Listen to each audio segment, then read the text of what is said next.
Chapter 551 Worthy of Being My Boss. The banquet continued, Lewis was distracted, and people came to announce the good news in an endless stream. Obviously everyone remembered Lewis, and remembered to say surprise to him.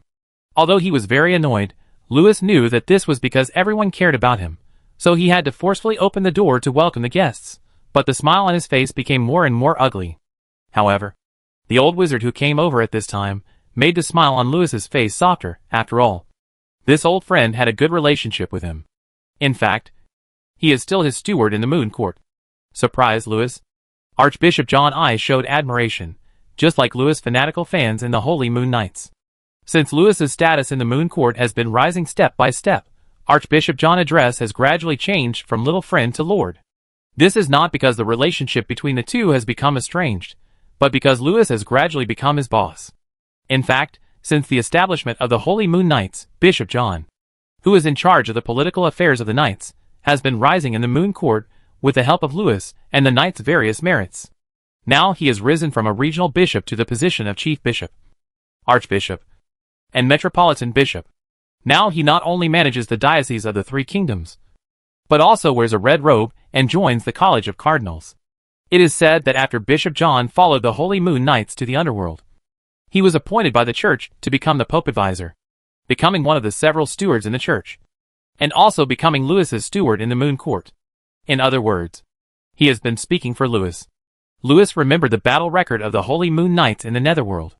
Those warriors from Zanga, Twilight, and the ace pilots from Sorrento in the Knights fought the Angels of Death on equal terms in that battle. Mithras probably still remembers the alchemical dragon eagle that released restraining rays all over the sky. Remembers how his soldiers fell into the Netherworld again and again under the holy words or magic of the Twilight Elves. And remembers how the mountain-like ways were broken into a road to the Netherworld by the songs of the sirens. Indeed, it was not only the Holy Moon Knights who participated in that battle, but also the thousands of fleets of the Alliance that played the greatest role in the battle. However, this force, which combined the advantages of Sorrento and Moon Court, was the warriors who rushed forward under the cover of artillery fire. This elite force was one of the few humanoid forces that could fight the Angel of Death without losing, and withstand the pressure of the front line to prevent the enemy from rushing in. Its role was comparable to that of the dragons. It can be said that Francesco and Yuting have perfectly integrated what they have incorporated into this unit. And as the manager of the Knights, the open-minded Archmage Bishop John has also played a crucial role in the process of forming the team.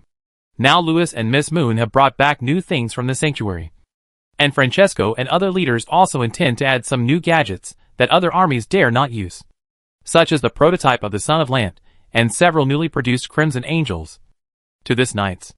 Therefore, the Holy Moon Knights will usher in another equipment upgrade. Whether the Knights can use these equipment well, whether they can provide good logistics equipment support, Bishop John undoubtedly has an important task. Bishop John has always done a good job. Besides, this old man who was once saved by Lewis is not only very reliable, but also the leader of Lewis's fans in the Knights, so he is capable and loyal. So Lewis, the hands-off boss, still trusts his old butler. Today, the butler came to greet him. Lewis naturally smiled from the bottom of his heart, but Archbishop John's voice froze the smile on Lewis's face for a few seconds. As expected of my boss, he dared to molest even the Moon Goddess. The only temple knight in the world who dared to do such a shameless thing was my boss. In a pleasant atmosphere, the two chatted about business for a while. After Bishop John learned about Lewis's next judge plan, he had an idea in his mind. After the detailed discussion, Bishop John said that he would make relevant arrangements and adjust the training direction of the troops to meet the new equipment in the future. Sir John, I heard that you are working on the compilation of new books recently. Don't forget to give a copy to Holy Oak. In order to pass on this knowledge perfectly, we still need the best teacher, Principal Oliver. As for the most suitable pilot you mentioned, I am very familiar with the old man and have some lists in mind, but I am not sure about the new blood. After thinking for a while, Lewis said, perhaps you can also consult Principal Oliver, because as far as I know, the best pilots in Sorrento are all winners of the New Generation Champions Cup of the Holy Oak. These new bloods are very malleable and will satisfy you. Lewis's words surprised Archbishop John a little. First of all, whether the best pilots can be recruited should be decided by Lewis. After all, those little guys are his students, and Lewis has arranged them to the Steam Magic Academy. But the boss asked me to ask Principal Oliver. Isn't that a roundabout way? Secondly, although Yuting has been sorting out the new books of the Sanctuary recently, the main person who sorted them out is actually the Miss Magic Pope. Although Master John is cooperating in the sorting, many things still have to be decided by Alia. After all, she is the one who is copying. The boss was obviously very familiar with her. It would be fine if he just said it to her directly. Why did he go through all the trouble and ask her to say it? However, Sir John was never a person who liked to ask questions that he shouldn't ask. He just complained in his heart. Therefore, since the boss asked him to do it, Bishop John would not ask more questions. He also planned to get close to Principal Oliver. He glanced at Tim and other kids who were surrounding Lewis, and then went to Principal Oliver. But this old guy went to the principal to discuss business, mainly to build relationships and drink. Lewis knew that today was a holiday, and he didn't plan to let the butler work overtime to do too much. He looked at the crowd on Francesco and His Holiness the Pope's side. He squeezed the Creator in his hand, and Lewis couldn't help but think of John's previous complaints in his mind. I really didn't mean it before, but to take away the Creator, there will be a lot of cooperation in the future. It's not good to leave a knot in someone's heart. Should I explain this to Miss Alia? Teacher Lewis, when can you teach us magic? Principal Oliver said, you are the most powerful magician in the world. We also want to be like you. Go play, while learn magic. If all three of you go to the middle, this game will be over. Obviously, Lewis doesn't want these three little yodels who like to play tricks to start judge. In other words, he doesn't want any little yodel who likes to play tricks to touch his baby. Just as he said, if the funny little yodel drove such a serious judge, wouldn't the game be ruined? He found a random excuse to drive away the confused little guys. And the irresponsible boss, Mr. Lewis, went to Miss Moon to do serious business and pick up girls. Of course, he thought it was a serious matter. After all, Sister Moon driving skills must be very good. After all, she is from the Sanctuary, and she must be the best driver like himself. As for what Lewis discussed with the driver about driving, the storybook is not clear. Lewis rolled his eyes fiercely. Let's not talk about the business I want to talk about. Our friendship is pure. At most, we can be close friends. There is no possibility of any story happening in this life. Just like that, Aquaman and Aquaman met. And what the big liar lady was doing in public now also made Lewis a little dumbfounded. Too shameless. Chapter 552. Get out of the way. Let me do it. The gods of the North Sea Kingdom are known to the world. And Yuting also has its own unique wine. As the former center of the world, this ancient Yuting still retains many ancient mysterious recipes that are not passed on to others. Most of them are about wine, including red wine and colorless grape liquor, brandy. As we all know, most of the best vineyards in the world belong to the monasteries of Yuting. Today, although Yuting no longer has the most vineyards in the world, it still retains several of the top grape estates. Therefore, the wine brewed by the Moon Court has always been famous in the East. It is rumored that the Moon God likes to drink, and there are also rumors that he does not like to drink, but only likes to drink the Emerald Dream offered by the monks of the Moon Court when the Moon Festival comes, because only this kind of wine can allow him to taste the joy brought by fine wine, and patrol the world in that dream, and bless the believers with divine grace, regardless of whether these rumors are true or false. Whenever the Moon Festival comes, the monasteries of the Moon Court in various places will take out the best wine and biscuits to share the joy with the believers. This custom has been passed down for 3,000 years.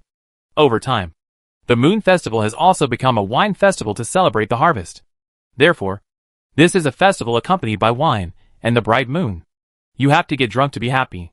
If someone does not drink at all on such a festival, it will spoil the fun for those who like wine.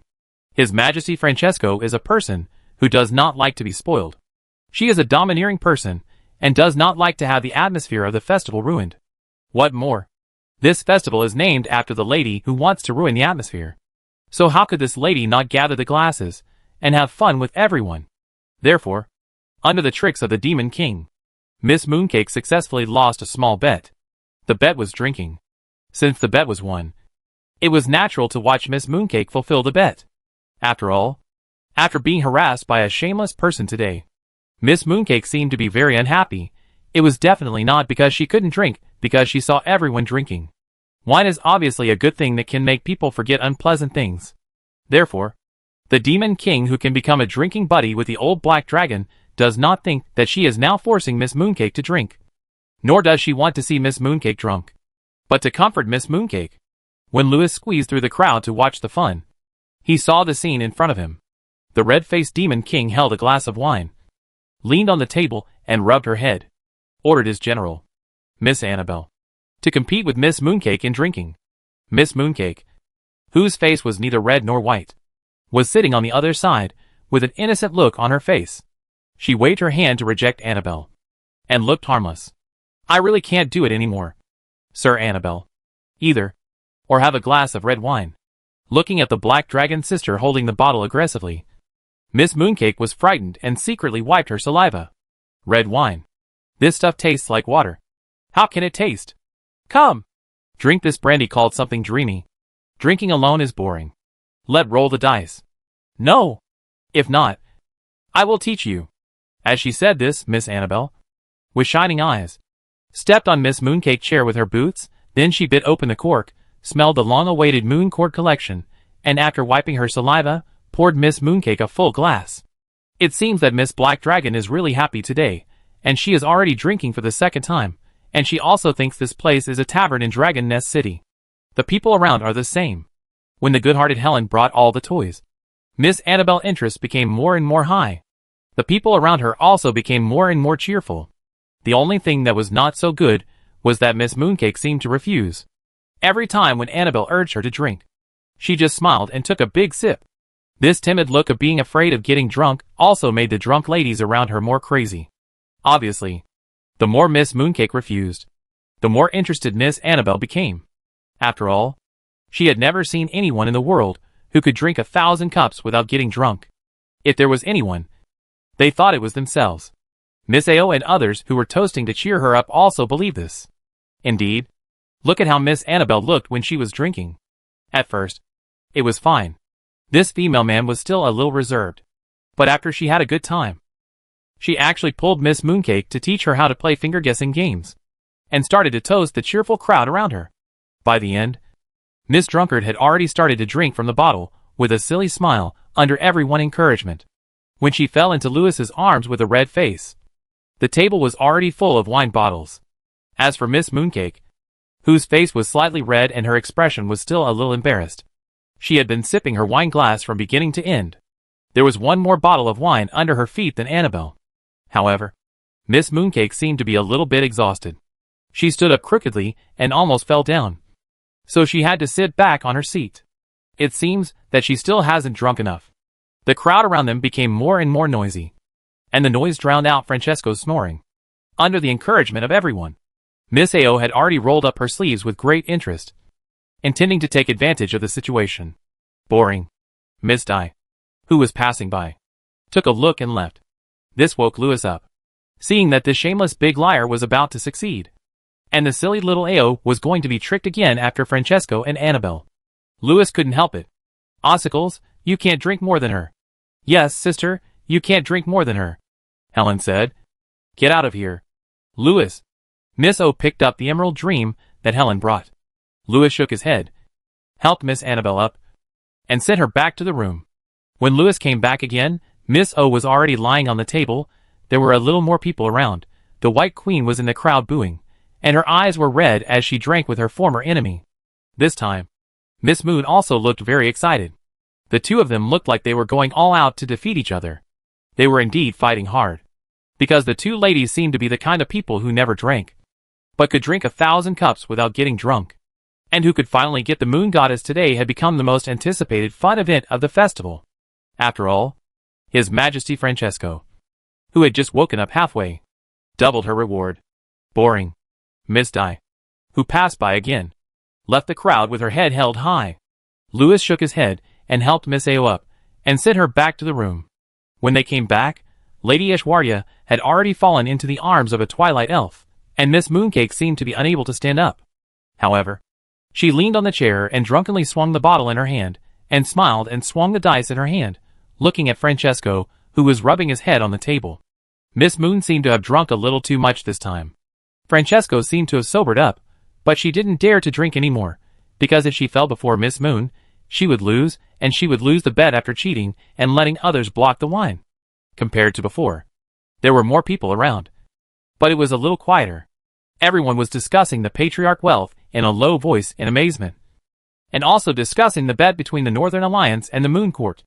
It sounded like there was a special bet in addition to Francesco reward, and this bet was related to the face of both parties, and the trip to the South, or a key neutral figure in the resurrection of the South.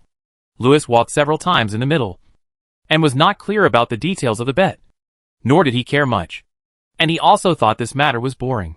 After all, it was still a matter of showing off. Get out of the way! A slender figure suddenly pushed Louis aside, and walked out from behind Louis. Then she lifted her long skirt, put one foot on the chair, rolled up her sleeves with a smile, and picked up a bottle of wine on the table. The surrounding magicians and monks all lowered their heads at this moment. Louis stared blankly, following the black high-top noble suspender stockings that were stepping on the chair, looked at the man's face. Miss Di? Aren't you bored? Ha! So you walked back and forth several times, just to see if the other person was drunk? These two big actors are exactly the same. They are so shameless. Now even Louis can't tell who won and who lost, because Miss Big Star has excellent acting skills and can drink 1,000 cups without getting drunk, and the drama queen is never a person who will not make a move unless she is absolutely sure. And she is also very good at cheating. Who knows what cards the two of them are hiding, and who knows what the bet between Uding and the Alliance is today. But Louis was no longer interested in watching. After all, he was not going to the South, and today was a holiday, so he did not want to talk about business. Moreover, Lady Aishwarya was about to fall asleep. He had to send her back to her room. Thinking of this, the kind-hearted Louis sighed, and persuaded the Twilight Priestess, who was supporting Lady Aishwarya, to leave. Get out of the way, let me do it. Then, Louis pulled Lady Aishwarya up. Let me go! Let me go! Don't send me off. You shameless man. You are not a good person. Halfway, Lady Aishwarya said drunkenly, struggling not to go. Where are you going? That direction is not right. It doesn't seem to be my room. You are really drunk. Let go.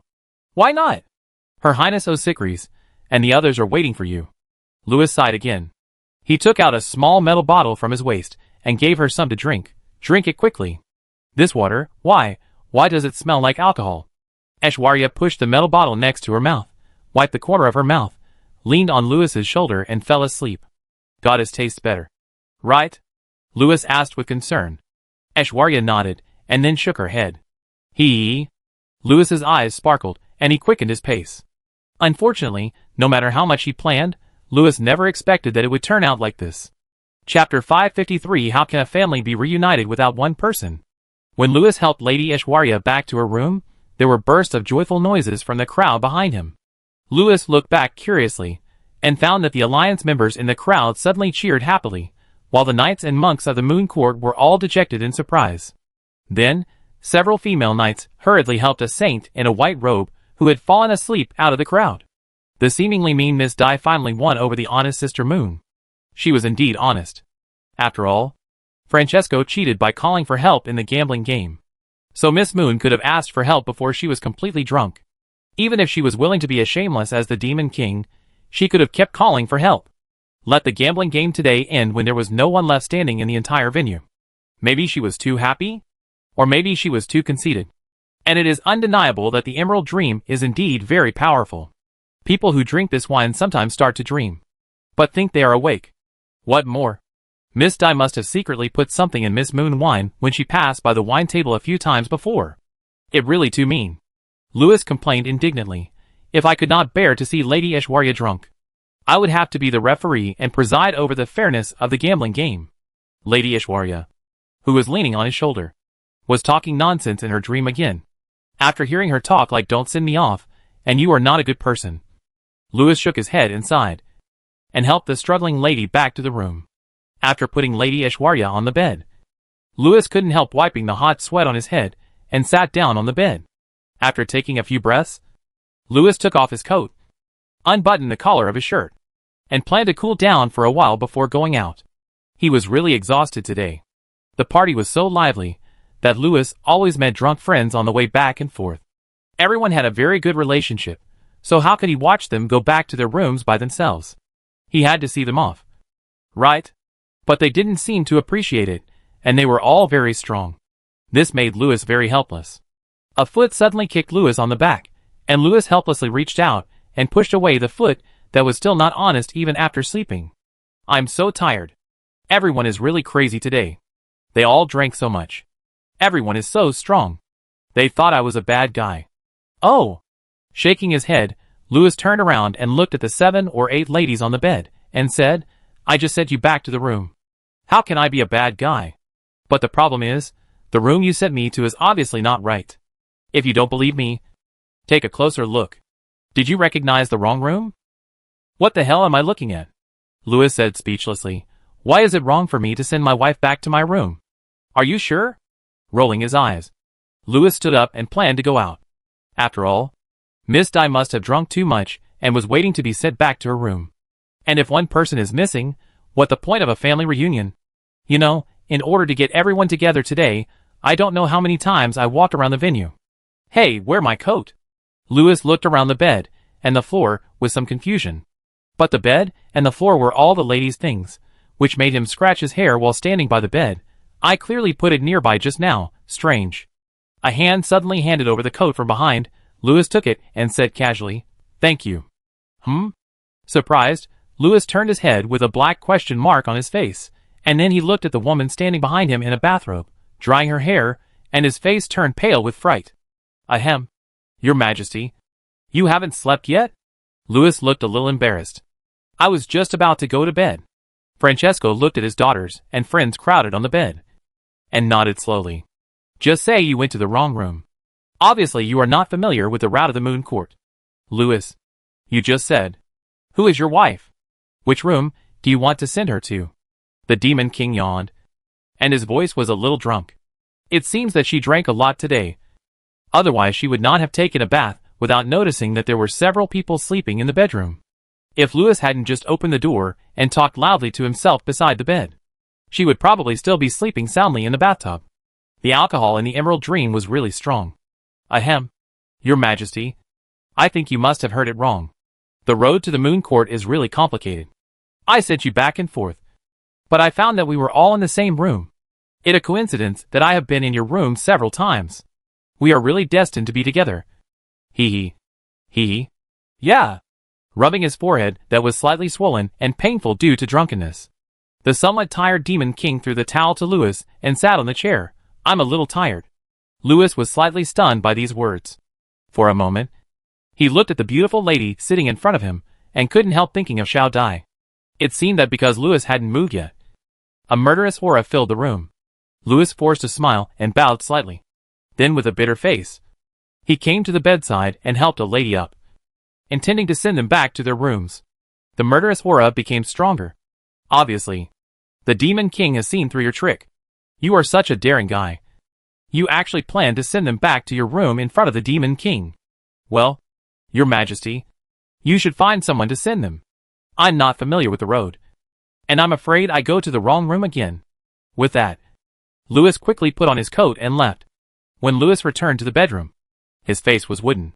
This was the expression when he was feeling bitter. It is only natural for me to sleep with my wife. Isn't my mother-in-law too tight?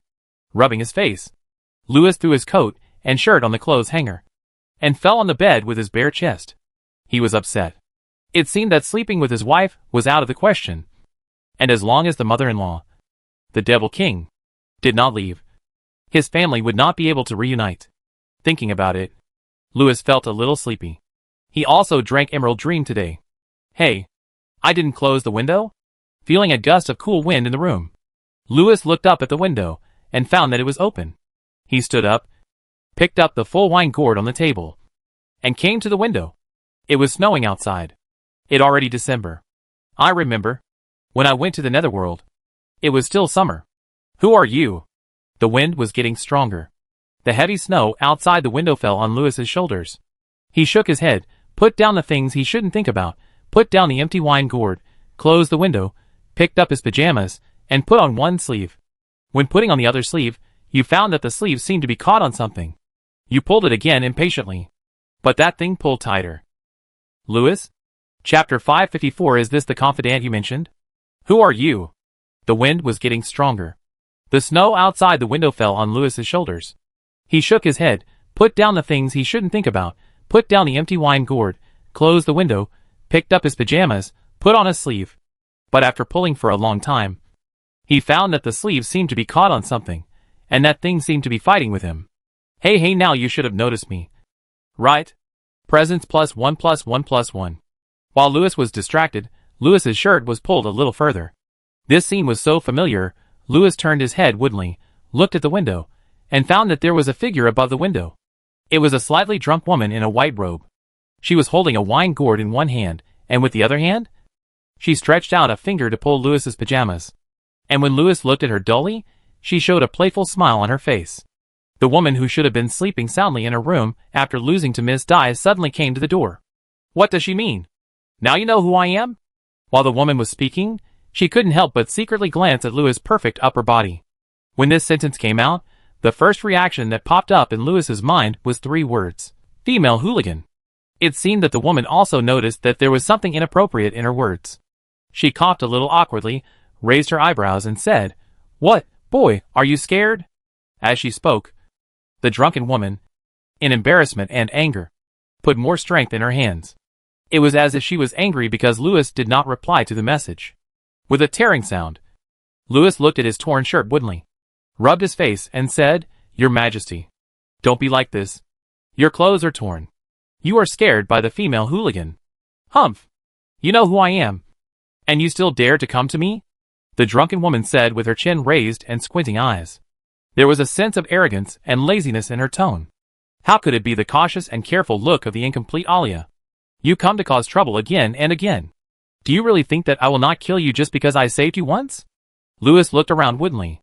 He was sure that this was his room.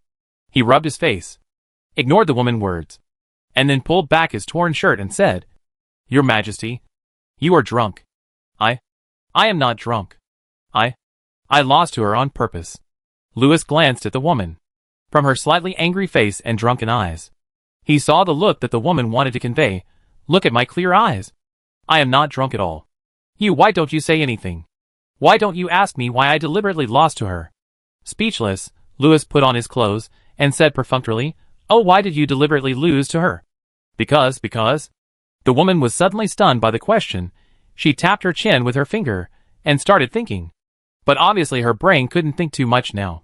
Maybe she originally wanted to deliberately lose to Miss Di. Or, when she was drinking with Francesco, she planned to deliberately lose to Francesco. Because, maybe others don't know what her ability to drink 1,000 cups without getting drunk means. But you who once got her drunk on the deck, will understand what her ability to drink 1,000 cups without getting drunk suddenly means.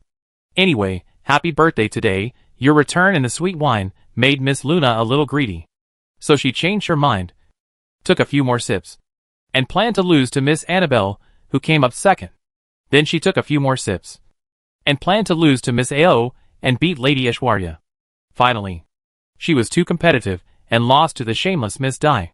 While distracted, Louis felt a little cold in his abdomen. Louis raised his head woodenly, and found that the drunk lady was smiling foolishly, and drawing circles on Louis's chest with her fingers. "It seems that she wants to do everything you did before. She really can't bear any loss. Your Majesty, you should rest." After knocking off the woman dishonest hand, Louis put on his clothes. "It's getting late. I have to go to the land base tomorrow. By the way, you have to go too. You have to help me study the Grand Judge. Let rest early." "Yeah." The woman nodded, yawned, and wanted to get down from the windowsill. But she stumbled and nearly fell down because she was drunk. Seeing that the woman was having a hard time getting down from the window, Louis shook his head, put his arm around her waist, and helped her up. This action made the woman impatient. She pushed Louis away angrily and walked towards the bed crookedly. Halfway through, she suddenly realized that this didn't seem to be her room. She rubbed her white forehead, sobered up, and said to Louis with a silly smile, "It turns out that I went the wrong way. You are smart, kid. I didn't come here to cause trouble on purpose. I have decided not to silence you for now." Louis hummed perfunctorily and helped the woman. The woman pushed Louis away impatiently and turned to walk towards the room. Her foot tripped on the carpet halfway. After stumbling for a while, she supported the chair and rubbed her forehead again. A hand supported her waist again, steadied her, and helped her up. This time the woman did not refuse, leaning her head on the man's shoulder, and walked under the man's guidance. For a moment, the woman once again felt Louis' reliability. She recalled her experience in the underworld. There is no doubt that Mr. Louis is reliable. And Mr. Louis, like herself, regards the relationship between the two parties as a plain friendship between men and women. At most a confidant. So what could happen tonight? Just like that, the woman fell asleep on Louis's shoulder. And the reliable Mr. Louis also completed his task and sent the woman to the bedroom where she should sleep instead of Louis's living room. Smiling, the woman lay on the bed and fell into a deep sleep. The wind and snow outside the window blew, and the sound of wind and snow whistled through the cracks of the window. The wood burning in the fireplace crackled, and the woman in bed woke up from tossing and turning, and found that this did not seem to be her bedroom. It seemed that Louis did not send her far. Suddenly, she sobered up a little, and lay on the man's chest in exhaustion. Awake? Do you want to get off? You are too active. I am not used to this, Louis said helplessly. There was another noise. The woman suddenly woke up. She subconsciously pushed the person on her body. What are you doing? Get up. Miss Alia, I really don't understand you. It seems that, when you are drunk, you are really different from when you are sober. I get up? Just leave like this? Get up. Miss Alia hugged Louis. It seems to be the same. Chapter 555. Riding on the back of the silver dragon. Fortunately, you still remember to go to work, otherwise your cousin would have killed you. After all, in order to join your great judge project team, he who was invited had to set more than 100 alarms for himself, and then woke up from the sweet dream. Now, with an impatient face, he is trying to wake you up by modifying the storybook at Lant Technology Company Limited, while waiting for you. Oh, you haven't gotten up yet. It seems that you forgot to go to work. He was getting angrier and angrier as he wrote furiously. Fortunately, the records in the storybook were used by the creator, so that the old cousin didn't know what you did last night. Otherwise the old father might. Wait a minute. What did Louis do last night? Aoye, who was revising the storybook, put down his pen in confusion, when the voiceover in front of him appeared like an alarm clock. Louis, who was hungover, finally woke up. Then, he found himself lying in a warm bathtub. Subconsciously, Louis's first reaction was that he had drunk too much. The emerald dream had a strong aftereffect, and you would not remember anything after waking up. This thought was like a specially instilled idea, and it kept churning in his mind. But the content in the storybook just now made him frown. He flipped through the storybook and found that the content that had just appeared like an alarm clock suddenly disappeared. After flipping forward, I found that yesterday content was gone. You suspect that the storybook has been tampered with, just like your current memory. You should hurry up no matter what, otherwise you will miss the project kickoff meeting. Who knows what those Yodel engineers will do during your absence? And who knows how your cousin will kill you for being late? The narrator reminder made Louis's heart skip a beat. He glanced at the time, and it was already 6 o'clock. His current sense of existence is very low, and the dead-off of world rejection is terribly high. Therefore, he cannot use teleportation, magic or props such as magic mirror. Although Yuding is not too far from land base. The fastest flight from Yuding to land base passes through a desert and a sea on the way. It will probably take more than an hour. So time is very tight. Under normal circumstances, he should get up at 4 o'clock today. Louis hurriedly got up and brushed his teeth. As for what happened last night, let's put it aside for now. It's just a few memories. For him, it's easy to find them back.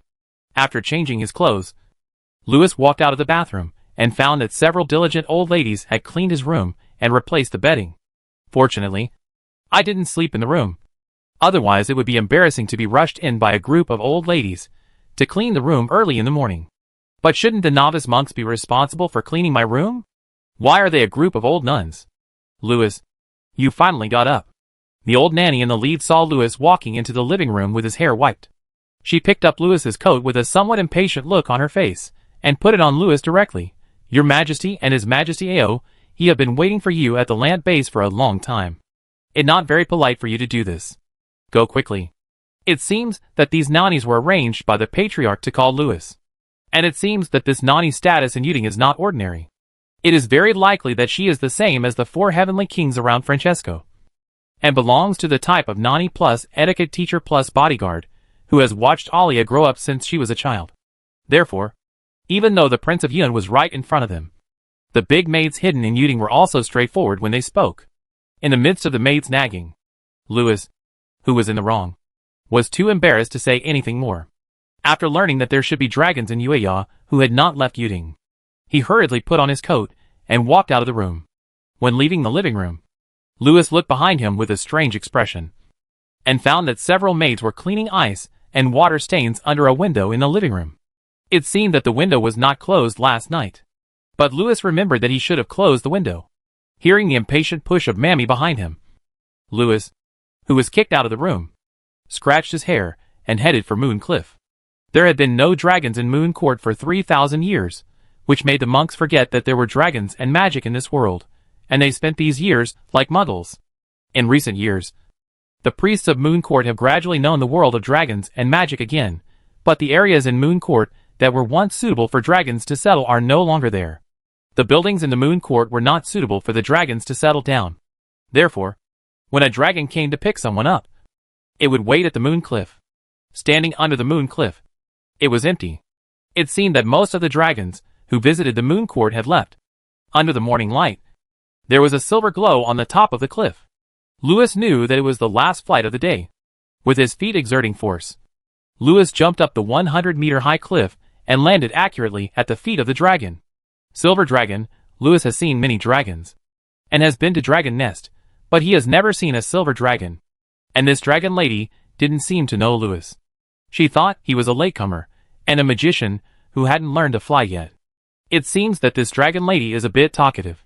Rant Base? You mean the Magic City? The Blue City full of miracles? I knew there would be wizards who didn't get there in time. Fortunately, I haven't left yet. Waited here for an extra hour. Human, you are as small as a fledgling that still can't fly. But don't worry, little wizard who hasn't learned to fly yet. I know the place called Lamp Magic City, where a great miracle is being built. A miracle that will help us survive the doomsday and will take you to your destination. Just like the adventurers I once protected. The silver dragon flapped its wings a few times and said, "You won't miss the meeting. Then I trouble you, beautiful lady." Louis climbed on the dragon back and said politely, "Soon." With a dragon roar, a thrust came from the dragon back, and the dragon wings rolled up gusts of wind and flew into the clouds. In the following, the song of the silver dragon lady accompanied Louis's journey and rang in his ears. Climb up the cliff. Stand on the foot of the dragon. Set off. Ride on the back of the silver dragon. Pass through the desert of life. And pass through the vortex of rain clouds. In this storm of the end of the world, I lament my own weakness and inability. Like a fledgling that still cannot fly. Even though my wings are only the level of a yellow chick. Even though my claws are not strong enough like tree buds. Tomorrow I will shoulder the mission to go to the foot of the dragon. The reason why people have soft skin is to listen to other people's stories. Courage, turn into wings quickly. Scars, turn into compasses quickly.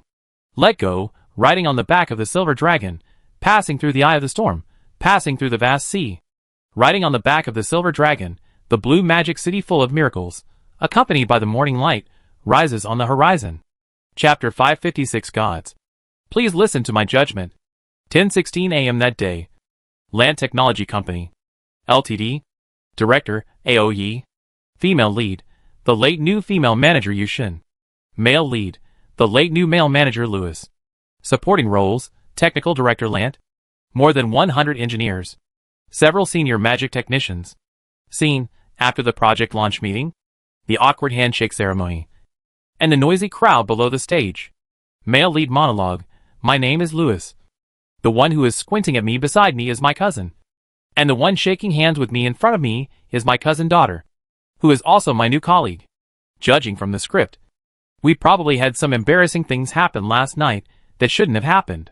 If this is true, and her father knows about it, I'm doomed.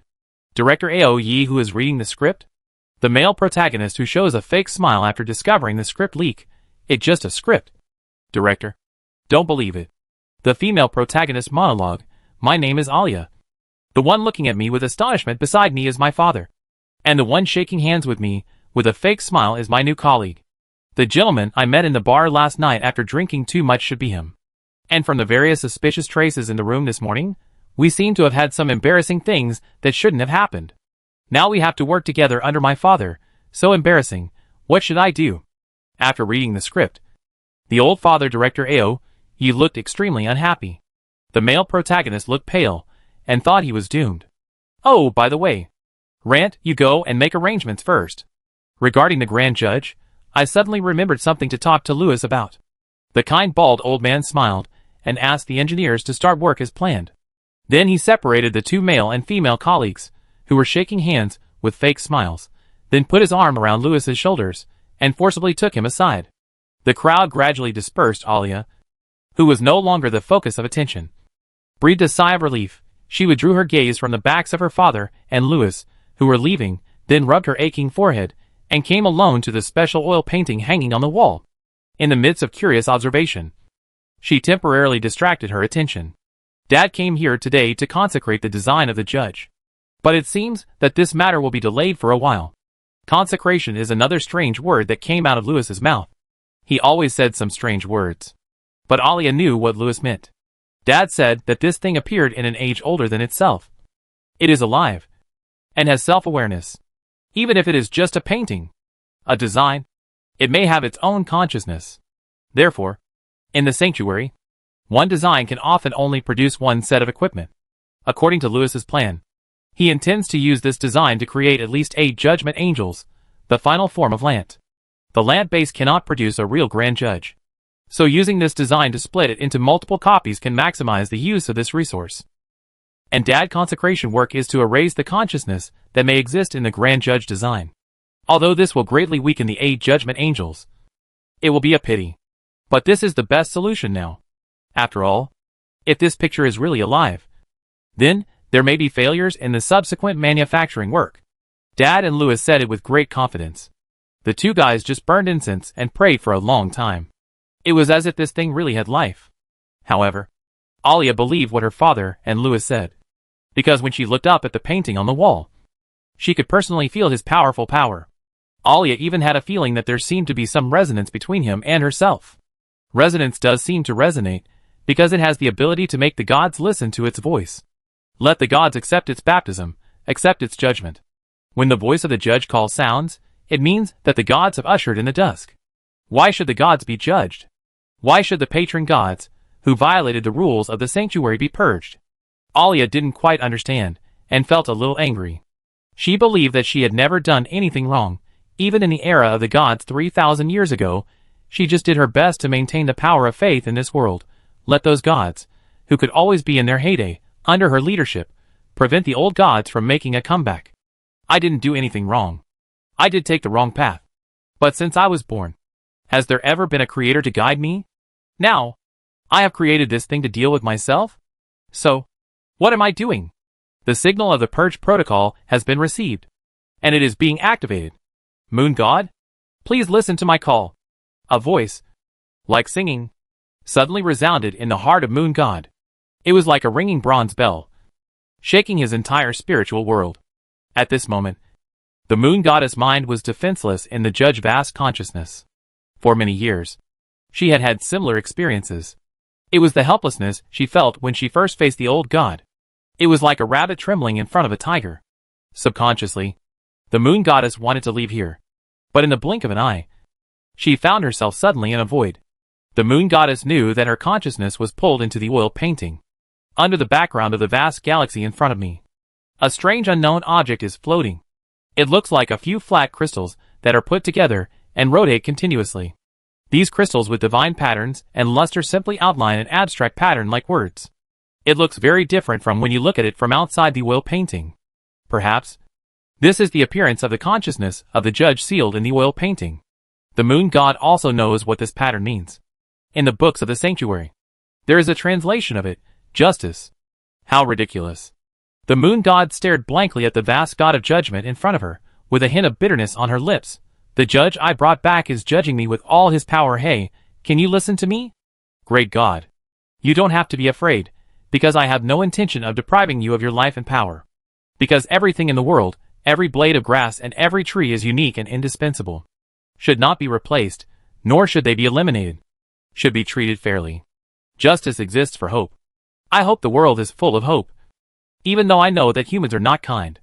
even though I know that there is darkness and prejudice in this world. But great God, please listen to my call. I beg you to fulfill your original wish, forgive those past, go for those kind people who are full of hope in their hearts, walk with them, give them hope. I am about to leave, but dusk is coming, the world will be covered by darkness. God who returns the divine power to the world, please listen to my prayers and calls. With your original wish, go to create your angels. With the companions who walk with you, create a tomorrow full of hope. The judge gradually turned into light, and dissipated with its singing. The light condensed on the moon goddess. Just like the light emitted by the moon, emitting a bright glow. Looking at her hands that were emitting light, the moon goddess saw 8 keys flashing in the light. She knew that as long as she injected the light on her body into each judgment angel, then they would all come alive. Just like when she created the angels. And this time, she also has an amazing assistant. The Creator. Everything is destined. Perhaps this is the final result of this trial. It gave its power to the person being judged. I believe she will give these things to those who are full of hope in their hearts. Or the drivers. The moon goddess opened her eyes. And her consciousness had returned to her body before the oil painting. As if nothing had happened. Inexplicably, the moon goddess could sense from the fate line that these 8 keys should belong to 8 people. 8 people who might not be that powerful. But they were the most formative and the purest in heart. 4 of them were in the north. Fate had brought them together here. Alia looked at the 3 little guys who were standing in front of the painting. Looking at the judge blueprint. Sucking their fingers. With their eyes shining. And Miss Helen, who was dozing off with her chin resting not far away. What good drivers. This is destiny. There are 4 more people in the south. And they should all be pretty good. I wonder if Francesco will meet them during his trip to the south. I also don't know if Miss Francesco can return safely. She feels that Francesco and her best friends may encounter some dangers. Lewis's stay at the Rand base is likely to be no more than 3 months. 3 months should be enough. Right? With the smart me and the smart Yodel engineers, there shouldn't be any problems. And I am the creator. The efficiency will be very high. Maybe I will drive with everyone to pick up Lewis and the others. As for my blessing, I don't need to tell you. Well, I won't talk about the driver for now. I will give Lewis a surprise. Just tell him to go to the south to find 4 people. Chapter 557. You have to keep an eye on it for me. 3 months later. Rubbing his dark circles, Lewis found himself sleeping on the table. The air was filled with steam, there were a lot of people, and the sound of machinery was deafening. Engineers had to shout to make people around them hear clearly. Scratching his messy hair, Lewis found a few drawings and detailed design instructions on the table.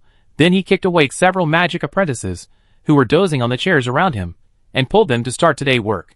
Although there have been many setbacks over the past 3 months, and many difficult problems have been encountered, fortunately, the replication of the Angel of Judgment is finally on track. And it seems to be faster than planned. Lewis has been working all night in the second workshop of the base these days. And his job today is to verify. He has to verify. Because those damn, cute, smart Yodel engineers have too many tricks. Their tricks make many impossible plans possible. But they also often come up with some bizarre ideas that make Lewis scratch his head. Today, he just didn't take care of it for 3 hours. And the engineers installed some weird gadgets on the demo design model of the second Judgment Angel. That fine.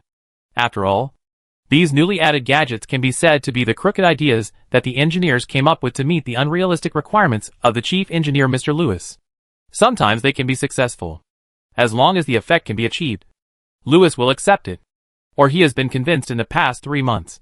But the thing in front of him was too bizarre. Is this a game controller?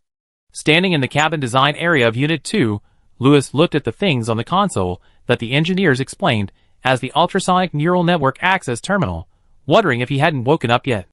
Rubbing his dark circles hard again, Lewis made sure he was awake. He couldn't stand it anymore. Is this a game controller? I explained to you the operation of Pacific Rim. This is too different. Isn't it? Boss, this makes sense. A Yodel engineer explained, shaking his head, with a look of relief on his face, as I said. Our pilots can use brain waves to resonate with the equipment of this artifact. And if we use this terminal, our short pilots don't have to stand and perform those complicated movements. They can just sit on the sofa. You have to believe in the talent of Yodel people. Mr. Turner. Lewis waved his hand roughly to interrupt Turner, the great Yodel engineer in front of him, I know that the materials and magic circuits of this thing that looks like a game console can make these terminals meet the requirements. But only you Yodel people are used to using this appearance design. And this sofa. Bah! Isn't this main cockpit and co-pilot training cabin too small? Lewis couldn't help but start to complain angrily. I know that due to industrial defects, our cabin should be as small as possible. But our main pilot and trainee pilot are adults, not children. The 3 cabins you make can only squeeze a flat-chested girl and 3 children. Right? Small? Mr. Nat and several assistants looked at each other. Then Nat wiped his dark little face with his sleeve and took the drawings and detailed design instructions from his assistant. He then jumped onto the table, frowning and checking with the assistants around him. After checking, Mr. Nat looked at the drawings in Lewis' hand in confusion. Boss, is your design wrong? The actions and words of Mr. Nat and others made Lewis feel very strange. He suspected that the designs in the engineer's hands were different from his own in some places. Lewis knew that this possibility was very small. After all, every blueprint had been checked many times by many people, and there would be no typos. Moreover, before his secretary, Miss Alia, was given life and body by his uncle. She was the super AI of the sanctuary. She would check the information many times every day. This secretary not only had a pair of divine senses that could see the slightest detail, but was also the person who understood the design of the Angel of Judgment the most in the entire lamp base. Except for Lewis. As long as she scanned the base with her consciousness, she, who was familiar with every module design, would be able to immediately find the problem and correct it. So such an obvious mistake should not have happened. But the facts were in front of us. Just look at the design. Lewis rolled up his sleeves and reached out to grab the drawings and designs in the hands of the engineer. After reading them carefully, Lewis was a little angry. Damn it! Why are you guys acting on your own again? You are still arguing with me. Look! The design here is obviously not like this. Nat and others couldn't help showing a look of seeing a ghost. How is it possible? This drawing was clearly... Okay. A jade hand took the drawing over. And then Miss Alia looked at Nat with a reproachful look and said, "Don't talk back to the chief engineer." But I didn't.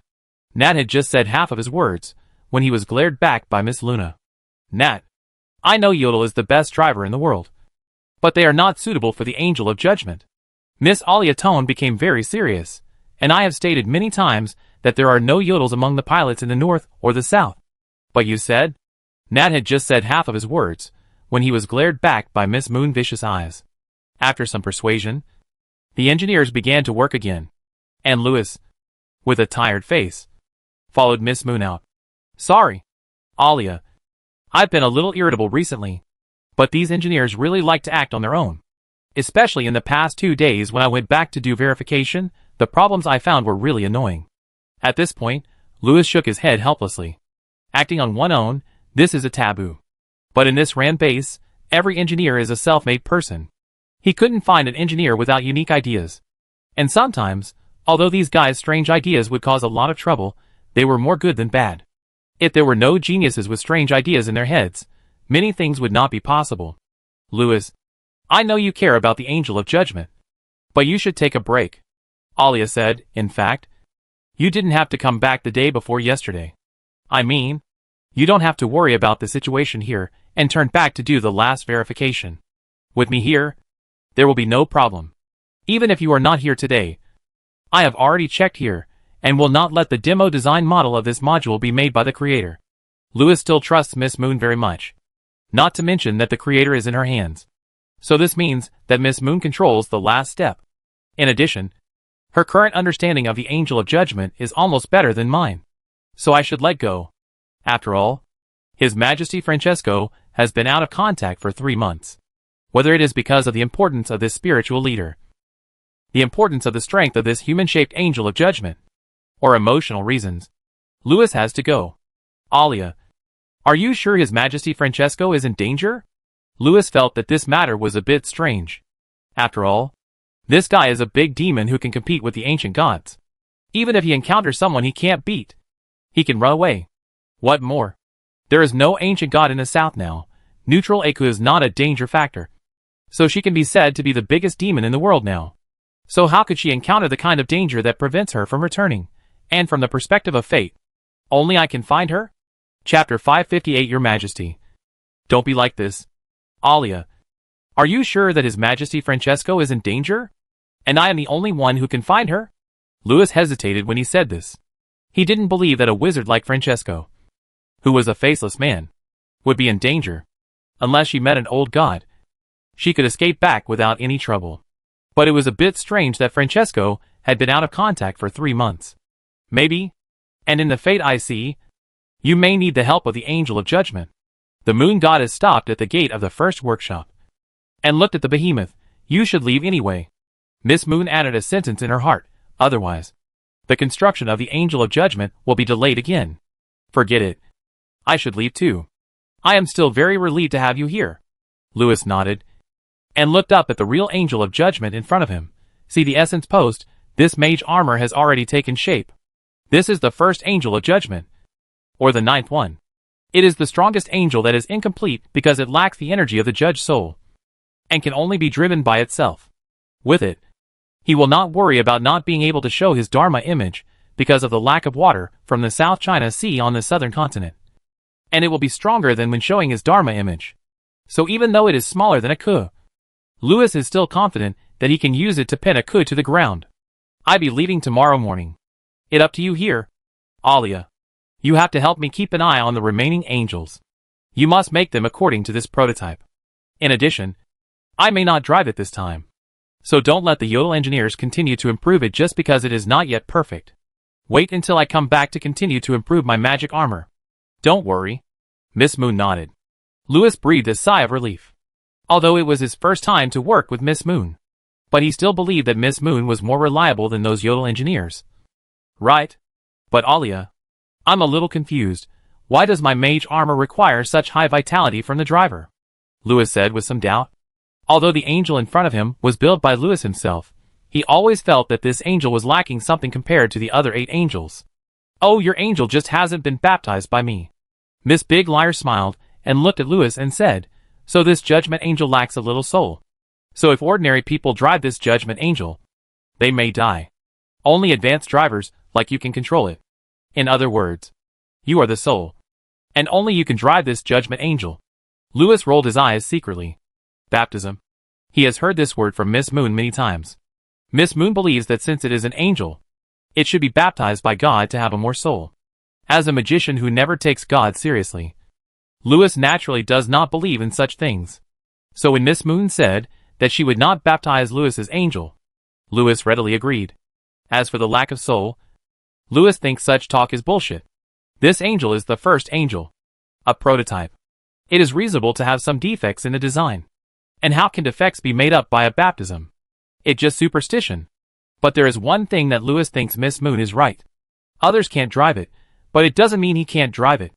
And Louis also believes that this angel is the strongest one, because he is the driver of this angel, and he is the soul of this angel. So, this angel has requirements for the driver HP, it just because of some minor design flaws. It doesn't matter. After all, his driving skills are so good. There were still some things to do that day, so Louis went back to work after chatting with Miss Moon for a while. Louis was busy until after 4 o'clock when he went to the locker room in the workshop to change his work clothes. After putting on his clothes, Louis found that it was already dark outside the window. Louis's heart skipped a beat. It dark.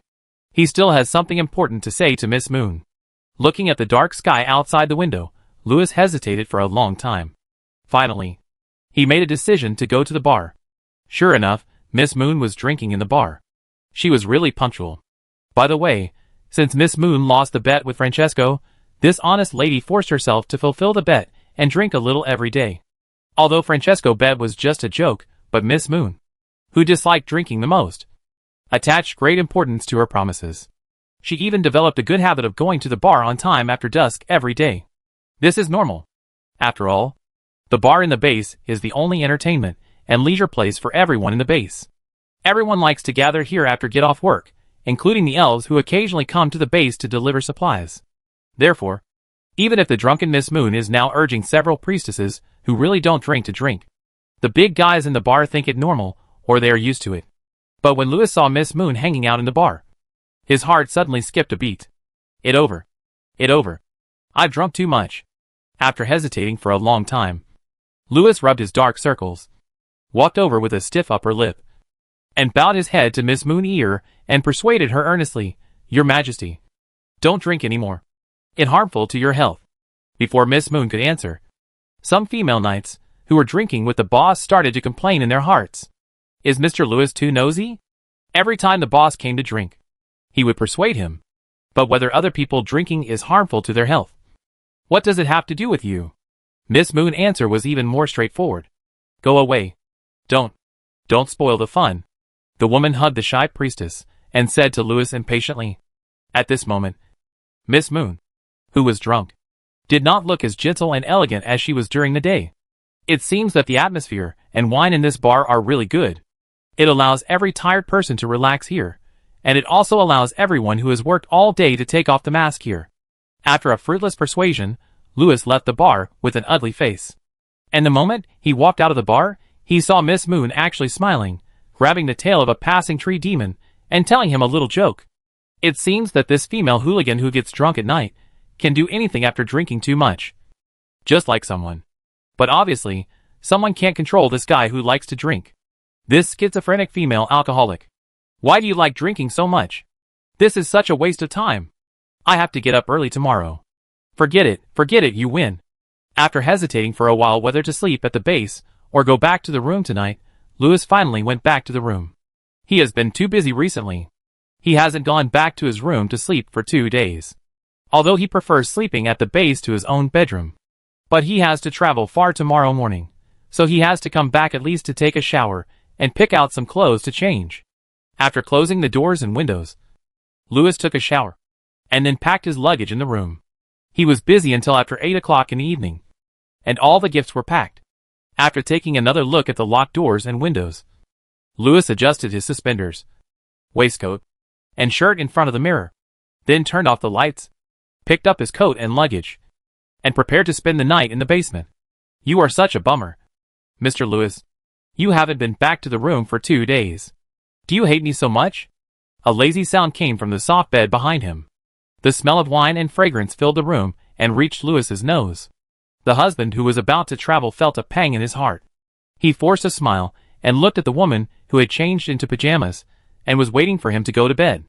He said helplessly, Your Majesty, you are serious.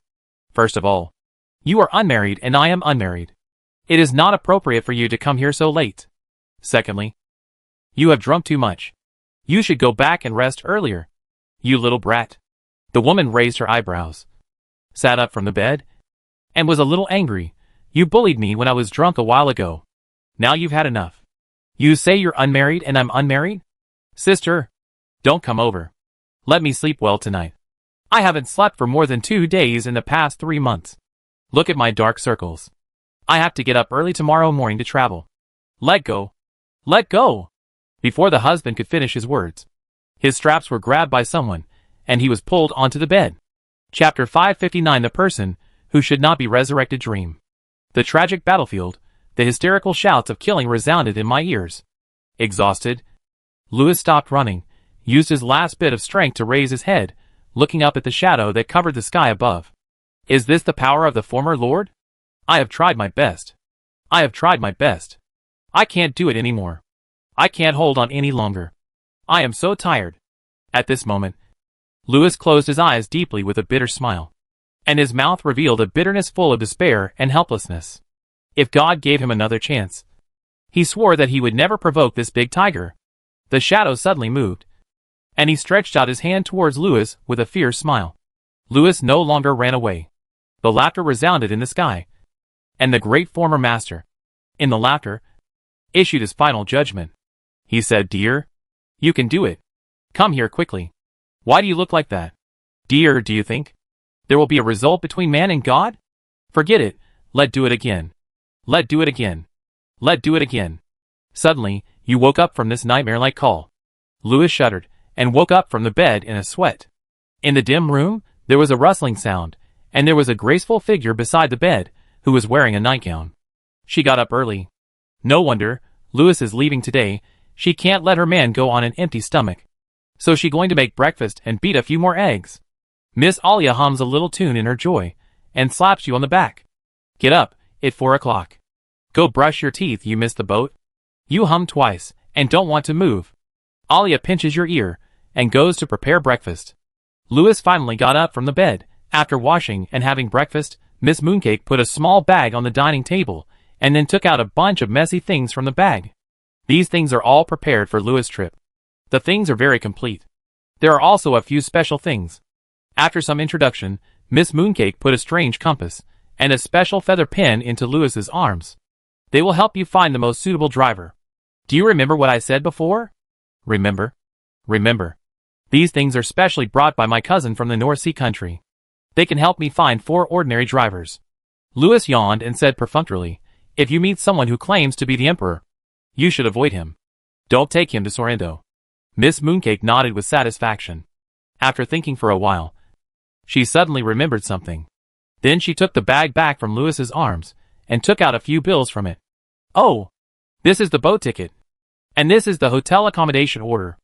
As Miss Mooncake reminded him, Louis' face became more and more strange. Miss Mooncake arrangements were indeed very appropriate. But? Didn't they say that Francesco was in trouble?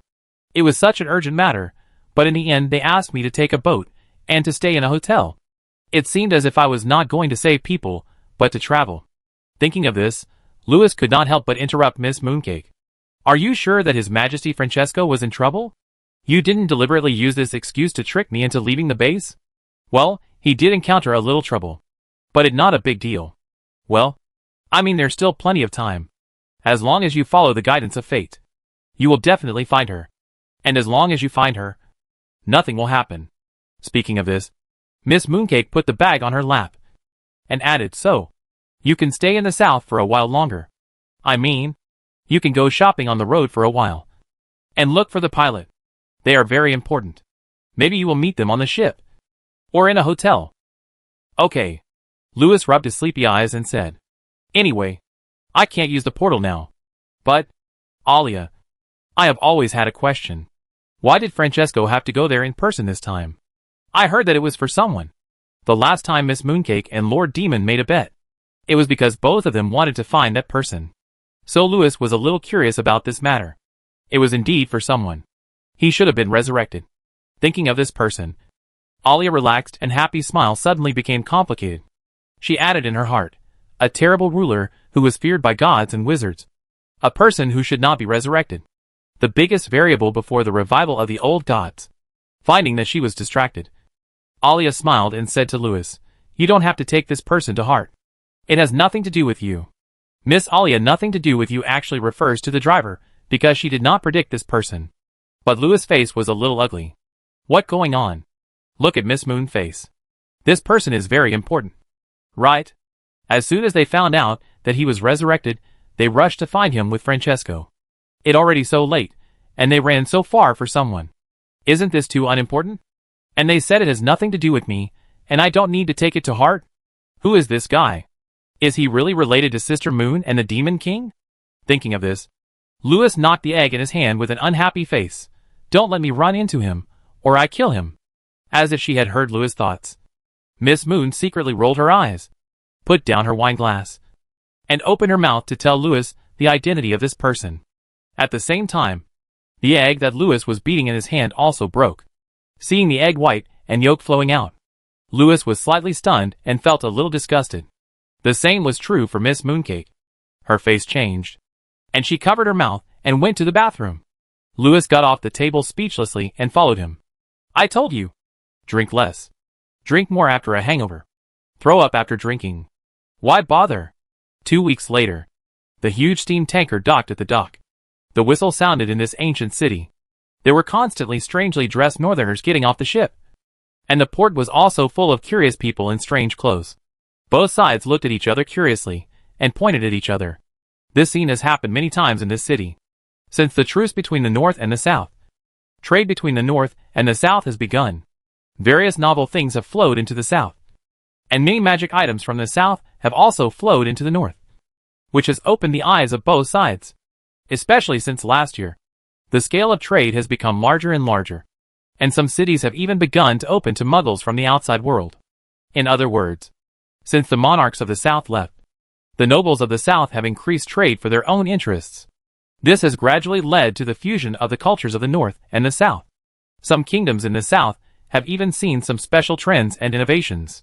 Some kingdoms' innovations are to maintain the rule of the monarch and the nobles, or to learn from the lessons of the last war, to learn more advanced things from the north, to prepare to defeat the enemy in the next war.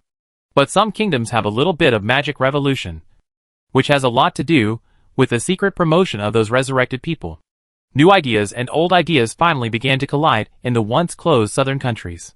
Since February this year, a dispute involving the 7 southern countries has quietly kicked off. The south and the north have remained at peace, but a war is about to start in the south. Who knows if this will become the fuse of the Third World War in this magical world? In any case, 2 young people came to this city on this day. One of them is called Isolde. The other is called Louis. Chapter 560 Dragon City. The south and the north have maintained peace so far, but a war is about to start in the south. Who knows if this will become the fuse of the Third World War in this magic world? Anyway, a young man with great ideals returned to this city, returned to his former hometown. His name is Isolde. She is the person closest to the god of magic in history, and the first true witch king in the history of this world. Because he once unified the world. Now he once again returned to his hometown with his ideals. But this time, his dream is peace. Or, he once hoped to end the 100 years of wizard wars and bring world peace, but he failed in the end. Under the impetus of countless people behind him, he triggered the largest wizard war in history and embarked on a path full of blood and disputes. He sat on the throne full of corpses. And this time, he didn't want to get involved in anything anymore. He just wanted to be an ordinary person. Or, unless it was necessary, he didn't want to save any princesses or become a king, and didn't want to get involved in anything. Because he believed that as long as he didn't get involved in anything, the world would be peaceful. In a sense, it was true. Because as long as he raised his arm and called out, the old immortals still alive in the world, the ambitious people who had been resurrected would flock to him. Isolde believed that the world couldn't be in chaos anymore. But he wanted to see this beautiful world, to see where this new world was heading. He was too curious. The princess had become a queen, and what had become of this world? Luna and Francesco also thought that this world couldn't be in chaos anymore. But their ideas were slightly different from Isolde. What are you still looking at? Go back quickly. Don't let anyone know that you are alive. So their purpose in finding this person was very simple. Just kill him. In other words, send this person, who should not be resurrected, back to the netherworld. Coincidentally, Louis also came to this city on this day.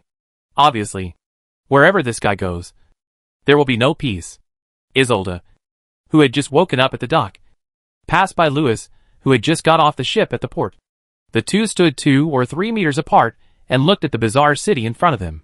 For a moment, the two felt as if they had traveled through time. Because this city was so strange. There was a great sense of contrast. There were steam and machinery that should not have appeared here. And there were ancient customs and magic that should have died long ago. There is also the long-haired princess imprisoned in the tower. And the special bugs. In this legendary city called Dragon Land, there are too many legends. Oh! And there is also the resurrected parliament. Many members of the ancient parliament have been resurrected. These guys are all amazing. Anyway, neither of them thought that they would get together because of rescuing the long-haired princess. After all, they both thought that the princess should be an old acquaintance of theirs. Amid the sound of the ship whistle, Louis in a suit carried his small suitcase and walked through the crowd. On the other side, the young adventurer in ancient costume went in another direction. Oh my! I said I would find the driver on the ship. But I ended up sleeping on the ship for 2 weeks. Louis in the crowd yawned, and began to read minds on the road, and walked into the streets of the city, watching the excitement along the way. The street suddenly became noisy, and people nearby hurriedly made way. It seemed that some special people were coming from afar. Louis followed the crowd and stood beside the street. He looked curiously at one end of the street, and found a group of wizards wearing black rune robes, escorting several people passing by. The escorted people were explaining something loudly along the way, but they were not speaking the common language, so it was difficult to understand. "It's the Judgment Wizard," someone whispered, "another arrest. I heard that the Magic Council is currently tracking down people who speak ancient languages." Someone whispered, some time ago, "The ancient language professor of Longland Magic Academy, because he sang in ancient Chinese after getting drunk, caused a big mistake. Don't talk nonsense, it's not about tracking down people who speak ancient languages." Another person said, "It's about tracking down the resurrected." The war in the 7 countries is getting more and more intense. Recently, there are more and more spies infiltrating the city, making everyone a little nervous. Alas, everyone has been a little nervous since the ancient parliamentarians took control of the parliament. Someone sighed. Hush. The crowd dispersed. It sounded like the parliament was tracking down the resurrected. The resurrected were not necessarily spies. But for the parliament, every resurrected was a potential rebel. This logic was not wrong. After all, among the resurrected, there were those who had rebelled against the great families, although they were few. But the parliament would rather catch 1,000 by mistake than let one go. Lewis shook his head secretly. There are so many people who have rebelled against the great families in history. Can they be caught? And maybe, the resurrected rebels have already mixed into the judgment wizards. Lewis glanced at the passing judgment wizards, stopped using mind reading, and left the street. The old era magic council that King Isolde had overthrown was also revived in the south. It is said that these old era rulers, who were once slaughtered by King Isolde, are not ordinary, not half-baked people like Dracula, Bold Benjamin. They are a group of guys with real skills. I came here to travel this time. Ugh, I came to find the driver and mother-in-law this time. I can't cause trouble on other people's chassis, so as not to cause unnecessary trouble. Thinking of the driver and mother-in-law, Lewis suddenly remembered the business. He couldn't help but speed up his pace. Not long after, Lewis arrived at the destination, the largest and most luxurious J-house in Longland City. Well, this is not because I am not a decent person. Among the foreign visitors in Longland City, 95% of the men have been here, and many locals often come here. There is a huge flow of people here, and it is a mixed crowd. If you want to find someone to get information, of course you have to come here, in order to prove his innocence. Lewis specifically explained to the readers of the storybook that it was not because he heard that there were elf merman singers on the ship. As a fairy master, Lewis was very curious about this wonderful combination. So after he learned the news on the road with mind reading, he wanted to come and take a look. Of course, he also looked for clues here. Since both business and personal matters can be handled together, why not do it? As for the hotel that Sister Moon arranged for him, he had long forgotten it. Lewis took out a few silver dollars from his sleeves and threw them to the waiter at the door. After a brief exchange, Lewis casually took out the compass and pen Sister Moon gave him, and followed the guide into this special hotel. What he didn't expect was that he won a big prize the first time he used the Destiny Compass. Chapter 561. Have you heard of the long-haired sleeping princess? Lewis followed the waiter and entered this luxurious hotel. Lewis had seen places similar to the Red Fox Den many times, and in Dragon Nest City, Lewis had also seen some special Dragon Girl taverns. Hotels in different places often have their own characteristics due to local customs and customers, but the characteristics of this hotel still surprised Lewis, because it was too serious. For a moment, Lewis wondered if he had come to a wizard club, or a place where nobles held salons. It even reminded Lewis of the elf cottage, because the environment here was antique, and the decoration inside the store was full of artistic atmosphere. But although the elf cottage was an antique and serious place, when the goblins drank too much, it would make it unserious. But this place seems to have a serious taste from the bottom of its heart. Look at the beautiful ladies and guests coming and going. Many of them are obviously drunk, but they are not unruly. Although the beautiful ladies who entertain the guests are dressed very coolly, they all have reserved smiles. The drunken guests are also very honest. Their faces are full of expressions of I am a serious person. They watch the opera in the lobby with a faint smile. Opera? Indeed. It was an opera. When Lewis entered the lobby, it seemed that an opera was being performed in the lobby, in the semi-open corridors in various areas upstairs, on the stairs on the middle floor, and near the dining area downstairs. People were standing there, watching the speeches and performances of several drama actors in the center of the lobby with serious faces. This seemed to be an opera about the War of the Seven Kingdoms. The theme of the opera was very serious, telling about war, peace and love. The young male protagonist, wearing the clothes of an ancient noble, sang passionately, and his lines were very contagious. Lewis instinctively felt that he had come to the wrong place, and wanted to go to another place for entertainment and leisure. But the opera performed by the young and handsome male protagonist in the center of the lobby was too wonderful, which attracted Lewis's attention and made him want to listen to his speech. The male protagonist's tone of voice was very special, as good as singing. Lewis was very surprised, because he knew that this way of speaking was a unique way of speaking for the noble wizards in ancient times. The chanting method was popular among the noble wizards of the great families at that time. This chanting method is convenient for wizards to cast and record those obscure spells, and it is also very effective. However, it will also change the wizard's daily speaking habits and make them look very strange or too elegant. The male protagonist in the lobby is obviously also an elegant person, and the warriors who are chasing him are also very cooperative. These fooled warriors followed the male protagonist and jumped up and down, cursing. At this time, the male protagonist in the opera has already sung the most critical moment. He broke free from several warriors who were pulling him madly and jumped onto a spiral staircase. Then the hero spun around on the pillar like a protagonist in a Disney fairy tale and landed on a table with a big smile, waving his arms, calling on everyone, speaking his last lines in this opera. People are willing to be trapped in adversity for a long time, just for this reason. Money is such a dirty and vulgar thing, can settle a person's life, then who is willing to bear such a burden? What are you doing without money? Damn you. You still want to do the Overlord J, come here, follow us to the magic arbitration court. The male protagonist laughed loudly, broke away from the supporting actors, and started singing and dancing in the lobby. Money is something outside of the body. This dialogue made Louis slightly stunned. He looked at the waiter beside him and asked, "What going on here?" The waiters who led Louis to the way seemed not to know what this sudden opera was about, and they all looked confused as they looked at each other. At this moment, a black shadow suddenly flashed before Louis's eyes, as if the male protagonist had bumped into him while dodging. Then Louis felt a hammer hit his nose. The male protagonist was as strong as a tin-headed dragon, and Louis's nose was bleeding, and he stumbled. The male protagonist, who was singing and dancing, seemed to have never thought that he would fall on a mountain. He could no longer sing or dance at this moment. With stars in his eyes, he and Louis rolled on the ground. Then he was pressed to the ground by a group of warriors. The warriors dragged the male protagonist to the backstage. The guests who were watching the opera in the hall shook their heads and were speechless when they saw this scene. A steward walked into the hall in embarrassment and clapped his hands to arrange the band. Then the music played and the hall sounded again. In the sound, the dancers who had just been driven to the edge by the chaos came on stage again. Finally, the atmosphere in the hall that had just become serious because of the speech gradually returned to its original state. But the guests and dancers all looked a little embarrassed in the excitement, and it was a bit difficult to have fun. At this time, Louis also recovered. He picked up the purse and compass that fell on the ground, and found that the compass needle was pointing at someone. And the pen in his arms also jumped out at this moment, and flew to the side of the male protagonist, who was dragged away, and wrote a few crooked words on the ground like the handwriting of Xylong the cousin. That is, him.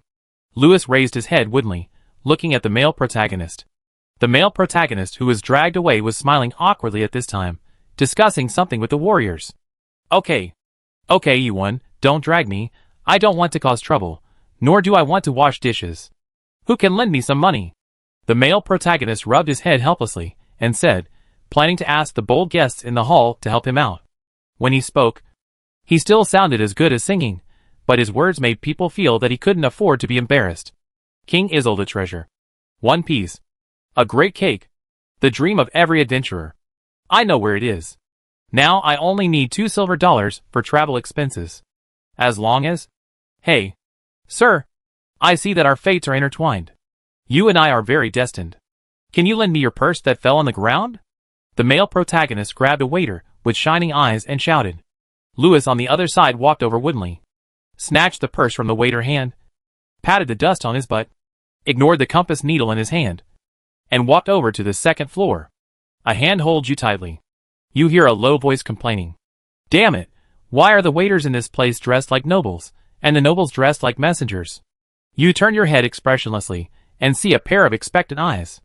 As I said, sir, our fates are intertwined. I want you to lend me 2 gold royals, help me get my deposit back, and I promise you the command of the 3 armies. Hey.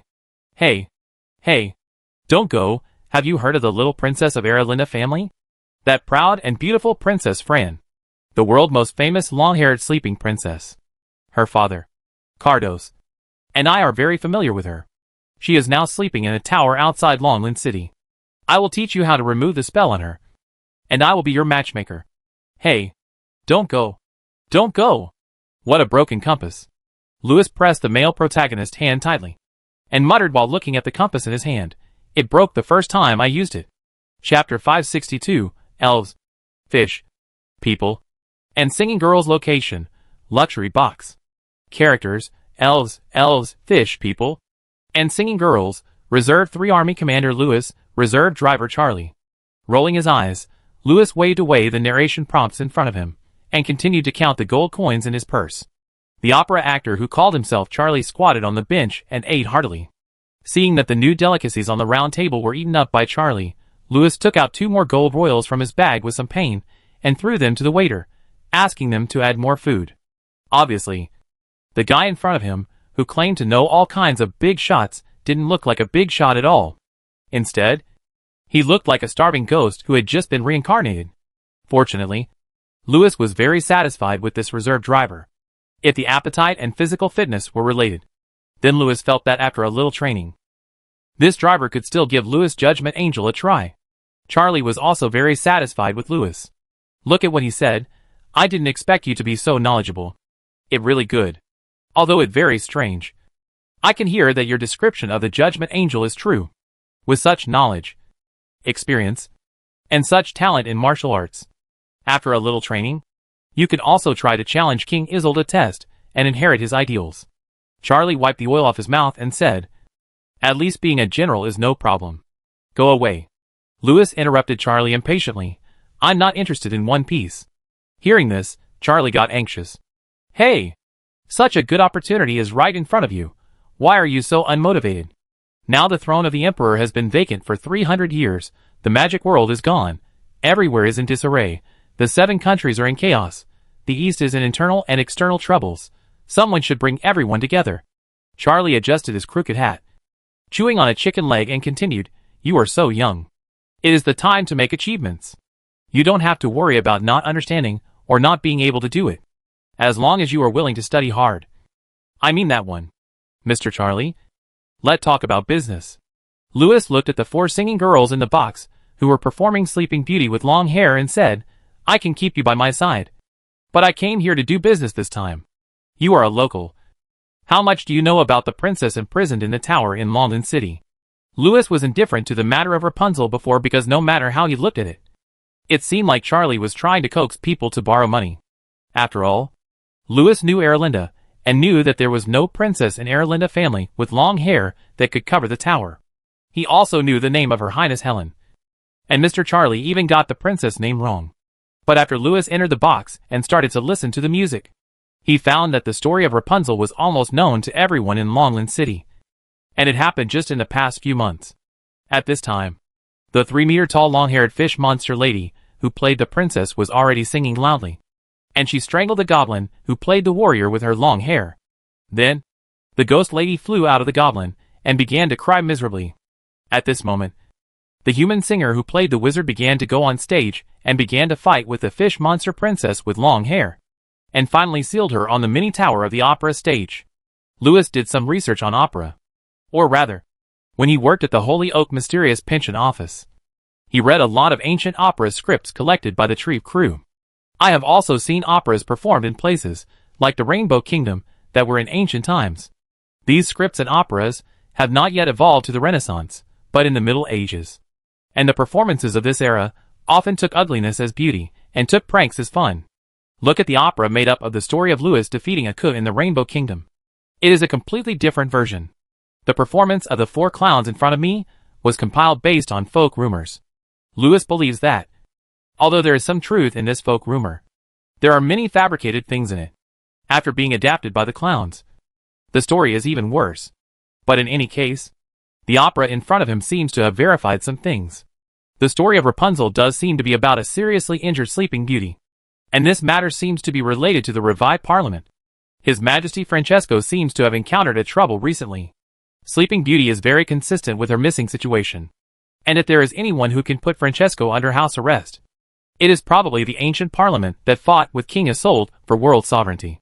Of course, this is just a guess, because many places are not consistent. Therefore, Lewis intends to ask the local in front of him for details. The opera performance just happened when Lewis was asking questions. At this time, when Charlie heard Lewis mention the Rapunzel, his expression was also slightly stunned.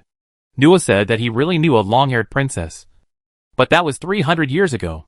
The beautiful Miss Friend at that time has now passed the test. Cut off her long hair that had not been cut for hundreds of years, which symbolized her magic, and walked out of the magic tower where she studied, and went to the north, becoming a mature queen. He is no longer a local. This place has become his hometown. But he can't say that. After all, it is not easy for him to find a suitable candidate. More importantly, from the words of this candidate, if he can't be a guide, the candidate will probably not let him follow. Thinking of this, Charlie felt relieved. It was just a guide. The location of the tower was known to everyone in Longland City. It was just outside the East City. As for the story of Rapunzel, although he didn't know the whole story, he had absolute confidence that he could solve the problem. Even if the imprisoned person was an ancient god, he had the confidence to defeat the guys who imprisoned the ancient god and release the poor Miss Ancient God. Since he could do it himself, it would be no problem to help this still immature boy. Local. I am indeed a local. Charlie coughed and said, as for the imprisoned Princess Fran, I did not lie. It just that. I mean, the last time I went to the tower, I failed to release her. At this point, Charlie felt a little disappointed. Miss Fran father watched her too closely, and the proud Miss Fran did not seem to be willing to accept his pursuit. At this time, the fish monster who played the role of Rapunzel began to sing again. The content was roughly, I am from Erlinda. My wings are the symbol of the end of the world, and my shadow will cover the south. Everything will be purified in my baptism, the world will be in my pocket, etc. These lines are so composite of the image of the great devil, or Francesco image in the rumors in the south is a symbol of the end of the world, the terrifying great devil. And taking the south into his pocket also caters to Francesco's wish to bring together the wizards of the south. You suddenly feel that you guessed right. Chapter 563. Do we have to save the princess this way? Louis suddenly felt that he had guessed right. He suddenly remembered the meaning of the name Fran in Snow White. Louis had never heard of the name Fran. But in the story of Snow White, the queen name was Fran, and her full name was Francesco, the same name as His Majesty Francesco. From the perspective of the members of the ancient parliament, they would not recognize Francesco as the Queen of Sorrento because they did not recognize the royal family of Isolde, did not recognize the legitimacy of Francesco, and would only recognize her as the Princess of Erlinda. So, if there is a princess named Fran, who is imprisoned in the tower by the parliament, it can only be Francesco. Everything is connected. You suddenly understand. You pass your thoughts to Charles, tell him the purpose of your visit, tell him the crisis Francesco encountered and your speculation. Charles' message is synchronized with yours. Charles was stunned for a moment, and then he laughed in anger. King Isolde, the legitimacy of King Isolde's descendants is unquestionable. Now those evil guys still want to restore this era to that dark era, which is simply wishful thinking. Ha ha ha, Louis, this comes at the right time. You don't have to worry. Wait for me for 3 days. I will raise my arm and call 1,000,000 troops, all the resurrected people, and grant you the power to command the 3 armies. Hey! Hey! Hey! What are you pulling me for? Give me 3 days. Someone will definitely arrive within 3 days. Before Charlie finished speaking, he was dragged away by Louis. Unfortunately, although both of them have studied opera, they are not good enough. If Beau or Treve were here, they would tell them that although the script of the opera would compromise for art and make some changes, art comes from life and has a realistic basis. And they will definitely point out something in public. The reason why Rapunzel used a tall and strong mermaid monster was to show her hideousness and terror. The reason why the warriors who fought against Rapunzel used goblins was to show the height and terror of Rapunzel and the insignificance of human warriors. Ghosts represent death and ominousness.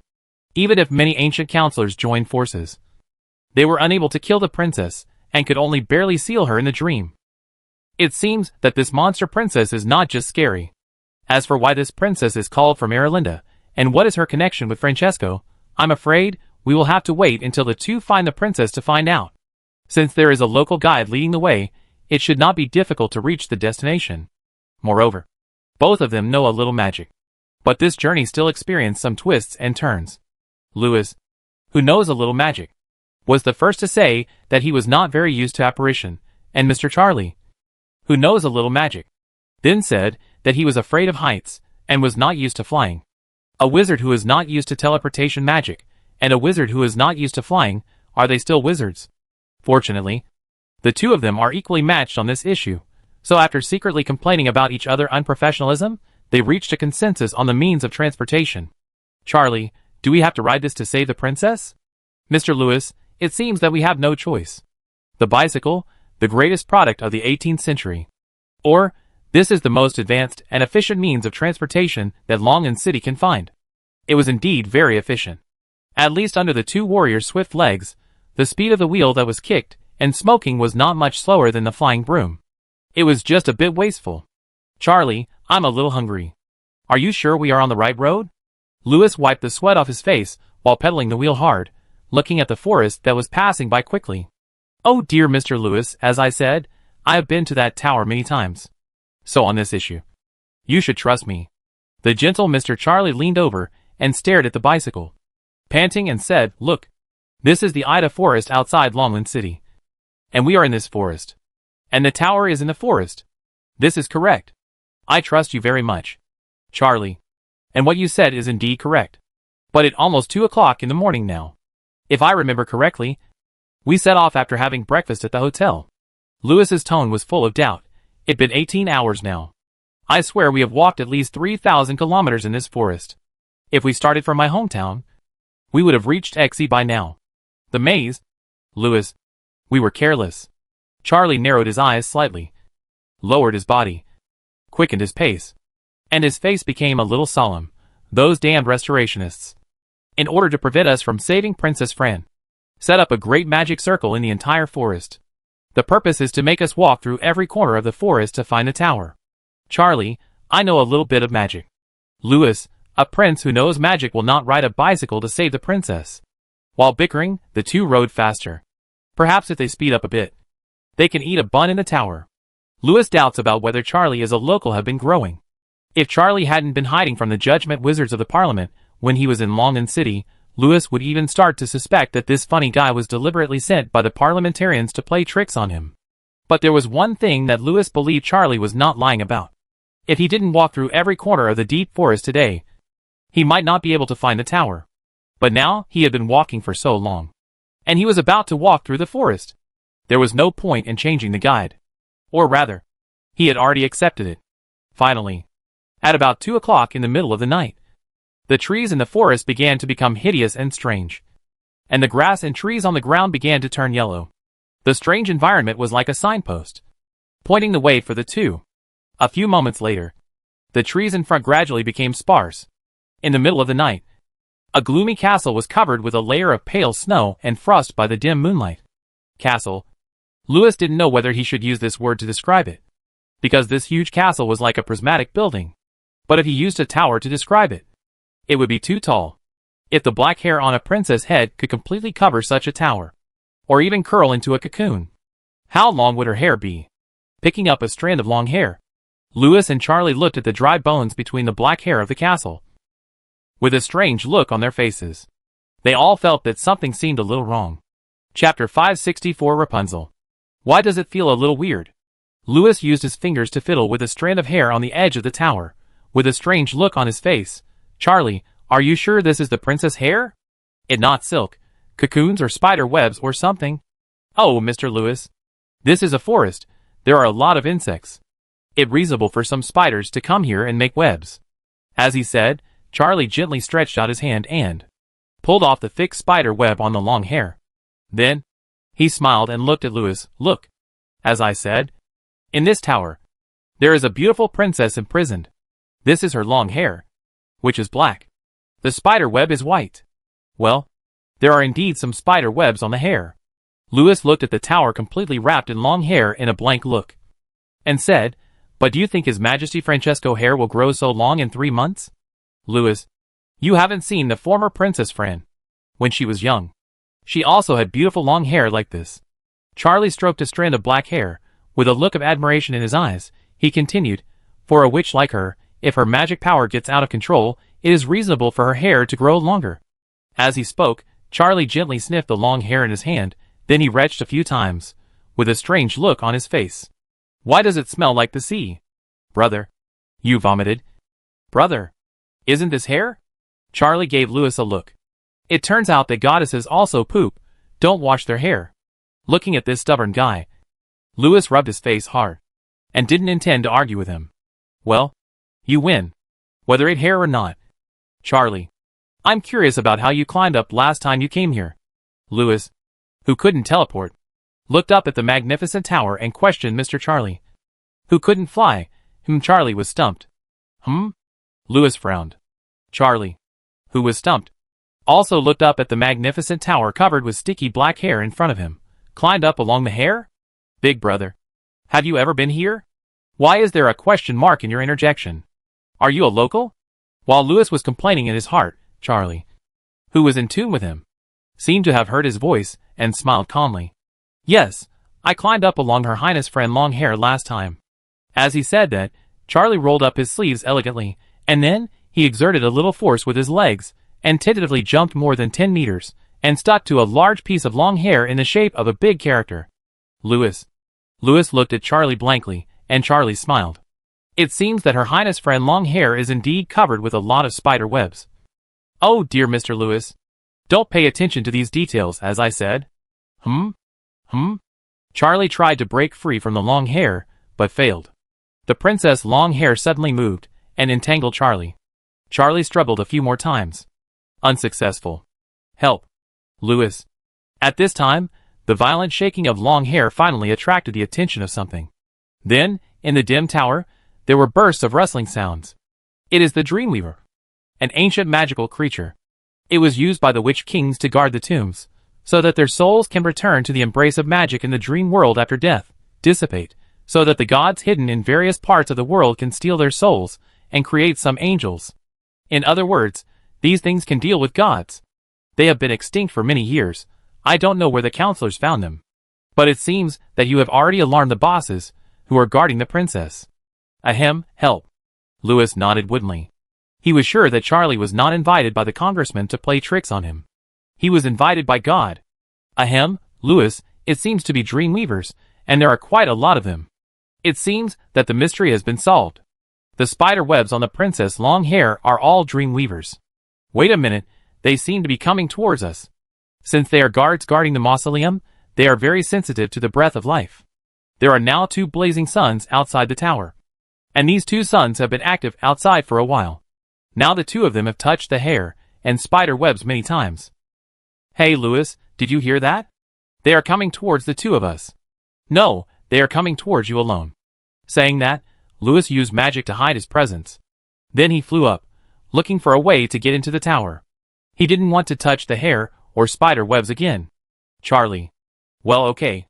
Louis, I actually discovered these things a long time ago. Earlier than you. Looking at the increasing number of Dreamweavers, Charlie said with a pale face. So I deliberately helped you attract these guards. Thank you. While Louis was looking for the entrance, he nodded. I saw it. I know you saw it. So, shouldn't you get me off this damn hair before leaving? When Charlie said this, he saw Louis, who had just flown past him, raising his middle finger towards him. Charlie. With Charlie expressionless, Louis flew towards the top of the tower. Then he found a gap between his long hair, and got into a broken window of the tower. Although the Dreamweaver was very difficult to deal with, this guy should not die. While thinking, Louis got into the tower. When he saw the scene inside, he covered his eyes fiercely. Charlie. This idiot. Why not sneak in? Why stir up a hornet nest? The scene in front of him is a dilapidated hall. Some traces show that the hall was once magnificent and spacious. The wind and frost of the years have left traces of dilapidation in this hall. The walls here are dilapidated, and the ground has collapsed in half. Louis can see the spiral staircase and several floors downstairs when he looks down. Looking around, the huge several-story building is full of densely packed Dreamweavers. They are coming from all directions and rushing out. It seems that Louis is at a traffic artery in the tower. And considering the number of Dreamweavers, it is too shocking. Why are there so many? Is His Majesty Francesco injured? Is there a need for so many Dreamweavers? The situation in front of Louis makes his scalp tingle. If it were normal, Louis would definitely turn around and leave after seeing so many elite monsters. Who would want to stir up a hornet nest for no reason? But now, fortunately, I didn't stir up the hornet nest. Louis, who was determined to sell out his teammates, breathed a sigh of relief. Help! You heard the shouting outside. You ignored it. Since your teammates are shouting outside to attract monsters in order to create opportunities for you, then we can't let him down. So, Lewis put his hands behind his back and started to wander around the tower like he was taking a walk. As long as he delays for one more second, there will be fewer monsters in the tower. At that time, he won't have to worry about touching the hair spider web or something. But that guy won't really die. Right? After sensing it, Lewis found that the life breath of the sun outside, who was shouting help, was still extremely strong and getting stronger. It seems that his teammate is also determined not to show his strength in front of him. Even I can't read his mind. I'm really curious about his level. It seems that this local Mr. Charlie is indeed a resurrected ancient wizard. There are only a few wizards in history who are stronger than me now. I don't know which era he is the Wizard King. While muttering, Lewis, who was strolling, had found the key to unlocking the princess seal in the tower. He glanced at the direction where the princess was, and walked slowly towards that direction. Chapter 565. Let her go. Let me come. Lewis glanced at the direction where the princess was, and walked slowly upstairs. As he walked, Lewis found that the interior of the tower was larger than he had imagined, and the layout did not seem to be for human wizards to live in.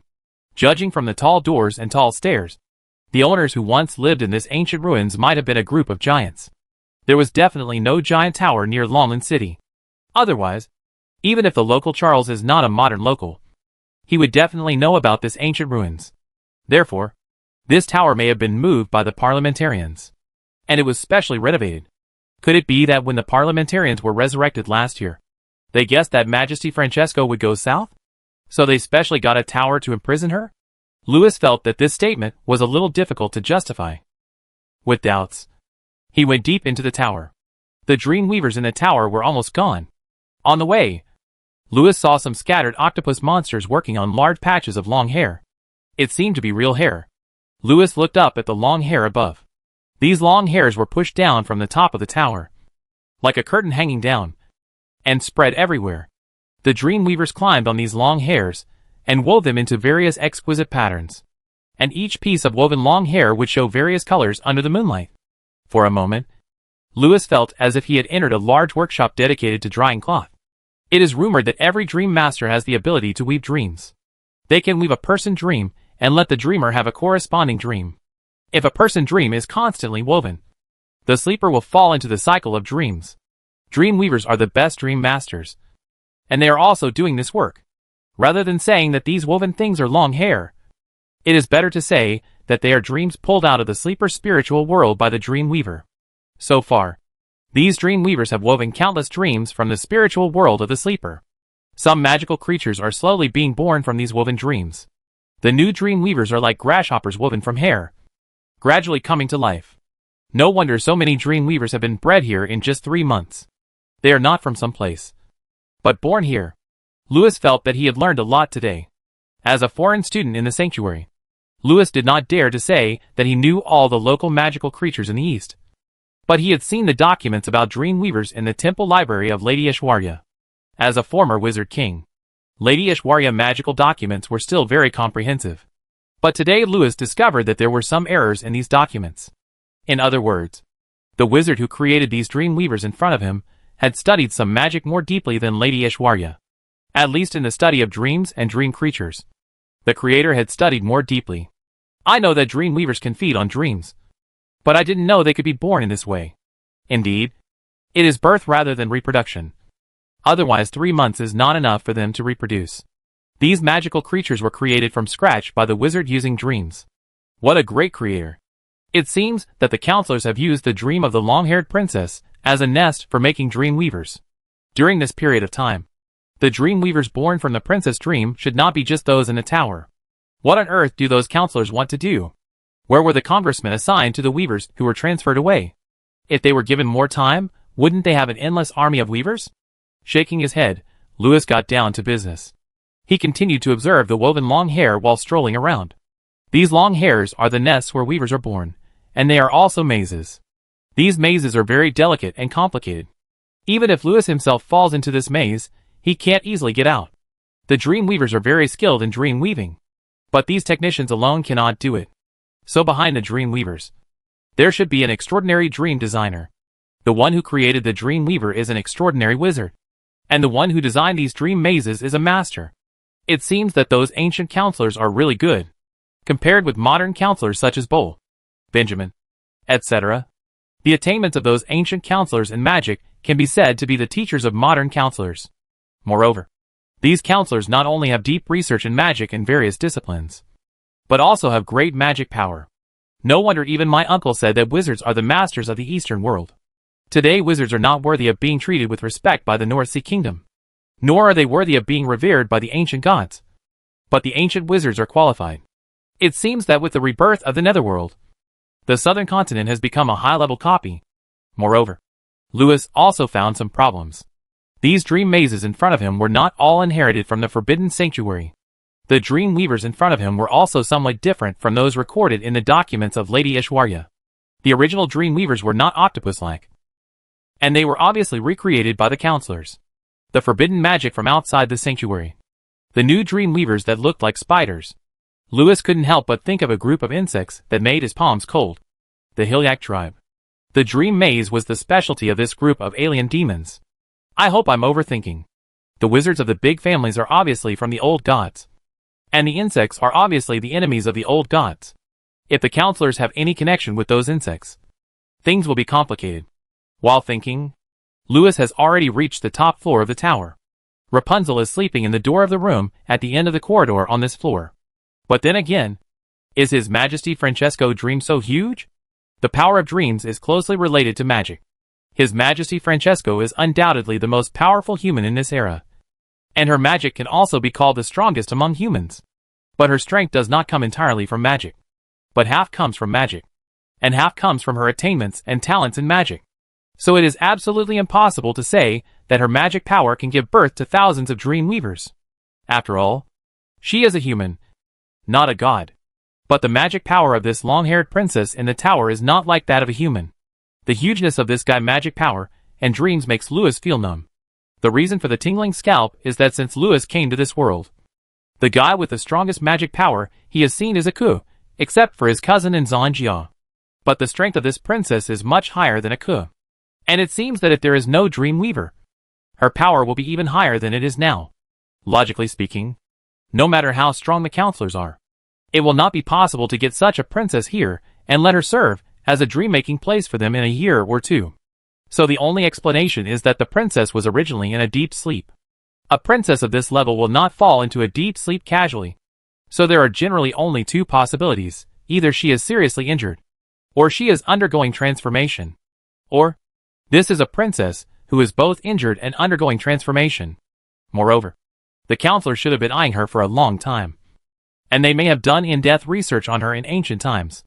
Otherwise, the counselor's dream field plan cannot be realized in the short term.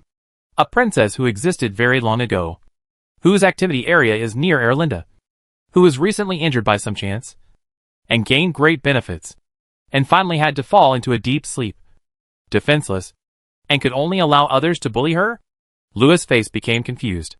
For a moment, he thought of a Ku, but Lewis felt that if Charlie were here, this guy who often sets flags would definitely say this. As we all know, the one sleeping here is a princess. Ms. Almerico is an ancient god, not a princess. Although Charlie is a very unreliable guy, Lewis thinks Charlie's logic still makes sense. Anyway, Lewis doesn't know what kind of princess a Ku is.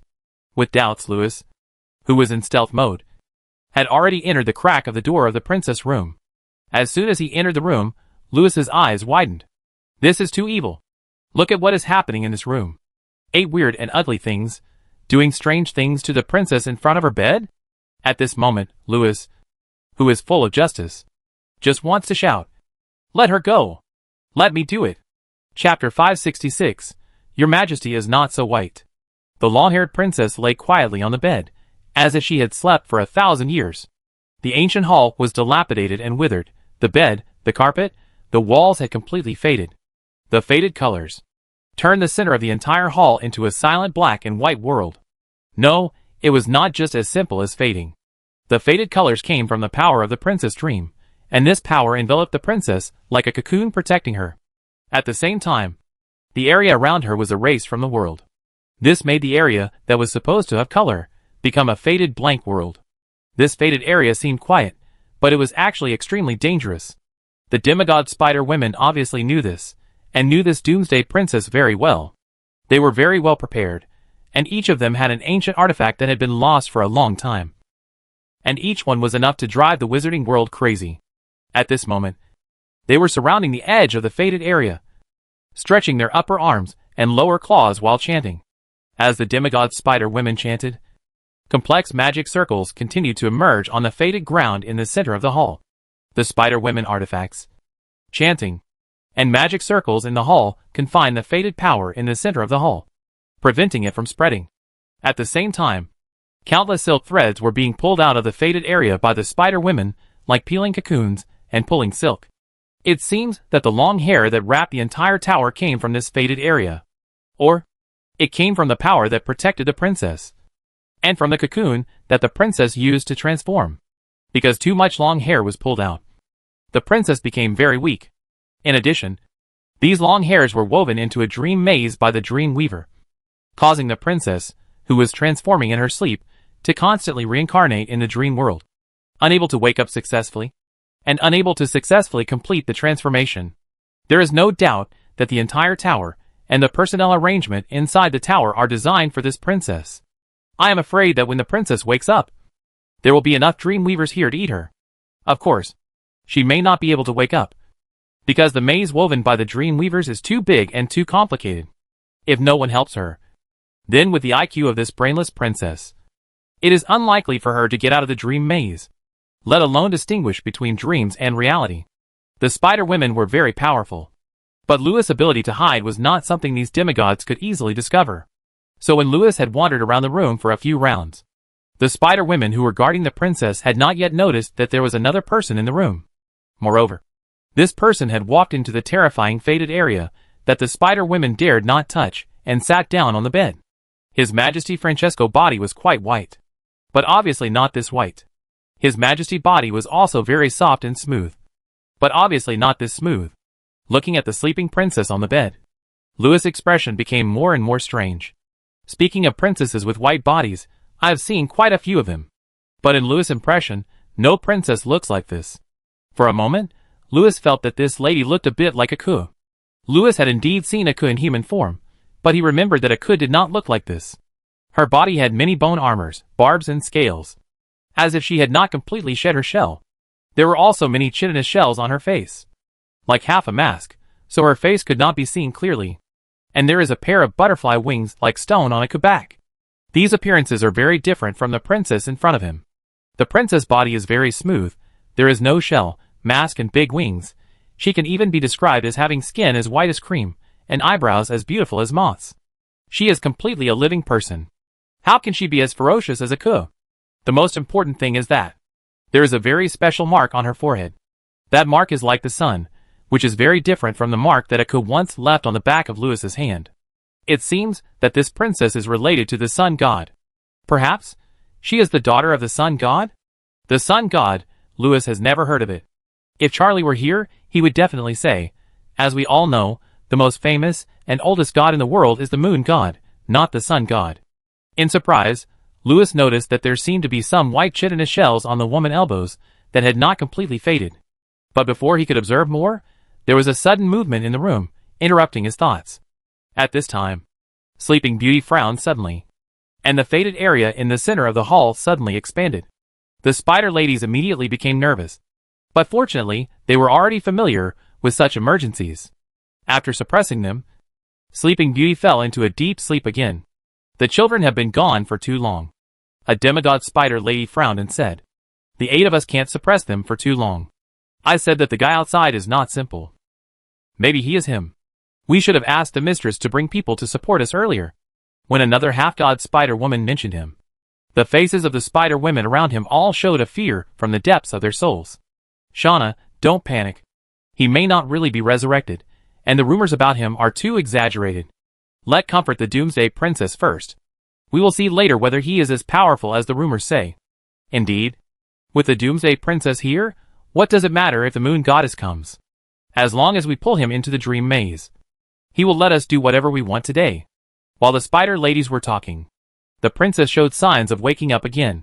This scene made the 8 spider ladies a little dumbfounded. They began to cast spells in a hurry, And the spells they chanted also changed into another form. Just like a sleep song.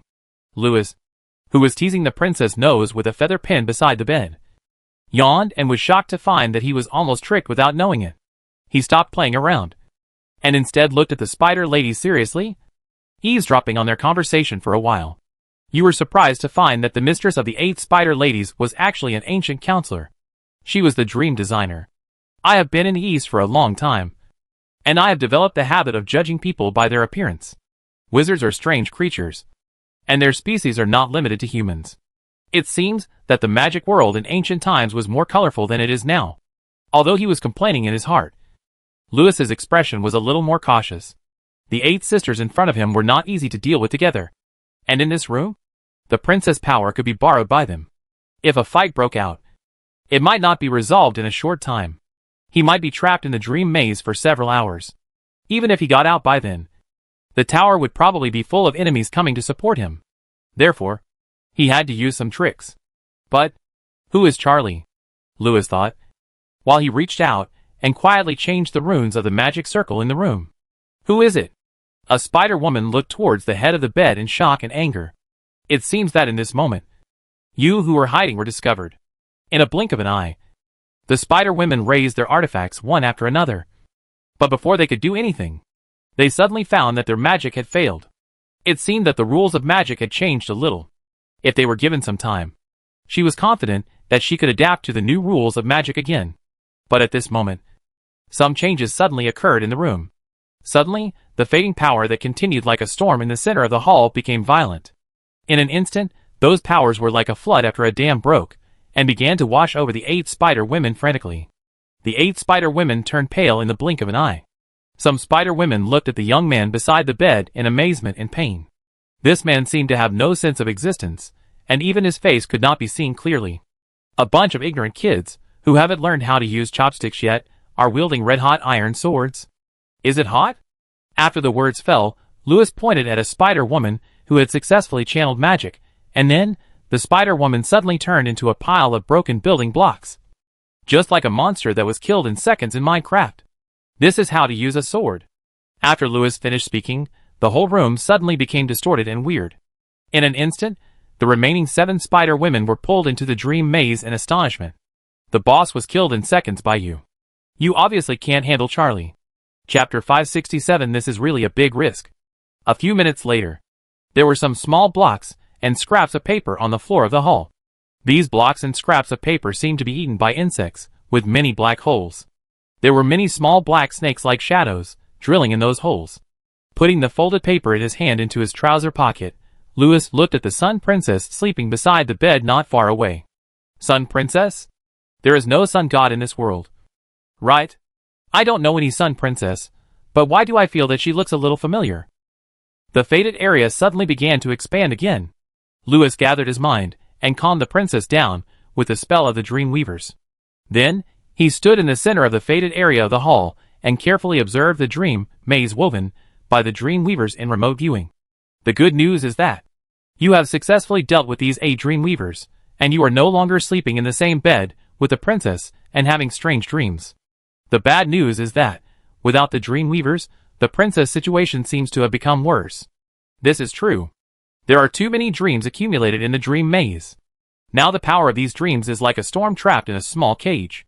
If not handled properly, these dreams will eventually destroy her, and she will become a fool even if she doesn't die. For a moment, Louis felt that it would not matter if the Sun Princess became a fool. She didn't seem to be very smart. Shaking his head, Louis touched his chin, looked at the princess on the bed, and fell into deep thought. You have dealt with the people who bullied the princess. But whether to save the Sun Princess of unknown origin is a question. Anyway, there are no outsiders in the room now. And the poor little beauty is sleeping quietly on the bed. Her fate is now in your hands. You decide. A. Save. You still have to save her. If you meet her. If fate. Since she is related to the Parliament, she might know some important information. Completion reward. Dream interpretation +1. News about His Majesty Francesco +1. I am trapped in the maze too? I am sleeping in the same bed with the princess and having weird dreams? End times, strange things crawling out of the demon castle 1, strange doomsday prologue +1, opportunity to cooperate with the old gods +1, all attributes +3. B. Don't save, what the hell? What does it mean to cooperate with the old gods? The results after saving them seem to be not very good. It better not to save them. Completion reward. Lewis, who left without a care in the world +1, Sun Princess bullied by the mistress +1, Dreamweaver army +1, old god Doomsday messenger crawling out of the demon city *1, the prelude to the Doomsday that started early *1, the countdown that started early *1, old god who was deceived into joining forces with the bugs +1. Random attributes added to make you face the Doomsday that is difficult to win 1000 by 1. C. Kill the Sun Princess. Completion reward. Dreamweaver army -1, old god who crawled out of the demon city and woke up forcibly, angry, weak *1, false Doomsday prelude +1, opportunity to cooperate with bugs +1, unknown future *1, experience +300. Rubbing his face. Lewis ignored B. However, from B, what the counselors did to the Sun Princess was actually to welcome the Doomsday messenger of the old gods. I just don't know why not saving the princess is related to the old gods being deceived by the bugs. Time is running out. And Lewis temporarily put aside the prophecy in B. He looked at A and C. Both of them are gambles. The result of A losing the gamble may be that he falls into the maze, is taken away by the mistress, and is eventually captured and enslaved by the old gods, and is forced to cooperate with them. Lewis vaguely feels that this guess is a bit unreasonable, but based on the existing clues, he can only guess these. As for the result of C losing the bet, it seems to be better if the old god wakes up forcibly and commits suicide. I and the bugs will definitely kill him first. As for who will win in the end, it depends on who gets the Jinyo stone first after the old god dies. A and C, two fate lines, are both gambling, each with advantages and disadvantages. Your hand reaches out to C. Lewis's hand reaches out to C and waves C away. All attributes +3. Lewis looked at the Sun Princess and said, "We met by chance, and we don't know if we are enemies or friends. But I have no grudges, and hope you don't repay kindness with hatred. You know, I, a kind man, risked sleeping with you to save you. However, how can I save you and avoid lying here with you? If you want to wake up this princess, there are only two options now. The first one is the safest way, which is to untie all the long hair, dream, woven by the Dreamweaver, and the princess will naturally wake up safely from the dream maze. But this work takes too long. These thousands of Dreamweavers have done a lot of work over the past few months. And the dreams are also very complicated. If I were to do it alone, it would take at least 10 days to get rid of those dreams. The second method is the fastest, but it is too risky, because in this second method, I have to enter her dream and lead her out of the maze. But this is not only very dangerous, but it will also take me at least several hours. Lewis felt that neither Plan A nor Plan B was suitable. In a few hours, the supporters might have arrived, and the mistress, who was about to come back, was not only a god-level wizard, but also the designer of the dream maze. If she came back, and happened to catch me sleeping with the princess, then I would probably have to sleep in the same bed with the princess and have strange dreams. It seemed that I had to choose C. This method of C could only be tried. As long as we were dreaming together, she could feel something incredible, strange, very exciting or stimulating. She could temporarily go from the deep dream to the shallow dream. If I seize the opportunity and cut off her connection with the dream, she will have a chance to wake up. Lewis knew that this plan was easy to say, but difficult to do, because this method actually requires exploiting the design loopholes of the dream maze. Lewis has found some loopholes on the way here, but he is not sure that he can succeed. If he fails, he will have to sleep in the same bed with the princess, which means he will go back to Plan B. And finding loopholes is not the most difficult part. The most difficult part is that the Sun Princess in front of him is obviously an ancient god. How easy is it to make a god feel stimulated in incredible excitement? Speaking of which, Lewis once made a god have such an experience. Miss Moon. Oh, don't make that weird expression. We are talking about the journey to the sanctuary. Lewis rolled his eyes. The journey to the sanctuary cannot be reproduced now. So this plan C can only be tried, or the risk is very high. Alas, since the day I was brought into this world by a storybook, I started taking risks for women. I really don't know what kind of storybook this is. It's because I, a serious person, don't let things go wrong. Saying so, the serious person Lewis pulled up his pants and laid down on the bed with ease. But what do I think about every night when I go to bed? Anyway, it seems that I have to take a big risk. Chapter 568. Sorry, my wives. Since I want to use my dreams to influence you, then let me start with the dream I am most familiar with. It is best if it is the dream I often have every night when I go to sleep, so that I will not be able to tell whether I am in a dream or in reality later. Louis knows the danger of this dream maze and might get caught. In order to avoid accidents, he left a mental stamp on himself and left the dream with the Sun Princess. But what do I dream every night when I go to sleep? Oh, yes. As a science fiction fan, I think about these things every night when I go to bed. After collecting his thoughts, Louis imagined all kinds of incredible things that the wizards of the sanctuary had seen. The indescribable celestial bodies that revealed their true faces after being explored. The bizarre imaginary space. The asymmetric bubbles across the galaxy that subverted cognition. Against the background of these unimaginable objects one after another, Louis imagined himself driving the Ferraris created by the sanctuary in its most glorious era and starting a wonderful journey. Just like the process of going from meditation to sleep before Louis goes to sleep. As Louis gradually falls asleep, the background and starships gradually become illusory. The background begins to become colorful, gorgeous, and then becomes hazy. And the color tone begins to become more pink. The starships driven by Louis also begin to be personified. Under the background of the fantastic pink nightclub that is beyond imagination. Gorgeous and beautiful. The beautiful ship girls laugh and hold their glasses, dancing around Louis. Among the ship girls, a princess with a sun mark on her forehead, who looked confused, unbelievable, and felt that the situation was a bit strange. Looked at Louis and the ship girls curiously. Louis also looked at the ship girls around him curiously. Beyond? Challenge. Is there a new event in the sanctuary? There are so many starships with purple cores. Huh? Whose new ship is this? It looks familiar. Louis raised his eyebrows when he saw this strange little ship girl. There was a moment you suddenly remembered something. Oh, by the way, a small, cute battlecruiser? It looks like she is lost. How can you let her stay here alone? It seems that in your subconscious, she is at the level of a battlecruiser. Huge as a continent. The situation seems to be getting weirder and weirder. Obviously, Louis doesn't know what he thinks about every night before going to bed. Wait a minute. What kind of starship? Have I forgotten something important? Oh, right, my judgment is wrong, my son. A real, ungrown doomsday judge hidden in the sanctuary. So I dreamed of her? I remember the judge is a small colossus. It shouldn't be this big. It seems that I really came to the Azalane bar in the sanctuary in my dream again, and there are always unreal things in dreams. However, if I can take her out of the sanctuary, will it become true? Louis put down the imaginary fake wives at hand, and walked towards his real wife with a smile.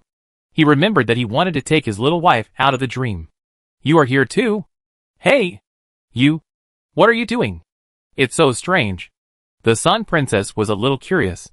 Obviously, she had never seen such a bizarre thing. But she seemed to know Louis. When she was most scared, she subconsciously trusted this familiar person who broke into her dream. Come on. Drink. The commander is here to save you, Louis said drunkenly, shaking the bottle in his hand, smiling and tilting her chin, as seeing the man in front of her pouring her wine without saying anything.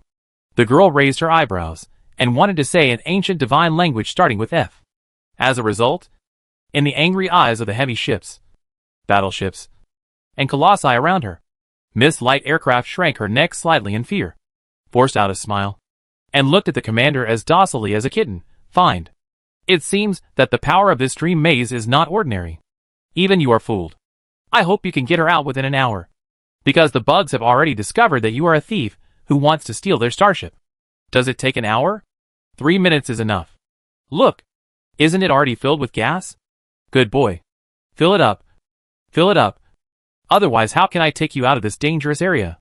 Lord Louis, who was refueling the starship, smiled more and more. Can you take me away from here? Those bugs are so scary. They can change a person's consciousness in a dream. They took advantage of my deep sleep and kept coaxing me to leave quickly. My father is also sleeping. He must be being coaxed by them. Miss Sun Princess felt that she had found her backbone. She drunkenly pushed the bottle away and looked at the savior anxiously. How do we fly out? Imagine you are a starship. Imagine I'm a starship? Wait a minute, why do I use the word imagine? Isn't my son a starship? For a moment, Louis felt something was a little off. Oh no, this guy is about to wake up. A starship lady whispered to her companions. His dream is connected to the sanctuary. No one can defeat this guy in his dream. Sister, will your idea really work? According to the information I interpreted from his dream, he never paid when he drank in this bar. Don't worry, given this kid weakness, this trick will definitely work. Play your roles well. A starship lady walked to Louis's side charmingly, and whispered in Louis's ear to distract his attention. Then, several other starship ladies also quietly spit out a few strands of colorful spider silk from their mouths, and then Louis became confused again. The puzzle is solved. It seems that in addition to the Dream Weaver, there is a group of hidden guys who control everything through the dream world. That right.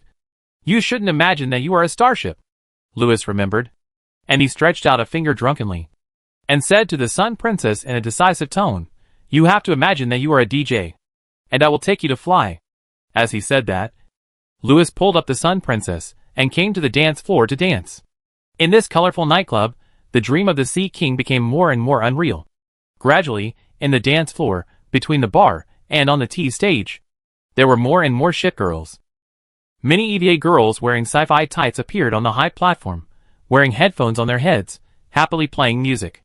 In this group of devils dancing, the crowd became more and more crowded, the lights became dimmer, and the music became more and more powerful. It had only been 2 minutes since I walked off the dance floor, but this dreamy scene was too enjoyable. Louis and the Sun Princess forgot everything in this joy. They only remembered that everyone was very happy. Is that so? Can you fly like this? Yes. Good, just like this, twist up. Yeah. In this psychedelic dream, the Sun Princess looked at the scenes around her that she had never seen before, and danced with everyone in excitement. Everything she experienced in the blue bar today opened her eyes, or in her memory, there had never been these modern things. For a moment, she couldn't tell the difference between dream and reality. And for a moment, she also doubted whether she had come to someone else's dream. The extreme sensory stimulation made the Sun awake for a moment. At this moment, her heart was like a saint, and she was immune to evil. You are the same. Hey, what did I do? Louis was a little embarrassed. For a moment, he was awake, and a ball of white light with destructive power accumulated in his hand. But under the charm of the surrounding ship girls, he soon showed a drunken smile again. However, the white light accumulated in his hand became more and more terrifying. This scene made the surrounding ship girls show astonishment and fear. Commander, what are you doing? You will destroy the Blue Lane bar. I know. I know. Louis hugged the Sun Princess in his arms in tears, and shouted in pain, while waving the light blade in his hand, slashing at the connection between the princess and the dream. I'm sorry. My wives? I only have the princess. You just sacrificed for her. It over. It all over. It all in vain. I said this trick doesn't work. This damn freeloader scumbag. Chapter 569, What did the cocoon become? Under the shining white light in Louis' hand, the dim bar was illuminated, and the shocked and frightened faces of the ship girls were also illuminated. Commander, what are you doing? You will destroy the Azza Lane bar. I know. I know. Louis released the light blade while crying, slashing at everything around him. I'm sorry. My wives? I only have the princess. You just sacrificed for her. The white light suddenly flashed. The crowd shouted in pain. The Azza Lane bar disappeared like a destroyed illusion. When you opened your eyes, you found yourself in a void, and the Sun Princess in your arms was intoxicated and imagined herself as a ship that was about to fly. She really felt that she was about to fly. You looked up and looked around, and found that there were several huge and hideous alien phantoms in the distance that were slowly disappearing. It seemed that they were just controlling the Sun Princess with silk threads, but at this time, they had been killed by you, and most of the silk threads in their hands were broken. The alien phantoms gradually disappeared, and you heard their angry shouts. Damn scumbag. Don't let us run into you again. It seems that those big bugs are your wives just now. Louis. Louis knew that they were still in the dream maze.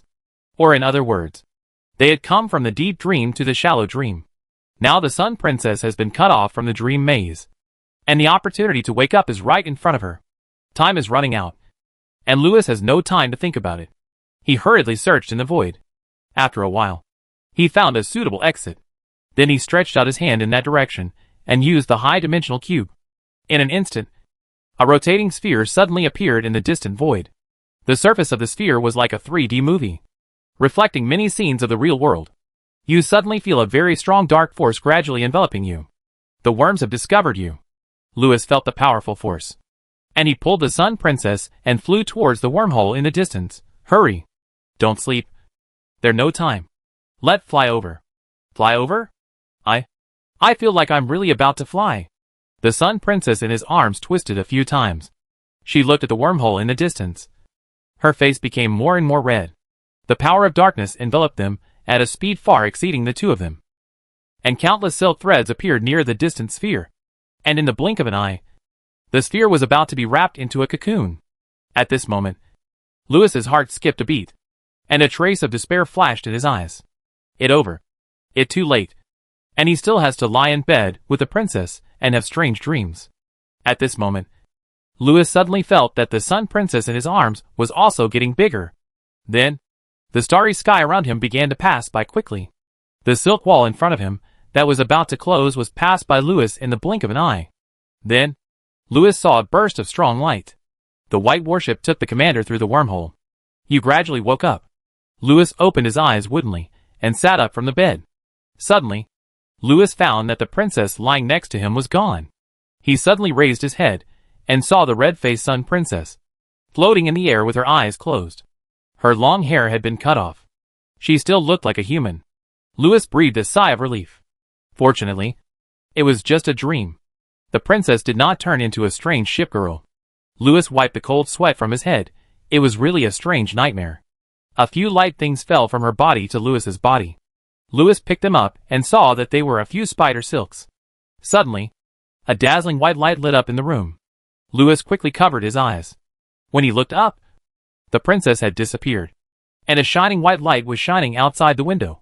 Louis raised his head woodenly and found that a UFO emitting white light was flying crookedly towards the sky. Miss Kankily flew away.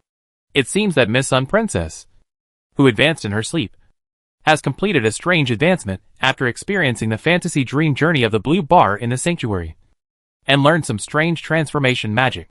Louis. Not long after, the white light disappeared in the direction of the demon-subduing city. There was no time to say goodbye. She saw something in her dream, and had to go to the demon-subduing city as soon as possible to prevent what happened there. Threads kept falling in the room. Louis came back to his senses, and rubbed his aching forehead. It seems I'm still not awake. Outside the window, there was a faint cry for help. Louis flipped through the storybook. How long have I slept? Isn't the mistress here already? Louis got off the bed, walked outside, and flipped through the records in the storybook. Task duration, 2.5 minutes, real-world time. Obtained additional title, Fast Man. Ahem. Louis' face was a little embarrassed. What did I do in my dream? I don't remember it. However, although the rescue process experienced some unexpected twists and turns, it was generally within the plan. I just spent more than 2 minutes in the dream. The supporters should not have arrived yet. Louis flipped back. The previous page wrote about the completion of the task. Task reward, interpretation of dreams +1. News from His Majesty Francesco +1. I am trapped in the maze? I am sleeping in the same bed with the princess and having strange dreams? One time, strange things crawling out of the demon city. Go to the demon city to collect them. 1. Strange Doomsday Prologue. Go to the demon city to collect them. +1. Opportunity to cooperate with the old gods. +1. All attributes. +3. After seeing these rewards this time, Louis understood a little. According to the memories of the 8 demigod spider women, the area where the demon city is located is overlapping with the abyss plane. The council created the Dreamweaver army here to welcome the arrival of the doomsday messenger of the old god in the demon city. In addition, the counselors and the bugs have no direct relationship. Or in other words, the counselors became close to the bugs through the dream labyrinth. The counselors learned about the dream labyrinth from the forbidden book in ancient times, and the bugs sensed the counselors during their research on the dream labyrinth. The two sides began to have contact after that. However, they had many contacts, but the counselors regarded the bugs as wizards, and did not know the identity of those bugs. Some people dreamed of the sanctuary, and summoned Anthony and me. Some people also saw a certain group of the Hilak tribe in their dreams. Louis knew why those bugs appeared in this world. Or, they discovered this world in the era of King Isolde. and it is possible that they discovered it earlier. Anyway, the insects have arrived, and may have arrived for some time. I don't know how big this hive force is, nor do I know how far they have arrived. But since they appeared in the abyss first, they must be interested in something in the abyss. Could they be a group of fugitives who lost their hive and planned to transform the old gods into a mother nest? Lewis thought this might explain why the insects were interested in the old gods. Maybe they are fugitives.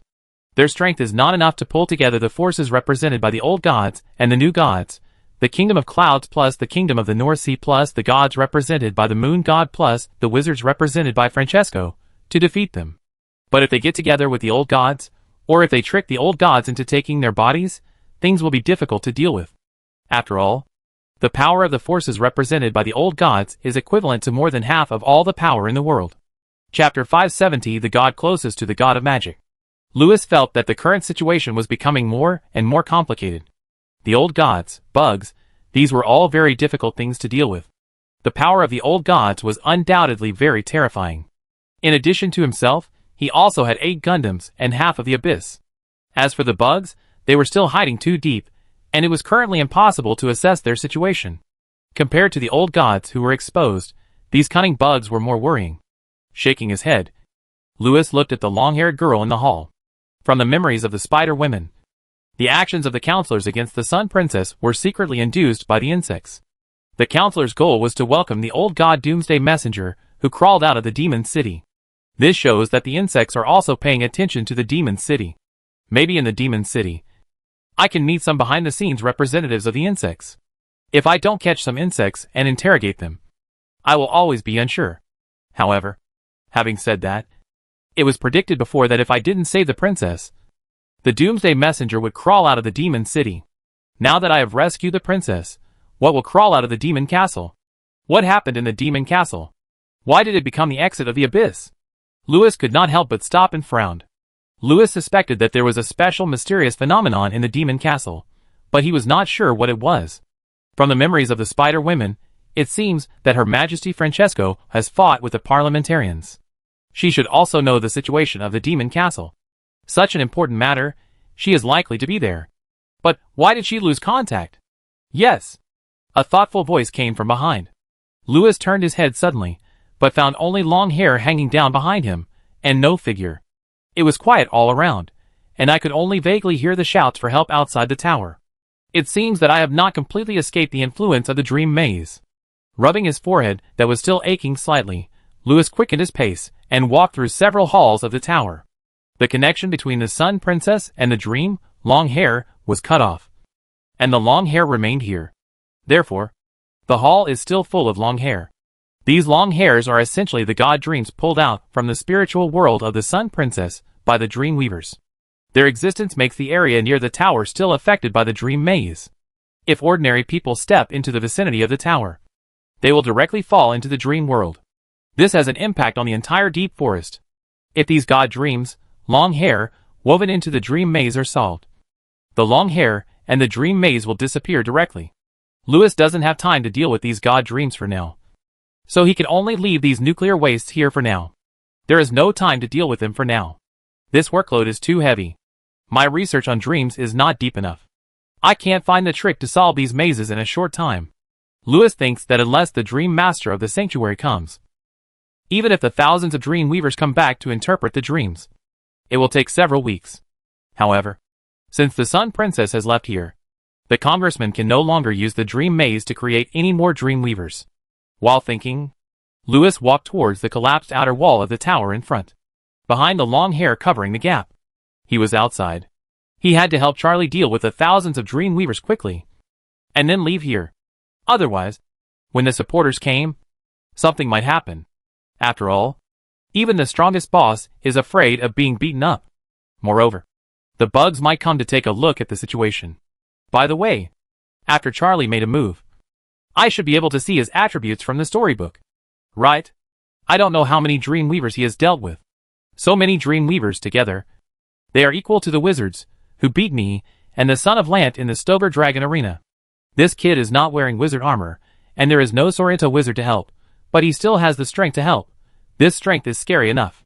While thinking, Lewis has come to the edge of a broken wall. He lifted the long hair that blocked the exit and looked outside the tower. Outside the huge tower, the ground was glittering with gold. Many ancient gold coins were scattered everywhere, shining in the sun. Some people in the forest were shivering and quietly observing the figures here. Suddenly, a gust of wind blew outside, and the trees in the forest swayed, scaring away the remaining frightened birds in the forest. In the sun of Lin Feng, a gold coin suddenly fell from the spider web in the upper area outside the tower, and landed on the balcony under Louis's feet, making a crisp sound.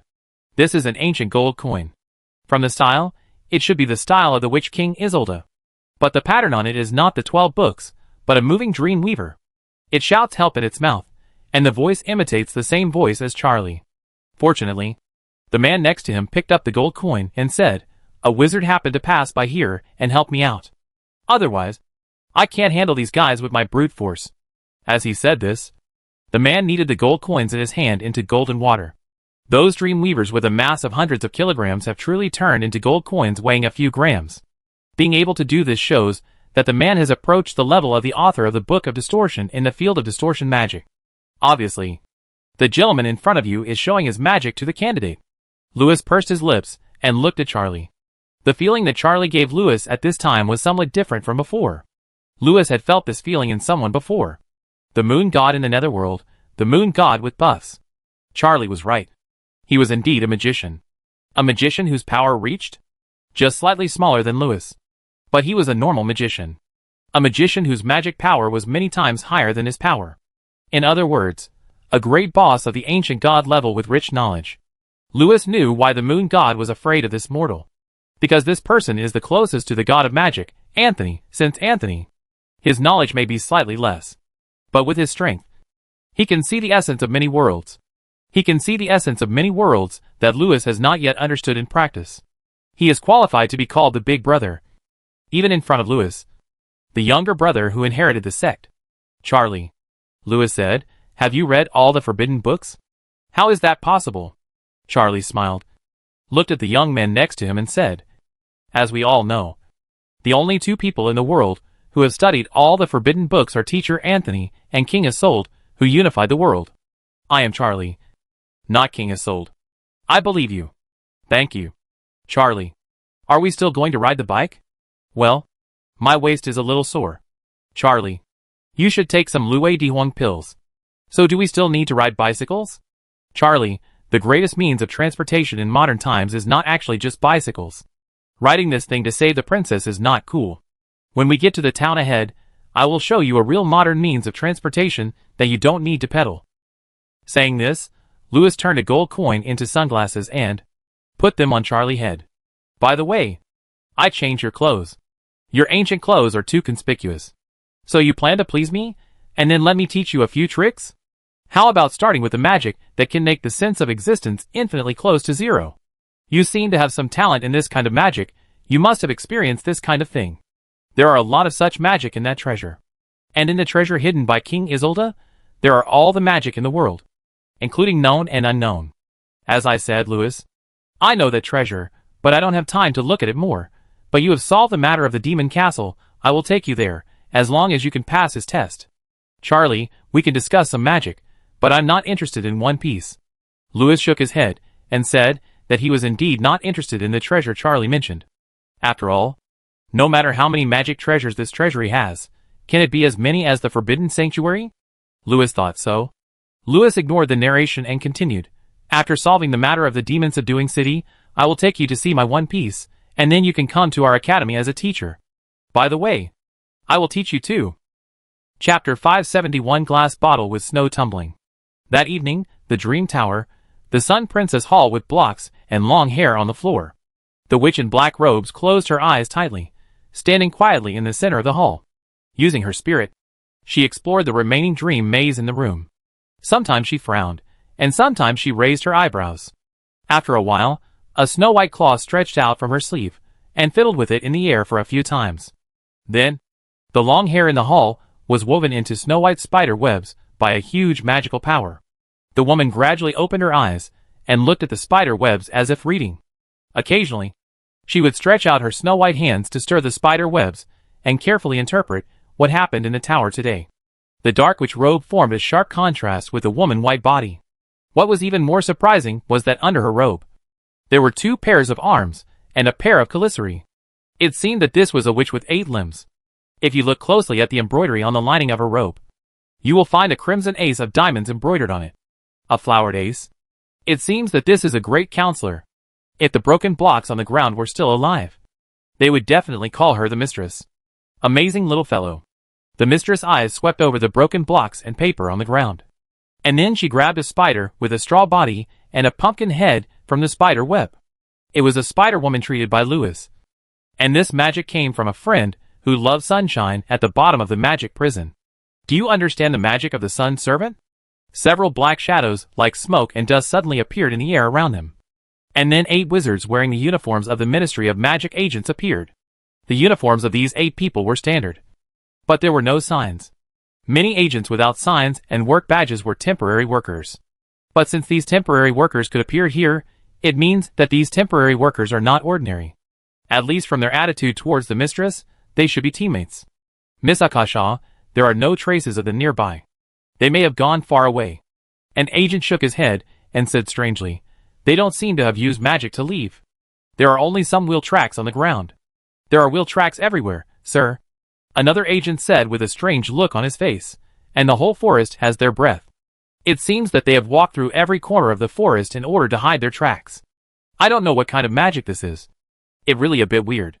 Where is the Sun Princess? The mistress' face was a little ugly. Have you found the direction she left? Can you know her current state? This is good news. Sir, we did find traces left by the Sun Princess. An agent said, from the remaining magic elements, the direction she went last should be the Demon City. She left at 4 o'clock in the morning. She is too far away, and can't catch up. I don't recommend chasing him anymore. Another agent said, from all the signs, he has successfully awakened. This time, we have prepared for his transformation. I have informed the council. Akasha. The leader of the agents said, the council will make arrangements in the Demon City. The time for Lord Moto to come is ripe. Since the princess has gone to the Demon City, no matter how he makes trouble, he will fall into his own trap. Moto, if the god of 10,000 eyes were here, he would definitely be terrified by this name from the abyss. The Sun Princess will not stir up any trouble. But our plan has been disturbed. The adjutant said to the leader, we no longer have enough Dreamweavers to effect the war of the 7 countries.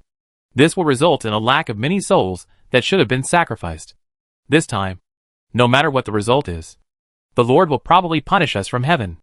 The mistress' face was a little gloomy. She thought of the 2 culprits. In fact, she only saw one person in her dream, modern man Lewis. Otherwise she would recognize who the other person was. Are Carl and the others still looking for those 2 guys? I want to know their names. At this time, another 4 people teleported into the hall. The background colors of the black robes of these 4 people were different, printed with patterns of hearts, diamonds, spades, and clubs. However, the handwriting of these J letters is very different from the official handwriting commonly used by the modern Ministry of Magic. Even the handwriting of these 4 JS is different. It seems that these 4 people are ancient wizards, but they are not from the same era. I heard your conversation. Akasha. Those 2 guys really made us have a hard time finding them. Carl took off his wizard hat and saluted his companions. Then he picked up his handkerchief and wiped the sweat off his forehead. The 4 of us searched the area within a radius of 200 kilometers and asked every living person. Fortunately, some merchants encountered those 2 guys on the road, but they didn't see their faces clearly, only saw the flashing taillights behind their wheels. It really fast. I've never heard of anyone riding a bicycle as fast as a broom. Another J said, it also in the direction of the Demon City. But judging from their speed, I'm afraid we can only meet them in the Demon City. The council will laugh at us to death. After saying this, everyone's face became a little gloomy. After all, everyone was a step late. Now the princess is missing, and the culprit can't be found. Not to mention what happened in the council, they also felt that this matter was a bit bad. When their leader brought the sleeping Sun Princess here, it took a lot of effort. It only been 1 day. And the princess ran away for no apparent reason. I worked so hard for nothing. A bunch of rubbish. Mistress Akasha was furious. I was only away for 1 day. But these rubbish couldn't even guard it for a few hours. And they even moved my maze right under my nose. Calm down, Akasha, Carl said, but I really don't understand how those 8 guys guarded it. This maze is obviously under your control. And even the ancient gods can be trapped. At this point, Carl looked at the spider webs around him, his face becoming more serious, and it seems that he has unlocked all the mazes in the dream maze in a very short time. You know, this is the workload of thousands of dream weavers for more than half a year. This is really incredible. Is there anyone in the world who knows this better than you? Impossible. The mistress shook her head and said, the unlocking of the maze must have other reasons that we cannot understand or unknown mysterious phenomena. It was definitely not unlocked by him on the spot. I can be sure of this, because my understanding of this magic has reached the level of the Queen of Worms. Even if the wizards of the sanctuary are still alive, there are few who can surpass me. Hee, the wizards of the sanctuary are not as good as you. You are really a group of bragging children. But you haven't even learned how to hold chopsticks, yet you think you can wield that red-hot sword. Suddenly, a woman-light laughter sounded in the hall. Who is it? Akasha and the others' pupils shrank slightly, and they looked in a certain direction. Suddenly, everyone found that, above the spider web in the center of the hall, there was a half-human spider as transparent as crystal curled up there. The transparent body was full of twinkling stars, just like a glass bottle with white snowflakes rolling. Chapter 572. My name is also by Shui. The wizards of the sanctuary are not as good as you. You are really a bunch of bragging kids. But you haven't even learned how to use chopsticks, yet you want to use a sword. Suddenly, a woman laughter sounded in the hall. Who is it? Akasha and the others' pupils shrank slightly, and they looked in a certain direction. Suddenly, everyone found that, above the spider web in the center of the hall, there was a half-human spider as transparent as crystal curled up there. Sorry, I disturbed your sweet dreams, but I am really curious. Are the gods of your world really as weak and pitiful as you say? As the crystal spider spoke, she gradually stretched out her limbs. The movements were extremely graceful, and her body was like a work of art kissed by the creator. It was indeed like a work of art, because she was like a glass bottle with snowflakes rolling in it. Her body was completely transparent, just like crystal. She didn't even have facial features or a face. Her entire head was like a drop of smooth glass. In her transparent crystal body, dots of fluorescence flickered, and the fluorescence rotated and moved like stars in the sky. The agents swore that they had seen all the magical creatures in the world, but had never seen such a creature. Carl, who liked to read modern science fiction novels, had a very bizarre word flashing in his mind at this moment. Aliens. Faceless. Akasha's face became serious, as if she had learned more modern information.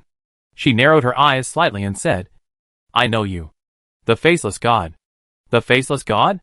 Another god? Oh, I read that the Faceless God knows some magic.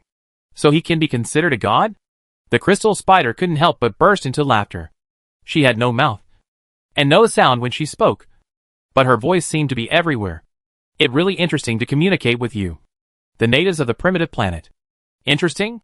The mistress was completely enraged by the arrogance and rudeness of this arrogant creature. She sneered and said, the funnier things are coming. As soon as the words fell, the mistress, who had just smiled, suddenly stretched out her hand with a ferocious look on her face. At the same time, her companions also tacitly took action. It seems that everyone intends to test the level of this spider woman before chatting. If she is not qualified, then there is no need for everyone to chat. It was a test, but the moves they made were unambiguous. At this moment, the mysterious forbidden magic made the whole hall spin like a pot of stirred ink. The mistress heard a sentence. Is it interesting? My little cutie. By the way, I forgot to introduce myself. My name is Bai Shui. What your name? What your name? I said. I can't call it. I remember my name is Bai Shui. In her dream, the mistress gradually woke up. Suddenly, she found herself lying on a huge spider web. A transparent claw kept circling in front of her eyes, and the spider silk on her body had already wrapped around her toes and neck, and was about to wrap her into a cocoon. On the spider web not far away, there were more than a dozen cocoons struggling and talking in their sleep. They were her companions, and beside each of them, there was also a strange transparent insect that looked exactly like the transparent spider girl Snow White. But the stars on her body were much less. Why did it end in the blink of an eye? The mistress couldn't figure it out, and she couldn't think anymore.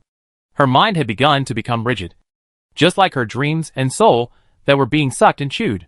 Queen Akasha looked at Snow White in front of her. Suddenly she knew a lot about Snow White. This was the real queen of the insects. like every queen of the insects. They all had their own names. In other words, in every swarm, there are many queens, and every swarm with independent consciousness will give itself a name. Bai Shui is one of the many swarms, a backbone of the swarm.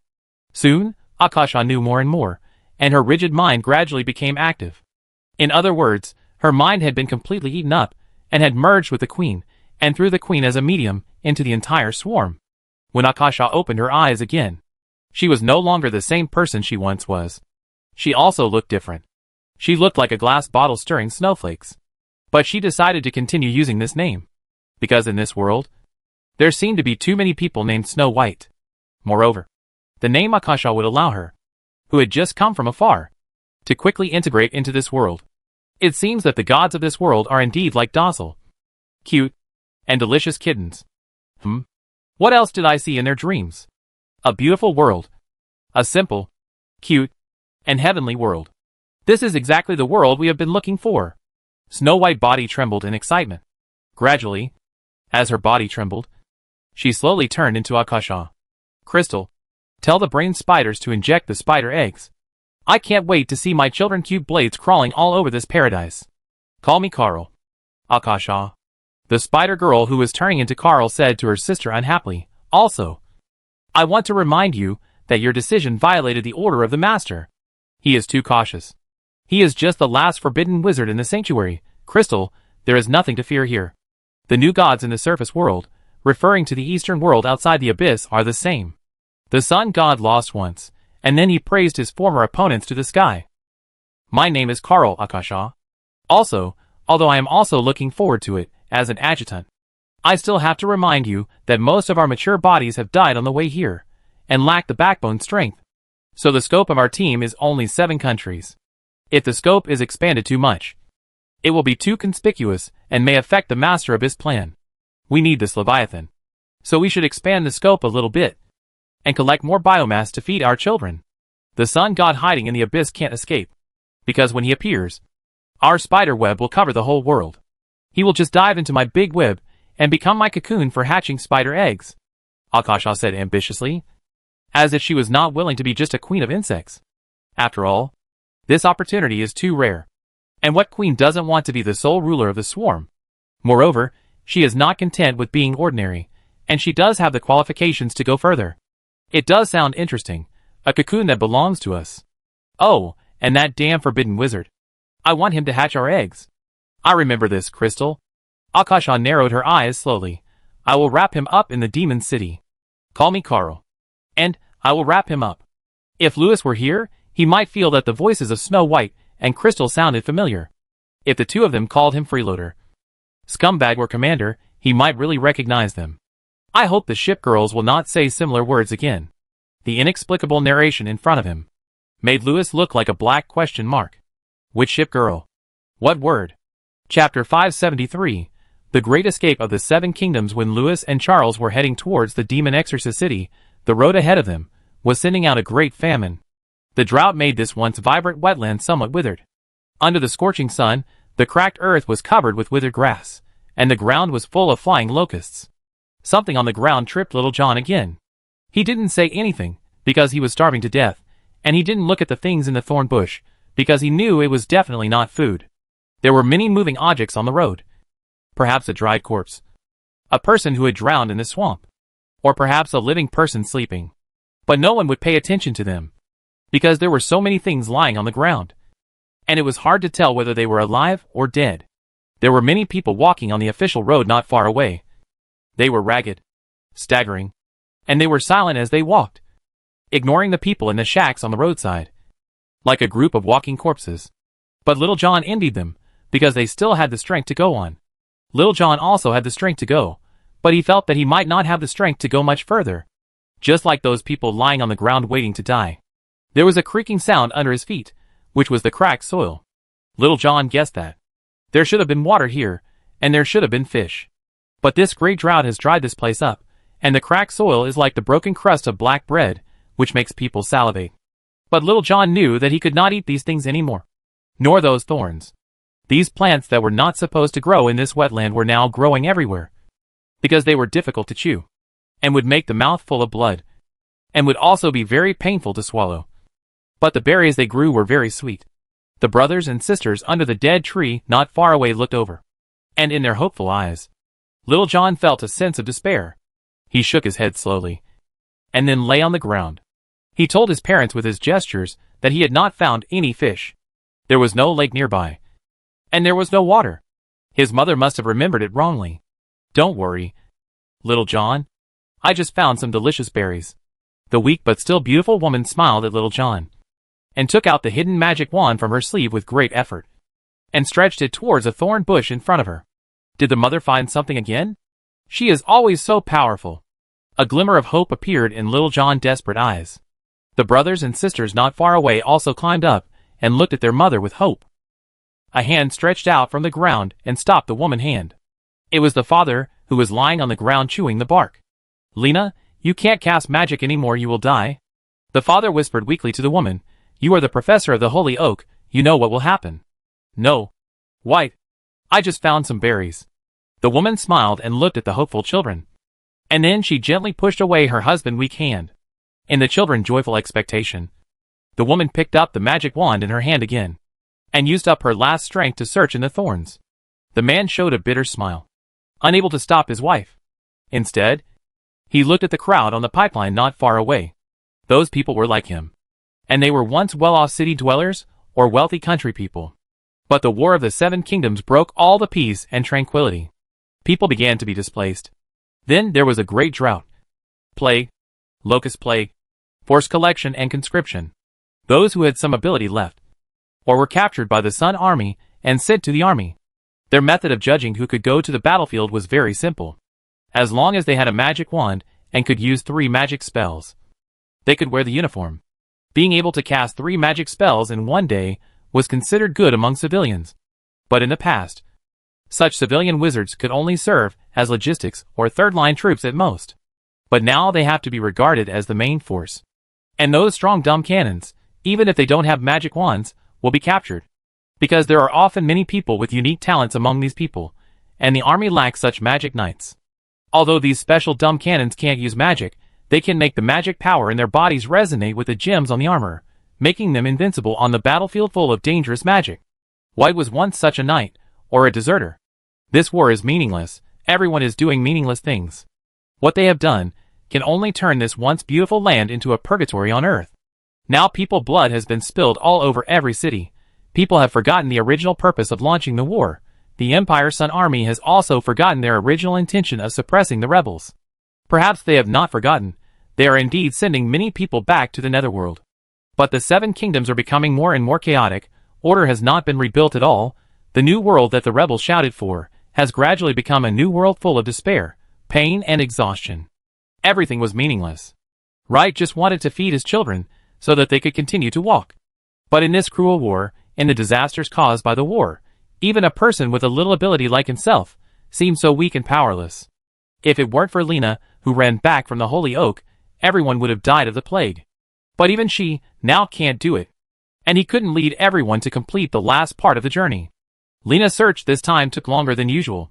Beads of sweat gradually formed on the weak woman's forehead. The effort she put into the search was like squeezing out the last drop of milk from her blood. Waves of dizziness spread from the woman's mind, and the blood vessels all over her body also felt a stinging pain like needles. It was difficult for her to concentrate anymore, and her body was also sending her warnings. It told her that the last bit of energy was about to be consumed, and that she would stay in this wetland forever. But she knew she had to concentrate, because her children would survive, and they would join the refugees passing by on the official road, and complete this journey for her and her husband. The commotion in the distance finally interrupted Lena's spell. The refugees on the official road, who were like zombies, suddenly cried and ran away. A violent gust of wind blew, and the shadow of a dragon appeared on the ground. The panicked crowd became more and more frightened. But what was strange was that the dragon did not fall down, but flew away in a panic like a frightened horse, and disappeared in the blink of an eye. But not long after, there were bursts of horse hoof sounds in the distance. White looked into the distance and found that the army did not carry chess pieces, and the people in the team were also incompletely dressed and armored, like a group of refugees with horses. But White recognized them from their actions. There was no time to look for berries. White knew that. This must be a certain Imperial army passing by here. The Sun Army and the new army had already started a battle near the Demon City. It might be the defeated army of a certain unit of the Imperial Sun Army. As a former member of this group of scum, White knew what these stragglers would do, especially after a defeat. At this moment, the warriors of the Empire needed to release stress and spiritual comfort. He used all his strength to pick up his wife, who was about to faint, and pulled his children to join the fleeing crowd. Chapter 574. Squeeze the last drop of blood. There were cries everywhere, and the sound of horse hooves. The knights led the soldiers through the crowd, and drove the refugees away like sheep in anger. The refugees were no match for the soldiers. Within half an hour, everyone was arrested, including the White family. Not long after, the soldiers pulled out the strong refugees, and those with higher magic power. White and his wife were also caught. But White was relieved, because it seemed that these soldiers were conscripting men. Perhaps they just captured some people on the way of retreat, so that the leader of this army could preserve his strength and continue to maintain his position in the Sun Army. Give me something to eat first, sir. White was very straightforward. He knelt on the ground and looked at the defeated leader sitting on the dead tree weakly and said, "The front line needs food, but it needs people more. Leave some food for my children. My wife and I are willing to join the Sun Army." White knew that he couldn't care about others now. He just wanted his children to survive. After the defeat, the army needed to relieve pressure, and also needed supplies and new blood. He believed that he and his wife were valuable to the army, and the front line needed people like them. But the leader didn't even look at White, and the soldiers around White also gave him a hard blow, making him shut up. When White, who was dizzy, took a breath, he found that the soldiers had picked out all the refugees with higher magic power. This looked like conscription, but there were many children among those who were picked out. These children's magic talents were indeed good, but they were not suitable for joining the army at all. The Lord had no patience to train them. After picking out these people, the soldiers did not stop there, but robbed the refugees of the little money and food left. Although the refugees had no food, the refugees who were once rich still had some valuables hidden on their bodies.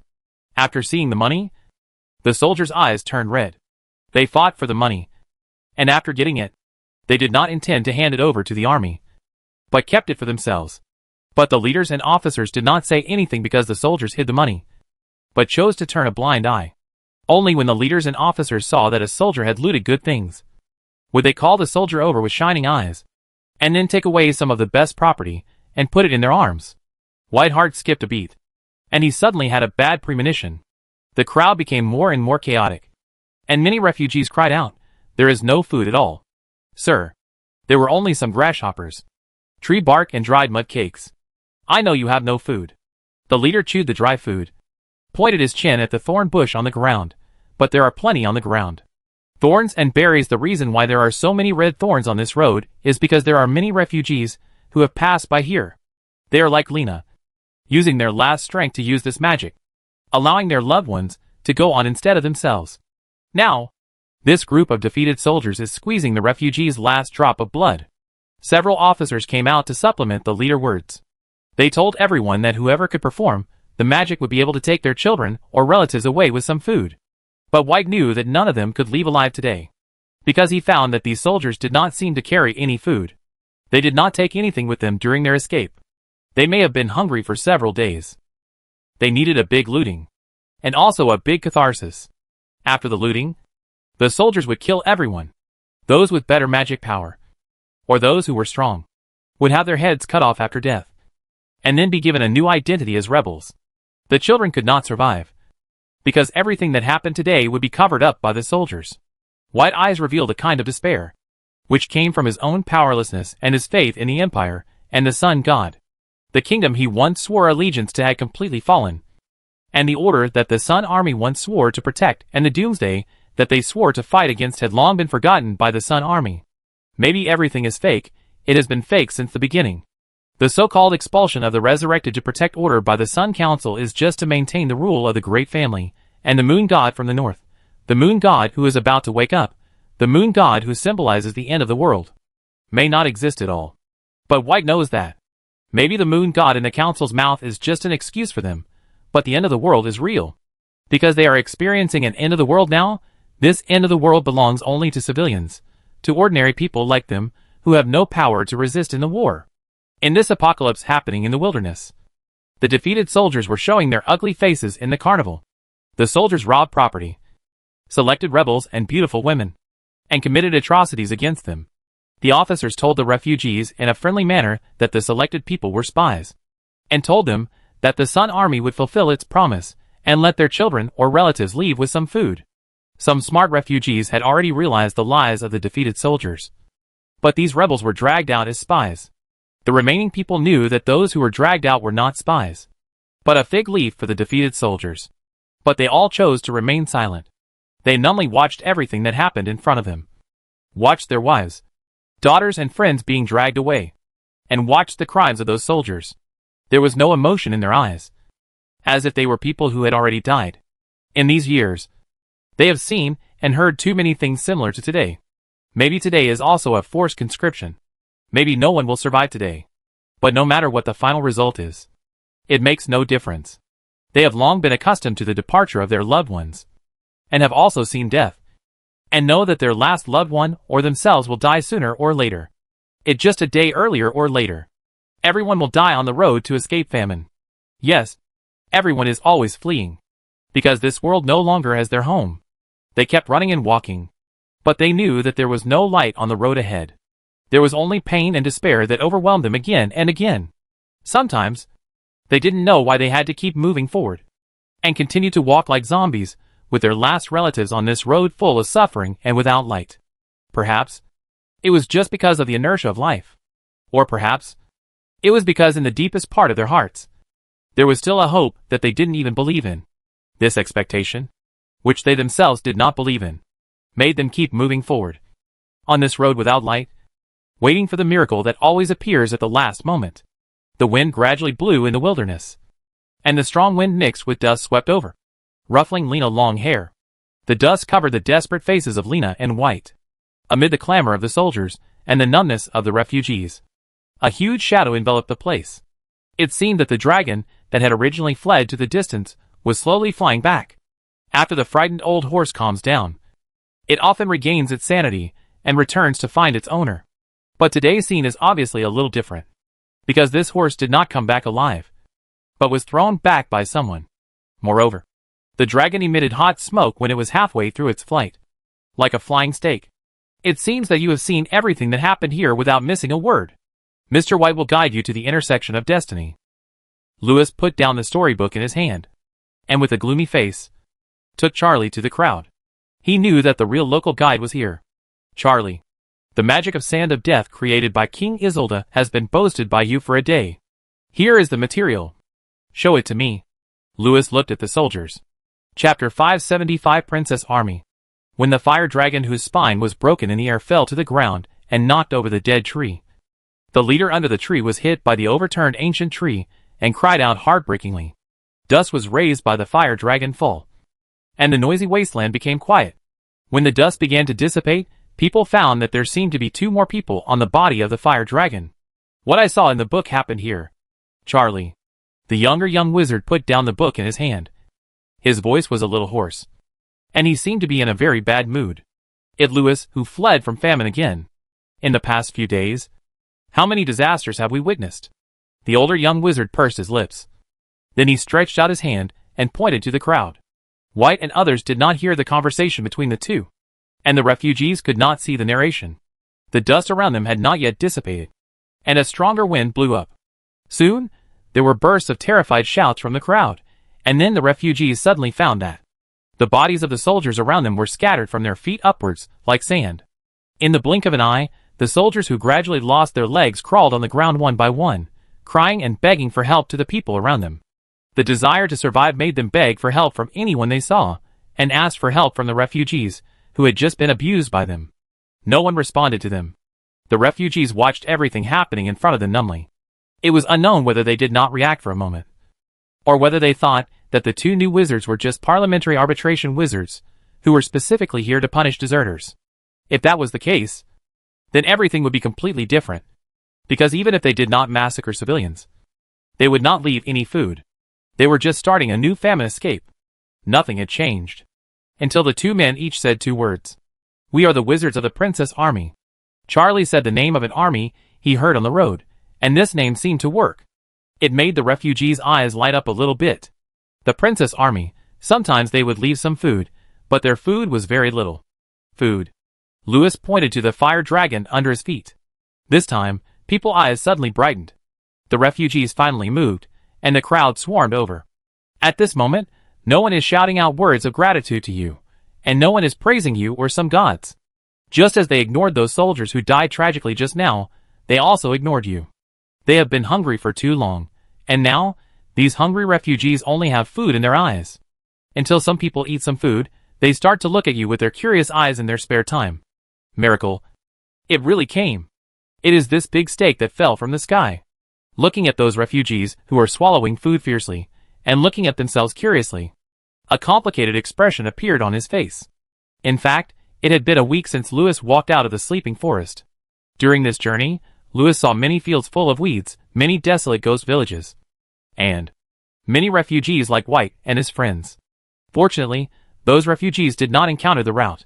Unfortunately, these refugees did not encounter the route, so Louis could not help them get food. At the beginning, after meeting the refugees, Louis would try his best to help them, such as pulling the silent Charlie, squatting in the crowd of refugees to need some bread. But it turned out that this little food was just a drop in the bucket, compared with the number of refugees and the road they had to go. A few 100 kilograms of bread was really nothing. Louis could not stay in one place for too long. Now after seeing the refugees, Louis only felt powerless. Famine and war were everywhere. The war in the 7 countries plunged everyone into the darkness of despair. And Louis could not help these people at all. Louis, who had always lived in a peaceful world, had never seen such a miserable scene. And now, he finally understood why some people had such a dream of world peace. Peace, for some people, is innate, but for some people it is out of reach. It is the greatest hope of people in troubled times. The moon goddess said before that, after Francesco went to the south this time, he found a rare opportunity. Therefore, she would gather old friends together, start a rebellion, overthrow the rule of the great family, and unify the south. Let people from all over the world unite to fight against the old gods. The Sun Council hopes to eliminate the rebels, and establish a new order under the rule of the Sun God. The believers of the Sun God, and the believers of magic all believe that the new world they have established is a real future. But for the ordinary majority in the war, whether it is the future dominated by the Sun Army, or the future dominated by the Northern Force, it is meaningless. They just want to eat, and want to survive. Which force wins, which force creates a new world and a new order, it makes no difference to them. Louis believes that Francesco and the Moon God are right, because the Sun God who suddenly appeared, whether he is the old master of the abyss or not, does not seem to be a serious god. The Sun Council and the Sun Army of the 7 Kingdoms are not doing anything serious now. They want to return this world to the old times in history. A dark old world ruled by nobles, like the former Erlinda. Therefore, the uprising of the rebels is right. And Francesco guidance in secret is also right. But this war is wrong. Because as long as people die, the power of the old gods will grow. And it seems that a messenger of the Sun God will soon come to the demon city. And he will promote this conspiracy, so that the North will have to be involved in this war. And this war will evolve into a world war. And this world war is undoubtedly the best gift for the coming of the old god. Perhaps, the Sun God is the old god. And the old god and his minions are using the pseudonym of the Sun God to use an open conspiracy. This open conspiracy cannot be cracked by the North. Unless someone can suddenly bring peace to the 7 countries and chaos. Completely extinguish the fuse of this world war. A series of narrations suddenly appeared in front of Louis. Princess Army. These 2 masters are from the Princess Army. Perhaps, the princess can really end this meaningless war. Princess. Louis saw this word again. Along the way, Louis heard a lot about the Princess Army. The Princess Army had a very good reputation. So Louis and Charles would pretend to be members of the Princess Army for convenience. This Princess Army seemed to be a force that had just emerged recently. It was different from the Sun Army and Francesco Rebel Army. The concept of this army was very different from that of the Sun Army of the Sun Council and Francesco Rebel Army. But in this Princess Army, there were many people who originally belonged to the Rebel Army and the Sun Army. Some say that the Princess Army was founded by 1 princess. And some say that it was founded by 2 princesses. But no one has ever seen the mysterious princess. Or, They have only seen the princess in their dreams, and received her guidance in their dreams. In reality, there is also a spokesperson for the princess. The princess in the dream has very strong power, can perform miracles, and sometimes can even perform the god-level power of the sun god. She may have been an important member of the sun god forces. The spokesperson is also a princess. She has a smart mind, firm thoughts, and excellent abilities. And she has a certain appeal in the rebel army, and may have been an important backbone of the rebel army. The two princesses who were supposed to be in opposition met because of an unexpected dream. They also stood together because of their common ideals. So, the princess in the dream helped the princess in reality to realize her plans, and told the princess in reality the secrets she saw in her dream. And the princess in reality has been teaching the princess in the dream to do one thing after another. The two cooperated with each other and established this army. And their wish is to stop this war, and stop what happened in the demon-subduing city. Now, this princess army has gradually become the third force that cannot be ignored. Part of it is in the open, following the rebel army in the name of a vassal of the rebel army, and the other part of it is hidden in the sun army. Now, the demon-subduing city is about to usher in the final battle. And this unexpected princess army may bring this battle an unpredictable future. After our protagonist arranges the refugees, White will take him to the turning point of fate. For the princess army, Lewis is not fully aware of it yet. He made some arrangements for these refugees that day. He used the magic mirror to notify some wizards of the Holy Oak, asking them to come as soon as possible to meet these refugees, and send them to a safe area. Although the magic mirror can send wizards to many places, only those wizards who are very familiar with the magic of the magic mirror can enter and exit the magic mirror world. So although these wizards came directly through the magic mirror, they could not take so many refugees away directly through the magic mirror. But they escorted the refugees all the way to the Holy Oak. In fact, the wizards of the Holy Oak have always been neutral wizards. In theory, they will not be attacked by the forces of the North and the South. Lena among the refugees is also a wizard of the Holy Oak, but she is an ordinary professor. So the neutral aura of the Holy Oak on her head does not always work. However, these wizards of the Holy Oak are different from Lena. They are noble wizards from a large southern family, and are somewhat famous in the circle of noble wizards. Therefore, the neutral aura of the Holy Oak on the heads of these wizards of the Holy Oak is effective. If they lead the refugees, even if the refugees meet the people of the Sun Army on the road, the nobles of the Sun Army will treat them as guests of honor, and even send people to assist these wizards of the Holy Oak to escort the refugees to the Holy Oak. Lena didn't stay because she had to take care of the children. But White found Lewis with some people. "Sir, are you coming from the direction of the Demon City? I want to join the army." In order to let his children usher in the peaceful years earlier, White decided to use his own power to provide a tiny motivation for the light that the princess army was looking for.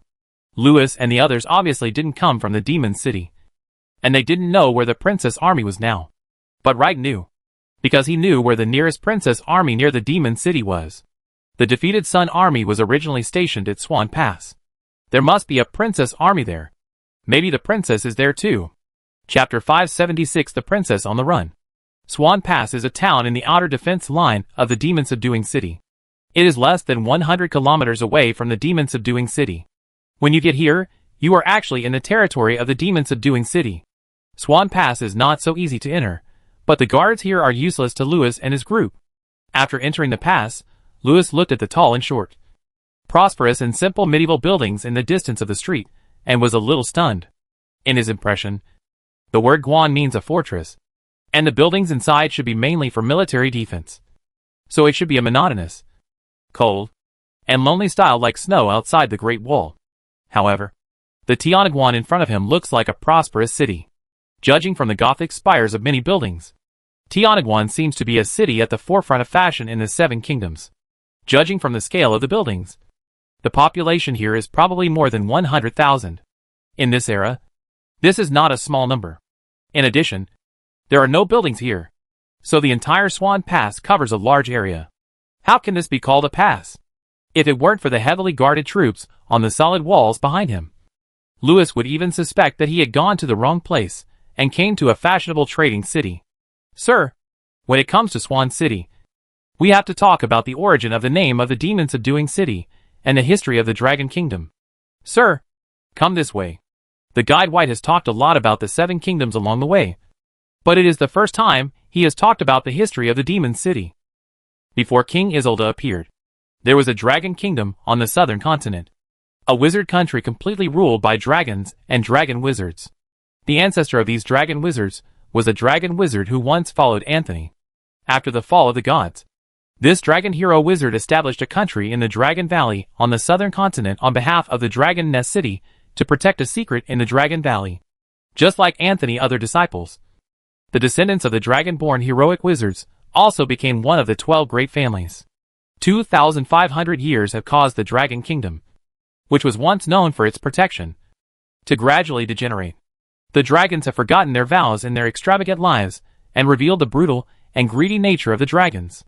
This has also made the Dragon Kingdom the darkest wizard country in the southern continent. The king of the Dragon Kingdom at that time was even once called the Demon Dragon. The Demon Dragon is a name specifically used to refer to the dragons imprisoned in the abyss, representing sin, brutality and terror. But the last dragonborn king liked this nickname very much. It can be seen that in that era, the Dragon Kingdom oppressed the lower class deeply. Under this oppression, a half-blood Isolde named Charlie was born. The advent of the Isolde King era led to the final destruction of the Dragon Kingdom. The former dragonborn family was removed from the seat of the 12 great families, and a family called Isolde replaced the missing seat. 200 years later, that is, 300 years ago, King Isolde, who came out of the Dragon Kingdom, completely unified the world. Sorrento, a city very close to Dragon Nest, was the last place King Isolde established when he conquered Dragon Nest. After King Isolde's death, the 12 great families split up again, in order to prevent the dragons from continuing to do evil. King Isolde's descendants moved the capital to Sorrento. If Sorrento is King Isolde's last place, then the Demon City is the first starting point for King Isolde to unify the world. King Isolde killed the brutal dragon in the Demon City, and the name Demon City came from this. So, the Demon Subduing City was actually the former capital of the Dragon Kingdom. Today, the name of the Dragon Kingdom has returned, but the name of the Demon Subduing City has not changed. It's just that the Dragon Kingdom is no longer ruled by the Dragonborn, but by a group of wizards who have the skill of subduing dragons. Their ancestors were once followers of King Isolde. They were responsible for staying in the Dragon Kingdom to guard the secrets of the Dragon Valley. After the death of King Isolde, these guards became independent and became a great noble family. And this great noble family also became the second generation of dragons. The Dragon Kingdom has been developed by this great noble family for 500 years. As the first kingdom to usher in the Isolde era, it has more time and resources to develop. The capital of the kingdom, the Demon City, is also the top priority for development. In addition to the wealth left by the Dragon Kingdom, the Demon City is extremely prosperous. There has been no war in the Demon City for hundreds of years. The fortresses that once belonged to the Demon City gradually became prosperous cities in peace. These fortresses have not been used for hundreds of years. So the Demon City should not have become the center of the battle until a princess appeared. She subdued the second dragon in the Demon City after 500 years. Just like King Isolde in the past. It is said that this was not her original intention, because this princess, who looked reserved, originally came to negotiate with the leaders of the rebels. Perhaps, after Francesco came to the south, he did go to the Demon City. If it is said that His Majesty old friend King Isolde will be resurrected, then even if he is not resurrected in the Demon City, he is likely to go there. Since he can survive, the dragon may also survive. With King Isolde's personality, he may deal with the dragon. But unfortunately, she guessed wrong. The dragon did not revive, and King Isolde never set foot in the Demon City. What is waiting for Francesco is a trap. These incoherent narrations in the storybook left Louis confused. He had some doubts in his mind. Charlie, nickname for Francesco, was His Royal Highness Fran. So if the storybook called His Majesty Francesco a princess, it was reasonable. So was the princess who killed the Dragon King Francesco? Since she killed the Dragon King and overturned his rule here, why did she lose contact? What was the trap? Was it a plan of the Sun Council to welcome the Messenger of Doom? The devil? Moto? Louis believes that these doubts will not exist for too long. Because as long as he sees the princess, these doubts will be solved. As White narrated and Louis thought, the group had already gone deep into Swan City. At this time, Louis discovered that there were few people in the city, and many buildings had signs of being burned. It seemed that Swan City had indeed experienced a great war. The burned buildings reminded Lewis of the dragons of the Sun Army. I don't know if it was the work of the Sun Army, but a group of wizards were leading soldiers to repair these buildings. These wizards and soldiers were all in high spirits, with ideals shining in their eyes.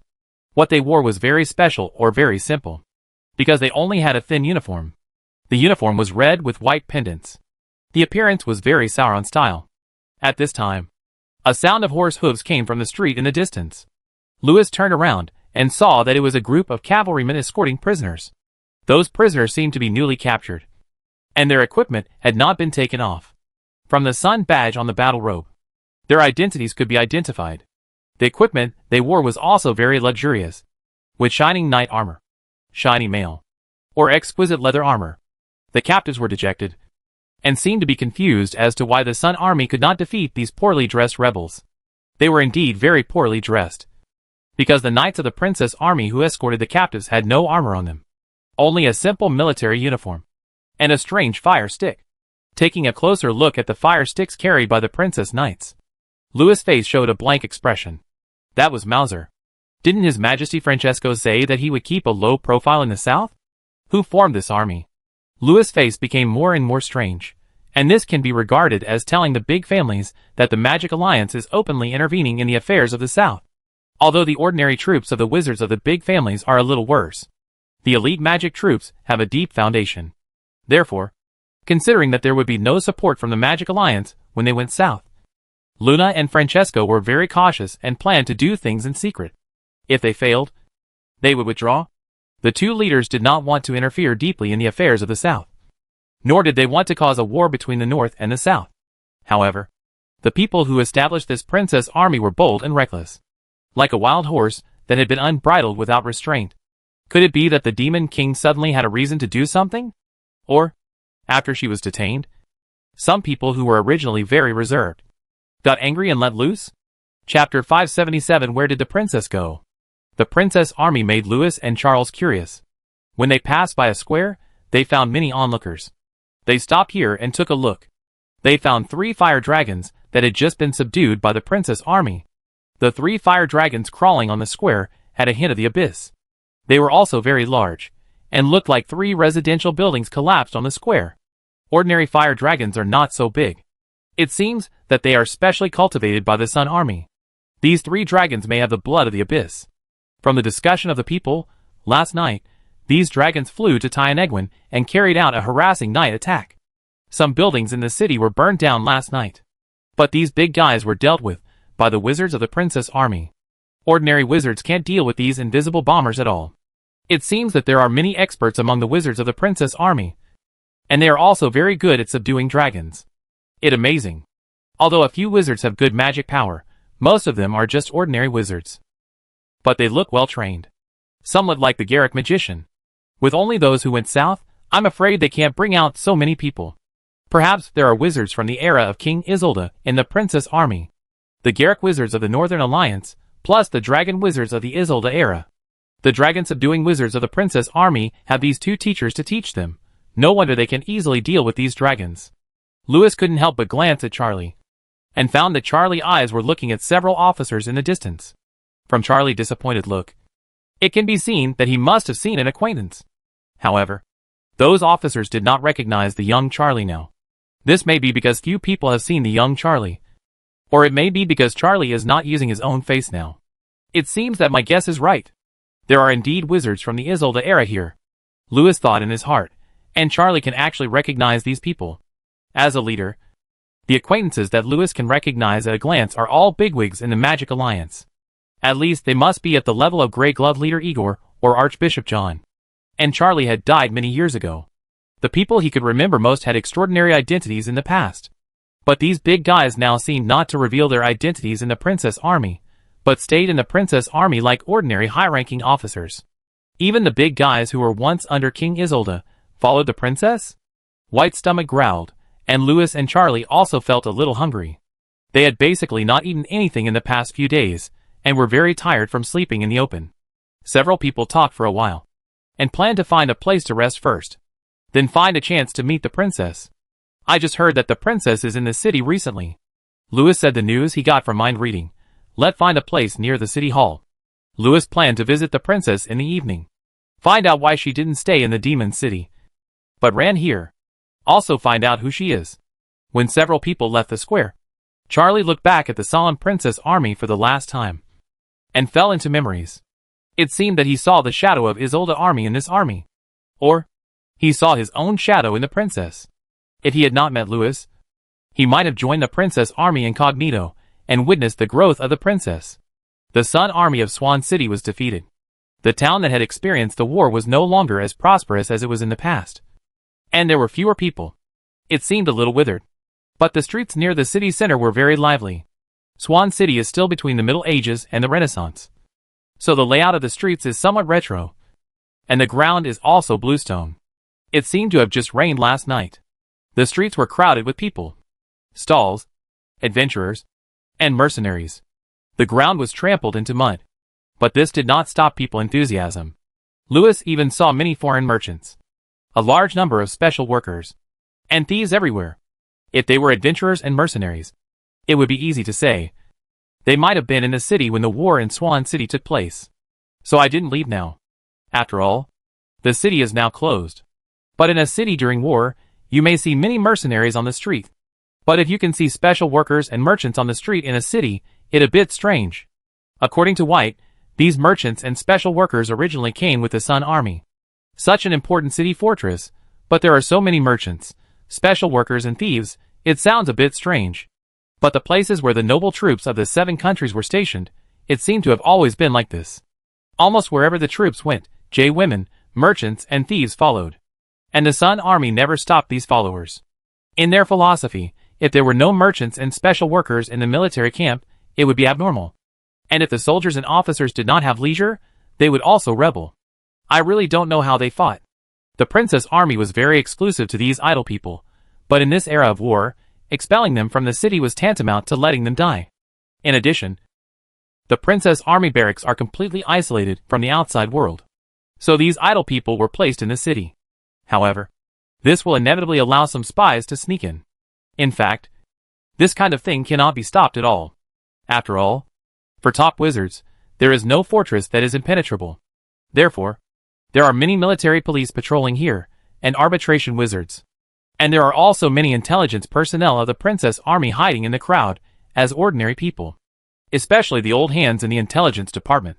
They can remember almost every local face, and then secretly grasp the movements of strangers in real time. Therefore, the espionage and counter-espionage work in this city has always been undercurrent. Spies are sometimes used by the intelligence center of the princess army. Sometimes, those cunning spies of the Sun Council will deliberately release some news, so that some innocent and suspicious outsiders are suddenly patted on the shoulder and taken away. Of course, as some people who have just arrived in Swan City, they naturally cannot know the details of the spy war in Swan City. Louis and Charlie are skilled and bold, and these two guys never know how to keep a low profile. After a quick tour, they chose the busiest tavern. In their words, there are many girls here, so there are the most mercenaries and adventurers. This is conducive to hiding their identities as outsiders. And it is also conducive to finding out the news about the princess and the demon city. However, when Louis and the other two were eating, and took the initiative to ask about some news about the princess and the demon city, the bartender showed a strange look on his face. Who doesn't know this news? After taking the tip, the bartender looked at the ancient gold coin from the era of Isolde, the Witch King with the Dream Weaver in his hand, and stood there for a long time. Then he smiled and said that he didn't know much about these things, but just heard some rumors from hearsay, and couldn't provide the two masters with real important news. Then, the bartender took a deep look at the two of them, took the menu he had recorded, and left. Not long after, there were more people in the tavern. The whole tavern became more and more lively. Chapter 578 The Great Impostors. What do you mean by real important news? Charlie, look at what you said, it makes us look like spies. Looking at the bartender going away, Louis was a little speechless. He looked at Charlie and complained, also, the questions you asked were too weird. It made people almost treat us as suspicious outsiders. Me? Louis. I just asked what the princess' name was. Charlie, as a local, it's impossible that you don't even know the princess' name. But this is more normal than asking someone where they live. Louis. When you ask about a girl, are you always so direct? Ahem. As a wizard in the princess army, it is reasonable to ask about the princess whereabouts after going out for work and then report on your work. Louis changed the subject. He looked at the mercenaries and adventurers in the tavern and said, "But there seem to be a lot of outsiders here. I always feel that those guys are more suspicious than us." Louis, with his sharp eyes, found that there were many pretenders here. They were all good at acting and had excellent acting skills. If Louis had not seen through their magic, he would have thought they were local residents or mercenaries. They were definitely spies. Not only that, several of the new witches had a strong smell of forbidden things. If he had not known that many great ancient forbidden wizards had awakened in the Seven Kingdoms in recent years, Louis would have thought they were people from the Forbidden Sanctuary. Even if they are not spies, they are a group of suspicious impostors. By the way, this tavern is full of all kinds of people. Moreover, there is a lot of mobility in and out, and it is difficult to track the movements of people coming and going.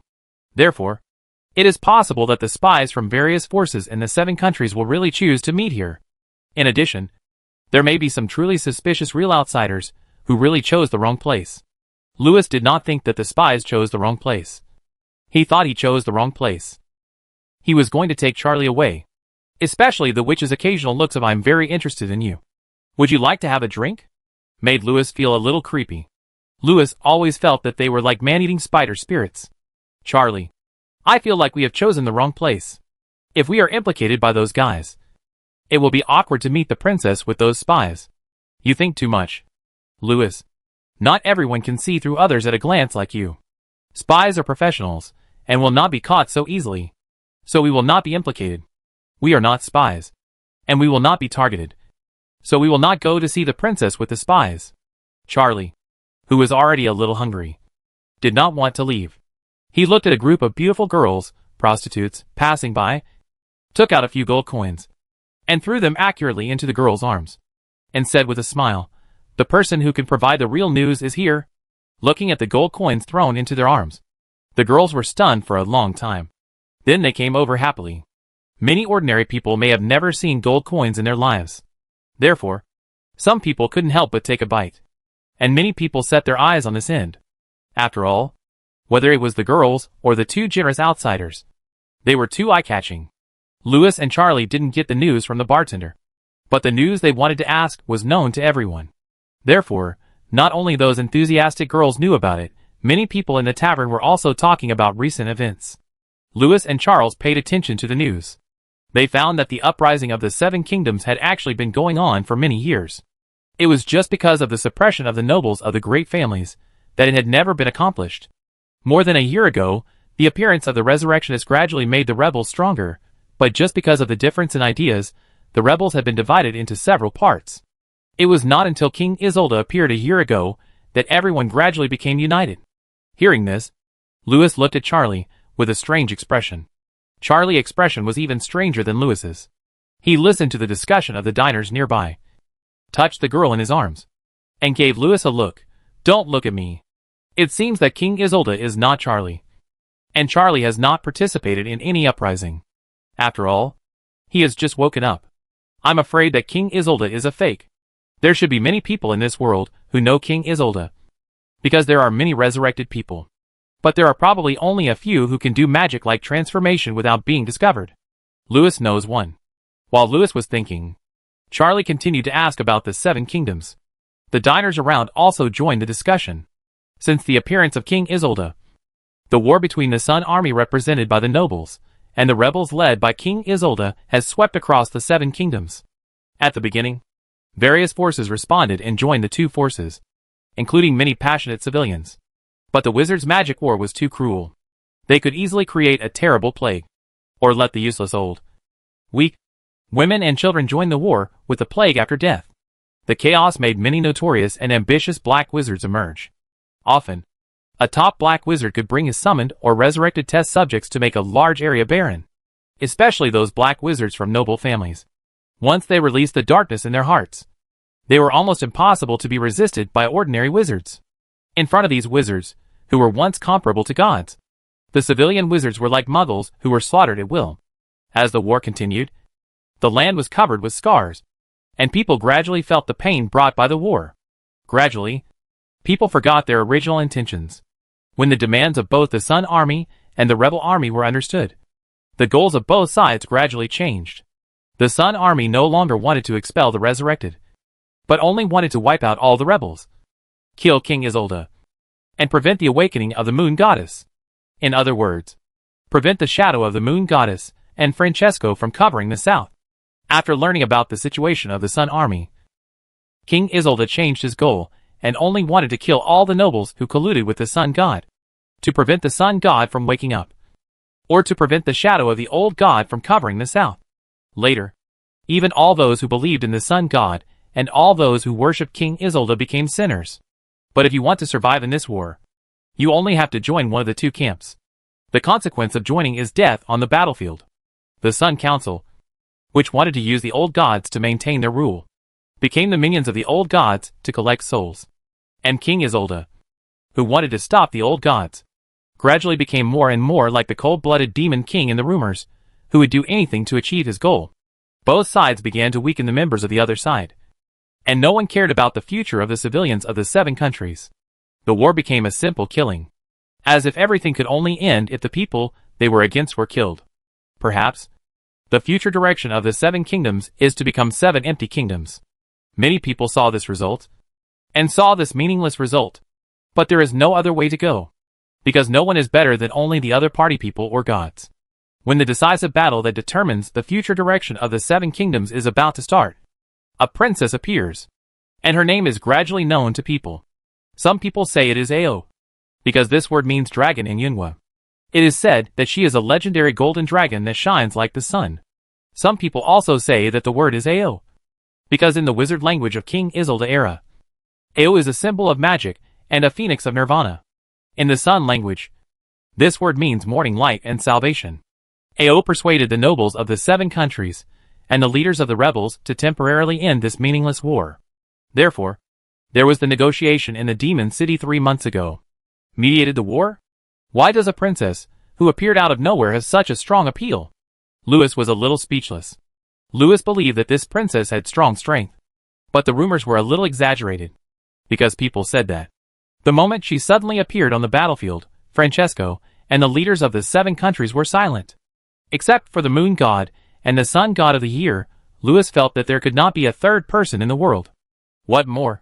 She did not just stop a war, but mediated the war, which was more difficult. Unless the Moon God and the Sun God came out together, Francesco and the Sun Council would not do this. A mercenary who had participated in the war not far away gave an answer. Because she is the daughter of King Isolde and the Sun God. The mercenary eyes showed an admiring and fanatical look. I am sure. Everyone is sure. Because we have seen her in our dreams, and dreamed of her dragon figure shining like the sun. As soon as this was said, the discussion in the tavern started, and people argued endlessly. Louis gave Charlie a dull look. You and the daughter of the Sun God? Charlie responded to Louis with a very wonderful expression. Don't look at me. That right. Someone interrupted loudly. She is the real Sun Messenger who is predicted to descend in the Demon City. She is a fake. Fake? The mistress, Queen Bai Shui, who was listening at another table, pricked up her ears. It seems that there have indeed been a lot of fakes recently, and each one is very amazing. Chapter 579. Does this leave a good impression? In the lively atmosphere of the tavern, people started discussing the princess. As the rich man who triggered this big discussion, their place gradually attracted many girls who knew the news. The 2 gentlemen with the same hobby have always been open to girls, but today they were a little absent-minded. Their faces became more and more strange as they listened. Especially when people mentioned words like Sun Messenger and fake, the 2 of them were even more convinced that the Sun Princess was a fake. After all, the real Sun Princess had just woken up not long ago. And King Isolde didn't have any daughters, but he had a bunch of illegitimate children whose names he couldn't remember. However, if the real Sun Princess could possess this human princess, she would be able to accomplish many things. It seems that this princess has a strong physique and will. Otherwise her body would not be able to bear the power of the real Sun Princess. But strength is only one aspect. Being able to stop the war, persuade the 7 countries and the rebels, and do those things afterwards. This is not an ordinary difficulty. Moreover, she was a fake, not the daughter of the messenger of the Sun God and King Isolde. The Sun Council and King Isolde followers probably knew this. So she would fall into the abyss if she was not careful. But she accomplished so many great things. The hardships involved are obvious, and it also requires great determination and courage. I think during this period of war, she went through a lot of things. And it sounds like the experience of this princess is indeed very legendary. Just like King Isolde back then. But this princess didn't seem to be very famous before. Maybe she was a little famous. Otherwise she wouldn't use the pseudonym AO magic and wisdom. The physique of a golden dragon. And the firm will that can bear the power of the Sun Princess. And the courage to face everything. No matter if this princess was an ordinary person. Or a princess who was not too eye-catching. She came into being in the great turmoil on the eve of the doomsday. And rose like a new star. Louis vaguely felt that he could see some familiar shadows in this princess. But he felt that none of them were true. Perhaps Francesco could meet the requirements. But the princess was an idealist. And His Majesty was a rational, cold, and slightly cunning king. Isabella from 1,000 years ago might also meet the requirements. Because she was also a princess who came into being and stood up in the doomsday. But now she has some mental problems and has experienced too many dark things. So now she has fully matured. She no longer has the passion and innocence of the past. Maybe the princess is an incarnation of the moon god? Or she is someone Louis doesn't even know. Such as one of Charles's illegitimate daughters. In any case, the princess now leads her troops back to the Demon City for the future of the South and her ideals. And all parties have responded to the call, hoping to join the princess army. But things are a bit funny. She has ideals, but in the end, she still promoted the war in the Demon City. In the chaotic crowd, Charlie looked in the direction of the city hall in the distance. From the princess with a sun mark on her head, he saw some of his past shadows. How similar. Charlie was also a ridiculously simple person. But people with ideals often end up taking an unexpected path. Because she often cannot choose her own path. Because behind her, there are many people pushing her forward. This road is full of blood and bones. When she reaches the top of the bones, she will become a god in everyone's eyes. But she will be alone. Because she will have to betray those companions who joined her because of their ideals. Now, this Sun Princess is becoming a god. Charlie suddenly felt that today wine drinking was a bit boring. But isn't the princess trying to stop the war? Why is there a war again? Some sissy, who had come to Louis's table at some unknown time, asked her sister. Fool! We have to fight to stop the war. The strange witch sister held the wine glass and answered. Humans are so funny. The younger sister muttered. After hearing the conversation around him, Louis raised his head woodenly and give the two ladies, who looked like white-boned spirits or spider spirits, a look. When did you spies come here? The two ladies blew a breath at Louis very frivolously, then raised their wine glasses. But Louis felt that he couldn't drink the wine anymore. He didn't want to have anything to do with these suspicious people. But these guys had to come to his table. If the arbitration wizards of the princess army came to arrest people, wouldn't he be implicated? He was about to meet the princess, so he had to leave a good impression on her. And obviously, whether he went to see the princess with the spies, or let the princess, who was suspected to be the illegitimate daughter of King Isolde, know that he was drinking with his father-in-law, he would not be able to leave a good impression on others. Just as he was thinking about this, Louis felt a wave of the magic circle of the twisted cage. And then many black-robed arbitration wizards suddenly appeared in every corner of the tavern. And the whole tavern began to riot. Louis and Charlie Hart skipped a beat. The only people who could use the twisted cage so quietly, except for Louis and Charlie, were their younger brothers, who should be the wizards of King Isolde era. It seems that the wizards of the princess army seem to have closed the net. This is really a blessing from heaven. Originally, we only planned to take away 2 suspicious people. But we found that there were many big fish in this tavern. And even several important members of the Sun Council.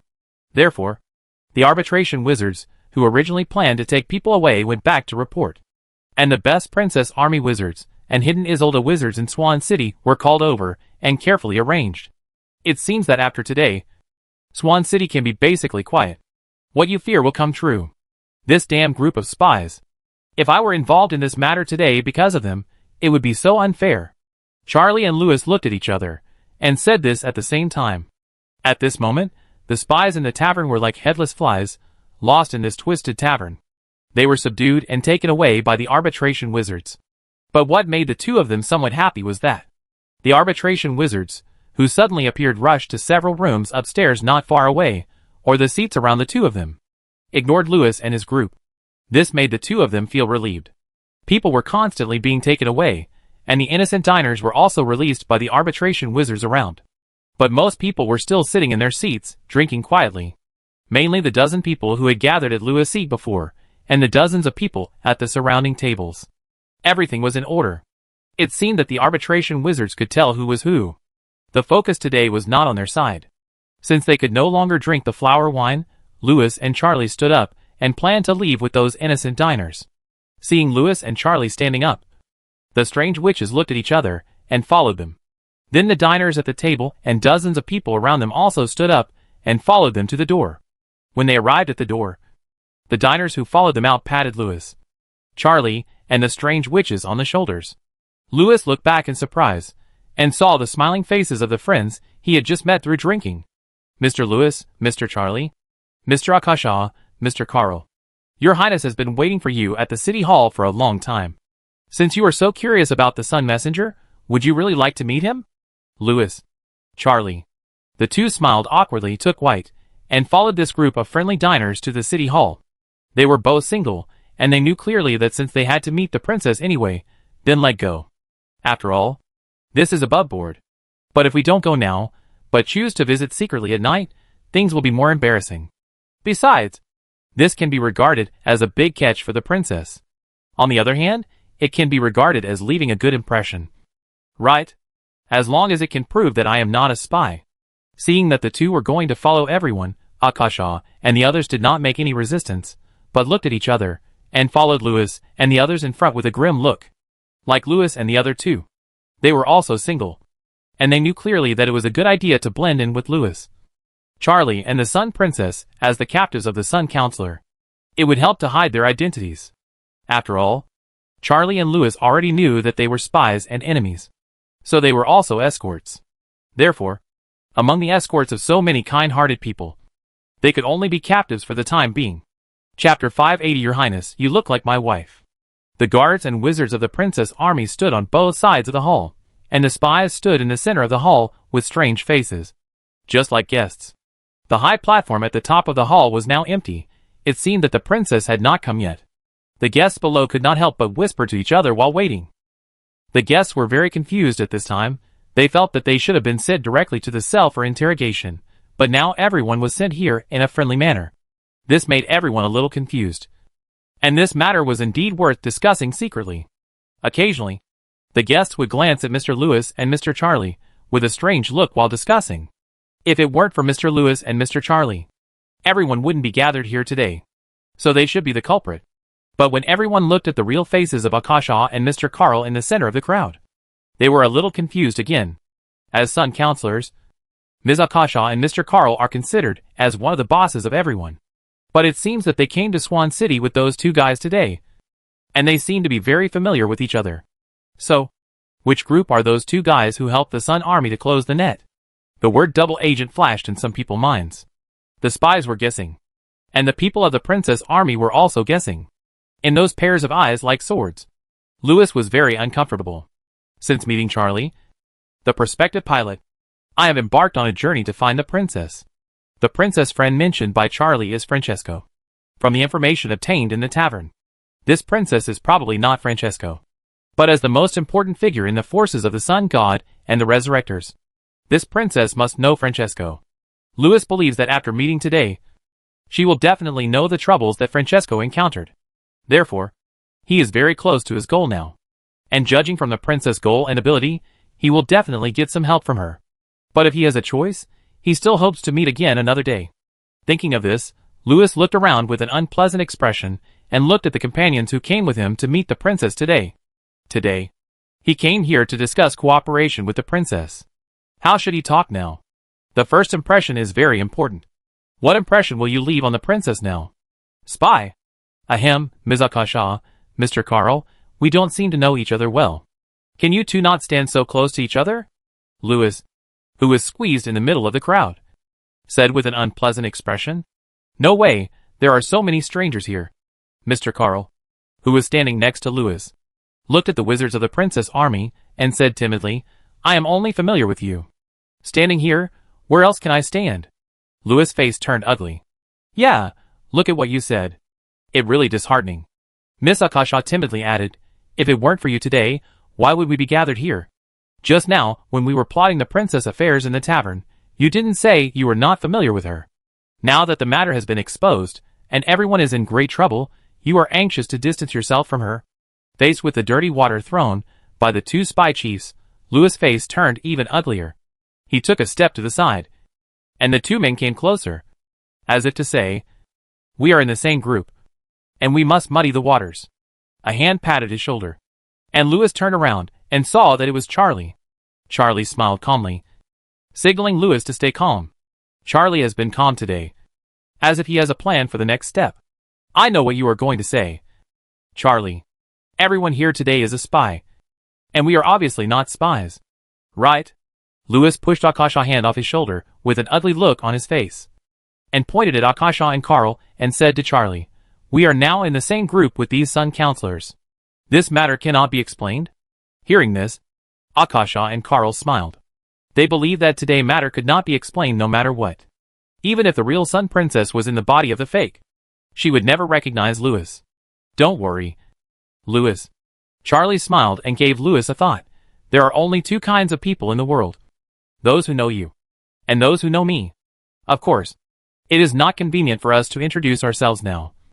But if we talk to the princess alone, this matter can still be explained. Besides, Charlie looked towards the corridor next to the platform. I think Her Royal Highness the Princess should be an acquaintance of ours. When Charlie finished speaking, Louis felt a strange yet familiar breath in the corridor. This breath was very strong, mixed with the blood of the Sun God and King Isolde. As if that person was really the daughter of King Isolde and the Sun God. Louis was enlightened at this moment. Indeed, whoever this princess was, she must be an acquaintance of the two. She was either an old friend of Charlie, or an acquaintance of his own. At this time, there were footsteps in the corridor not far away. Then, a group of people came out. This group of people was unusually tall, or, they became very tall after putting on armor. Estimated to be 2.3 meters tall. The leading woman wore a strange set of wizard armor, and a long sword on her waist, and there was a hint of heroism on her reserved face. Next to her, was a clerk holding a booklet and a pen. Surrounding them were a group of forbidden law-breaking guards dressed like knights. Surrounded by many guards, the princess and the clerk walked onto the platform.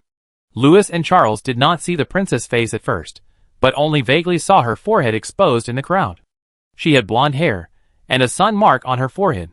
Suddenly, Louis and Charles suddenly found that the armor on the princess and the guards was a little strange.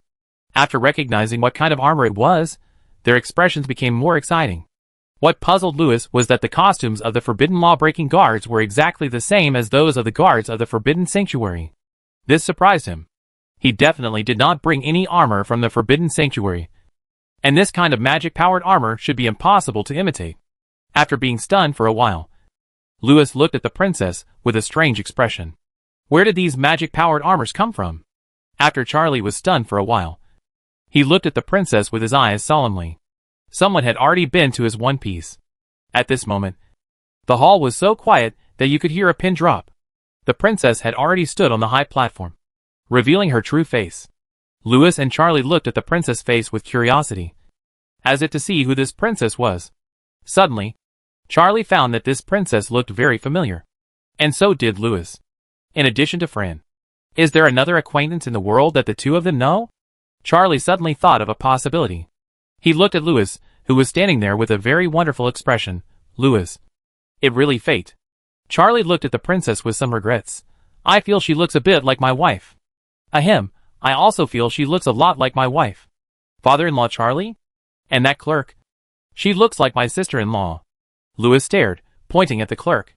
In this quiet hall, the conversation between the two is so eye-catching. The clerk looked at Louis, while writing with a beaming face. Thousands of eyes fell on Louis in an instant. How outrageous. The guards showed angry looks and drew their magic swords. The princess raised her eyebrows slightly, and remembered the two guys who were talking nonsense. Especially the one who pointed at her. As for whose wife this lady looked like, I am afraid that the father-in-law and son-in-law will have to discuss it for a while before they can figure it out. Maybe this is reasonable. After all, the son-in-law wife, generally speaking, looks like the mother-in-law. But this princess did not seem to recognize them. You are the king of Shanghai? I have an impression of you. The Sun Princess, like a white swan shining in the sun, raised her proud head. She squinted her eyes and looked at the guy who deserved to be punished, nodded and said, "It is indeed as my father said, he is a very irritating guy. I really don't know why my father would marry me to him back then, and I don't know how I fell in love with him in the first place." Ao, who claimed to be the daughter of King Isolde and the sun god, thought so, seeing Louis in the narration, hearing the princess in her voice. The real King Isolde. Charlie? When did I promise my daughter to this brat? There is only one person who looks like Louis's wife, and King Isolde wife Princess Isolde the Red Dragon. She is the descendant of King Isolde, and judging from the sun mark on her forehead, an ancient god is sleeping in her body. Chapter 581, Impostors and Impostors. Are you the king of Shanghai? I have an impression of you. It is indeed as my father said, a very irritating guy. Louis was stunned by this sentence. What does it mean to have an impression? You know that your father betrothed you to me, our relationship is more than just an impression? He once again carefully looked at the princess in front of him. For a moment, he felt that he could hardly recognize her. Louis was sure that the true Sun Princess was indeed in the princess body. The two should have met in Swan City. But the true Sun Princess was asleep, and the princess' own consciousness was dominant. So she shouldn't have said what she just said. But the princess' words seemed to come from the heart, and she didn't need to pretend that she didn't know Louis. She really didn't seem to recognize me, Louis thought to himself. On the other side, after saying this, the Sun Princess stopped looking at Louis. It was as if Louis was a dispensable person. At this time, the many guards and wizards of the princess army in the hall had already known Louis's identity from the princess' words. Everyone had different expressions. Some people showed a look of realization. And then the forbidden warriors and the old guys from the time of King Isolde put away their weapons, looked at Louis with a meaningful look, and then focused their attention on the real spies. After the princess finished speaking, she stopped looking at Louis. She scanned the hall, and then began her speech. In general, it was the true oracle of the sun god, the true purpose of the war instigated by the pseudo-sun messenger who was about to come, and what she was going to do. In the final analysis, it was to persuade them to surrender. According to the princess, this war was a conspiracy secretly manipulated by the foreign gods, and the conflict between the 7 countries was self-destruction. The reason why she came to this world was because she wanted to stop this meaningless war for the sun god. After that, she will sign an agreement with the moon god, so that the sun god, the moon god followers, and wizards all over the world can jointly resist the real doomsday.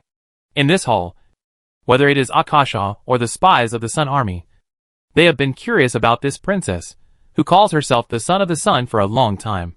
After seeing her today, everyone also felt the breath of the sun god from her. The princess' voice is very penetrating, as if it rings in people's hearts, especially those believers of the sun god. They can even feel that they can resonate with the princess at this moment, as if the princess in front of them is really the spokesperson of the sun god. And this princess seemed to know the secrets of the sun god very well, and the content of her speech was very convincing. This gradually made the sun believers waver. When the princess revealed the plan of the unknown, terrifying, and foreign god who had destroyed many worlds behind the fake sun messenger, even Akasha, the queen of insects, almost believed it, and showed a shocked look on her face. Louis almost believed it too. If the sun princess standing on the stage was not his fiancée, he would really think that this guy was the messenger of the sun god. As for why the princess had no impression of Louis, Louis couldn't figure out the reason yet. He could only ask the clerk later.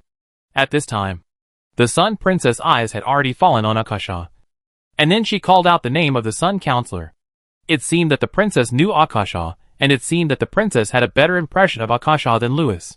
Although both parties didn't know that the opponent was a fake, the conversation between the two was very smooth. Akasha asked the Sun Princess some questions, and the Sun Princess answered them fluently. When the Sun Princess asked about the Sun Council, Akasha also answered without any flaws. In this conversation, both parties were calm, until the fake princess said the following to the fake counselor, "Ms. Akasha, I know you, the most loyal believer of the Sun God. The Father God has listened to your prayers for countless days and nights. But he who is sleeping cannot respond to you. The one who responded to you was another god. You have all been deceived.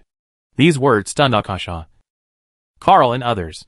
At this time, the shocked and suspicious expressions on the faces of the leaders of the Sun Council also echoed the princess' words. Sister, do you think there is a flaw in Mars? Did the sun god really secretly contact her in her dream? Carl said to Akasha in his mind. Akasha shook her head. She also began to doubt. It seems that at least half of what the princess said was true. But Akasha was not sure whether the princess' half-truths were intentional or whether the lies she made up just happened to correspond to the real things. In any case, several Sun Counselors seemed to be shaken. They were indeed shaken. This made all the spies of the Sun Army fall into shock and contemplation. After a moment, Akasha raised her head and said to the princess, Your Highness, I am sure that I have received a response from the Lord. It is definitely not the outer god, because Moto is standing right before our eyes. In the Book of the Sun, Moto is the archangel under the throne of the sun god, the spokesperson of hope in the old days. His name also means hope. So the coming of Moto in the prophecy means the coming of salvation. When the end of the month comes, the messenger of the sun will come to the world in the name of Moto. I believe someone has maliciously misinterpreted the prophecy. Perhaps Moto is not referring to the god who descended on the demon city at the end of the month, but an event. At this point, Akasha bowed slightly to the princess with some excitement, then she turned to look at the crowd below the platform, and said loudly, Everyone, perhaps the real messenger has already arrived, and she will lead us to witness the real future in the demon-subduing city. As soon as these words came out, there was a lot of discussion under the platform. Lewis's heart skipped a beat, and a word flashed in his mind, flattery. In the eyes of the spies, Sun Counselor Akasha's words were a response to the princess, and a recognition of the princess' identity. But Lewis heard something. Akasha, this cunning guy, is very bad. Her words are ambiguous. Whether the princess is the sun messenger or not. What she said is correct. The person who misinterpreted the prophecy can be anyone. Someone in the parliament. Or the princess. The future to be witnessed can be the coming of Mordor. The redemption of the princess. Or something that no one can imagine. Everything will be witnessed in the demon city. At this moment, Akasha showed a meaningful smile on her face. The real future is about to begin. Neither the princess who tried her best to create miracles, nor Francesco, who used his body to cover the demon castle to prevent the future from happening, could stop all that from happening. Chapter 582 Sun Princess. During the conversation between the princess and Akasha and others, Lewis fell into deep thought. The princess is not the daughter of the sun god, nor is she the daughter of King Isolde. Everything she built with her fake identity is built on a castle in the air. And now Akasha, the little bitch, has praised the princess even higher. Now Lewis has determined who the sun god is. The old god. The old god is the sun god. After the sun god was defeated by the moon god, the glory of the sun god has almost been forgotten by the world, and the 9 sons of the sun are also generally called the ancient gods. Indeed, the most beloved and filial daughter of the sun god, Almerico, is now sleeping in the body of this princess. But she is a betrayer of the sun god. Therefore, neither Almerico nor the princess herself is the real messenger of the sun god. Because the real messenger is the big guy Moto, who is about to crawl out of the demon city. He is a demon king in the abyss, the most loyal subordinate of the sun god, and is feared by the god of 10,000 eyes. The princess is now pretending to be the sun messenger, trying to stop the sun god plan in the name of the sun god. This behavior is very dangerous. Not to mention that the sun god will definitely find ways to get rid of her. Her identity cannot be hidden for too long, because as soon as Moto appears, her identity will be exposed. So when this battle is over, her identity will be untenable. And the people under her command all gave up their hatred and followed her because she is the daughter of the sun god and King Isolde. Therefore, when the war is over, the castle in the air under the feet of this fake princess, who is neither the daughter of the sun god nor the daughter of King Isolde, will collapse. At that time, this liar will no longer be the sun princess protected by the whole world, and her identity will become extremely embarrassing. And the sun god will never allow this person, who once impersonated him, to continue to exist. Perhaps she will become a victim in the peace agreement between the sun god and the eastern world, and become another Joan of Arc. Lewis believed that, for the sake of this world, Francesco was capable of sacrificing his daughter. After all, it was not the first time she had done such a thing. While Lewis was thinking, the princess and Akasha had almost finished their talk. And the statement made by the fake counselor Akasha undoubtedly set the tone for today's talks. There was a lot of discussion in the hall at this moment. Gradually, other people also stood up and expressed their attitudes. Most of the wizards who stood up at the beginning were from the princess army. Some of these wizards were from the era of King Isolde. And some were wizards who had defected from the Sun Army to the Princess Army. They were all very prestigious, and their words were very important. This made the wizards of the Sun Army even more shaken. Slowly, some of the spies of the Sun Army began to hesitate, and the princess began to name them. It seemed that the princess could hear the voices of every Sun Wizard, and understand their past and experiences. This was very shocking to the Sun Wizards. When the spies of the Sun Council looked at the princess again, their eyes became a little different. In the following, the princess became more and more comfortable in talking to everyone. The princess gradually dominated the entire venue, and more people responded to her. Later, most of the Solar Army wizards who were captured today responded to the princess, and only a small number of Solar Army wizards remained silent. These wizards who responded to the princess, perhaps because of the situation, or perhaps because they were indeed shaken in their hearts. But no matter what the reason, they have left a seed of doubting the Sun Council in their hearts. When the prisoner meeting was about to end, a captive who had not spoken asked the princess whether the Princess Army would treat the prisoners well as rumored. Treating prisoners well. This war has been going on for a long time, and the style of the Princess Army has been known to many people. It seems that in the eyes of the Princess Army, those middle and lower level Sun soldiers who entered the battlefield were deceived compatriots. After capturing the prisoners, they will not only treat them well, but also educate them. Some captured Sun Army soldiers even found that, in this famine, being a prisoner in the Princess Army was better than being a soldier in the Sun Army. Many Sun Army soldiers even received letters from their relatives on the battlefield. If they encountered the Princess Army, they should not resist. The Princess Army would give some money and food to those who did not want to fight, and even send them back to their hometown. This led to many incredible things in this war. For example, once some Sun Army troops found that the situation was irreversible, they would give up resistance. There was even a case where the Sun Army troops brought the tied-up noble wizards and surrendered in an organized manner. The Sun Army had made many countermeasures to deal with this, such as blocking some information from the middle and lower level officers. But no matter what countermeasures were used, they did not have much effect. After many Sun Army soldiers were captured, they would still have a glimmer of hope to survive. The war had been going on for a long time, and it had left too many traumas on the world. Many people are exhausted, including those staunch supporters of the Sun Council. For example, today, those Sun Army prisoners who have not expressed their opinions are all staunch loyalists of the Sun Council. They are either nobles, or have great interests tied to the Sun Council. This makes them unwilling to express their opinions, but when they face life and death, they hope to survive. The princess gave the questioner an answer that no one had expected. Everyone present today can leave if they want to, and stay if they want to. The door of the Princess Army was always open to them, even if someone wanted to visit the food in the prisoner camp before leaving. The Princess Army would still welcome them. Of course, the premise was to abide by the rules. Military secrets could not be taken away. The princess' words made all the prisoners look unbelievable. It seemed that the princess was not only willing to let some people go, but also willing to keep these prisoners by her side as war correspondents. Even though some of these people were upper-level members of the Sun Army, who did not believe in the princess' identity. The hall was boiling like a pot of boiling water. Your Highness, aren't you afraid that some of us will tell the Sun Council about many things about you? Akasha suddenly asked. Ms. Akasha, I hope more people can tell everyone about this, because this war should have ended long ago.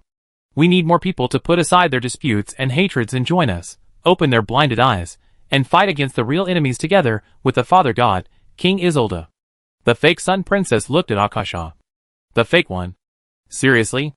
At this moment, the real enemy Akasha looked at the princess in front of her, moved her lips, and didn't say a word for a long time. Akasha swore that if she didn't know this Sun Princess, she was definitely not the Sun Messenger. She would definitely think that the princess was really speaking for the Sun God. Suddenly, Akasha looked at the sun mark on the princess' forehead, and a very nonsensical idea came to her mind, but then she shook her head and got rid of the idea. The princess' personality is indeed somewhat different from the memories left by the original Akasha. But this should be due to the son of the sun. Almerico. The divinity in the princess should also come from Almerico sleeping in her body, not from him. Otherwise, with his way of doing things, how could he allow an ant to retain its self-awareness, and let the princess borrow his divinity, and then watch by? Could it be that he felt that the princess would be better at doing these things than he himself? How is this possible? She is just an ant. What is she worthy of? Above the distant starry sky, a white figure kept flying from the direction of the sun to the direction of the East Earth continent. It seems that this ship girl accidentally flew past her head after transforming and leaving the sleeping tower, and got lost in the starry sky. It over. How many days have passed? It too late, I'm afraid it will be exposed. Chapter 583. I'm here to introduce you to a father. In the chaotic crowd, Akasha once again looked at the princess. Today, she flattered the princess, and the princess not only accepted the flattery, but also flattered herself even more. Even though she knew what would happen if she fell. But she had to do it. She is really a guy who is not afraid of death. But she is indeed qualified. Looking at the Sun Princess, looking at the group of princess soldiers, Akasha could see from their determined eyes that the foundation under the princess' feet was changing from a castle in the air to another solid foundation. That was the princess' ideal and belief. The ideal and belief of the princess army. As long as the ideal of ending the war in the princess' heart did not collapse, this army would not fall apart and would be unbreakable. But it was not enough now. Because the foundation had not been fully built. Akasha believed that if the princess was given some more time, then perhaps even without the endorsement of the sun god and King Isolde, she would still be the messenger of the sun, the daughter of the sun god and King Isolde. In other words, even if the truth was in front of people, they would still prefer to believe that she was the real hope. And when that day comes, even if the sun god himself stands up, those who have hope in their hearts will point to the sun god and say that he is fake, and the princess is real. Because the princess at that time has become the god in people's hearts. She has become the King Isolde who is the other people dream. But it's not too late. Akasha knows that the princess will not win in the demon-conquering city, and in the demon-conquering city, she will cut off the princess firewood. Let the pavilion under the princess' feet, which has not been completely built, collapse. At this time, the princess had finished her last words and left the venue. Amid the farewell of the people in the hall, the princess looked back at Akasha for the last time. Akasha understood and followed her with her subordinates. It seems that O is just a little like your fiancée. She doesn't seem to be very familiar with you. Louis. Charlie teased. Louis ignored Charlie teasing and said, Charlie, you really have a good daughter. I hope so. But I have never had any illegitimate daughter. Besides, I don't even know who her mother is. Charlie touched his chin, looking at the princess back and said, It's normal for you, a flirtatious guy, not to know who her mother is. But I know who her mother is. Louis's words made Charlie face curious. Who is her mother? Her Highness friend. With a boom, Charlie head exploded. He knew who the mother of this girl who looked 60% similar to his wife was. Francesco. She was the daughter of his descendant and Francesco. Ahem. Louis. Charlie's face suddenly became serious. He looked at his grandson-in-law, who had just had a drink with him, with concern. Are you sure the princess looks like your wife? She is really my wife. Charlie. Although we are not in name only, we are indeed husband and wife. Louis's words made Charlie stunned for a moment. And then a sentence flashed in Charlie's mind. An engaged couple in a de facto marriage. Father-in-law Charlie's face became darker. He pursed his lips and said angrily, Louis, watch your words. If you continue to slander my daughter, we can no longer be brothers. Ahem. It my fiancé. Louis also found that he was a little too outspoken. The person in front of him was not his good brother, but his father-in-law. He quickly explained, I didn't even touch her hand. Charlie. This made Charlie's face look a little better. As expected. She is not familiar with you. Stop talking nonsense. Charlie. Your good daughter is in trouble now. We must help her. I have a plan. Louis took Charlie and walked into the corridor and walked towards the princess' room. Louis had a spiritual exchange with Charlie on the way. Charlie. Your princess friend should be the one who pretended to be Queen Isolde. But she may have encountered some troubles now, and can't show up again.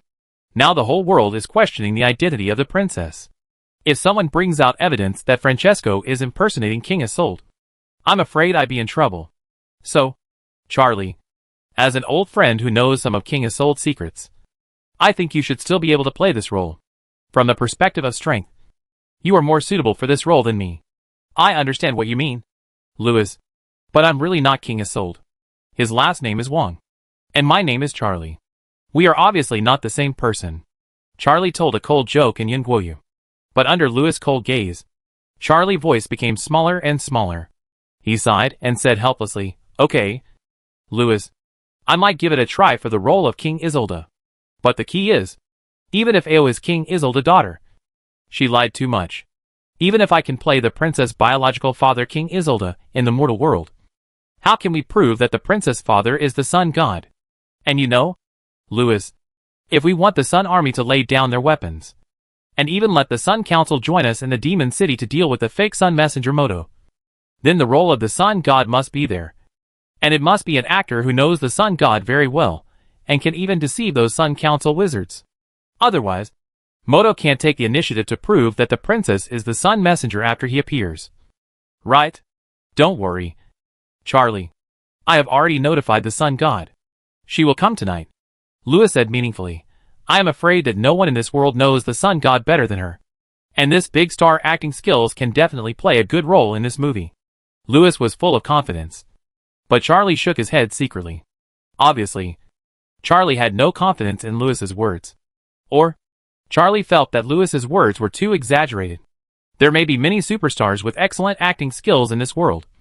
But how could there be someone who understands the old god? You know, this superstar wants to deceive the most loyal believers of the Sun God and the entire Sun Council. Where can you find such an actor? An actor who is capable of covering up the response of the Sun God to the believers, and who knows the Sun God very well, enough to deceive the entire Sun Council? If someone could really do this, then she would be able to replace the Sun God. Now we can only give it a try. Charlie thought to himself, I do know a few ways to disguise myself as a god and let believers hear the oracle. While Charlie was thinking about how to secretly help Louis, he found that Louis had already pulled him through several corridors and through a hall. It seemed that Louis was planning to visit the princess now. Louis, isn't it a little too late today? Not too late, Louis said, as he continued to walk with Charlie. Charlie thought to himself, this guy is really impatient. When he was in the tavern before, he said he would visit the princess at night. I didn't expect that he would really visit her at night. At this time, the two of them walked through another corridor. And there were more people around. Judging from the layout here and the monks dressed as the Sun Saints passing by, the princess should live in this area. Because of Louis' status as the king of Shanghai, no one stopped the two on the road. But this is not an ordinary place. Without sufficient reasons, the guards would probably not let them go. Look, someone has come to ask the two of them. To be honest, this is the first time to meet his descendants. And Charlie is still a little nervous. And Charlie also hopes to leave a good impression on his good daughter. Thinking of this, Charlie straightened his clothes, intending to tell the reason for the meeting, and then wait here with Louis for the princess' response. As a result, Charlie discovered that, after Louis learned that the princess was discussing something with Sun Counselor Akasha in the room, he used a magic to make everyone around him forget their existence. Then he walked directly to the princess' room. Charlie's mouth twitched fiercely a few times, and he quickly caught up with Louis and said, Louis, it doesn't seem like a normal visit for us to go there. And isn't it a bit too rude? This is a normal visit. There is no politeness or impoliteness. But you are right, Louis said as he quickened his pace. He then stopped in front of the princess' door, tidied up his appearance, and then he stealthily looked at the situation in the room. He didn't even knock on the door, but directly reached out and pushed the door open. Louis. Charlie reached out and grabbed the reckless guy, saying, What are you doing?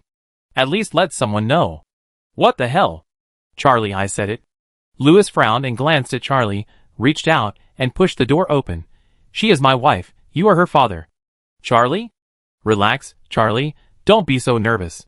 Louis pushed the door open, looking at the Sun Princess and Akasha, Queen Snow White, in the room who were looking at this side with surprise, smiled confidently. He bowed slightly to the princess, then turned back to Charlie and said, I will introduce your highness to the princess. I will introduce someone to you. Introducing a father to the Sun Princess. Louis was the one who thought of it. Perhaps the Sun Princess will be relieved to accept it? But I don't know. When Louis introduces the Sun God to the Sun Princess, what will her reaction be? Chapter 584. Hi, don't worry. My name is Louis. My wife suddenly makes me feel very strange. But to be honest, this seems to be quite fresh. People passing by the corridor came and went, and cast strange eyes on the two door gods at the door of the princess room. Louis standing in front of the door was like a naughty student, occasionally winking at passers-by. But Charlie beside him was frowning and sighing. To be honest, as an old father who came to see his daughter for the first time, Charlie still attached great importance to this meeting. After all, the princess in the house was his descendant 300 years later. So when Charlie was just pulled into the house by Louis, he was very curious and expectant. He also thought about many scenes that might happen after the meeting. Louis was also looking forward to it. After all, he hadn't seen his fiancée for more than a year. Therefore, he said a lot of words after entering the house. But Charlie didn't expect that the first conversation of this meeting would turn out like this. It was all Louis's fault. To be honest, Charlie, the father-in-law, now hopes that Louis and his daughter are very familiar with each other, because in this way, Louis can at least act as a middleman to make this meeting less awkward. But now it seems that the scene of the first meeting has become more awkward because of Louis. Louis, are you sure that Ao is your fiancé? Charlie sighed again and said, Of course, Charlie. While reading the narration of the storybook, Louis said to Charlie with a beaming face, I am her sweetheart. Louis, a fiancé will not tell her sweetheart to get out when he comes to visit her. Thinking of what just happened, Charlie felt a little embarrassed. After entering the door, Louis said a lot of things, but the princess waited for Louis to finish speaking, and only said one word. The princess was quite cultured. At least she waited for Louis to finish speaking before letting the two of them go out. Charlie, I want to correct her. She said please go out, not please get out. You added one more word. But what difference does it make? Charlie felt a little crazy. Of course there is a difference. Louis winked at Charlie and said, Don't worry. Charlie, there is no problem. Every time I went to the room of Her Highness to ask for an audience, she always said to me, Get out. O is a girl who says one thing and means another, so this is our little interest. Looking at the persistent, ungrateful admirer in front of him, Charlie nodded deeply, and he already understood a little. Besides, Charlie, didn't you see that she was having a secret conversation with the people of the Sun Council just now? So it is reasonable for her to let us go out first. We can go in later. Louis, a dog licker will not die well. I am not a dog licker. Charlie. In addition, I want to add that my family status is very high. When Louis said this, he felt a little guilty. He also felt a little strange, as if he only had a little impression of him in Ao's mind. Thinking of this, Louis continued to flip through the storybook. After reading the last few pages of records, he thought about it and understood something. Charlie, I understand why Ao gave me a sense of strangeness. Ao consciousness is the subject. There is no problem with this.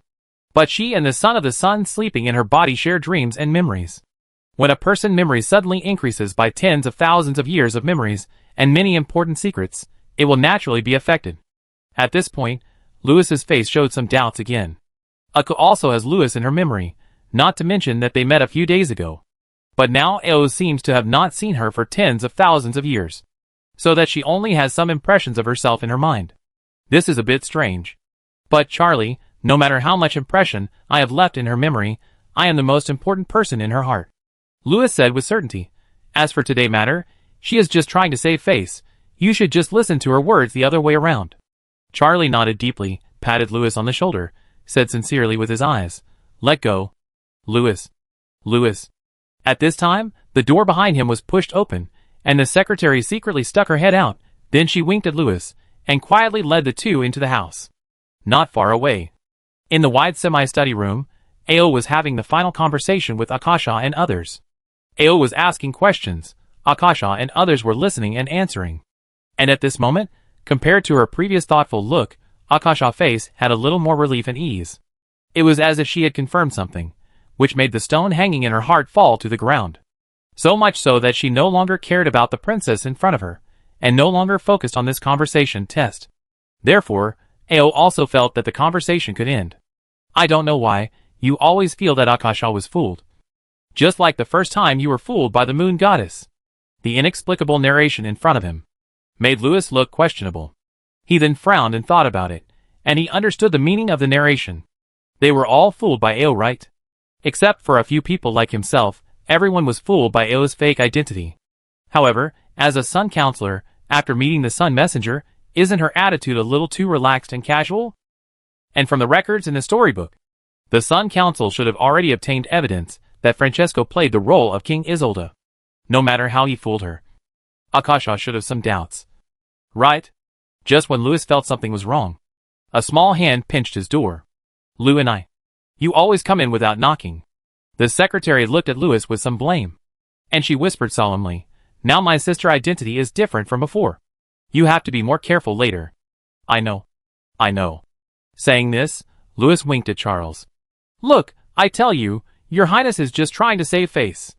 Charlie shook his head, he straightened his collar, and prepared to follow Louis into the room with the secretary. Louis, don't be so abrupt later. Don't worry, Charlie. Louis also straightened his collar. I'm worried, Louis. I tell you later. Don't interrupt. Charlie straightened his collar again.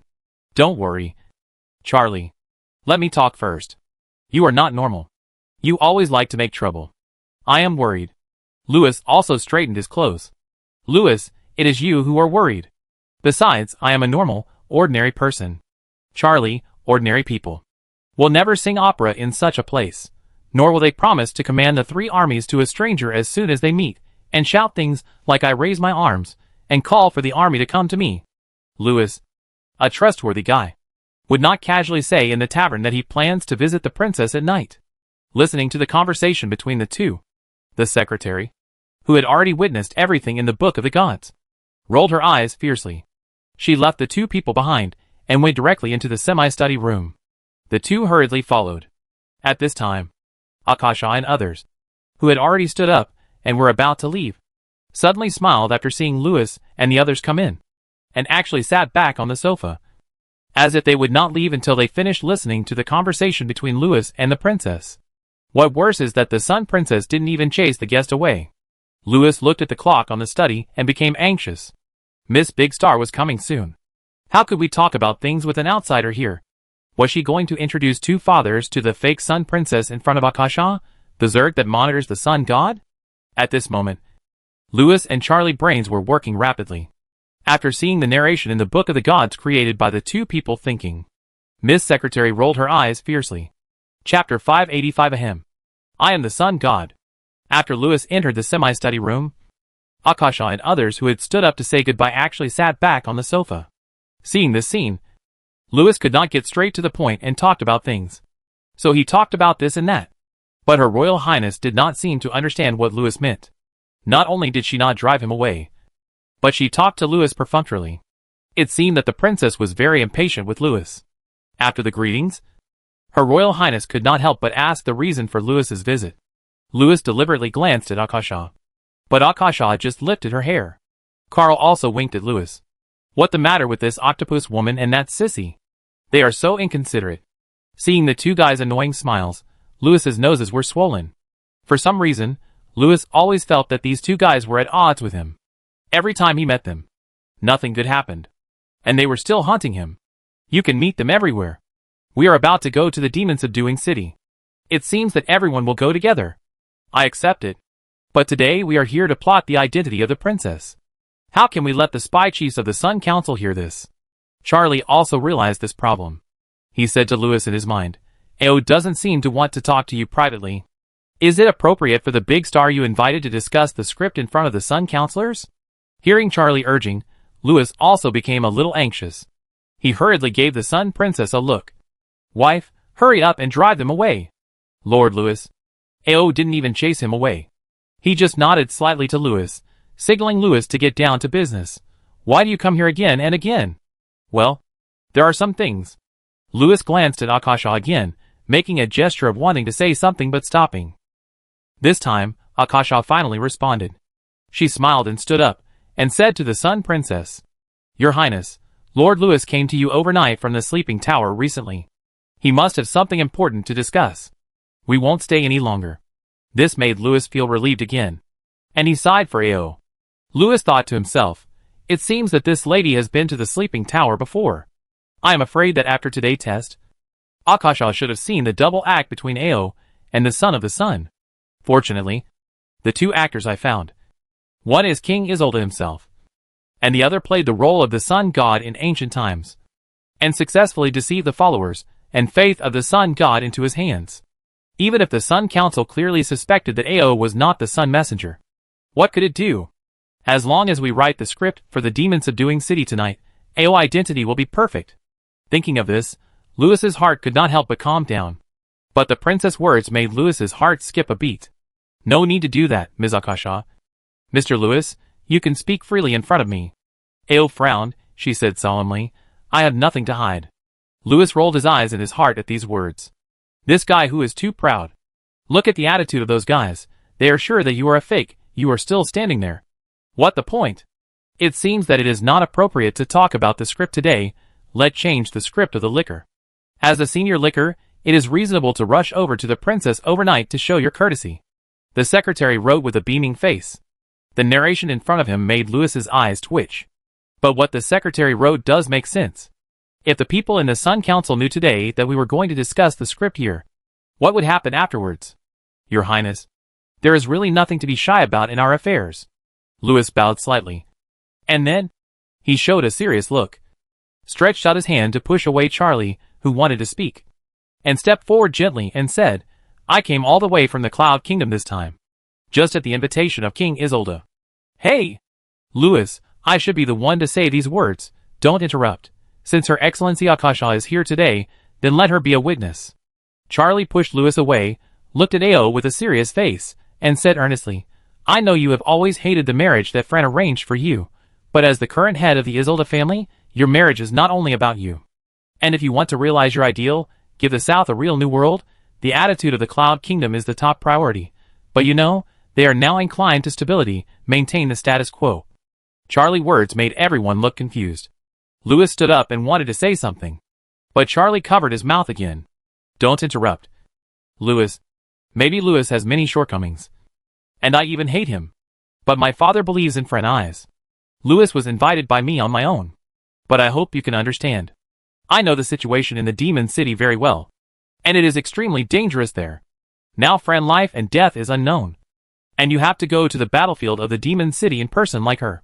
In this case, then I hope you can fulfill Fran's last wish before going to the battlefield, and Lewis will also represent the Cloud Country, and offer a generous gift for this battle of the demon-subduing city.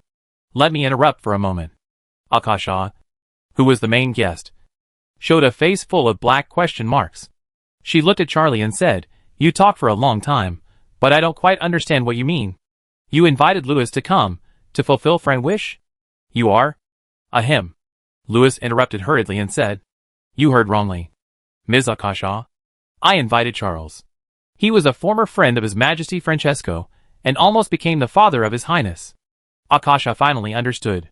No wonder that guy named Charles cared so much about the princess and Francesco wishes, and expressed the hope that the princess could complete the engagement before going to the battlefield in the manner of an old father.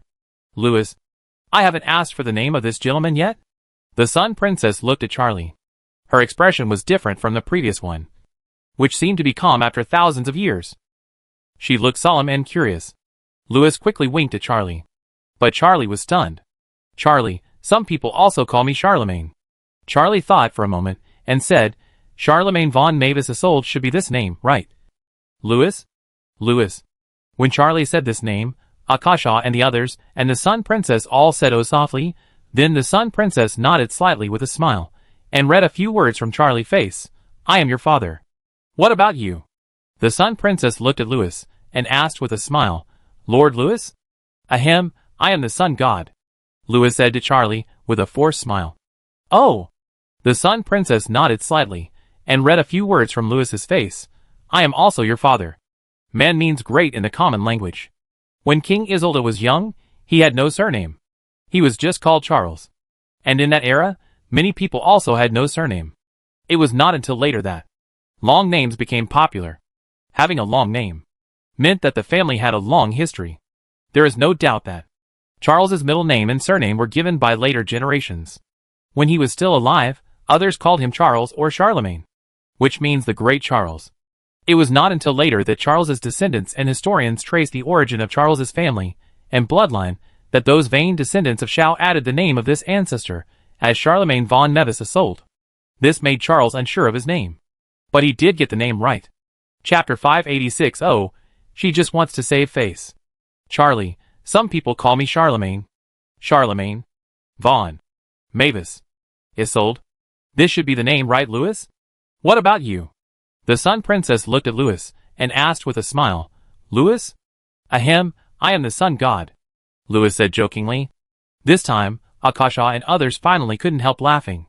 They understood the joke of Louis. The brat. That I am the Sun God. It means that if Charlie is King Isolde, then I am still the Sun God. Akasha could understand.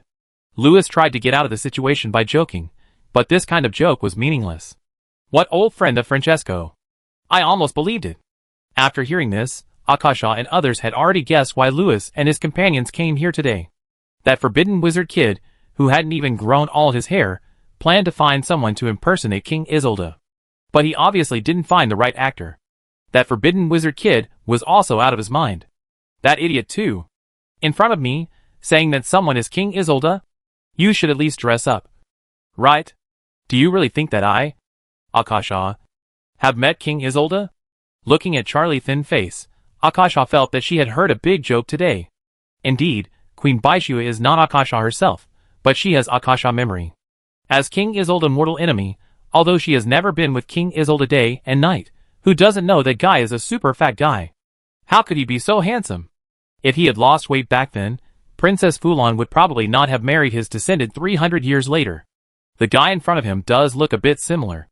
If he dressed up today and changed the scene to reveal his identity, Akasha would probably really be suspicious. But if this person is really King Isolde, how wise and powerful is that legendary emperor? How could he be such a fool? The funniest thing is that his daughter doesn't even recognize him. He is a shitty King Isolde. This is simply telling everyone that the forbidden wizard kid invited an actor and prepared a very poor script. And it seems that the two guys came here without even discussing the script.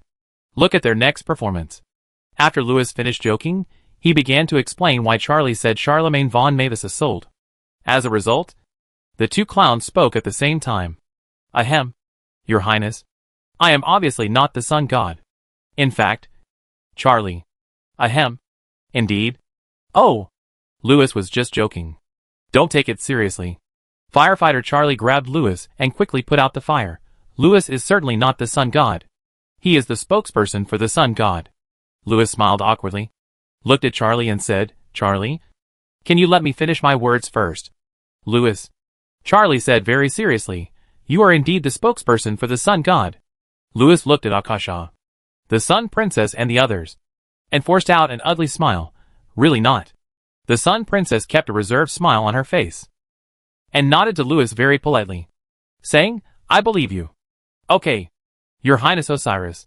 Everyone. The guest Akasha stood up with her sleeves waving impatiently. It getting late. Everyone. Go to bed early. After that, she led everyone away. It seemed that she had heard enough of the drama today. She didn't even salute the princess when she left. But when she reached the door of the semi-study room, Akasha stopped. Perhaps she remembered that she had forgotten to greet the princess just now, or perhaps she found that her behavior just now was a bit too rude. She turned around and bowed slightly to her Royal Highness. Your Highness, as you said to me before, right and wrong will be clear when we get to the Demon City. Also, as I said before, perhaps someone has misinterpreted the oracle. I and many Sun believers are looking forward to the coming of the Demon City. Moto redemption. You will see it. Akasha.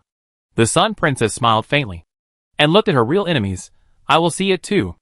Akasha took a last look at the two ugly clowns. Then she smiled and bowed slightly to Charlie in the etiquette of bidding farewell to the king, and slowly left the room. Lou and I. What were you and brother Charlie doing just now? Helen almost laughed her head off. The secretary wiped her tears and said she didn't understand why Louis wanted to play the Sun God in front of her sister. Go upstairs and play, little girl. Louis waved his hand impatiently, then pointed at Charlie and said to Helen, also, call me uncle. Helen went to play in a huff. The clerk wrote with a pout. Louis gave Charlie a look. What are you doing?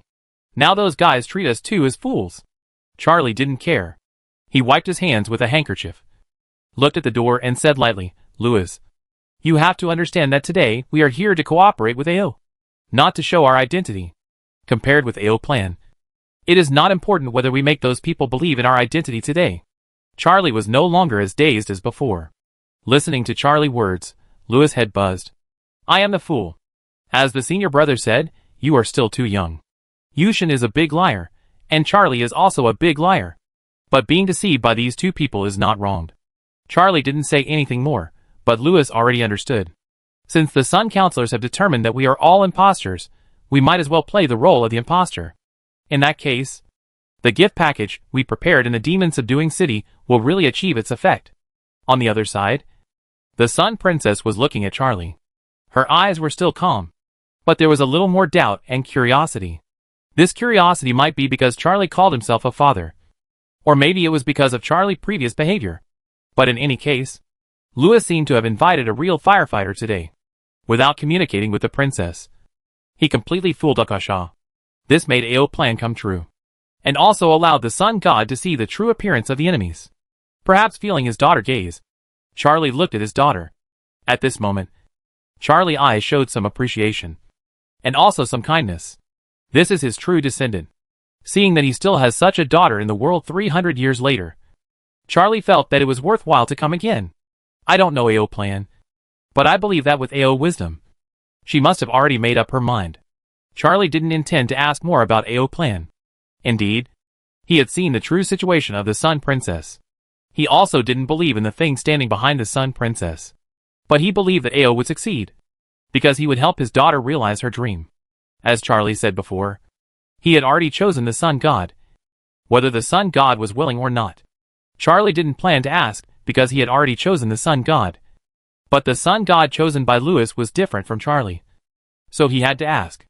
After all, he was about to introduce the Sun God to the Sun Princess. As a result, this question caused trouble. Louis walked to the sofa with a smile, sat next to the Sun Princess, and naturally touched his wife's thigh, since his wife followed her mother-in-law to the south. He hadn't seen her for a long time. I almost couldn't recognize her. But to be honest, this is quite exciting. Louis pinched her gently, and the Sun Princess looked over with eyes wide open, and her face, which had been calm just now, was full of disbelief. Charlie and Helen opened their mouths wide, and were dumbfounded. Louis had said before that, no matter what changes Ao had undergone, how much influence he had received, and how much impression he had of him, his family status would not change. Ao just wanted to save face. There is no doubt that Louis is a man of his words and deeds. It seems that today matter has become a big deal. Chapter 587 anyway. It not the first time. I don't know Ao's plan, but I believe that with Ao's wisdom, she must have a plan in mind, Charlie said. Louis smiled and walked to the sofa. So, Your Highness. Louis smiled and sat next to the Sun Princess. He interrupted curiously and asked, what kind of plan have you prepared? The Sun Princess looked at Louis with a smile and said, of course. Let our Mr. Sun God personally end this war started by him. Ahem.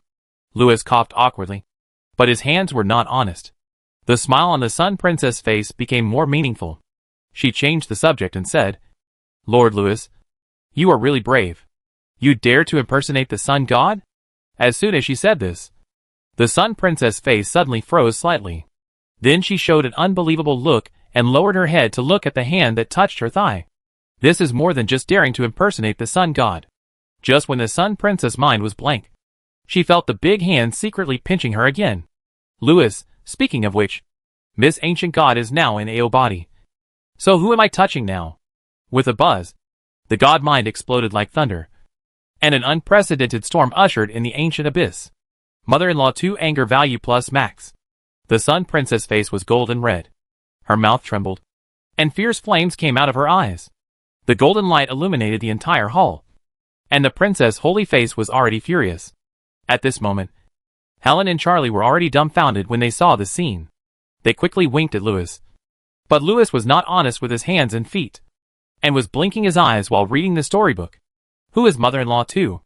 Is the god angry? Which god? Is Miss Gushin angry? Louis, do you know that you are blaspheming the gods? Hee hee. It not the first time anyway. A woman's laughter suddenly echoed in the hall. Helen and Charlie raised their heads with wooden faces, and found that the golden light in the house was being replaced by moonlight, and the crescent moon outside the window was gradually turning into a full moon. Yes, it is night now. The sun hides in the dark corner, and the world belongs to the moon. In this world, the moon is bigger than the sun. Compared with the distant sun, the bright moon above this world, which covers 1/3 of the sky, is so magnificent and huge. When her light gradually rises, the whole world is painted with a layer of snow and frost. The silver light pours in through the windows of the hall, and the beautiful light beams form a series of tyndall spots, which begin to sway like a harp. The cold moonlight was like frost, covering the blazing golden light in the hall. It also gradually extinguished the anger on the face of the Sun Princess like frost. In this moonlight, the Sun Princess' face showed a bit of solemnity. She raised her head and found that there was a woman in red drinking on the windowsill. The woman was also looking at the princess with a smile. At the moment when their eyes met, they both narrowed their eyes slightly. At this moment, Louis looked at the two people looking at each other, and felt that there was a flash of electricity in the intersection of their eyes. The clerk wrote excitedly with sweat on his forehead. Seeing this line of narration, Louis's heart skipped a beat, and he quickly put away his dishonest hand. It over. I thought today meeting was too simple. Miss Gus Hen, as the son of the sun, has a grudge against Sister Moon. The last time they met, Miss Gus Hen and Sister Moon fought to a standstill. Now, Miss Gus Hen is in Ao body, and is affecting Ao thinking. This influence sometimes makes Ao think that he is the son of the sun. When Sister Moon saw Ao, she saw the daughter of the sun god. So when the two met, they naturally felt angry. In addition, during the period when my wife was not at home, Sister Moon kept asking me to give birth to a baby. This must not be known to Ao, and I must not provoke them again. Thinking of this, Louis felt even more guilty. He stood up with a smile and tried to smooth things over. He said to the Sun Princess, "Your Highness, after hearing about the incident in the demon-subduing city and your current situation, Her Majesty was very concerned about you. So she came here today to help you. So, Your Highness, let me introduce her again." Louis pointed to the woman in red not far away and said to the princess solemnly, "She is the sun god." After saying that, Louis put his hand on his chest, smiled and bowed slightly to the woman in red, and said in a pretentious manner, "My lord, good day." Adding fuel to the fire *1. Special effect, you can hear a pin drop *1. The clerk forced a smile to ease the atmosphere *1. Charlie covered his eyes tightly *1. The hall was terribly quiet. Louis raised his head woodenly, and found that the smile in the eyes of the two people looking at each other became stronger. It really fun to play the sun god. The Sun Princess suddenly smiled at the moon god. Her tone was meaningful. Now the moon, will it pretend to be the sun and emit the light that does not belong to it? The moon god eyes narrowed slightly. Damn Louis, he didn't tell me the real situation at all. Now he said in front of that guy that he wanted to pretend to be the sun god. Whose face is this? Thinking of this, the moon god face looked a little ugly. What will that guy say next? Imposter? Then bring up the old matter again? Or something else?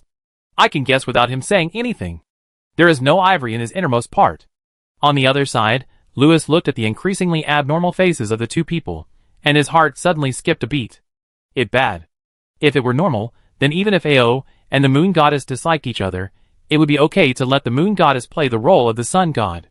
But now the son of the sun is in Ao body, so letting the moon goddess play the role of the sun god now is equivalent to asking her to recognize her rival as her stepmother. I just introduced two fathers to him, and now I introduce a mother to him. This is really too bullying. How can I not be angry? But apart from the moon goddess, who else is suitable? This is the only way to go. I'm sorry, Your Highness. I made the decision to let the moon goddess play the sun god without your permission. I didn't consider your feelings. Louis sighed and said, "But this is the best solution I can think of at the moment. If you think it not suitable and have a better plan, then bring it up and we discuss it together. However, you should know that the moon goddess should be the most suitable person in the world to replace the sun god." Adding fuel to the fire *2. Louis. Just when Louis was full of question marks, a hand suddenly grabbed his arm and pulled him back to his seat. Then, the hand held his arm in its arms. Louis? Adding fuel to the fire *3. Chapter 588. Isn't it just to enthrone a sun god? If you think it inappropriate and have a better plan, then bring it up and we discuss it together. But you should know that the moon god should be the most suitable person in the world to replace the sun god. Suitable, Of course it's suitable. Ao laughed, pulled Louis back to his seat, patted Louis's arm gently like a wife comforting her husband, and said, pretending to be the sun, Louis, your idea is very good. But the moon in the sky needs the help of the sun to shine. Letting her pretend to be the sun is really difficult for her. Oh, maybe it is not difficult. For this imposter, it should be easy. Anyway, it is not the first time. As he said, Ao took Louis's arm into his arms, and looked at the moon goddess with a smile. Sister Moon narrowed her eyes slowly, adding fuel to the fire *3. Seeing the expressions of the two, Louis's face looked a little ugly. While forcing a smile, he pulled his arm out of Ao's arms. This time, I didn't add fuel to the fire. I burned myself. Sure enough, Sister Moon's smile became colder and colder. Imposter? Maybe. The moon god snorted coldly and said, but I am not impersonating the sun you mentioned, but the sun in people's hearts. As for the father god you mentioned, he is not the mother of all things, but the doomsday that radiates the light of destruction. As she said, the moon god showed a proud look on her face. It was the moon that drove this doomsday into the abyss. The whole world should be grateful to the moon that stands in front of the sun, and be grateful for the light it emits instead of the sun. But no one will be grateful to the sun, because people in this world have never seen that sun.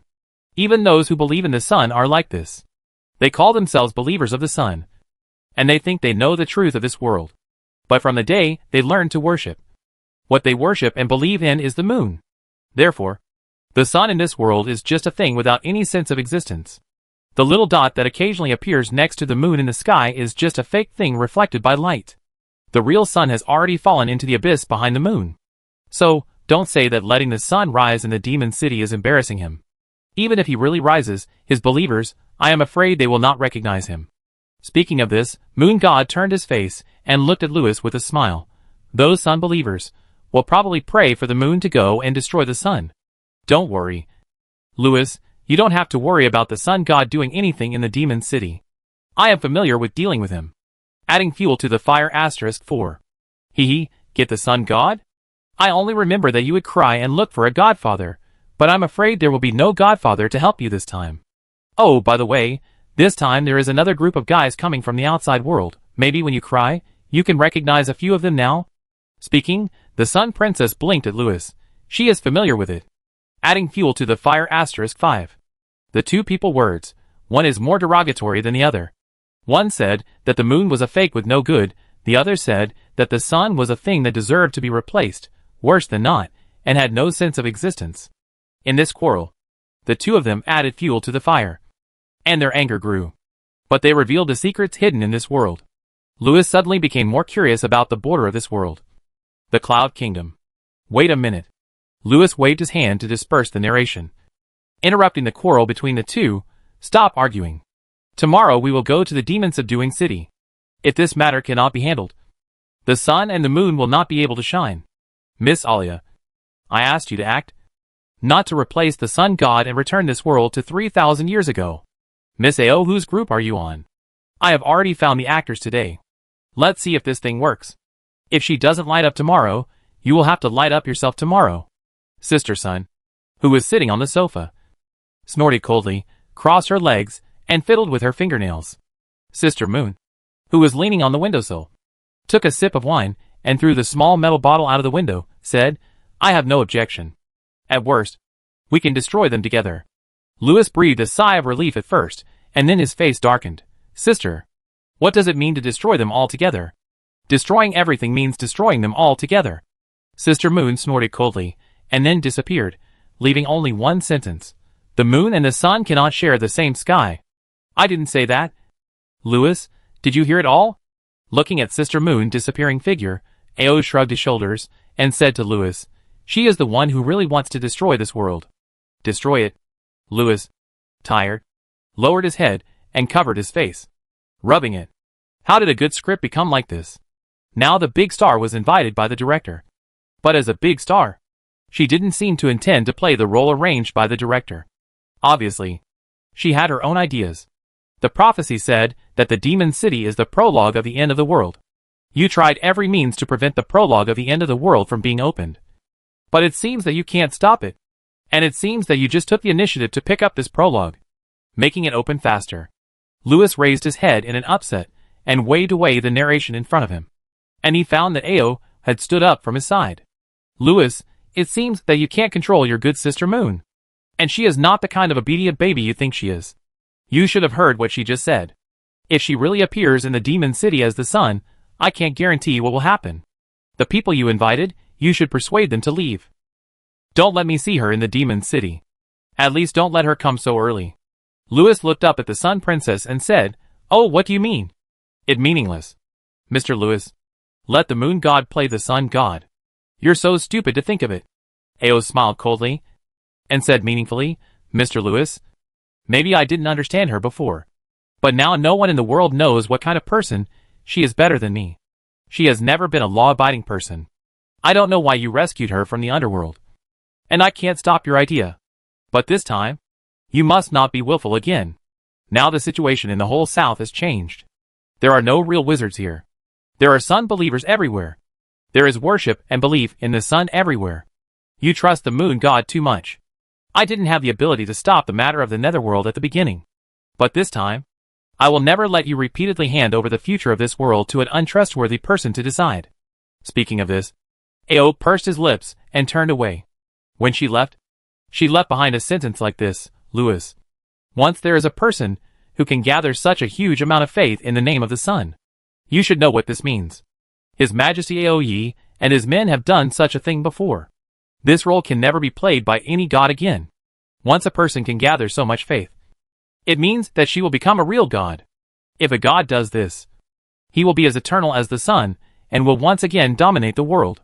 But if a mortal were to do this, it would not be like this. She would not be eternal, because she would only shine like the sun for a moment. But at this moment, she would shine like the sun." Charlie fell into silence as he looked at his daughter back. He understood what his daughter was going to do. He also understood why his daughter used the word Ao, which means ashes of the sun, as her pseudonym. Louis has really caused me a lot of trouble. Charlie secretly started to think. Obviously, there is someone who is more suitable for this role than his daughter. That brat will not turn into ashes. Chapter 589 I, Moon Goddess, I am not Sailor Moon. Louis, once there is a person who can gather such a huge faith in the name of the sun. You should know what this means. We don't have the capital to trust anyone. Ao left after saying this. Ao has a subtext that he didn't say. With such an opportunity in front of the Moon Goddess, can she withstand the temptation? Lou and I, don't make your sister angry again. After you deal with Aunt Alia affairs, don't forget to tell your sister.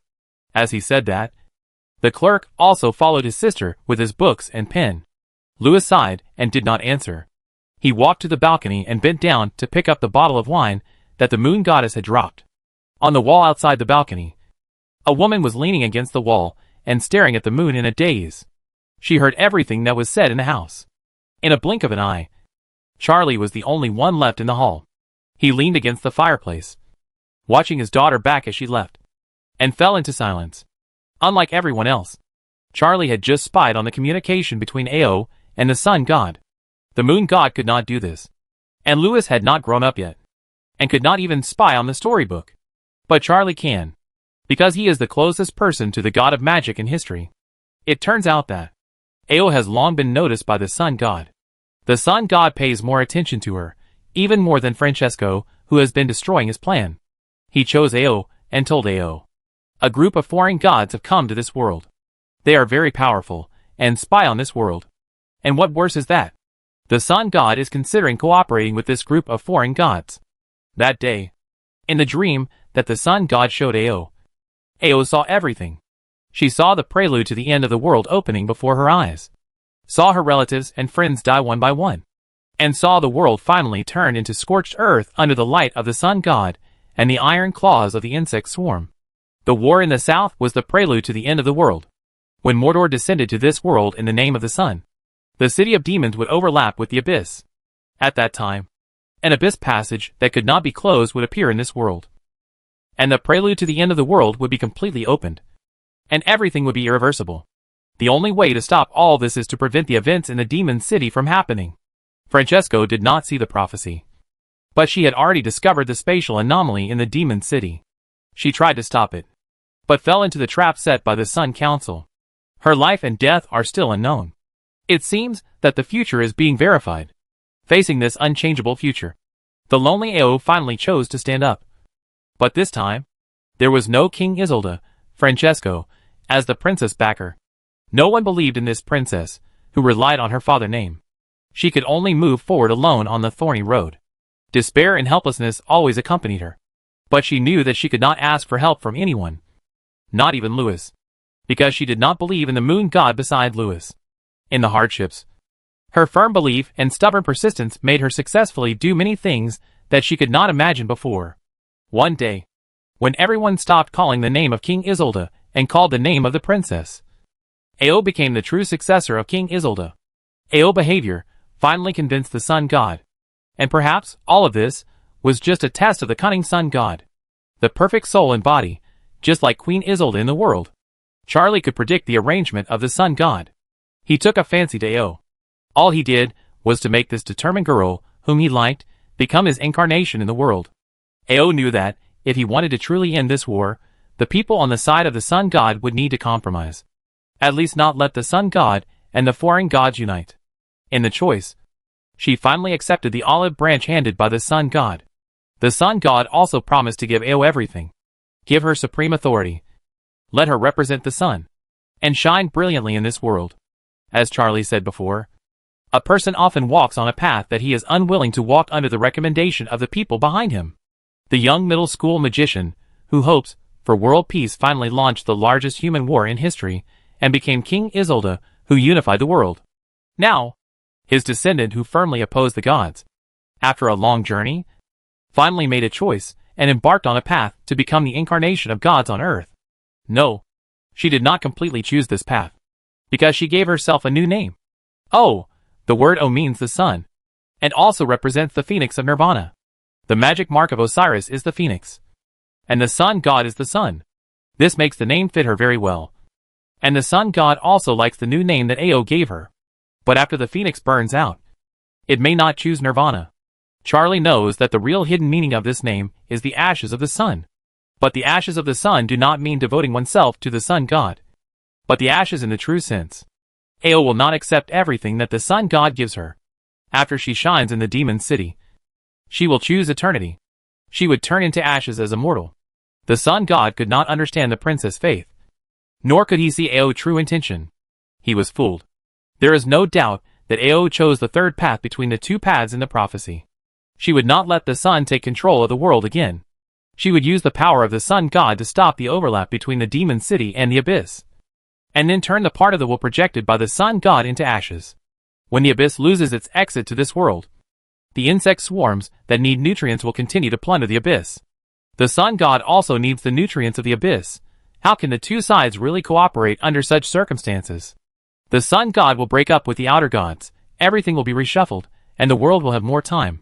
The people behind the princess will pick up her faith and move forward, and the predicted future will also change completely. Ao believes in the future of this world, believes in the people behind her, so she gave the future to these people.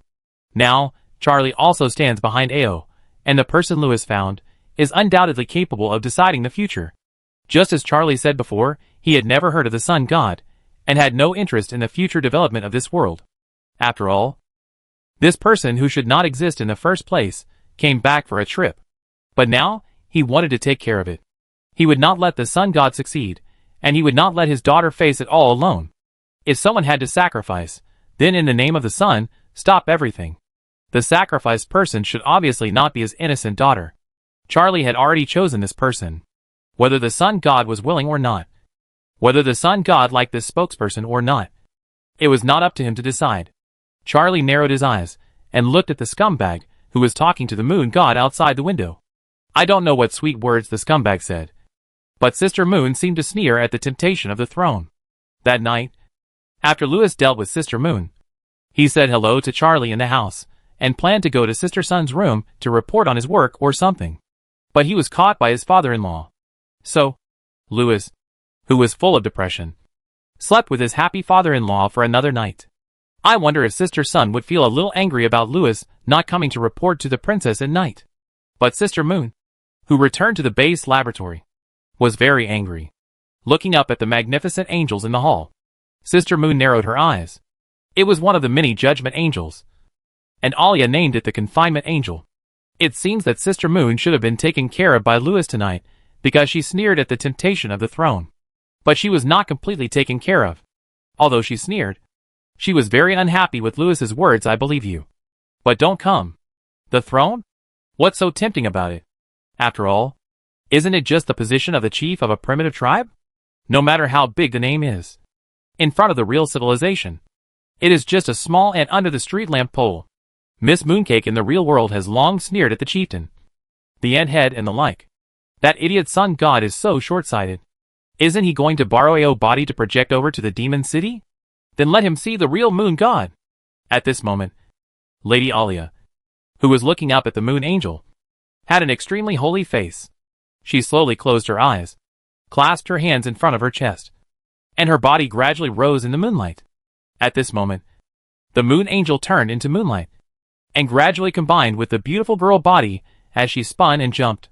In this sacred scene, the yodels in the hall cheered, and with the reappearance of the moon angel, waves of magical summoning spells designed by the moon god and full of magic also sounded along with the melody of the little yodel songs. Spin. Jump.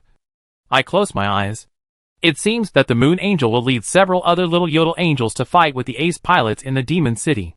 I hope that after seeing these new judgment angels, Louis will not regret handing over the remaining designs to these people. Louis? Chapter 590, The Book of the Sun Genuine Fengshen Book.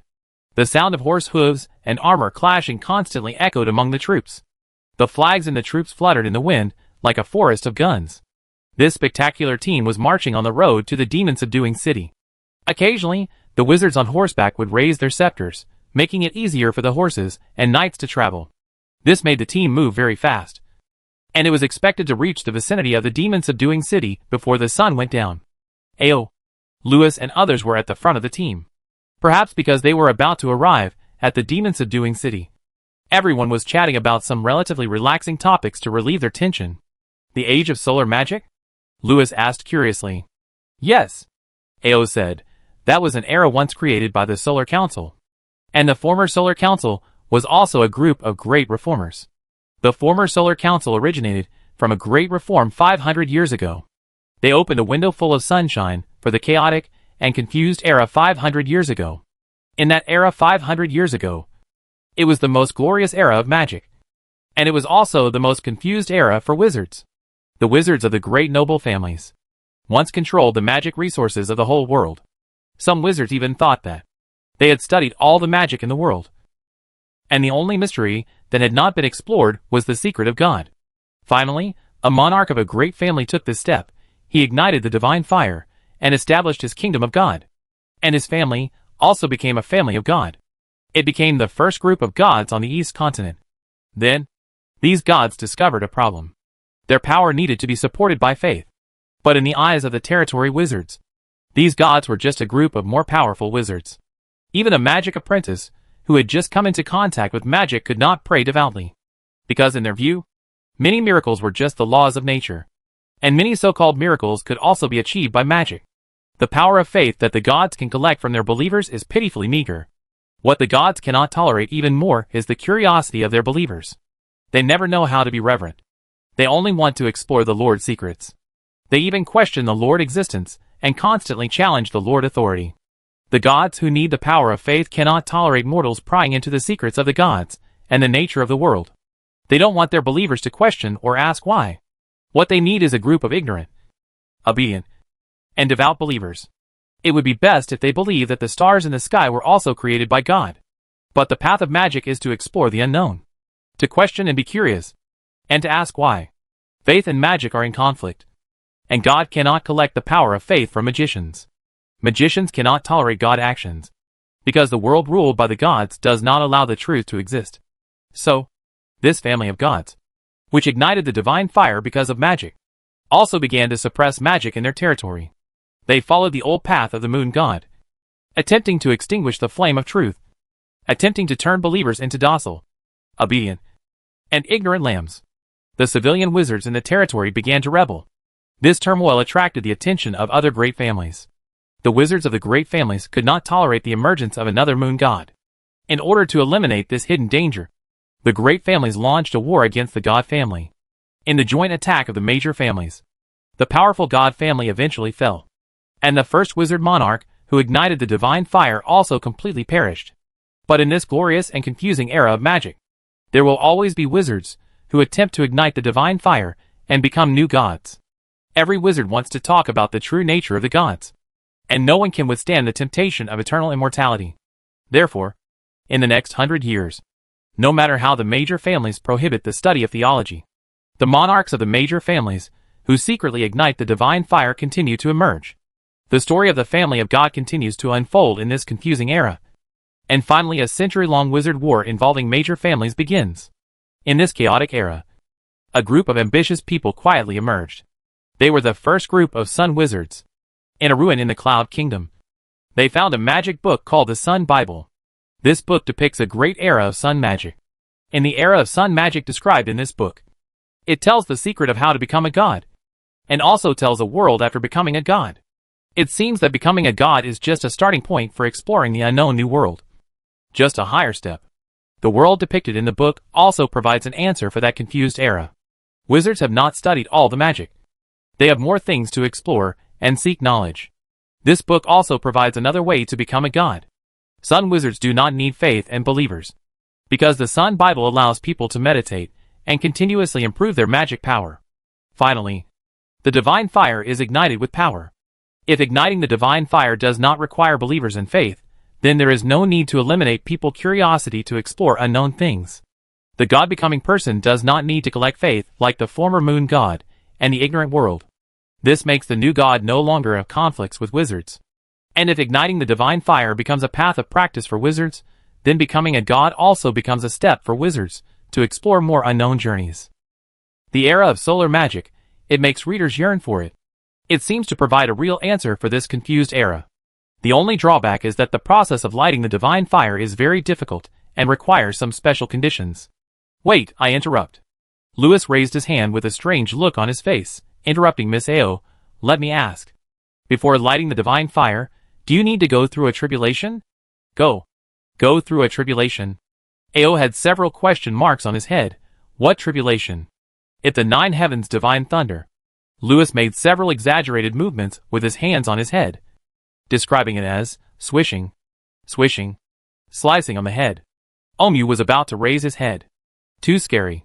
Lu and I. The secretary asked curiously, are the gods of your cloud country so scary when they are deified? The expressions of the two sisters made Lewis look strange. Deified? Yes. Deified? Charlie said to Lewis meaningfully. The Sun Bible can help people ignite the divine fire.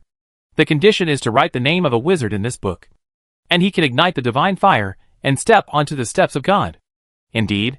Ao looked at the sun in the sky with a look of disappointment and said, if there is a book that can confer titles on the gods and manage the gods like the Civil Service Register of the Magic Alliance, then the solar magic era described in this book must be well organized. Just like the Cloud Kingdom. Lewis' head buzzed, and a word flashed in his mind. Genuine Fengtian book. He knew who this solar Bible came from. The Sun God. Chapter 591. If he is a magician, then am I not the Sun God? Lewis thought to himself, as part of the Abyss World Stone. The Book of God should be in the hands of the Sun God. How could it be obtained by a group of explorers, unless it was arranged by the Sun God? From what Ao said next, the appearance of the Sun Bible made the confused era 500 years ago even more chaotic. The group of ambitious people at that time visited various ancient ruins to find a way out of this confused era. And the Sun Bible they found also made them believe that they had found the real answer to the sun magic era. In the solar magic world described in the Book of the Sun, entering the god rank is a new starting point on the road to exploring further. According to the civilization standards in the book, even a powerful mysterious magic civilization, like the Cloud Country, is only in the ancient period of the solar magic age. In order to let the East Continent get out of the confused era and walk on the right path of the solar magic age, people with lofty ideals established a magic hermitage in the name of the sun. Then, a great revolution about the solar magic era began. But just as the old god, Sun God, had expected, the great wizard family was greedy and selfish. They could take the forbidden book left by Anthony for themselves. And naturally they could also keep the Sun Bible left by the Sun God as their private collection. Indeed, the Sun Bible can make every wizard a god. But the person who writes the book of deification can only be one person. Whoever gets this book will sit on the highest throne of this world. For this supreme throne, the fuse of a bigger war was also ignited. Almost every great wizard family had once claimed this book as their own, and they had canonized many gods. However, after becoming gods, these gods did not explore far away, but maintained the rule of their own families. What was worse was that the moon god also started activities in this era. She secretly intervened in this matter, united with those sun wizards, and attempted to restore the age of gods. Regarding this matter, the sun god was laissez-faire, because the moon god could not gain faith through the sun Bible, and without the support of faith, she might not be able to defeat those wizards from the great families. Therefore, the sun god was certain that neither the moon god nor the wizards from the great families would be the final winner. The era of the moon god and the illusionary era of the sun magic of the sun wizards would not come. The final winner could only be the sun god. This was indeed the case. The Sun Council, holding the Sun Bible, failed to create a glorious era of magic, but instead let the era of the gods quietly return to this world. And those great wizard families, who did not get the Sun Bible, also continued to destroy those new gods in the name of magic, and after getting the Sun Bible, continued to join the camp of the moon god. The story of the god family continued to reincarnate, the rise and fall of the new gods never stopped, and the war lasted for hundreds of years. The power of the moon god and the wizards continued to decrease, the glorious magic civilization continued to consume itself, and the world became more and more chaotic. Until a man appeared, he conquered all the kingdoms and destroyed the Sun Parliament. The continent was gradually unified under his scepter, and even the moon god had to bow to him and acknowledge that the human emperor was above all gods. So, Lewis, the moon god, and the Sun Council both have criminal records. Charlie interrupted with a smile. The Sun Council back then did not believe in the Sun God, because members of the Sun Council, such as Akasha, were gods themselves. President Ao looked at the demon-subduing city that was gradually appearing in the distance and said, until they discovered a great lord, a god of gods. When the Sun God revealed his true appearance in front of the Sun Council, the Sun Council previous ideas had changed.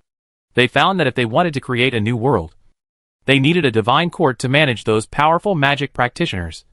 And they also needed someone like King Gallic to manage the Sun Bible. There is also a need for a god of gods. This god of gods is the Sun God. Today's Sun Council, under the guidance of the Lord, has repented for its past wrongdoings. This time, they no longer have selfish motives, but really want to create a Sun Magic Age. A Sun Magic Age led by the Sun God. Sun Magic Age. Lewis' expression became more and more strange. It sounded a little familiar. Charlie, have you read this Sun Bible? What kind of world does the Sun Magic Age describe? Lewis was very curious about this Sun Magic Age. It is a great magic world. Charlie's eyes showed a bit of fantasy, as if he had been fascinated by that world. The great sun wizards collected stars and moons, with the sun as the center, created a new world. In that world, sun wizards can obtain endless magic power from the sun, and use the sun as a starting point to explore the sea of stars in the distance. Lewis nodded slowly as Charlie spoke. That was indeed a great era. Sun wizards used the sun as a starting point to move toward the sea of stars, and eventually used the sun as a destination to fall into the dust of history. He was certain that this so-called sun magic era was the first era after the Forbidden Sanctuary created the ring world. The little moon that originally existed in the sky of the East Earth world was launched by the wizards of the Sanctuary in that era. After drifting for tens of millions of years, the little moon was finally captured by the gaseous planet above the East Earth world, and was destroyed by the Sun God in the war between Gallic and the old gods. After the moon fell to the earth, the three Gallic kings made it into 3 world stones. One to suppress the main world, one to create the underworld, and one to seal the old god who fell into the abyss. During the years when the old god was sealed, he had been reflecting on the reasons for the victory of the moon god and the lessons of his failure. After he successfully broke the seal, he also learned the secret of the moon fragment. Through the fragment, he saw the time and space where the Forbidden Sanctuary was located, and gained some enlightenment. The lessons of failure and the enlightenment of the sanctuary made it summarize some new things. Then, he described a world greater than the shining moon era and arranged a place for himself in this world. In order to realize his plan, this big liar might have planned to impersonate someone in the future. Lewis fell into deep thought. What did he want to impersonate? Forbidden Grand Secretary? Then who am I? The Sun God? Chapter 592 Shit. The age of sun magic. You suddenly understand that no matter who the sun god intends to play, as long as he succeeds, you will have another boss. I don't understand. What on earth does he want to do? Lewis looked at the narrator, and complained loudly in his heart, and he doesn't deserve it. Snow White, they have always thought that the sun god is just a luxury car. And Lewis has always believed that. He is an excellent driver. For the drivers, they are the ones who drive the car. How can they let a person who is regarded as a luxury car by the Zerd be the boss? What more? This boss seems to be a big liar. Because in the real solar magic era, there should not be the god of gods. There will only be civil servants such as the Archon. And in the real solar magic era, status should not be determined by personal strength. No matter how strong the forbidden wizard is, he is not as good as a good ship. Even an ordinary person without any magic power, with just some assembly line training, can wear the magic armor, seraphim, or drive a good ship to fight the sun god. To put it bluntly, the world described by the sun god is just a world of God centered on him, which runs counter to the true sun magic age that advocates the development of the entire civilization. When the sun god rises, the world of gods will become the nutrients he absorbs, making him the only and most powerful individual. Ordinary people have no living space. But the real sun magic era is a new world where everyone lives together. And in this world, everyone is a god. The civilization behind them makes them all like gods. The world imagined by the new Sun Council is a sun magic world where everyone has the right to become a god. Not the sun world. There is no doubt that in the power of the new Sun Council, there are many people with real ideals. Such as the deserter who served as a guide for Lewis and Charles, the Sun Knight White. But whether it is these people with ideals, or other greedy and selfish bad guys, monarchs, they were all deceived by the sun god. Perhaps those bad guys deserve to die. They will eventually become the sun god nutrients under the leadership of the sun god and head towards the final doomsday. But those people with ideals do not deserve to die. At least in AO opinion. And these people do not know that they are helping the evil. And do not know that the ideals they have been fighting for are not their own real ideals, but the ideals of the sun god. What AO wants to do is to realize the true ideals in the hearts of the sun army.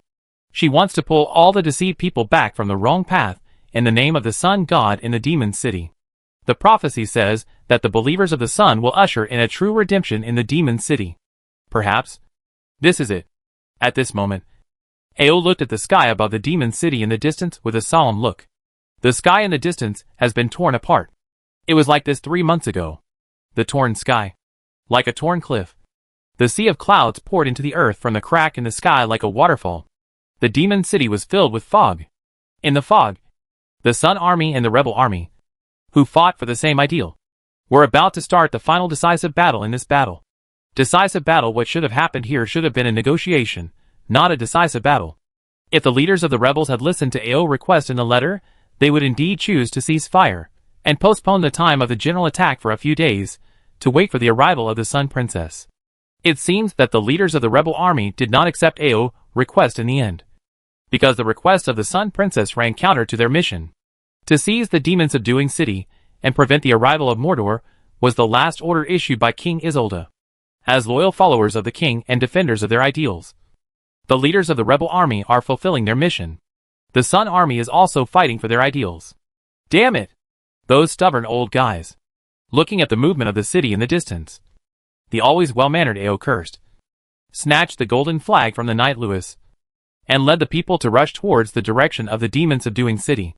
Someone must stop this war. Because the blood of heroes is the best gift to the abyss, the mysterious phenomenon of plane overlap that occurs once in 1,000 years in the demon city will become irreversible because of this war. Unless the sun god descends. Lewis chased after him. At the same time, lines of narration also appeared in front of Lewis. Demon City. Viewpoint, Sun Army. Hungry, tired, weak all over. The trembling hands can no longer hold the sword. Sergeant Wayne, standing on the collapsed wall, believes that today is the day of his death.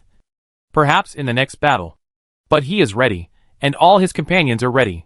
Because at the moment of choosing to defend the demon city, all the Sun Sergeants have already had a will to die. But perhaps no matter how firm a person will is, some things are probably irreversible. Sometimes Wayne really feels incredible that he and his people can hold on to this siege until now. As a junior non-commissioned officer, Wayne has been through many battles. He knows very well what kind of magic baptism he will face from the enemy wizard group once the fortress loses the protection of the magic barrier. However, they have held on for 3 months in this level of magic baptism. The great demon subduing city has indeed lost the protection of the magic barrier. Since that day 3 months ago, the magic barrier here suddenly disappeared in that mysterious phenomenon. It really disappeared suddenly. And what disappeared was not just the magic barrier. The blood on his forehead spread to his eye sockets. Wayne wiped off the blood and looked at the city in front of him. The once magnificent demon-subduing city is now like a cake with a big gap torn, missing half.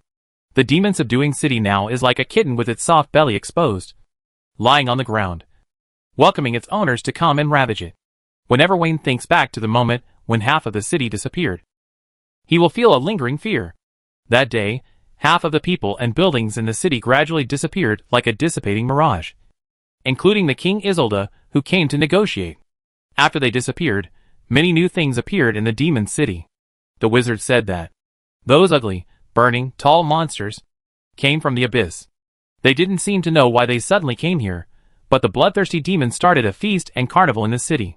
That day, Wayne, who was stationed in the Acropolis, followed his troops to the demon-subduing city, which had turned into a purgatory on earth, and vowed to defend it to the death. The demons were eventually destroyed by the heroes. But the war was not over because new demons came. They were the living dead brought back from the underworld by King Isolde. They brought plague, famine and war. They followed King Isolde and fought for the moon god, who had awakened from the underworld. Indeed, King Isolde was fighting for the moon goddess against that damned impostor from the abyss. She had used the name of King Isolde. The moment she occupied the northern continent, Wayne knew that this demon king would sooner or later collude with the moon goddess. Only she could call on the lords in the abyss, after all. According to the rumors, this demon with the blood of the abyss demon lord was not only one of the many abyss demon kings, but also one of the few who had the right to inherit the throne of the abyss. This mysterious phenomenon of plane overlap must be part of her conspiracy. Now that she has successfully opened the gate of the abyss in the demon-subduing city, I think that she who disappeared must have returned to the abyss with the help of this mysterious phenomenon. When she appears again, it will be the moment when the abyss enters this world. As long as the demon-subduing city is conquered, it will become the first springboard for the abyss to enter this world. And those demon kings who followed her, because of their ideals, are helping her to do evil. Ideal Magic Alliance New World. Shit! They are insulting these words.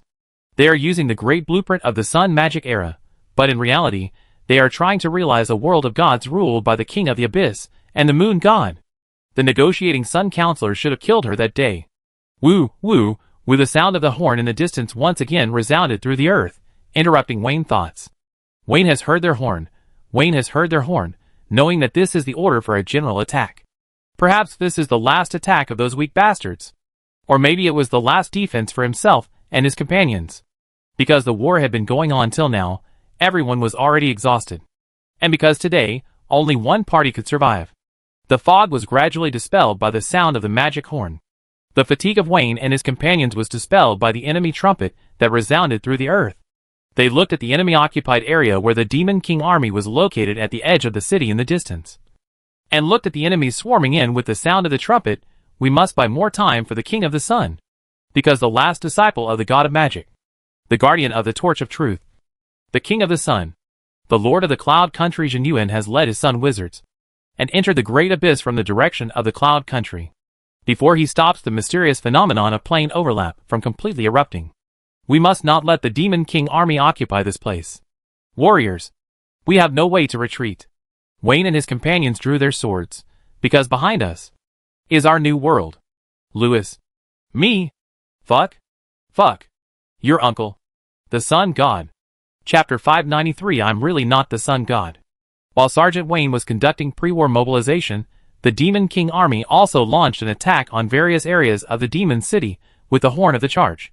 The war was about to break out, and the magic of the Sun army fell on the charging team of the Demon King army, but these magics had little effect, because in this general attack, the Demon King army had already dispatched their sharpest blade, the God Hunter Demon Breaker.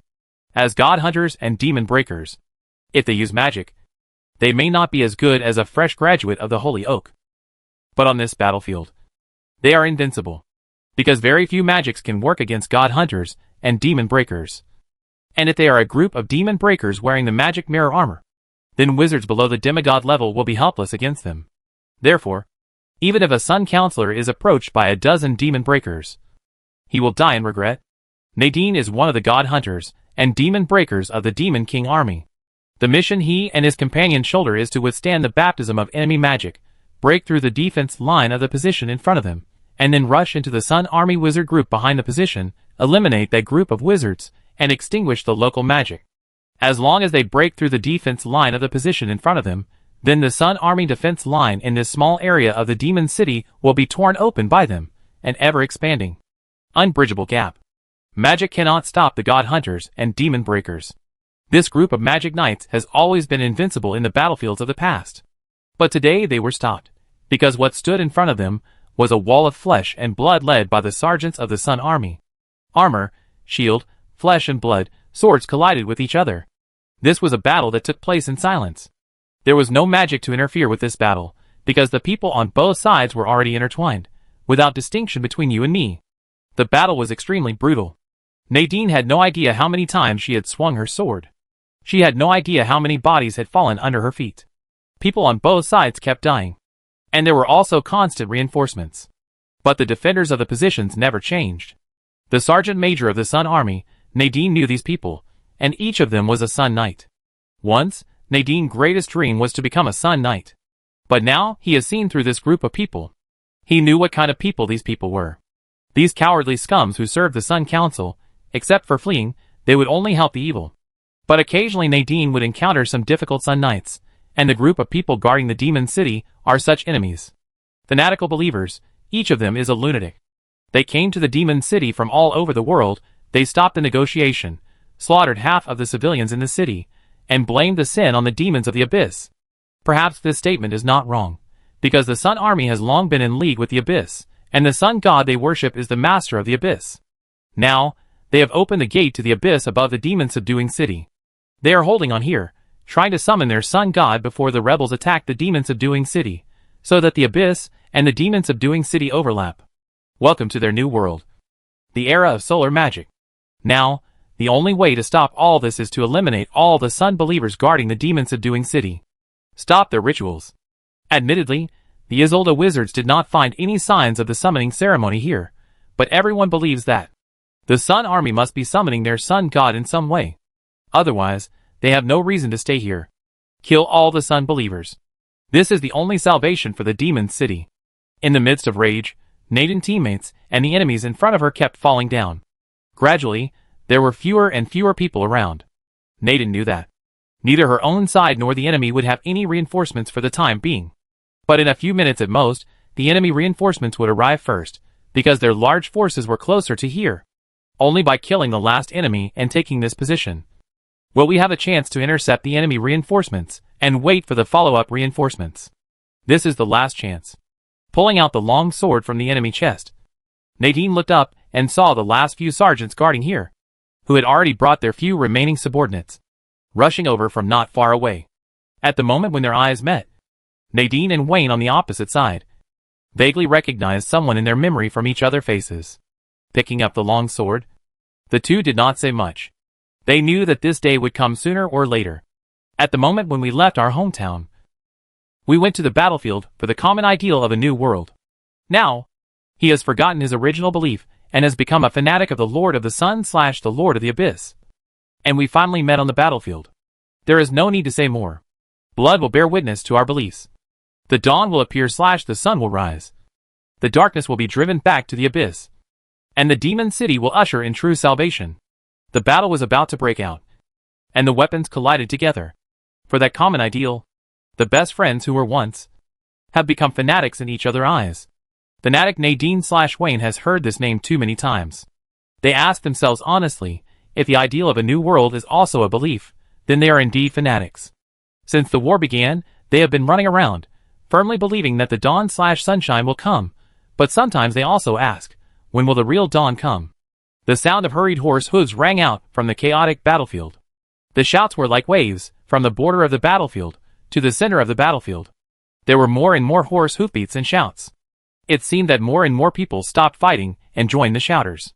But compared with the people fighting on the battlefield, There were too few people running around shouting.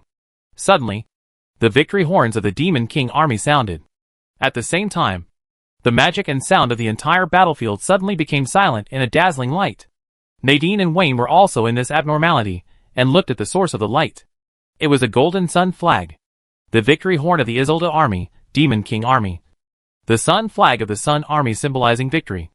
They were blown by the same person, and held high by the same person. It was a female knight shining like the sun. The leader of the Isolde army, and the members of the Sun army, Akasha and others, followed behind her. And the horn sounded from her mouth. The shining light on her body made the magic and fighting sounds of the entire battlefield silent at this moment. At this moment, there was only one person voice left in the world. Victory. Children of Isolde and the Sun. We have won. With the help of the god of magic, King Isolde. The Sun god has solved the mystery of the abyss. Don't fight anymore. You have all been deceived by the outer gods. We have never been enemies. Look! Their light has illuminated the entire abyss. Mordor, the messenger of the Lord of the Sun and King Isolde, is about to come with the news of victory. He will use her power to block the last gap from the abyss to this world. The voice resounded across the battlefield. Following the guidance of the Sun Princess, people looked at the huge crack in the sky that spanned the sky. The dazzling light, following the call of the Sun Princess, appeared from the dark crack. Suddenly, there were strong tremors in the sky, and the earth began to shake violently. In the midst of the collapse of the sky and the crack of the earth, a huge golden hand grabbed the edge of the crack in the sky. The messenger of the Sun, the god of war who once swept across the abyss, the god of salvation in the prophecy, Modo, appeared like a rising sun. His huge power seemed to tear the sky apart. His body was so huge that the world could hardly contain his body. Finally, the golden god of war, who covered the sky and the sun, tore the crack with all his strength, and trembled, and struggled to get half of his body out of the abyss. He used up all his strength, stretched out his arms to the Sun Princess, widened his eyes, and loudly announced the prophecy he brought. Lord, run away. Leave this world. The end of the world has come. A force so strong that Mordor could not resist suddenly pulled his body from the abyss behind him. In the god's desperate and painful cry, his body was forcibly dragged back halfway. Immediately, countless black spots crawled out from behind the god, like a black flood, and in the blink of an eye, they enveloped his whole body. In an instant, countless forbidden magics were released from the countless black spots. In the blink of an eye, the golden giant god, like a foam corroded by sulfuric acid, turned into decay and became the nutrients of the insect swarm. They are everywhere from Modo absolute voice. Yeah, I saw it. Louis nodded with an extremely ugly expression. Princess T replied. He touched his body and looked for something. This life is unbearable. Wife, where is our insecticide? Obviously, Louis doesn't carry his insecticide with him. And Ao doesn't either. I hope that Luna can bring the little yodels to the rescue in time. I also hope that the insecticide works. There are so many bugs. The Luna brand insecticide is useless. The insecticide I'm talking about is the Sun God brand insecticide. The Sun God brand insecticide. An arrow appears in the storybook pointing to Louis. Louis. Chapter 594 Faceless Outer God. For Sun Counselor Bill, what happened in the demon-subduing city today has brought too much psychological shock to the Sun Council. Bill had expected that the Sun Princess would appear on the battlefield today. After all, the spies in Swan City have brought back the news. According to the spies' news, the purpose of the princess coming here today is to kill Modo, to prove that she is the real Sun Messenger. But after the princess appeared on the battlefield, what she did was incredible to Bill. Especially the truth she told. What did she say? She said that the god of the sun and the god of magic joined forces to solve the mystery of the abyss? What else did she say? She also said that everyone was deceived. And the Sun army and the Isolde army, Demon King army, were never enemies? Who was the enemy? Bill believed that the Sun Princess was lying. It was obvious that King Isolde was played by Francesco. Although she was powerful, she could not be called the god of magic. And she was not qualified to help the real god of magic, Sun God, solve the mystery. Therefore, Bill was sure that what the Sun Princess said was just a lie to make both sides withdraw their troops. The purpose was to trick everyone into helping her kill Modo. But what Bill found incredible was that the princess actually claimed that Modo was in the same group with her. Bill and many Sun counselors were dumbfounded after hearing these words. Perhaps the princess' first few words were lies. But this sentence was intriguing. Because the god of war, Moto, was about to come. And whether the situation was true or false would soon be revealed. Besides, didn't the spies in Swan City say that the princess would kill Moto here to prove her true identity? This news was sent back by Akasha herself. What the hell? Akasha couldn't be lying. Right? Why would she lie about this? She couldn't be the enemy the princess mentioned. Right? The only explanation is that Francesco has defeated Moto with the demon lords of the abyss. So Francesco will pretend to be Moto and come to the demon city. Bill thinks this is very likely. After all, the relationship between the gods under the throne of the sun god and the various forces of the abyss has always been very bad. If Francesco convinces the lords of the abyss to help her defeat Moto, then all this will make sense. Pretending to be Moto. This must be Francesco's real purpose. But Lord Moto is not so easy to defeat. He once swept across the abyss. Although Moto has not been able to rule the abyss because of the sleeping sun god, his existence has made the evil gods of the abyss, such as the god of 10,000 eyes, live in fear under the sun. Moreover, Lord Moto is not so easy to play. With Francesco's ability, she is still a little bit behind. She may be able to deceive those ordinary wizards. But for Bill and other Sun counselors, they still have many ways to see through it. But at this moment, Bill's heart was uneasy. He even had a very strange idea. What if the beings who fought with Lord Moto were not Francesco and the many abyss lords, but the outer gods mentioned by the princess? If Akasha really lied, if everyone was really deceived, then this desperate war, which had exhausted everyone physically and mentally, could it be over? At this moment, Bill, the Sun counselor, looked at the enemies, who were also looking at him in the distance. In their eyes, Bill saw deep fatigue. They had negotiated countless times. If there was a slight possibility, people would have laid down their weapons long ago. But nothing could be more bizarre than the fact that we share the same ideals. Unless the sun god himself came and told everyone that he was a sole King Charlemagne. Everything was clear the moment Mordo appeared. The golden giant hand that suddenly stretched out from the abyss, and the sun divinity it exuded, made the Sun counselors recognize it. It was so obvious that the Sun counselors did not need to use any method to be sure that it was not a fake by Francesco. Because, although no one has seen Mordo, the body of Francesco disguised as a god cannot be so huge, and the power emanating from this body is so strong that it is unimaginable. Almerico, the son of the sun, is like a child in front of him.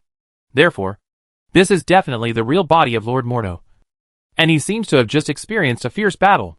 Bill's eyes are sharper than anyone else. He noticed that there are many cysts on Lord Mordo's body. He doesn't know which powerful god left the terrible curse, which caused Lord Mordo's body to produce so many disgusting things. This curse has caused Lord Mordo to suffer great pain to this day. He struggled to get out half of his body, as if he was escaping. He only had time to shout to the crowd below, "Lord, run away!" Then, like a pile of rotten fruit, he became the nutrient of some unknown thing. Lord. Bill didn't know who Mordo was shouting to, but he could tell from this sentence that the incarnation of the sun god might be in the crowd. Bill also believed that the clone of the sun god might really be here, because the last step to stop the plane overlap is to borrow Mordo's body to overlap the abyss world to the part of the demon city and move it back to the abyss. The main body of the Sun Lord can also do this easily, but in order to solve the mystery of the sanctuary, his main body has been sleeping in the dream of the abyss. So he has been moving with a clone.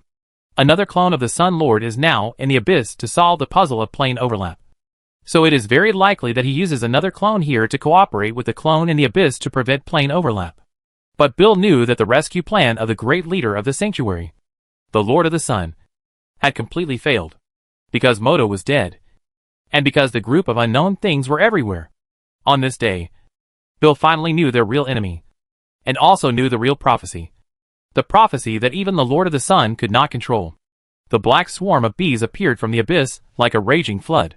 The black torrent covered Mordo's body in an instant, greedily devouring the remains of the god. Each black dot that devoured the flesh and blood of the gods began to rapidly transform. In the blink of an eye, those unnamed creatures completed their transformation from cocoons to butterflies, becoming semi-humanoid, semi-transparent mature bodies that knew how to release magic. Their heads were as smooth as droplets of glass. Faceless, After they broke out of their cocoons, they floated in the air in a weightless form, and then observed this fragile world with curiosity and expectation amid the buzzing sound of a swarm of bees. When more faceless beings broke out of their shells, they released some magic on the remains of Mordo. Then, the god body, like plastic foam after encountering sulfuric acid, gradually turned into rotten pus at a speed visible to the naked eye, becoming nutrients for more insects. Faceless god. Bill thought, perhaps this is what we should call this group of unnamed things from the nightmare of the god. Just as predicted, they brought doomsday and destruction. They never seem to be a group of bugs that only know how to use claws and fangs to fight. As Lewis said, the appearance of wizards has never been limited to human form. These strange-looking aliens are a group of real wizards. And the reason why they have destroyed one world after another and are so terrifying is that they come from another civilization. Another powerful, terrifying magic civilization. They are completely opposite to the development path of the sanctuary. But Bill was right about one thing. This group of horrible and unnamed creatures that almost destroyed the Forbidden Sanctuary several times are the Doomsday from God Nightmare. Strange things crawling out of the sky above the Demon City +1. The prologue of the Doomsday +1. Chapter 595. What a coincidence. I am also the sun god. Moto only had time to say one sentence. Lord. Run. They are everywhere. Moto's last words echoed in the sky. The body of the god was devoured by the insect swarm. The mature bodies were born from the corpse of the god at a speed visible to the naked eye. When they drilled out of the god body and broke out of the shell, a golden blood rain fell from the sky. The golden blood of the god fell on Ao's face. She stared at the increasing number of outer gods in the sky in a daze, and remained silent for a long time. But if you look closely at her eyes, you will find that her eyes have turned golden, and her pupils have become double pupils. It seems that Ao is no longer the real Ao to some extent. Wife, where is our insecticide? Lewis reached out and touched it. Ao did not answer.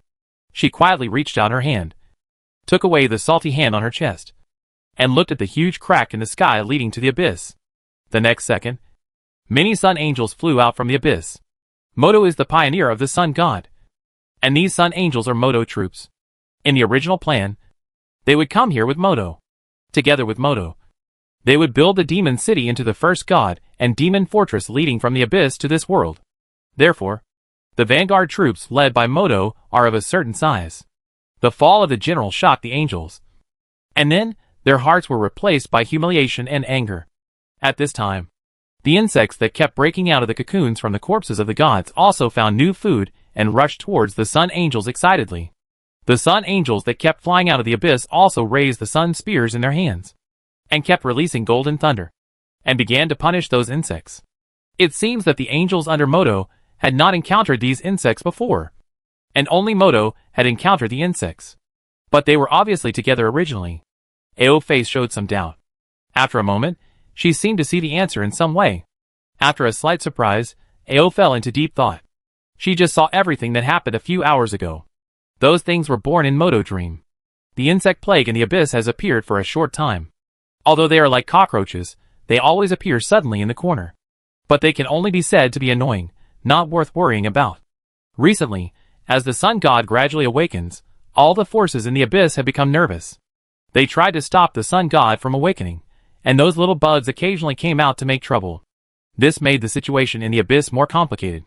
In order to clear the way for the sun god to awaken as soon as possible, 8 monarchs of great families brought 8 sons of the sun, following the call of the sun god into the abyss. Their purpose was to conquer those abyss lords, and also to help the sun god pat those bugs that always disturbed his sleep. As a subordinate of the sun god, Moto was dealing with the gods of the abyss, while also cleaning up those annoying bugs. This time, he was ordered to come to a certain area of the abyss, and was ready to descend to the demon city through the plane overlap here. While waiting for the plane overlap, he had a small dream. Dreams, gods often dream, but this time, what the gods had was a nightmare. He was defeated by the horrific images in the nightmare, so the nightmare became reality. After waking up, Moto found that many strange things were being born from his dream. In fear, he left his troops, forcibly tore open the entrance, and told his master everything he saw in the dream. Ao nodded slowly. He knew what injecting eggs meant. And unlike the readers of the storybook, he also knew how the queens injected eggs. He knew how to prevent it. And He also understood what the bugs wanted to do to him. He felt a little angry, because he was really asleep, and he had also had many in-depth exchanges with the things he dreamed of in the dream because of curiosity. He might have been infected. But unlike Mordo, this little infection is just a small cold that can be easily cured for him. And now he also knows how to prevent it. He needs to continue sleeping in the dream, because the mystery of the sanctuary has not been fully explored. As for these insects, they are not a big deal. Indeed, these insects have amazing reproductive capacity. And the mature ones that he has never seen are more annoying than the small insects that have appeared before. But their strength is only at the level of high-level demons. With this level, they are just a force of evil gods in the abyss. It is not enough to take them too seriously. Indeed, judging from the unpredictable means of injecting insect eggs, these little things are indeed the nightmare of God. But he now knows how to prevent it. So the incident with Mordor will not happen again to the gods under his command. Therefore, the next step is to eliminate the evil gods of the abyss as soon as possible to prevent them from becoming the ovaries of the insect swarm. And these insects will gradually become extinct in the abyss. As for the group of little things in front of her, Miss Sun Brand Insecticide was very curious about how the magicians would deal with them. At this time, the real war in the demon city had begun. The appearance of foreign species made them the only enemy on this battlefield. As the insect swarms were constantly falling from the sky into the city, the Demon King army, which had occupied most of the city, had begun to deal with these enemies. Most of these enemies that fell from the sky were immature bodies that could not fly, and they were the kind of small infantry in Lewis's eyes. Therefore, the Demon King army can deal with these little devil-level alien demons. In addition, the Princess army is joining the battlefield. So although these enemies are endless, as long as they can hold on until the arrival of the Moon Goddess Insecticide, this battle can still be fought. Just as Miss Sun Insecticide thought, these insects are annoying but not a big deal. He really doesn't understand why Ao boyfriend is so panicked. From what he said, he is already planning to run away. Miss Ao, the insecticide I'm talking about is not the angels. It won't be long before the bugs will all grow out. If their boss doesn't come today, we, the whole family, should pack up and follow me back to the Cloud Country to build an escape ship. Lewis was sweating profusely as he looked at the battle in the sky. God eyes followed Lewis's gaze and looked at the battlefield in the sky. After a moment, he frowned. Why don't those Zerg wizards fight back? Because they are hive consciousness.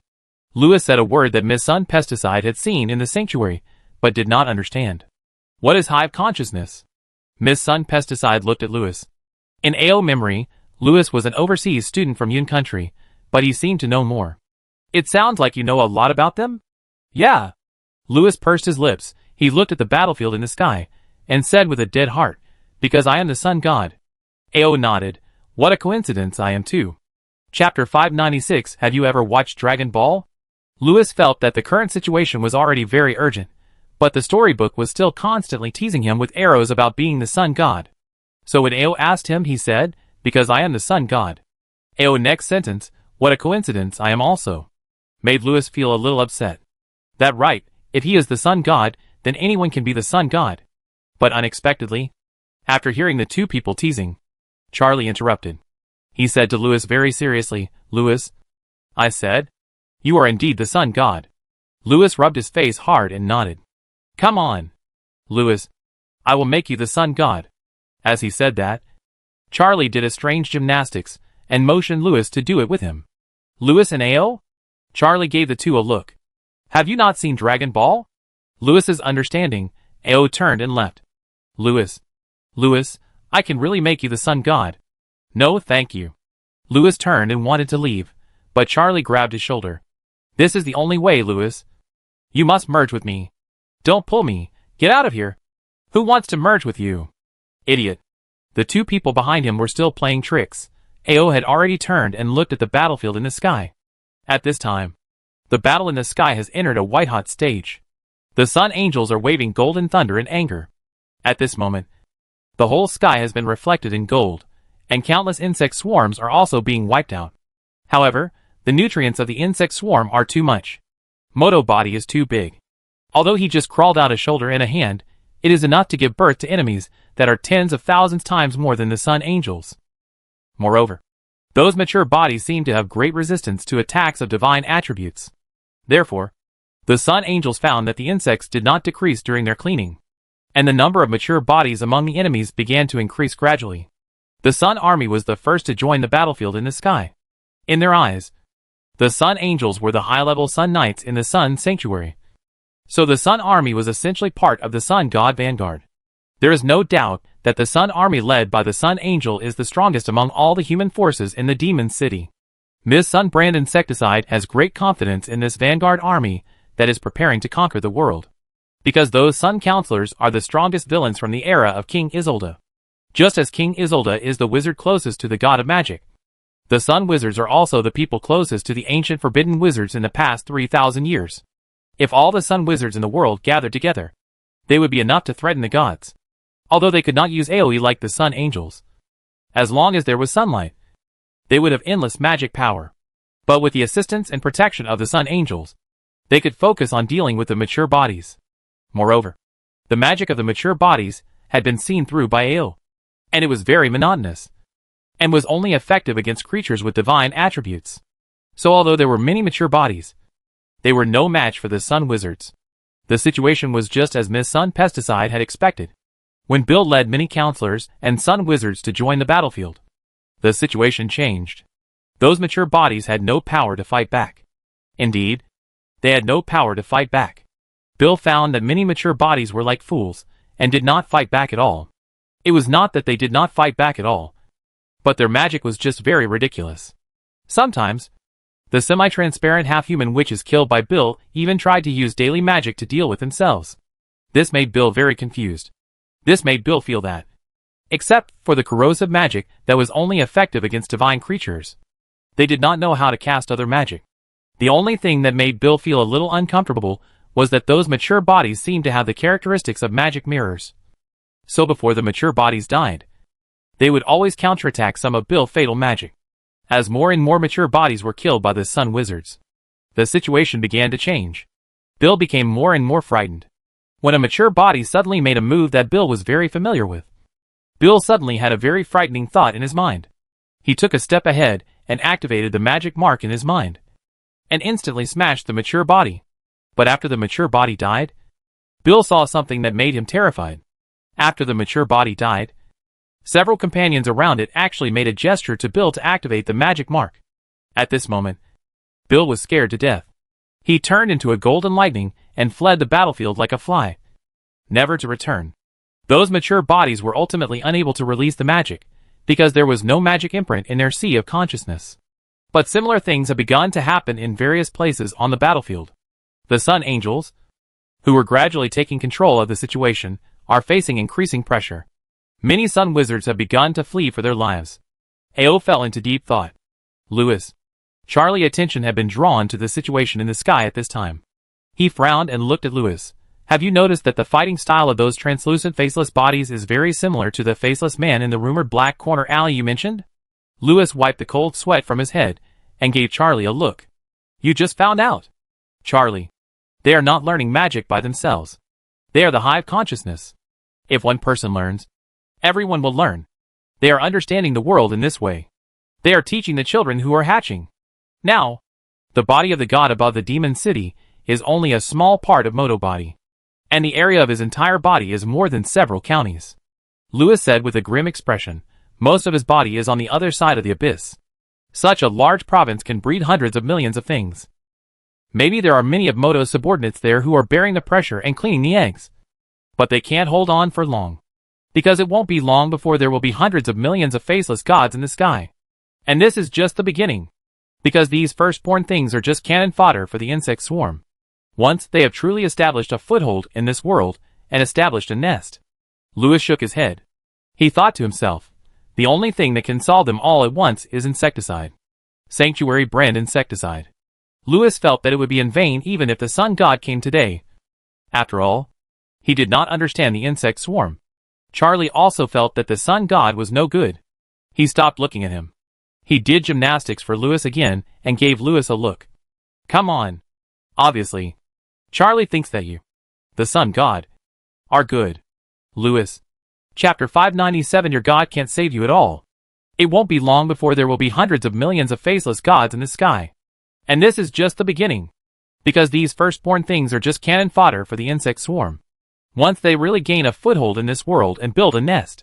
Lewis's words made the disdain on Ao's face stiffen. He looked at the faceless in the sky and found that things were a little beyond his expectations. At this time, Ao heard another part of Lewis' inner voice. Lewis, could it be that I really have to be a traitor in the end? And cooperate with the sun god? Absolutely not. This is simply a sheep walking into the tiger mouth. He must tie me up. Alas, there is no other way.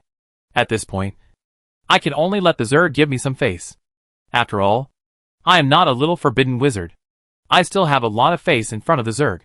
Lewis's inner voice made Ao look at him with a black question mark on his face. At this moment, Charlie suddenly started doing gymnastics. He pulled Lewis and shouted, Lewis, there is nothing to hide now. Reveal your true identity. Come on. Sun God. Hey! Gymnastics movements, ha! Gymnastics movements, Lewis. Ao. Looking at the idiot, who was pulled over by Charlie to do gymnastics. Ao resisted the idea of tying up the two guys and hanging them on the tree. He already knew Lewis's true identity. He was indeed not the little forbidden wizard. He is the sun god. Besides the sun god, who else can the Zerg give face to? Until now, these two idiots are still thinking about the plan they told me before? Oh, the plan has changed. Now they are not going to pretend to be the sun god to trick the sun army into cooperating with them, but to pretend to be the sun god to trick the Zerg into cooperating with them. Ao felt very ridiculous. However, the words in their hearts reminded Ao that he must not let the moon god get in touch with the Zerg. Ao knew that the insect swarm had been greedy for her body. So there was a premise for the cooperation between the moon goddess and the insect swarm. The two parties must not cooperate. At least before she fully awakened. Absolutely not. So, where is the queen of insects? Ao's eyes searched among the crowd. Akasha felt that the fake sun princess was secretly observing her again. But this time, she did not pretend not to know, but smiled at the fake sun princess. She has already won. No one can threaten her anymore. Because the one standing here is just one of her countless bodies. Her spirit has already merged with the swarm. Her body is the entire swarm. As long as there is a mature body alive, she is immortal. Seeing that the fake sun princess actually stretched out her hand and recited a forbidden magic spell to her, Akasha sneered. That idiot still doesn't understand, and is still thinking about catching the thief first. In this world, unless one is a forbidden grandmaster, no one can cut off the connection with the insect swarm, let alone a little forbidden fake sun princess, who has learned a few tricks from a little forbidden wizard. It really ridiculous. Pretending to be the sun god, using forbidden magic, and not even learning to recite silently. It seems that her magic level has not even reached LD5. Akasha felt that she had seen enough of today's drama. She had heard the call of the children in the abyss. This world was over. At the moment when the fake sun god chanted the short forbidden magic, Akasha bowed slightly to the fake sun god with the attitude of a winner. But when Akasha stood up, she found that the surrounding environment had changed. Where is this? Akasha looked at the strange bar in front of her with a confused face. At the door of the tea stage, there were several ship girls with strange clothes, who looked like seraphim, and played DJ with headphones. Is this a dream? Or is it the forbidden sanctuary that only exists in dream time and space? At this moment, Akasha suddenly found that she couldn't tell the difference between dreams and reality. As a dream master, Akasha thought that among the queens of insects, she was a person who knew the magic of the sanctuary very well. But she couldn't understand the little forbidden magic of the little forbidden fake sun princess. She suddenly panicked. She tried to contact her insect swarm, but found that no matter how she tried, it was useless. Soon, his sister Carl suddenly appeared beside him. The two of them stared at each other. And then, they suddenly felt an inexplicable panic. A word flashed in her mind. Forbidden Grandmaster. On the catwalk, several ladies who were happily playing DJ looked at the few little bugs that suddenly appeared in the audience and looked at each other in surprise. Was it sent by the commander? Or by the stowaway? Lewis hasn't come these days, so boring. Feeling the little human-shaped glass bottles in her private world, Ao narrowed her eyes slightly. As someone who has studied the magic of the sanctuary for 3,000 years, perhaps she has not yet learned all the magic of the sanctuary, or perhaps she has not yet read the miscellaneous books that record the secrets of the Zerg. But dealing with the opponent, Zerg Overlord, a general, is still easy. Putting away his thoughts, he looked up at the sky, thinking about how to deal with the remaining little guys. before he fully awakens. This world cannot be destroyed. Because he needs faith. Everything should end. Ao's body can no longer bear his will. He is also a little tired. And it is time to go back.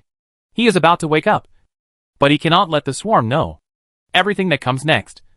Leave it to her. With the blessing of his divinity. She is enough to do the next thing. Whether she is willing or not. She should have understood it. Facing these enemies. The only way out for this world is to become a sun magic world that belongs exclusively to the sun god. And her only choice is to become her own incarnation. However, the battle in the sky seems to be still going on. And nothing seems to have changed. The Zerg does not seem to have suffered catastrophic consequences due to the loss of the queen. And the battle in the sky has not changed at all. In other words, without the queen command, the Zerg is no longer orderly. But for those prey who have no ability to resist, it makes no difference. Is it useless to subdue the queen of insects? Ao frowned. The prophecy said that the sun god would descend today. Could it be that he really had to take action today? But if the forces of the eastern continent were so vulnerable, what was the point of saving the world? Who killed the queen of insects? Louis' face looked a little ugly. As a genuine university scholar who had read books in the sanctuary for 30,000 years, he had not only read all the books, but also knew all the history and secrets of the sanctuary. Therefore, he knew that the ancestor of the Zerg, Hilyak, had a sacred agreement with the sanctuary. Where the sanctuary existed, the Zerg would not invade. As the current leader of the sanctuary, although Louis was still a lone commander, and had not yet revived the sanctuary. But for this face, Hilyak descendants would still sell it. At least there was no problem in discussing cooperation, because the Zerg target was the sun god. Moreover, he also knew the secret that every queen wanted to know. How to become the master. But it was impossible to discuss cooperation now.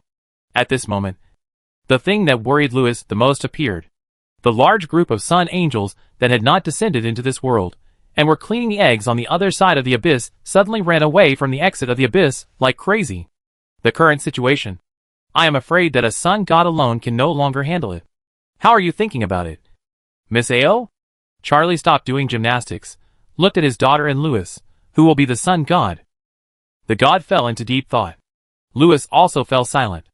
They both raised their arms at the same time, their eyes suddenly moved slightly, and at this moment, a series of sounds suddenly echoed from the sky. Oh, Charlie and Louis suddenly looked at the distant horizon. There were several objects emitting light like the moon, like meteors, flying towards here rapidly.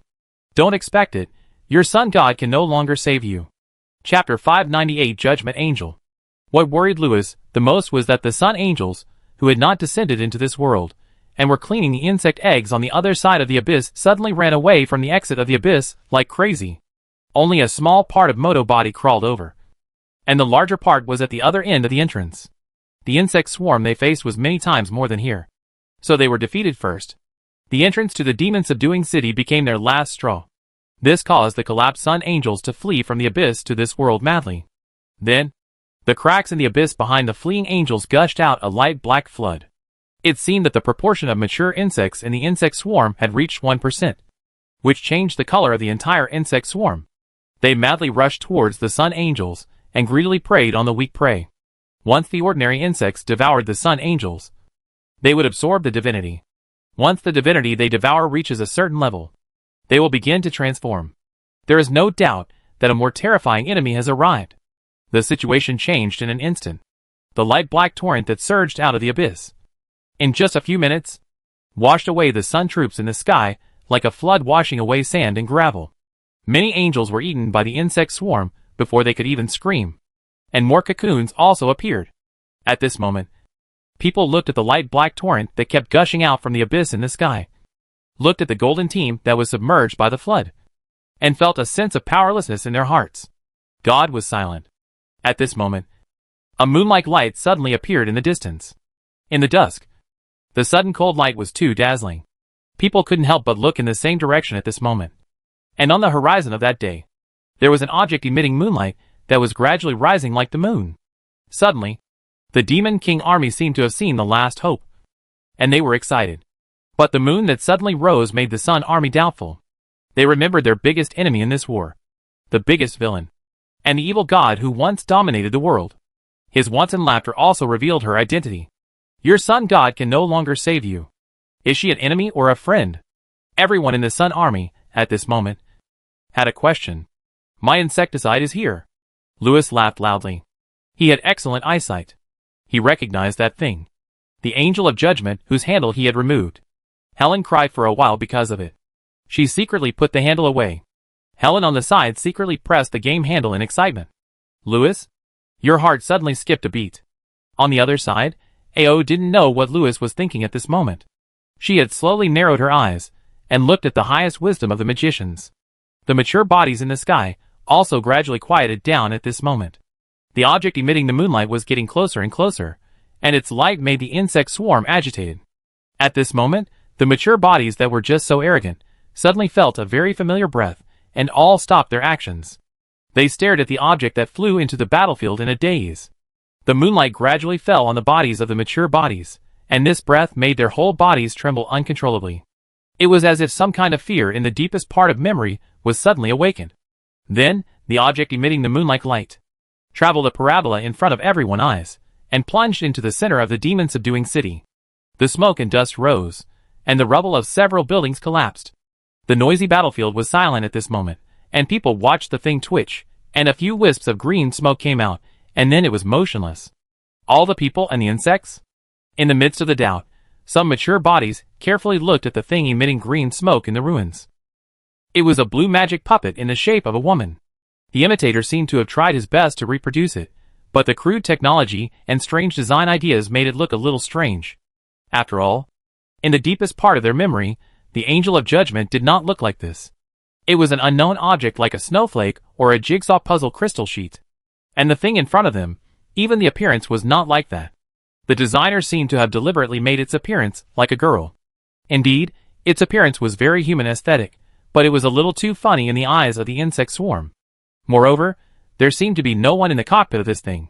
An even funnier thing appeared above the crashed thing. There was a sudden wave, and three things that were originally hidden appeared in midair. These three things were slightly short. One looked like a teddy bear holding a musket, one looked like a toy dinosaur holding a blowgun, and one looked like a toy rabbit wearing a wizard hat. Three stuffed toys holding weapons. In other words, they were not even Gundams, but three giant yodels wearing plush wizard armor. As soon as these three unknown creatures appeared, they surrounded the crash girl mecha and started to chatter and laugh. It looked like three black-bellied dwarfs yelling at the princess. Donchung Amusement Park? Louis looked at the three unknown creatures that were obviously powerful, grabbed his hair, and was about to go crazy. Alia, what on earth did you transform my Angel of Judgment into? Nothing.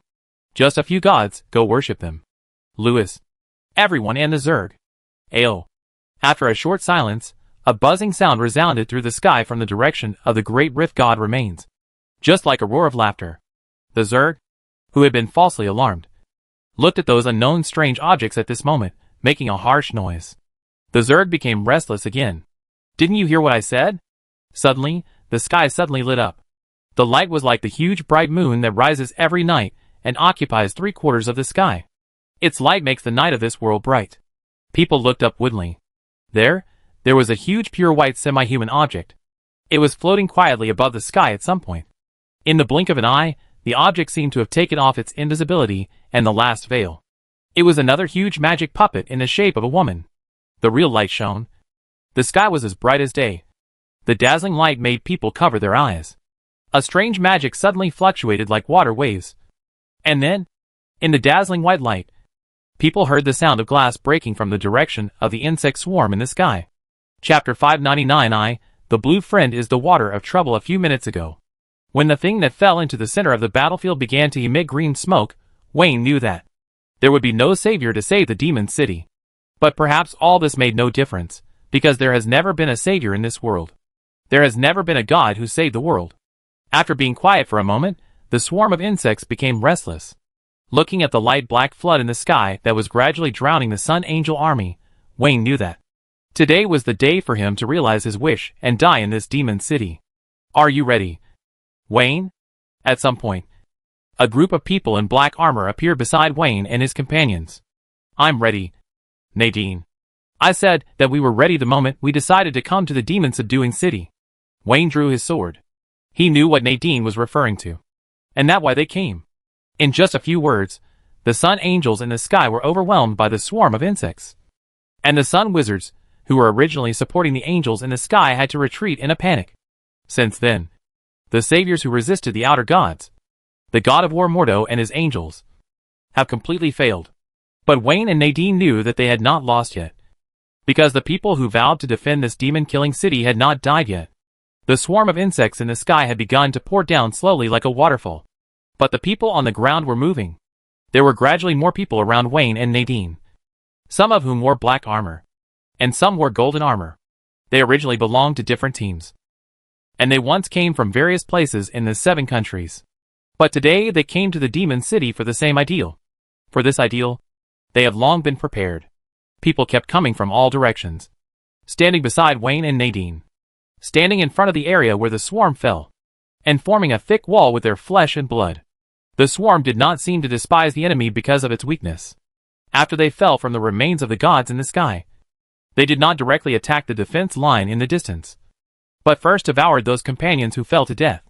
There were many more who died than those who survived, because most of the insects had not become mature, and even many newly born insects had not even hardened their chitinous shells, but joined the battlefield and rushed down from the sky.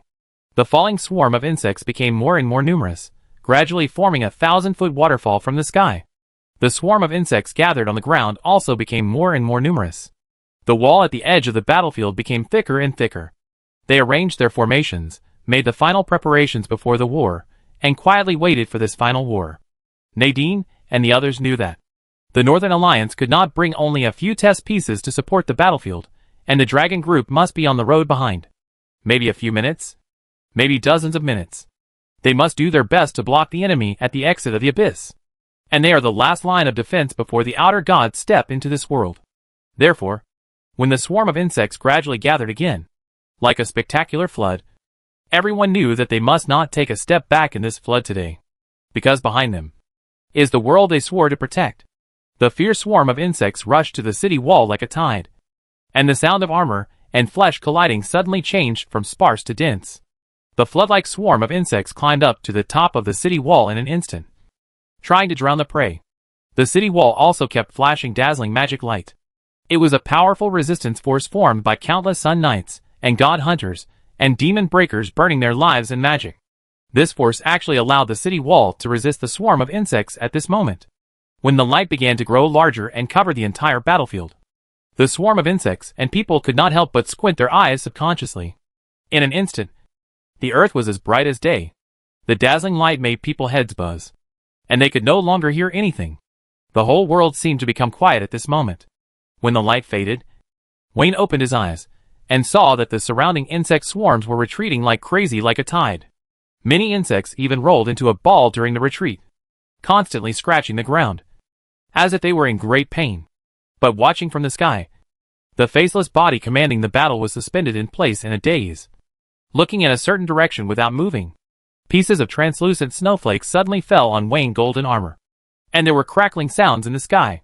In astonishment, Wayne and his companions suddenly raised their heads, and saw the faceless bodies that were half suspended like sculptures above their heads, stroking their crystal-like faces woodenly. Their bodies, which were as smooth as mirrors, had cracks. Another strong light flashed by. This time, Wayne felt a strange magic, spreading from the distant sky to here like water waves. This magic power made Wayne and his companions' brains buzz again. The swarm of insects on the ground became even more panicked. In an instant, the cracks on the mature bodies began to spread at a speed visible to the naked eye. Suddenly, Wayne and his companions heard a horrified and piercing scream in their hearts. Then, there was a crackling sound like glass breaking in the sky. Then, Wayne and others saw countless mature bodies in the sky, screaming in fear, and madly fleeing towards the distance. At this moment, an extreme fear was like a tide, drowning all the mature bodies. Staying away from the fluctuation of magic power became the only thought in their minds at this moment.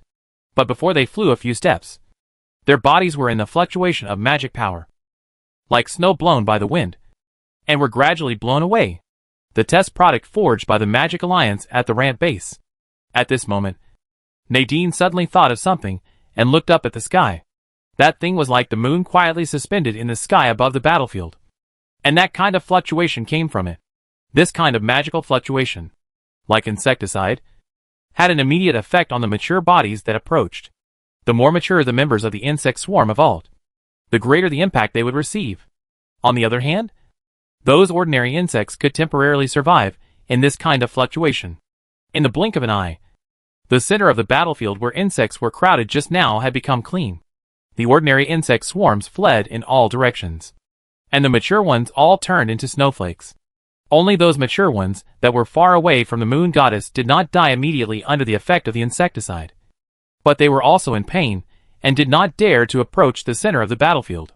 They only dared to command the insect swarms to gather their troops from a distance, looking at the judgment angel quietly floating in the sky in the distance. These so-called faceless outer gods suddenly discovered that a real god had appeared on this battlefield. That was a god forged by a group of great magicians. That was the nightmare in the deepest part of their memory. And now, it has been revived by some people from the sanctuary that was imprisoned in time and space, from the sanctuary that could only be explored in dreams. The patron saint that had long disappeared in the dust of history actually appeared again after 60 million years. This situation is absolutely unreasonable, and he is something that should never appear. Just like the forbidden magic that came out of the sanctuary, he cannot be tolerated. And once there are more of these things, Ao became more and more silent. And I don't know what he was thinking about. He looked at the distant sky. He felt that, outside this world, in the depths of a distant unknown void, there was a huge will that had quietly paid attention to this place. During this period of staring at each other from a distance, they found that they seemed to have the same idea. Lewis, who was really observing the actions of the insect swarm carefully, pushed away Charlie, who was doing gymnastics beside him, and suddenly felt that something was wrong. He didn't know what big thing would happen next, but he might be able to make a decision in advance. He decided, A. Chat with any bug, big sister. Show bean sack. Your mother and my boss knew each other before. Completion reward.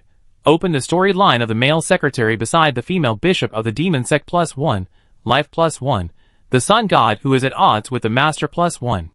B. Talk to the sun sister. I heard that you are recruiting male assistants with special skills recently. Is it okay if I can drive? Completion reward, open. Equals start the storyline of the domineering female president +1, car +1, the doomsday that was temporarily ended +1, the master who had a feud with the sun god +1. C. Combined with Charlie, I, the sun god, bring salt for myself. Completion reward, try to be your own boss +1, the future storyline of the magic sect made +1, the future storyline of the domineering female secretary +1, the tool for driving may be +1 or -1, life +1 to 1. Rubbing his face, Lewis knew what was going on. In despair and helplessness, Lewis sighed deeply, then he stretched out his trembling little hand and made 3 decisions. ABC. Chapter 600 Lord, you are still too young. While the domineering female president of Sun Company was looking at the sky, the insect swarm in the demon-subduing city was becoming chaotic because of the appearance of the moon angel. The light emitted by the moon quietly suspended above the battlefield was like the light of judgment, making the insect swarm feel fear. This ripple was like an insecticide, and the closer the moon angel was to the center of the battlefield, the stronger the effect was. The only good news is that this thing still has a huge flaw, at least in the eyes of the mature bodies. This thing is not as indestructible as the Tangram and Judgment Angel in their memories. But the 3 funny stuffed toys are guarding it like little yodels guarding the ring. The swarm doesn't know what the 3 things that have never been used are for. But the cunning mature bodies can guess that they will definitely make up for the shortcomings of the moon angel. At this time, the 3 stuffed toys were no longer funny in the eyes of the Zerg. The strange magic weapons in their hands and bodies also made the Zerg suspicious. Originally, after the Zerg lost the queen, the cunning mature bodies were able to reach a unified opinion because of the weakness of the enemy. But now the Zerg began to hesitate. Not long after, the Zerg that was wandering and watching in the distance began to move. They ordered the troops to retreat to the remains of the gods at the entrance of the abyss. It seemed that they were planning to wait for the large army from the abyss to arrive, and then launch a fierce attack to completely destroy the moon angel. Then a spectacular scene appeared. Originally, the swarm of insects that kept pouring out from the entrance of the abyss fell into the demon-subduing city from the remains of the god at the entrance, like a waterfall. But now the insects began to climb up along the bodies of their companions, causing the waterfall to flow backwards. In this rush to retreat, countless insects kept falling from the bodies of their companions while climbing. and the fallen insects kept trying to climb back. There was chaos for a while. The human troops on the ground, with the cooperation of the wizards, took the opportunity to encircle and suppress the insects on the ground. Because of the influence of the Moon Angel, the fighting power of the insects was greatly weakened. Coupled with the confusion in the command of the insect swarm, the insect swarm was like a defeated army, with almost no ability to fight back. The human troops also took the opportunity to recapture many good defensive positions under the remains of the gods. It was not until those slightly larger insects emerged from the abyss that the situation of the insect swarm improved a little. If the Hades god Mithras were here, he would recognize these big insects. They are shaped like dream weavers and are about 2 to 4 meters long. Mithras named the nether demon spiders and believed that these foreign demon spiders were the top predators in the nether. Mithras had captured some of them before, and they caused great trouble to the Magic Alliance in the Nether War. But in fact, these demon spiders that can hunt the Nether Dragon are just the juveniles in the insect swarm. And those insects that devoured the Sun Angels in the Demon City are just the larvae that have just hatched. Unlike the larvae that just fought with the troops of the Demon City, these juveniles that have undergone a metamorphosis have learned to cast spells. Although they only know some innate spells, they cannot play magic in a variety of ways like the Faceless. But they are close to humans in terms of wisdom, and know how to weave webs. Under the command of the Faceless, countless spider silks gradually wrapped the remains of God, and then a large net that fell from the sky began to take shape. The commanders of the human army knew that once this large net was formed, the Zerg would have a ladder to advance or retreat. What was even more worrying was that the Zerg seemed to intend to turn the remains of God into a Zerg nest fortress. With the efficiency of the Zerg, it was indeed possible to build a temporary fortress in battle. People don't know what other functions this fortress has besides facilitating the attack and defense of the insect swarm. But those larvae that were actually cleared by the human army seemed to be planning to leave the battlefield as soon as possible and return to the remains of the gods to complete their first metamorphosis. Suddenly, the commanders understood that those magic spiders that have completed their first metamorphosis have extraordinary combat power and will not be greatly affected by pesticides. In addition, their spider silk can trap gods. So once they form a scale, they are enough to pose a threat to the Moon Angel.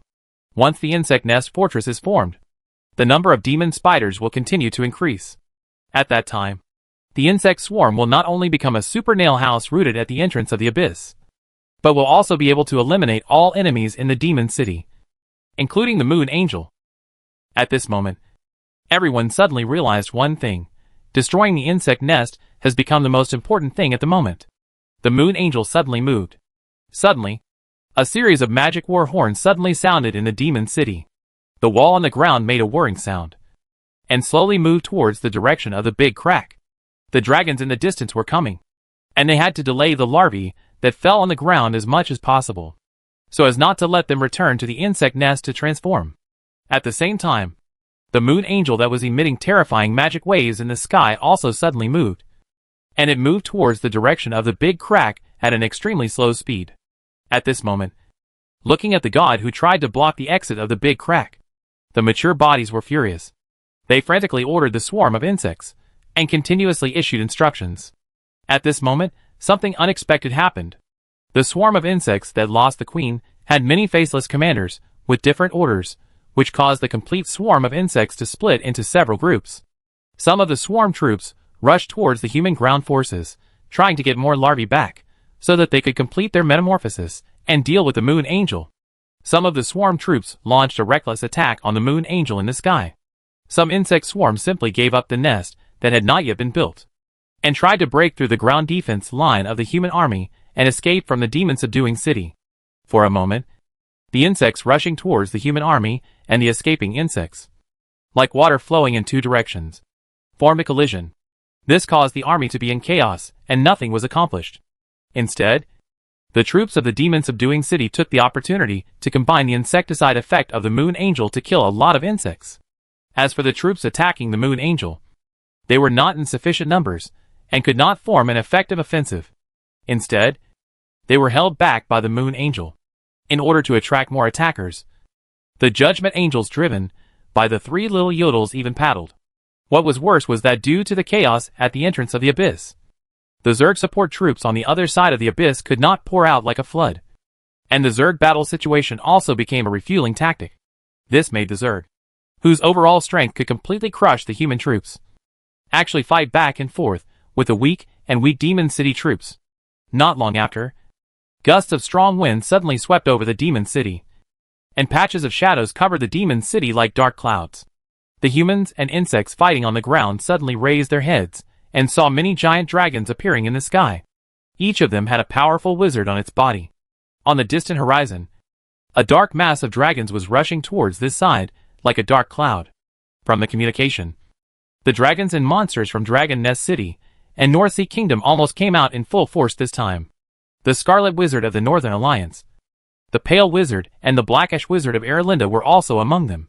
What was in front of them was just the vanguard of this support force. When they arrived above the demon-subduing city, countless pillars of fire and ice mixed with small meteor showers rushed down from the sky and fell into the insect swarm. Many larvae, demon spiders, and even some unlucky faceless bodies were reduced to ashes under this terrifying magic attack. Even Mordo decayed body of God began to melt under this huge magic attack. The powerful support made up for the shortcomings of the demon-subduing city troops in the sky. The insect swarm became chaotic. The Moon Angel also began to move towards the entrance of the abyss again under the protection of the troops. Once the Moon Angel approaches the entrance, the troops of the Demon City will completely block the entrance. At that time, no matter how many insect swarms there are in the abyss, the human troops of the Demon City will be able to block the entrance. At this critical moment, AO eyebrows suddenly raised, and Lewis, who had been observing the movements of the insect swarm, also shrank suddenly. Alia, stop! Suddenly, the chaotic insect swarm suddenly stopped all its movements. The millions of insects were frozen like statues. A great will from a distant unknown world took over the insect swarm. In an instant, the insect swarm moved in unison, and every insect that knew magic reached out to the Moon Angel, who was so close. At the same time, the entrance to the abyss that was originally blocked, like a flood bursting through a dam, suddenly gushed out a flood of transparent water that covered the sky and earth. It was all the faceless bodies on the other side of the abyss. This flood followed the first wave of magic and rushed towards the Moon Angel. Their only goal was to destroy the last divine weapon of the sanctuary. The terrifying synchronization of the swarm of insects made AO eyes widen. But what made AO eyes widen even more was what Lewis said. Sister, maid of the demon sect, you are still too young. I, the sun god, will accept the gifts you personally brought today. Lewis smiled crookedly, looking proudly at a larva not far away, and said, AO? Larva? Charlie? The doomsday from deep space fell into the demon city. Please give me some recommendation votes. Chapter 601. Do I need to be a gigolo?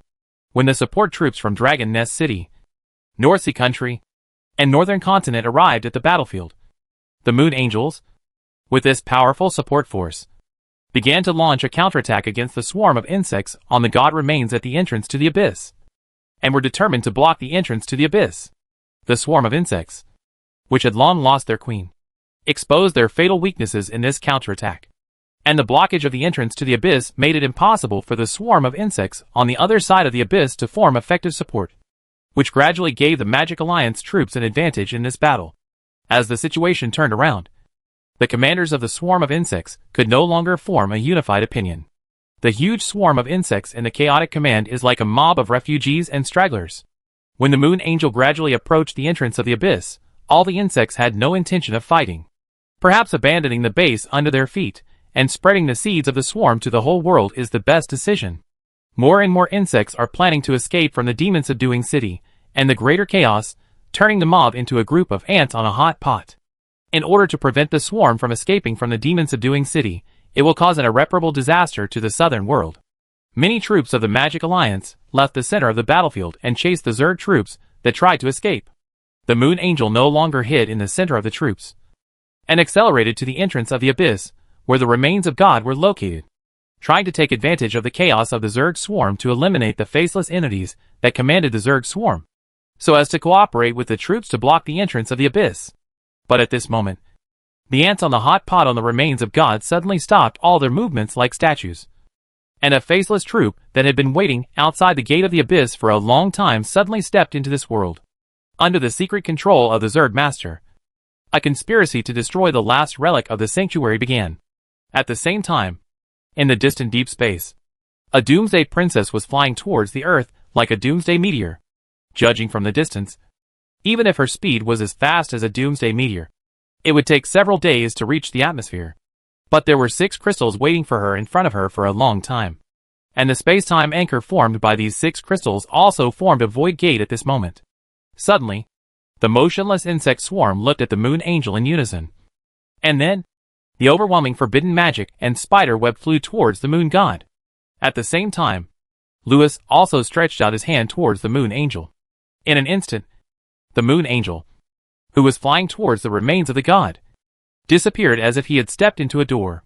Then, the overwhelming magic of the insect swarm also fell into the void gate leading to an unknown direction. Then, the void gate rotated a few times like a Rubik cube. And then, a gate leading to an unknown deep space appeared light. Dazzling white light. At this moment, the insects above the remains of God saw a huge sun suddenly appear above their heads. The sky was as bright as day at this moment. And soon, the faceless bodies, who had just run out of the entrance of the abyss, and stood on the remains of God felt the incomparable light and heat of the end of the world. Then, they turned into steam. At the last moment of their consciousness, they suddenly realized something. The real doomsday had come. Boom, boom, boom. Amid the landslides and cracks, doomsday collided horribly with the remains of God in the sky. The swarm of insects on the remains of God were instantly evaporated, and the remains of God under their feet, which had long been rotten due to the swarm of insects, also melted and disintegrated in half in this unparalleled collision. After the violent collision, doomsday fell directly into the entrance of the abyss, and the other half of the remains of the god were also taken into the abyss. At this moment, the entrance of the abyss only left the dazzling afterglow of doomsday and an oracle that sounded in the hearts of all the sun army. Louis, hack your mother. The curse only lasted for a while, before it was covered by the terrifying shock wave from the sky. A few kilometers below the entrance of the abyss, an unprecedented hurricane swept through the demon city at this moment. Many buildings shook violently like trees in the sound waves, and then began to collapse. The knights and larvae that were closer to the explosion point in the sky were also blown away from the center of the battlefield like fallen leaves. When the smoke and dust dissipated, people found that the central area of the demon-subduing city was empty, leaving only some collapsed rubble. At the entrance to the abyss above the sky, the few remaining remains of the gods were already in pieces. They were like red-hot broken charcoal, hanging on the edge of the big crack. The strong wind blew, and the remains of the gods scattered sparks all over the sky. The dragons that flew back to the sky looked at the terrible doomsday scene in the big crack, and in fear, they couldn't help trembling all over. They suddenly understood why the moon god had secretly ordered everyone to chase the insect swarm on the ground. If they had gone a step later, their fate would probably not have been much better than those bugs on the remains of the gods. Louis spat the dust in his mouth, wiped the sand off his face, and put away the crystals in his hand with lingering fear. This reckless girl. Louis guessed that she would fly very fast, but he didn't expect that she didn't even break at all. Many people were injured by mistake. Louis looked at the ruins in the center of the battlefield, shook his head and sighed. It seems that after this is over, I have to go to the kingdom of clouds, with the soul calming stone, moon god, and his uncle. Louis was like holding the book of life and death in the hands of the king of hell. As long as certain conditions were met, this super angel of soul summoning could revive anyone. As for the great gift in front of him, it was actually something Louis had prepared long ago. After Sister Moon and Ao had a quarrel that night, he felt something was wrong. While talking on the balcony, he also confirmed from Moon God who the guy in Miss Ao body was. After that, he used the magic mirror to find out the exact location of Aku, together with the moon goddess. Aku. Charlie rewrote a script and only slightly deleted the script for Aku. So although Aku became smaller, her speed did not decrease too much. After all, he thought that the location he was teleporting from would be farther away. He just happened to fall from the sky and hit Moto. It really hit Moto. The person who was hit was indeed Moto. He was not lying. Therefore, the moon goddess had a positioning crystal in her hand. She was teleported more than 10 kilometers away, and the gate that picked up Aku was opened at the moon goddess' original position. As for Akasha, Louis had long suspected these spider spirits. The reason why he didn't touch them was to leave a way out for them. If they really couldn't handle it today, they could still talk about it. The only thing Louis didn't expect was that the pig teammate, the sun god, actually took Akasha away. This was simply creating conditions for the Overlord to control the insect swarm. Otherwise, with Akasha around, the Overmind would not be able to directly take over the Zerg at such a long distance. The Zerg controlled by the Queen and the Zerg controlled by the Overmind are completely different things. Of course, no matter who controls the Zerg today, everything is over. Because there is a toilet flush switch that Lewis had prepared long ago, which has been brought over by the support troops of the Magic Alliance. Lewis ignored Ao and Larva, turned around and left, leaving them with only the back of their heads. Sure enough, a hand grabbed Lewis's shoulder. Heh, do you think I'm a gigolo? As he said that, Lewis smiled disdainfully. He turned his head with a raised eyebrow, and saw Charlie big face. Come on, Charlie started the gymnastics start again. Chapter 602 I heard you are recruiting male assistants? The script has clearly ended, but Charlie seems to be addicted. This made Lewis give him a look of anger. Don't play tricks in front of the sun god. Charlie didn't answer, but Lewis read 2 words from his firm eyes. No, okay.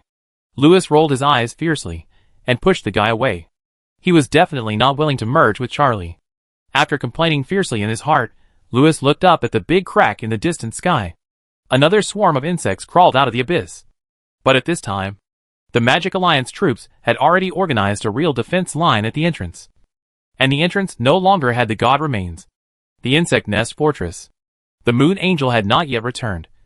But the other 3 Judgment Angels led the troops to gain a foothold at the entrance. Unlike the Moon Angel, the effect of these 3 angels on the battlefield was completely firepower support for the 3 little Yodel mages. With the blessing of the 3 angels, it was like 3 demon kings descending. Even if Aka fought with them, she would be beaten up. In addition, on the other side of the abyss, because a Kahed hammer exploded a nuclear bomb, the insect swarm near the entrance was destroyed, or flew away, and it was impossible to gather together to form a torrent for a while. This made the invasion at the entrance a tactic of adding fuel. It was impossible to break through the defense line of the Magic Alliance in a short time. Not long after, the Moon Angel rushed back again, and its appearance made the battle situation at the entrance of the abyss completely stabilized. Lewis breathed a sigh of relief, and communicated with the Moon God in his mind. Go and fix Helen toilet plunger. Lewis. The words from the Moon God stunned Lewis for a moment. And then, Lewis used a telekinesis to take the creator, the farmer of the sanctuary, from the cockpit of the Moon God. He went to the ruins where the Azure Angel was, and prepared to repair this killer weapon that could really determine the victory. Helen was here holding a wrench and doing repair work with the Yodel engineers. Although several Judgment Angels were not very resistant to beating, they were not broken. So their main repair work was to install the game controller. Why did you change my work into this? Looking at the game controller that was reinstalled by Helen, Lewis complained fiercely, and it was given such a nickname. At the beginning of the design of the Azure Angel, Lewis borrowed the technology and ideas of the 12 ancient forbidden wizards for the Aralinda Sanctuary Heaven. In addition, Aralinda representative color is seed blue, and in the forbidden language, Azure means the bond of time and space. So Lewis gave this Judgment Angel such a name. But Helen obviously has a different opinion. But Helen can flush the toilet, Lewis. Helen proudly raised the board in her hand. Lewis's mouth twitched fiercely. Toilet Angel, this is the nickname Helen gave to this killer weapon specially prepared for those foreign invaders. Although it is not just an angel for flushing the toilet, but to some extent, it is indeed a super space-time plunger. After repairing this thing, Lewis left without looking back. He didn't want to look at it again. And he also planned to talk to Ao about surrendering and fighting the Zerg together. As for the battlefield in front of him, he didn't need to pay too much attention. When he came to Ao, Lewis took a last look at the direction of the Azure Angel. Helen, licking her lips, had already changed into her close combat uniform with excitement, and entered the cockpit of the Azure Angel. When the Blue Archangel rose again, all the members of the entire demon-subduing city were under Helen control, and were enveloped by a special attitude. This attitude was actually formed by connecting everyone's spiritual power to form a shelter. This connection also made the Blue Angel like a super magic medium, which could prevent the magic of the connected person from accidentally hurting their own people, and also allow everyone to guide the same magic together. Just like flushing the toilet, the White Queen is organizing the wizards with the blue dragons to deploy magic circles. In the hands of the White Queen, she is holding a toilet flushing artifact called iron. Indeed, the Abyss and the Demon City are really overlapping. which makes it impossible to completely close the entrance to the abyss. But now the overlapping area is still very small. Only a large crack area in the sky. And this small crack area is like a toilet. So as long as someone can press the toilet switch hard, then anything that wants to get out of the toilet today, one by one, will be flushed into the turbulence of time and space. If it doesn't work once, just flush it a few more times, until all the bugs are flushed away. The winner is decided. Ayo, I think we can talk about it. Lewis ignored the larvae, who was licking their paws, and watching the fun not far away, and looked at Miss Ao beside him. At this moment, an extremely huge arm suddenly appeared in the crack. Then, a tall figure covered in golden blood and extremely panicked, pulled out a head from the entrance. Lewis, you little jerk. Quickly pull me out. Before she finished speaking, Ake suddenly showed a confused look on her face, and then her huge body, which originally needed someone to pull her out, actually stretched out half of it. The narrow crack seemed to be expanding at a speed visible to the naked eye, and in a blink of an eye it became half, doubled, twice as big. It didn't take long for the toilet to become a huge door, and this door would become bigger and bigger. No one could flush such a big door like a toilet. And behind that door, there are still endless swarms of insects. This time, they will not come out from the entrance again, because there will be no entrance here soon. The area of hundreds of kilometers around the demon city will become an abyss. No toilet plunger can push these swarms back, unless the Azure Angel connects everyone together, and then lets the Sun God distinguish between friends and enemies. Come for a while. Well, oh, we really need to talk. I mean, I heard that you are recruiting male assistants recently. Lewis forced a smile, and looked at the Sun God beside him. He gone. He said he couldn't handle it. Ao looked at the growing crack, and rode on her warhorse. God has given up on this world. But we have never given up. It never the gods or emperors who save this world. It ourselves. At this moment, Charlie looked at his daughter, and he knew that Ao plan has never changed from beginning to end. And the moment she was waiting for has come. Chapter 603 I Am God. Ahem. Oh, I heard that you are recruiting male assistants recently. He has left. O looked at the sky in the distance and said. He said he can't do it. Lewis. At this time, the big crack in the sky was like a crack torn by a giant. And it continued to expand. In a blink of an eye, the hole in the crack covered the entire sky. At this moment, the world seemed to have been changed. The original blue sky had gradually disappeared, and was replaced by a blood-red sky. That was the sky of the abyss. The surroundings began to fog up, and the smell of sulfur began to permeate the air. When people looked into the distance through the faint mist, they could vaguely find that there was a golden mountain range covering the entire horizon in the depths of the mist. It was the body of the god left by Moto in the abyss. It was just like a mirage, turning from illusion to reality. The red sky became deeper and deeper, and the mist became thicker and thicker. The sound of thousands of horses galloping came from afar, and the sound came from far away, mixed with the harsh buzzing of insects. Ao knew that the abyss was about to overlap with this place. A strong wind suddenly blew, and the fog was blown away. At this moment, Ao and her followers looked around, and saw the swarm of insects coming from outside the demon city like a black tide. A cautious voice came from Ao's side. Well, how about you help me pass on another message or something? It seems that Ao fiancé is determined to become the male assistant of Ao boss. Ao ignored Lewis. She rode on the warhorse, and rushed to the real battlefield with her followers. At this moment, the Sun Princess raised the golden flag in her hand. Yes, the god has given up on this world, but some people never give up. Just as everyone who holds the ideals of the Sun Magic Age firmly believes, the one who saves this world is never a god. People of Isolda, guardians of the Gallic world, the god has given up on this world. But we have not given up. It is never the gods who save this world, but ourselves. The real moment has come. Today, we came to this battlefield with a will to die. Just for this moment, we have nowhere to retreat. Because the real sun will rise behind us soon. The glory we shoulder will illuminate the way forward for future generations. Our faith will be like the rising sun tomorrow, and will be with future generations. Ao used her narration to express everyone's thoughts. On this day, the two names of the Sun Army and the Demon King Army no longer exist. Because the troops standing here today have only one name, Dawn. Dawn is just like the magic in Ao plan from beginning to end. It is the light burning from the ashes of the sun. This magic never needs the help of the sun god. it only needs Helen Blue Angel. AO certainly knows the greatest role of Helen Angel, knowing that it can connect everyone together, and use a great magic together. This great magic can burn out part of the will of the sun god, and naturally destroy all the insect swarms within a radius of hundreds of kilometers. And AO also believes that everyone who comes to the demon subduing city today will join this magic under her call. Just like the current situation, more and more people join her, and the scattered team gradually becomes larger. The team raises golden flags and rushes towards the black tide deep in the fog. At this moment, the huge white wings gradually cover the area of hundreds of kilometers. Almerico rose from the earth like a saint, making sure that every insect that was about to appear in this world would not escape from here. A blue full moon gradually shone in the sky. The tearful Azure Angel looked at his sister.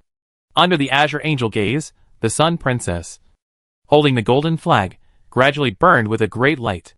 This light was extremely weak, but it shone like the sun.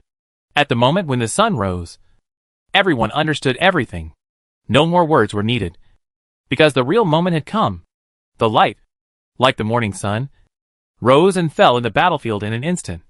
And in an instant, the light connected into one piece after another. The insect swarm rushed into the distance like a black tide. The fog was suddenly dispelled by the light. The insect swarm rushing towards the demon subduing city saw the group of people rushing towards them, and the light emanating from them at this moment. God gave up the swarm. But the swarm suddenly stopped at this moment. At this moment, all the insects looked at the Sun Princess, who was rushing towards them at the same time, and looked at the light shining from her body. But unlike when they looked at the moon goddess before, this time, their eyes were no longer emotionless, but full of fear. An unprecedented turmoil appeared in the entire swarm. The vast black sea of insects suddenly seemed to be cut open by a knife at this moment. In fear, they avoided the path of the Sun Princess and the others, and tried their best to escape from this place. Just like their master, they suddenly realized what was about to happen. After all, no one could stop this magic. Not him, nor the sun god, unless the god of magic. A hand suddenly stretched out in front of you. Lewis, come on Charlie, did the gymnastics start again? Charlie, do we really want to do this? Lewis looked at Charlie, who stretched out his hand, tears streaming down his face. Yes. Charlie looked at his daughter Brilliance on the battlefield with a smile on his face. He knew that he had finally found the person who would inherit his will and ideals. What about my driver? Who will drive the Dawn Angel I prepared? You already have a Dawn Angel. Charlie used Life Diversion LV86. Your spirits gradually synchronize with Charlie. Magic Plus? Divine Infusion Plus? A title in your personal panel has changed due to the infusion of divinity. Grand Archon. The Burning God? Rising from the earth. When his divine thoughts fell on this land like the sun rays, the magic guided by everyone suddenly changed. The sacrificial magic guided by people together turned into another protective magic. The Aralinda Heaven of Asylum. Then, a destructive light fell from the sky. At this moment, those who were enveloped by the Aralinda Heaven were like bystanders, and did not feel a trace of light. But the swarm of insects in front of them began to burn. In an instant, everything began to melt and disintegrate, and the earth began to gradually turn into glass. Looking at the figure shining like the sun in the sky, Almerico's mind was thundering. At this moment, he seemed to see his former father god. Dad? Chapter 6, for the big cake symbolizing the throne of the sun. At the moment when the light in the sky shone, a word suddenly rang in Almerico's mind, Doomsday Omen. He had seen the father god use this trick before, and had seen how the father god in his heyday used his light to make the final judgment on those traitors when he was fighting against the new gods. The father god has now fallen into a deep sleep, and it will take some time for him to recover his strength, but his glory was reproduced by another person at this moment. The god in the sky was like a real sun god, emitting a doomsday-like light. In an instant, everything melted and disintegrated. The black tide-like insect swarm turned into a red sea of fire. In the extreme heat and pain, the powerful faceless bodies looked at the terrible doomsday in the sky and tried to make a final resistance. They mobilized all their magic power and released countless magic. At the same time, the burning eyes of the god also swept over. Suddenly, the whole world suddenly experienced an unprecedented magic riot. This magic riot turned the magic released by all the insects into the most primitive magic elements. Not only did it fail to cause any harm to the god, but it made the fire waves around the faceless bodies even hotter. Just like adding fuel to the fire. The strong wind blew. and fire tornadoes were set off in the sea of fire. At the last moment of consciousness, the faceless bodies looked at the eyes of the god in the sky, and a most primitive fear arose in their hearts. They suddenly understood what the god in the sky was like. It was an existence that they could not understand or compete with. He was as powerful as the sun god, but far more terrifying than the sun god. No magic could destroy him, because he was a grand archon of the sanctuary who had reached a certain limit in power. The waves of fire on the earth rolled up like flares on the sun, everything melted and disintegrated, and the insect swarm was reduced to ashes. Burning embers rolled up in the sky. The world ushered in a true doomsday catastrophe, but the doomsday scene did not last long. The magic that the gods knew seemed to be more than just the doomsday omens, which were simple and crude things that he did not even need to chant. In the blink of an eye, the waves of fire on the earth turned into the most primitive magic elements and returned to his palms. The scorching earth cooled down in an instant, as if the flames of doomsday just now were an illusion. Then, the power that returned to his embrace was transformed into another kind of magic in his hands. The surviving Dawn Wizard suddenly felt that the god mobilized everyone magic through the Blue Angel, and guided a miracle that was even more remarkable than the doomsday omen just now. The obscure and lengthy spell was chanted from the mouth of the god of magic, and the world began to spin upside down like a Rubik cube. The burning remains of the gods in the distance gradually turned into a mirage at this moment. The fog slowly faded away. Everything was like a mirage, and gradually dissipated. Even the blood-red sky began to gradually turn from red to blue even if the sun god was here. He could not separate the two overlapping worlds. But the part belonging to the abyss was cut off by the magician in a clever way. Just like a magic trick, the magician in the sky burned his last fuel and began to slowly extinguish. Ashes kept floating out of his body, which foreshadowed that something in him was about to reach the end. Just like the ashes of the sun. Take good care of my daughter. At this moment, Louis burst into tears. The demon exorcist city completely disappeared. Or rather, it became a broken glass city. The sound of the magic horn resounded across the earth again, but its sound was not passionate, but slow and long. Amid this sound, people stood with Louis, looking at the last ashes drifting in the sky, enjoying the final victory, and bidding farewell to the dead heroes. Louis, are you the sun god? Helen looked at her sister back in the distance and asked Louis. No. Then are you the god of magic? Or Charlie? He is the sun god and the god of magic? Is that right? No. Louis stopped talking. He came to Ao's side and looked at the rising sun on the horizon with everyone around. The rising sun was like the light released by the great Charlie burning himself. It illuminated the earth and dispelled the darkness. Louis doesn't know if he can revive Charles, because his name is not on the monument. Just like those unknown heroes, there has never been a sun god who saves the world in this world. But it does exist. Just as the prophecy said, the light of the sun god brought real hope to the demon-subduing city that was already hopeless. It turns out that the sun god who brings light to the world is not a god, but a man. He is everyone who burns himself to illuminate others. They brought real hope to this world that was already hopeless. Helen put away her reporter notebook, Book of the Gods, and said in her heart, okay, Helen will keep the secret for you. However, Helen also plans to travel to the Cloud Kingdom later. It looks like a funeral is going to be held. Charlie is dead. This is great. I can finally have some peace and quiet. He lifted his hood and stopped going to see his daughter and son-in-law. Taking big steps again, the traveler walked towards the direction of the rising sun in the distance. His steps were extremely brisk, because he finally unloaded his burden today and could start traveling. After finally coming back, he didn't want to hear the name King Isolde again.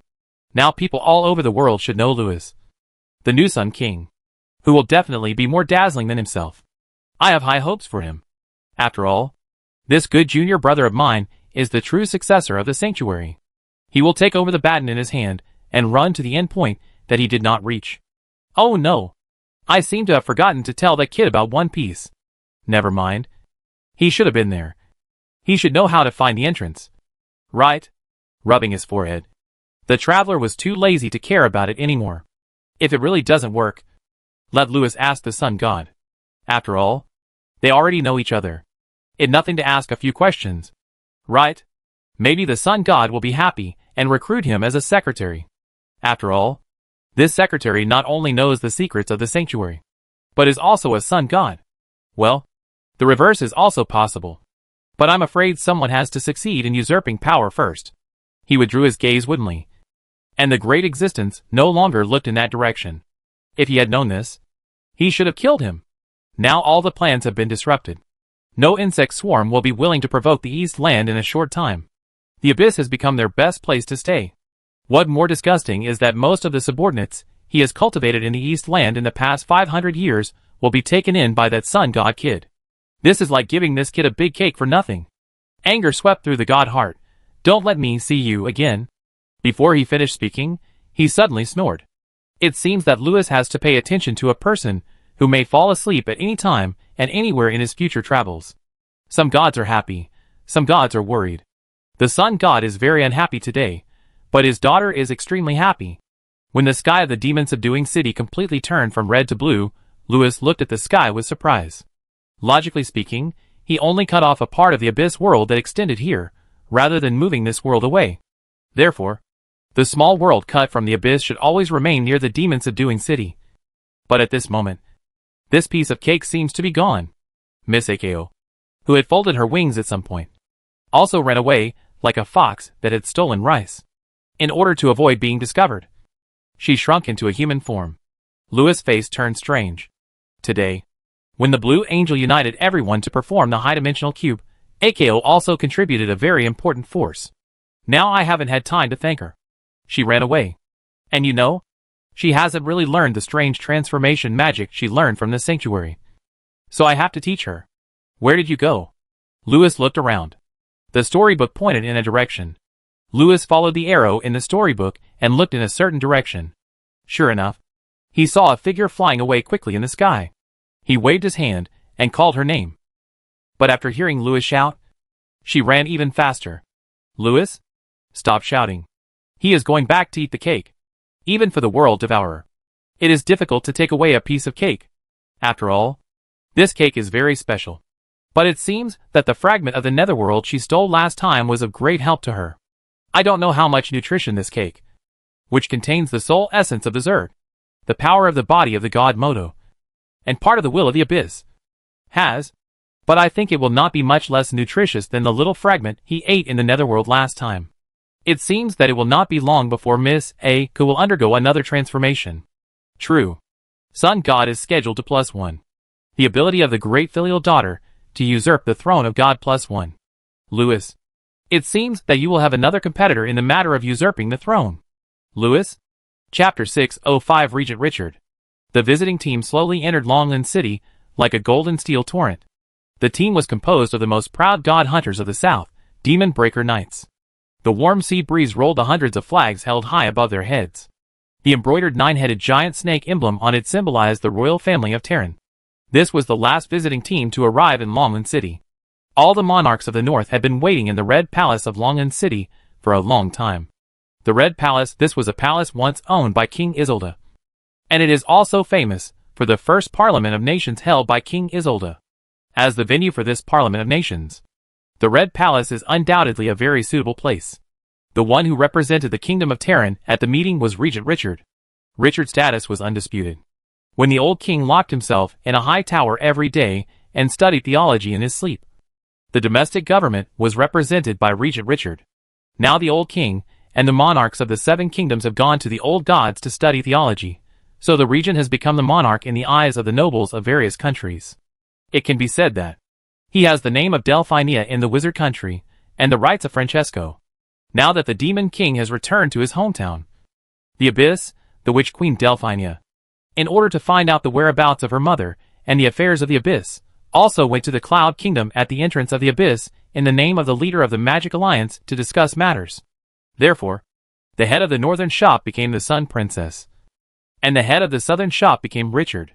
Unlike the last time he attended the Jiolong town meeting, Richard was much thinner today. It is not easy to rule a corrupt and huge empire. In recent years, the troubles of various vassal states have also made him very busy, and the threat brought by the growing Northern Magic Alliance has also made him unable to sleep. It was originally thought that the events of the Demon City last month would lead the situation to a new stage. But the failure of Moto and the unexpected appearance of the Outer Gods turned this new stage in another direction. Join forces with the North to fight against the Outer Gods? To be honest, it is hard for Richard to accept the idea of joining forces with the North. Look at who the leaders of the North are, Francesco and Luna. One of these two guys is the leader of the rebels, who intends to overthrow the rule of the great noble families, and the other is the ruler of the old era. They are definitely villains. What about the South? The Kingdom of Terran is the leader of the great noble families, and the person standing behind him is also the future leader of the Sun Magic era. The Sun God, the Forbidden Grand Scholar. Just a month ago, what Richard and the nobles were thinking about every day was how to turn the demon city into a god and demon fortress, and then march north with the banner of the Sun God, creating a Sun Magic era. The Sun Magic era. Richard knew that this was just a gimmick, and unlike ordinary people, Richard, who knew the real secret, knew very well what the Sun God was, and would not believe in the Lord. Therefore, Richard has always sneered at the future advocated by those crazy people in the Sun Council. But as the leader of the South, he has to pay attention to the benefits brought by these gimmicks and beliefs, and the consequences of opposing those crazy people. So he has always stood on the side of the Sun God and the Sun Council, and used them. This view is just like what he did today. He opposed the alliance, but he finally accepted the olive branch from the North, and brought people to Longland City. Obviously, although Richard did not see the benefits of this incident, he also understood the consequences of provoking those crazy people in the North. After all, the inexplicable Sun God, who appeared in the demon-subduing city that day, had already pulled all the crazy people in the Sun Council into his arms. Now, both the crazy people in the North and the crazy people in the South stood together with the Sun King. So in order to avoid having a bad sleep every day in the future, Richard had to bring people here. He used this reason to persuade himself that his father was now swatting bugs in the abyss, and everyone could pee in the same pot. At least when his father came back to question him, he would have an explanation. Right? When he thought of his father, Richard felt cold all over and felt an inexplicable fear. Sometimes he didn't know whether he was afraid of his father or the Sun God behind his father. Sometimes, Richard always suspected that what his father really worshipped was not the Sun God. A horn sounded in the distance, and Richard looked up and found that the team had passed through Longland City and entered the gate of the inner wall of the Red Palace. The delegation was settled by the hosts.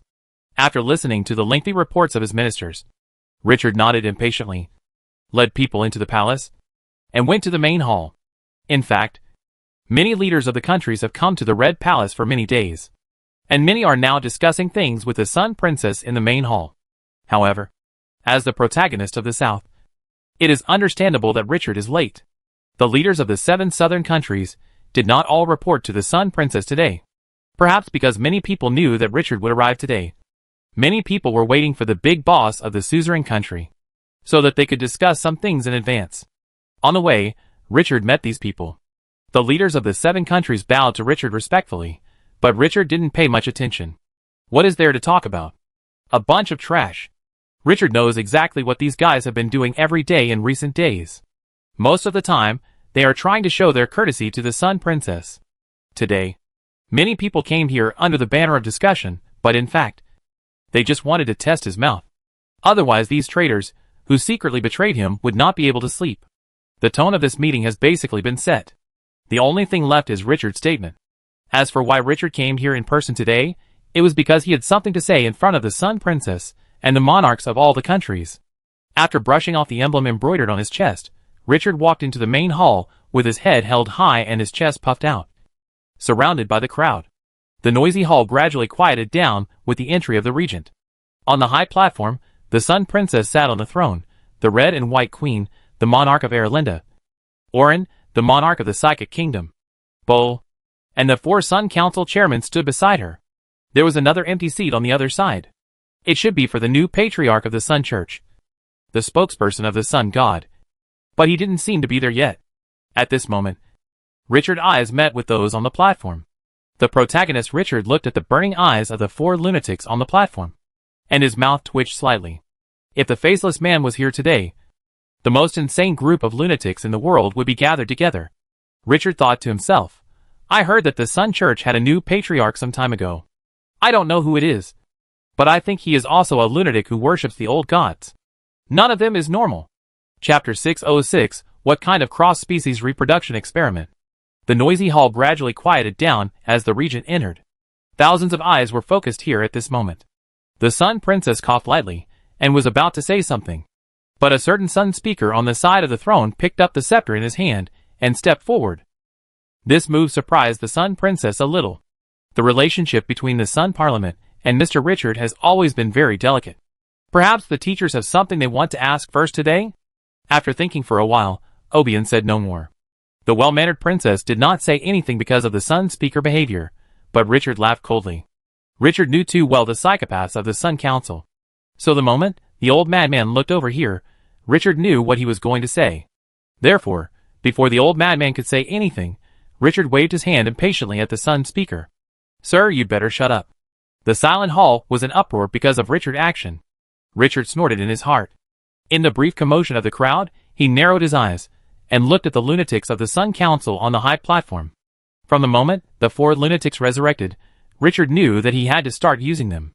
And then they ignored his opposition and represented his father, represented himself, represented the kingdom of Terran, and led the 7 Kingdoms army to fight King Isolde in the south for a long time. As a result, these people who opposed King Isolde stood behind her daughter again, wanting to force him to betray the lord he believed in? Talikiusi. The old madman on the high platform did not stop speaking because of Richard's interruption. On the contrary, the other 3 madmen opened their mouths at the same time because of Richard's action, planning to emphasize the pronunciation of the boss. Ao frowned slightly, looking at the teachers in surprise, seemingly not knowing what they were talking about. The voice was so low, could Richard hear it clearly? But Richard smiled coldly, he understood it. It was the same opening speech again, but when he met these madmen for the first time, they didn't say anything when they met, and they just used this set of nonsense to persuade him. No need to say more. Richard raised a hand. Babilk. The 4 Sun Speakers, who ignored Richard's speech, became more and more urgent. It seemed that both sides were a little stubborn, and both wanted to start the speech before the princess, which resulted in both sides ignoring each other's actions, and each doing their own thing. While the 4 Sun Counselors were speaking, Richard had already looked around with his hands behind his back in a sneer. As Richard said, he came here today to make his words clear in front of everyone. Your Highness, let them shut up. Sir Richard. Ao looked at both parties in surprise, and said, Can you listen to the teachers first? I agree. Richard raised his second hand. Ao, and the riot venue? I agree. Richard raised both hands, and knelt on the ground. Ao, and the riot venue? As Richard said, he came here today to make things clear in front of everyone. If he didn't come to make things clear, those 4 crazy people would definitely chase him and talk. Richard also felt that the persuasion of the Sun Counselors was unnecessary. In the Kingdom of Terran, the 7 kingdoms under the rule of the Kingdom of Terran, except for the lunatics of the Sun Council, there were only the people of King Isolde. He had already been cursed by the lunatics of the Sun Council. So, what else could he say? Save me. Richard looked at the princess with tears in his eyes. The venue of the riot. When Louis, who arrived late, walked into the hall, he saw the scene. Agreed? Louis stared at the priest beside him. Are we late? 1 minute late. Your Majesty. Louis looked at his clothes woodenly. For today's meeting, he had specially washed and dressed up, and put on this new set of clothes. After working for most of the day, after arriving at the scene, the meeting was over? He only said 1 sentence in the prepared speech. Louis? Ao looked at the group of southern leaders rolling on the ground below the stage, and woodenly sought advice from Louis in his mind. Okay. You save her. After this episode, the meeting of the day became more joyful. Regent Richard and others agreed with any proposal of the princess, but the smiles on their faces were a little stiff. And those Sun Counselors occasionally asked the princess to speak. But this speech looked more like a warning. The rulers of the 7 countries seemed to have a deep fear of the Sun Council, and this was also related to the series of thundering measures taken by the Sun Council after its revival. This group of suddenly resurrected Sun Counselors were the most powerful villains 500 years ago. A dozen of them could trap a coup in the sleeping tower. The appearance of so many people together was simply a dimensionality reduction attack on Richard and his team. In addition, the old monarchs of the south were not here during this period, and the members of the Sun Council were the old bosses of the great noble families. And they also had the secret support of the Sun God. So they just showed their strength and raised their arms to replace the positions of the Magic Council and the heads of various countries, and became the real rulers of the south. After the meeting that night, Ao, as the host, invited the heads of various countries to attend the banquet that night. Reception Sister Moon used the excuse of being busy during the day to let Archbishop John attend the meeting on behalf of Yuting. But on this night, she came secretly. Everyone was busy talking about business and trying to build relationships. No one paid attention to the drunk priestess, who suddenly appeared at the party. The treasures of the Sun Council made Sister Yaya smile. But what made her feel a little unhappy was that the Red and White Queen and the guys from Dragon Nest City turned around and left when they saw her raise her glass. The only person who could drink 2 glasses with her happily, Louis, pretended to be a Sun Crown, and led a group of psychopaths from the Sun Council to point fingers everywhere. Louis was also very helpless. His 4 assistants kept nagging him, reminding him to be careful about his identity, reminding him that the Sun Hermitage prohibits alcohol and sexual restraint. They also deliberately muttered in front of Sister Moon that the Moon Court crown should be below the Sun Crown, which made Sister Moon roll her eyes. Sighing, looking at the lively venue around him, Louis listened to the mutterings of the 4 assistants and felt that he was really not happy. If he had not been forced to do so, he really did not want to be the head of the church. Since the end of the Battle of the Demon-Subduing City, Louis had originally planned to strike while the iron was hot, disband the Church of the Sun, and let the Sun Council return to its original state, becoming a non-religious magic monastery. But Sister Moon's words reminded him that the Church of the Sun could not be truly disbanded, but only in name. Without Louis taking the lead, the Sun God had the opportunity to take charge of the Church of the Sun again. The Sun Church is huge, and it will not be cleaned up in a short time. So Louis can only wear the robe of the Great Wizard of the Crown for the time being. While thinking, Ao came over and told Louis a piece of news. The big hole in the South China Sea? Louis suddenly thought of some inexplicable narrations mentioned in the storybook. 8 monarchs, ancient gods, South China Sea, abyss, slapping insects, etc. That right. Ao's face was a little solemn, although the news from Regent Richard may not be reliable. From the time and space monitoring station of Dragon Nest City, there are indeed abnormalities in the space of the South China Sea in recent years. If the abyss rift in the South China Sea really exists, then it will become the new entrance for the swarm to come here. Louis, haven't you always planned to go to the Cloud Country? If you go from Longland City to the Cloud Country through the South China Sea, you should pay close attention on the way. If there is a passage, you must block it. Lady Ishwarya and the Blue Dragons will help you locate it. Hearing Ao's words, Helen and Isabella on the side became excited, and Lady Ishwarya shook her head slightly, nodded, at Louis. Block the big hole? You really think highly of me. Louis frowned. This time, Charlie didn't give him the buff of the God of Magic. With the buff of the King of the Nine Dragon Sea, he was just like the God of War Moto. He could tear open the big crack, but he couldn't block the big hole. Louis, you haven't received a magic weapon yet. Helen flipped through the Book of Gods in her hand and interrupted excitedly. You should explore the backyard of the tavern you often go to. Don't just chat with the spider spirits this time. Helen's inexplicable words made Louis and others slightly stunned. Don't listen to her nonsense. What kind of tavern is that? I haven't drunk alcohol recently, and I have never seen any spider spirits. Louis waved his hand and explained hurriedly. The faces of several Sun Councilors turned ugly and said to the boss, Sir, although the Parliament does not prohibit cross-species reproduction experiments, you should know the relationship between us and the insect swarm. What cross-species reproduction experiment? Don't talk nonsense. Louis' face was a little ugly. It was simply slandering someone cheating by for no reason. If such a good thing really happened, then he would accept being splashed with dirty water, but the key point was that he really had never been to a pub or something like that. Lou and I don't drink too much this time, Helen said. Really not? I believe you. Ao nodded, took the wine glass she had just handed to Louis, turned around and left. It seems that today wine can't be drunk at all. Under the nagging of several supervisors, the upset Louis found an excuse and went back to his room to sleep. As for drinking, I'm afraid I can only dream about it recently. By the way, what did I really dream about recently? Why can't I remember it at all? Chapter 607 How to Become a Regular Male Secretary of the Sun God? My name is Louis. I came to the bar I often go to secretly. And I am about to drink too much and chat with the spider spirits. Oh, maybe I was hit on. Mission, stay awake. Reward, artifact that blocks the big hole *1. Hint, according to rumors, only the savior with glasses and a scar on his forehead can pry open the back door of this mysterious bar. Be careful, a scary mysterious man, who cannot be called by his name, has been spying on the wealth behind the door. If he finds out your true identity, he will kidnap you. Your favorite cocktail, Louis. Woodenly waving away the narration in front of him. Louis at the bar pushed away the glass of wine and looked at the large dance floor not far away with an expressionless face. The restless music, the dazzling rotating lights, the countless long legs, and the ship girls wearing headphones, playing DJ and shouting to the rhythm of the music. Just like the paradise in every driver heart. After a tiring day, the Blue Bar is undoubtedly the best place to wash away fatigue, compared with the boring ancient wine banquet that Louis just attended. Having a drink here is much more interesting than having a drink there. Damn, you know who and the Savior. Harry Potter and the Dark Lord. Are they going to dance in a nightclub today? But where is this place? They call this place the Black Coal Mine. I heard that the Legion hasn't paid salaries for more than 60 million years.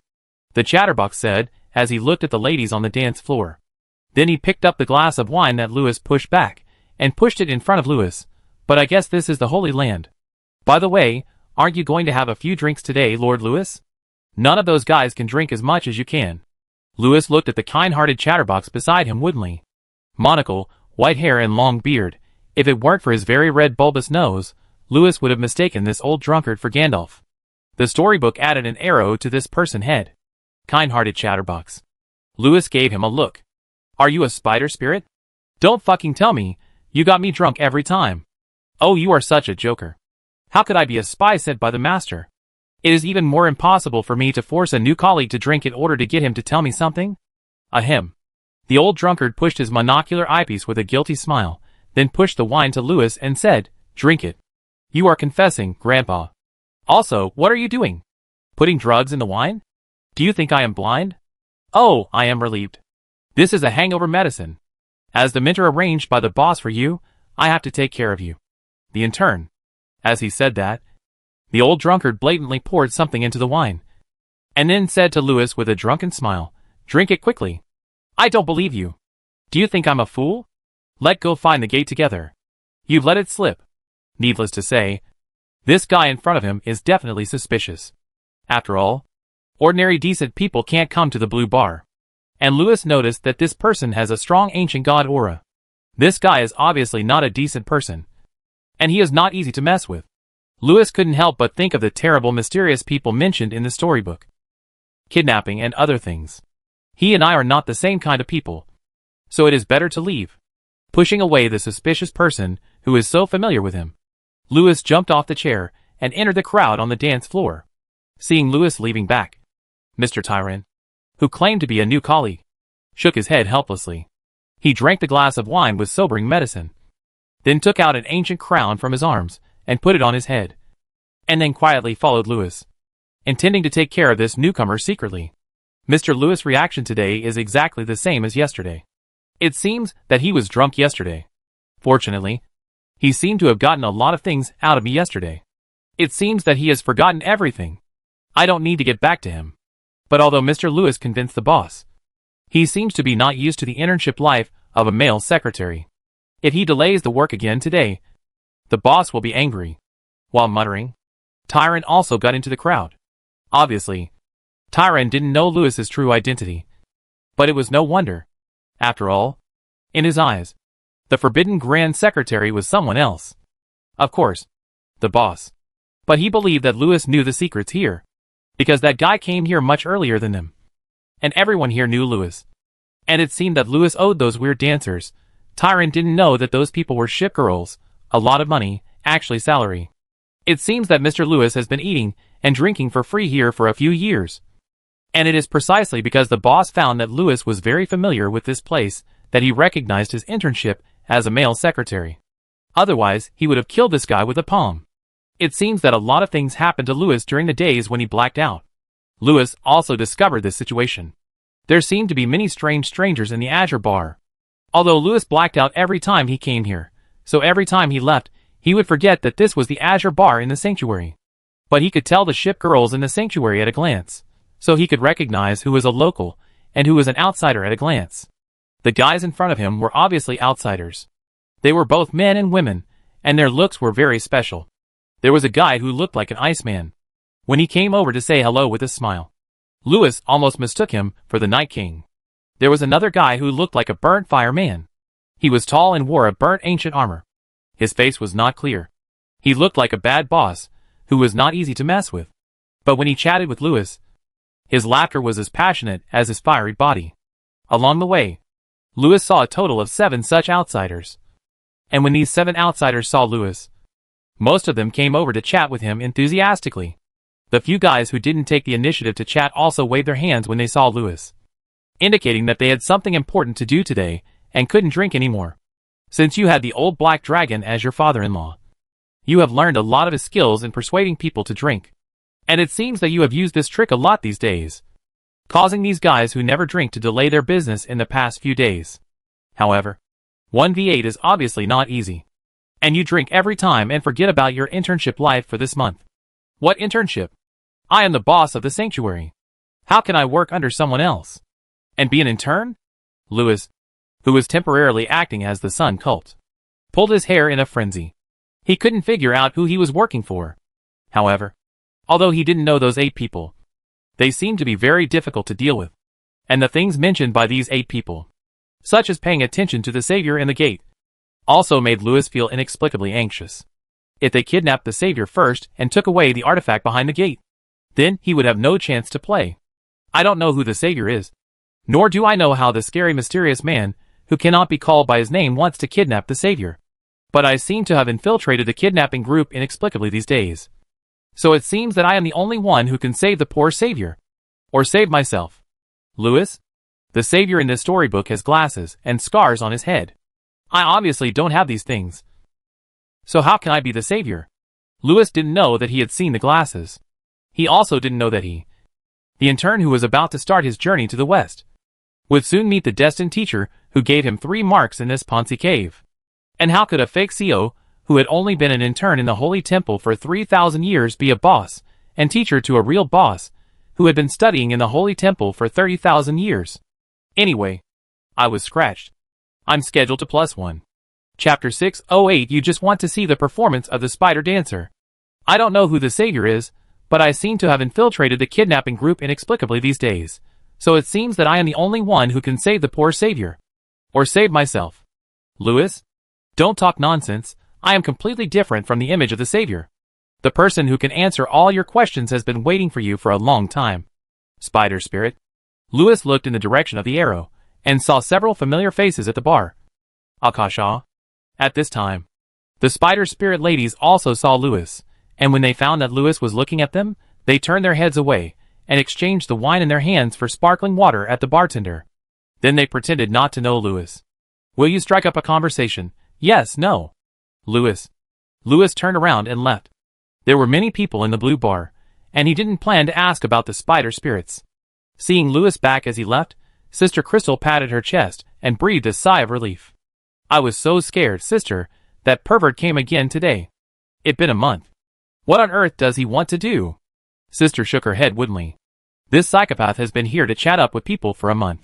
By the way, although Lewis was not very serious when he first chatted up with the spider spirit ladies, but in the end, everyone was talking to the same thing. After all, they are all victims. After the first chat, Akasha believed Lewis's words, and believed that he was also kidnapped. As for the fact that the ship girls all asked Lewis for the unpaid wages, Lewis's explanation made sense. He had been in the Azure Bar for several years. In order to facilitate his actions in the Azure Bar, he pretended to be the Forbidden Grand Scholar. When he later found out that the damned Grand Scholar owed a lot of debts, it was too late. Now, no matter how he explained, it was useless. The victims who were owed wages could not find anyone to ask for money, and all came to him. Akasha and the others believed Lewis' statement very much. After all, everyone knew that there was another Forbidden Grand Scholar. Although Akasha was surprised that the Sun God was the Forbidden Grand Scholar. The magic that the Sun God used to capture Akasha couldn't be fake. Right? Therefore, Lewis' explanation was recognized by Akasha. At the beginning, the two sides also conspired a lot of serious matters, and discussed the back door of the Azure Bar. Akasha and the others were thinking about how to escape all day long. After Lewis learned that he owed wages, he also began to think about the treasure of the sanctuary. So the two sides hit it off. And everyone did find important clues during that exploration. For this, everyone toasted in front of the back door to celebrate. Several drunken spider ladies were happy, and agreed to Louis' rude request. The seraphim said, "Let me pay back the money, otherwise it's useless for us to find clues. They won't let me go through the back door. So let them see the catwalk performance of the spider dancers." "No. No problem." The drunken spider spirit ladies agreed. That celebration was perfect for Akasha and the others. Although after they sobered up, they learned from the ship girls that their performance on the catwalk had killed them. But at least they had a chance to escape. For Louis, the performance of the spider spirit dancers on the catwalk also satisfied his strong curiosity, as did the ship girls. The only thing that was not perfect was that we drank too much that night, which delayed the business a little bit. Louis's dreaming time came, and he had to leave. But it didn't matter. After all, we could come back tomorrow. Everyone had plenty of time. Therefore, after the performance that day, the spider spirit ladies happily agreed with Louis on the next meeting time. And Louis also promised that the spider spirit ladies would not have to perform again when they came next time. As a result, when they met for the second time, Mr. Aquaman turned his face away from him. Because of blackouts and the loss of some memories when entering and exiting dreams, Louis actually forgot what happened yesterday. At the beginning, Akasha and others were very patient in guiding this Aquaman who turned his face away from them. Even after Terran and others appeared, Akasha and others helped Louis infiltrate the enemy. But after helping Louis infiltrate the enemy, the only change that occurred was that before Louis chatted with the spider spirits every time, he would drink with 8 colleagues first. In addition, there are 8 more people watching the spider spirit performance. It has been a month now. Akasha has begun to suspect that Louis did it on purpose. What a bullshit clue. He just wants to watch the spider spirit performance. So do his colleagues. Akasha even suspects that he intends to use everyone's performance to pay back the money. "Don't worry, sister, my potion has been prepared. This time, I will definitely teach that scumbag a lesson." At this point, Miss Akasha gritted her teeth and rubbed her red eyes. She wanted to cry. This month's work as a dancer was not in vain. The money she earned allowed her to exchange a lot of potion materials from the Forbidden Sanctuary with the Seraph, the Queen of Insects Dream Potion Formula, plus the potion materials from the Sanctuary.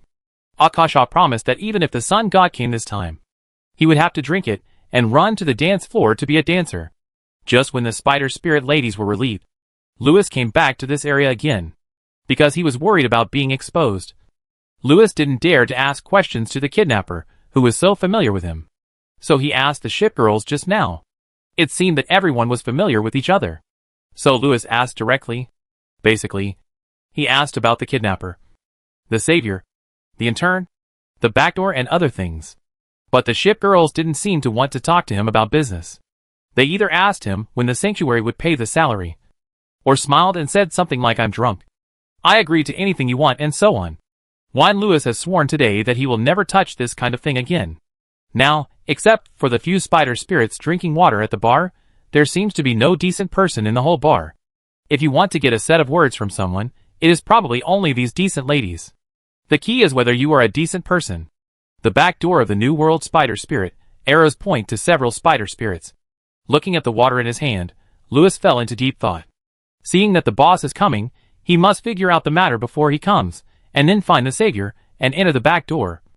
Otherwise those ship girls will clamor to watch the performance of the sun god dancer again. It seems that Louis has been chatting up girls for a month. But unlike before, this time, the spider ladies are ready. And there is one more person in the bar today. Someone who looks exactly like Ao suddenly came today. He rubbed his eyes and yawned. He heard that he had a male secretary, who seemed to be quite capable. With his help, Tyron and others have found important clues. Those seraphim also agreed to open the back door. New World. Here I come. Chapter 609 from today on. You are mine. After struggling for a moment, Louis finally forced out an awkward smile and sat down next to Miss Akasha. Hey, hello, Miss Bai Shui. I met you here. I've loved you. Save my mom. No, I didn't drink this time. Save you. Wait a minute. When I was drunk before, I've approached you like this. Before Louis finished speaking, several spider ladies looked at Louis angrily and said at the same time, no appointment. Louis. The atmosphere was awkward for a moment. The elder sister seemed to be unable to continue the conversation. Louis coughed softly and looked at the younger sister, who was drinking sparkling water without saying anything. This glance made the younger sister a little crazy. She angrily grabbed Louis's hand and put it on her chest. Okay. Okay. The spider spirit has 6 genitals. Are you satisfied now? Louis? Louis. Louis. Louis, I'm going to interrupt you. Are you mammals? Mini spider spirits and bartenders. Ha ha ha. Sister Crystal seemed to be stimulated by Louis's words. She ran to the tea stage with desperate laughter. Sister, remember the sacrifice I made for the swarm today. Sacrifice. I just asked a question. What are you doing? Louis was attracted by his sister's behavior while he was complaining loudly. When he turned around woodenly, there was already a cup of fresh hot milk on the bar. Louis? Stop talking nonsense. Sister Akasha nodded. She rubbed her eyes, looked at the ceiling with despair, and said, Drink it. After drinking, we will go to the back door. Louis was dumbfounded by the actions of the 2 sisters. He opened his mouth wide and looked at the bartender with a confused face. Sir, I don't recommend you to drink milk today. The bartender smiled kindly and reminded, while pushing the milk on the bar to Louis, this glass of milk is not ordinary milk.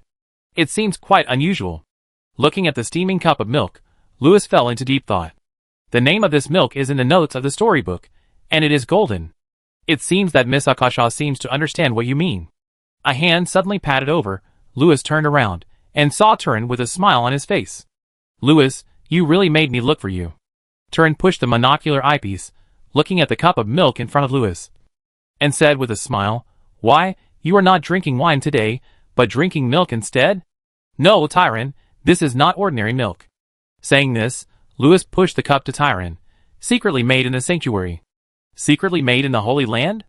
Tyron was extremely sensitive to the word sanctuary. He couldn't help but raise his eyebrows after hearing it, picked up the cup curiously, and looked at it carefully. That right. Louis added, it leads to the back door of the new world. Now it was Akasha's turn to be dumbfounded, and the bartender also showed a look of disappointment.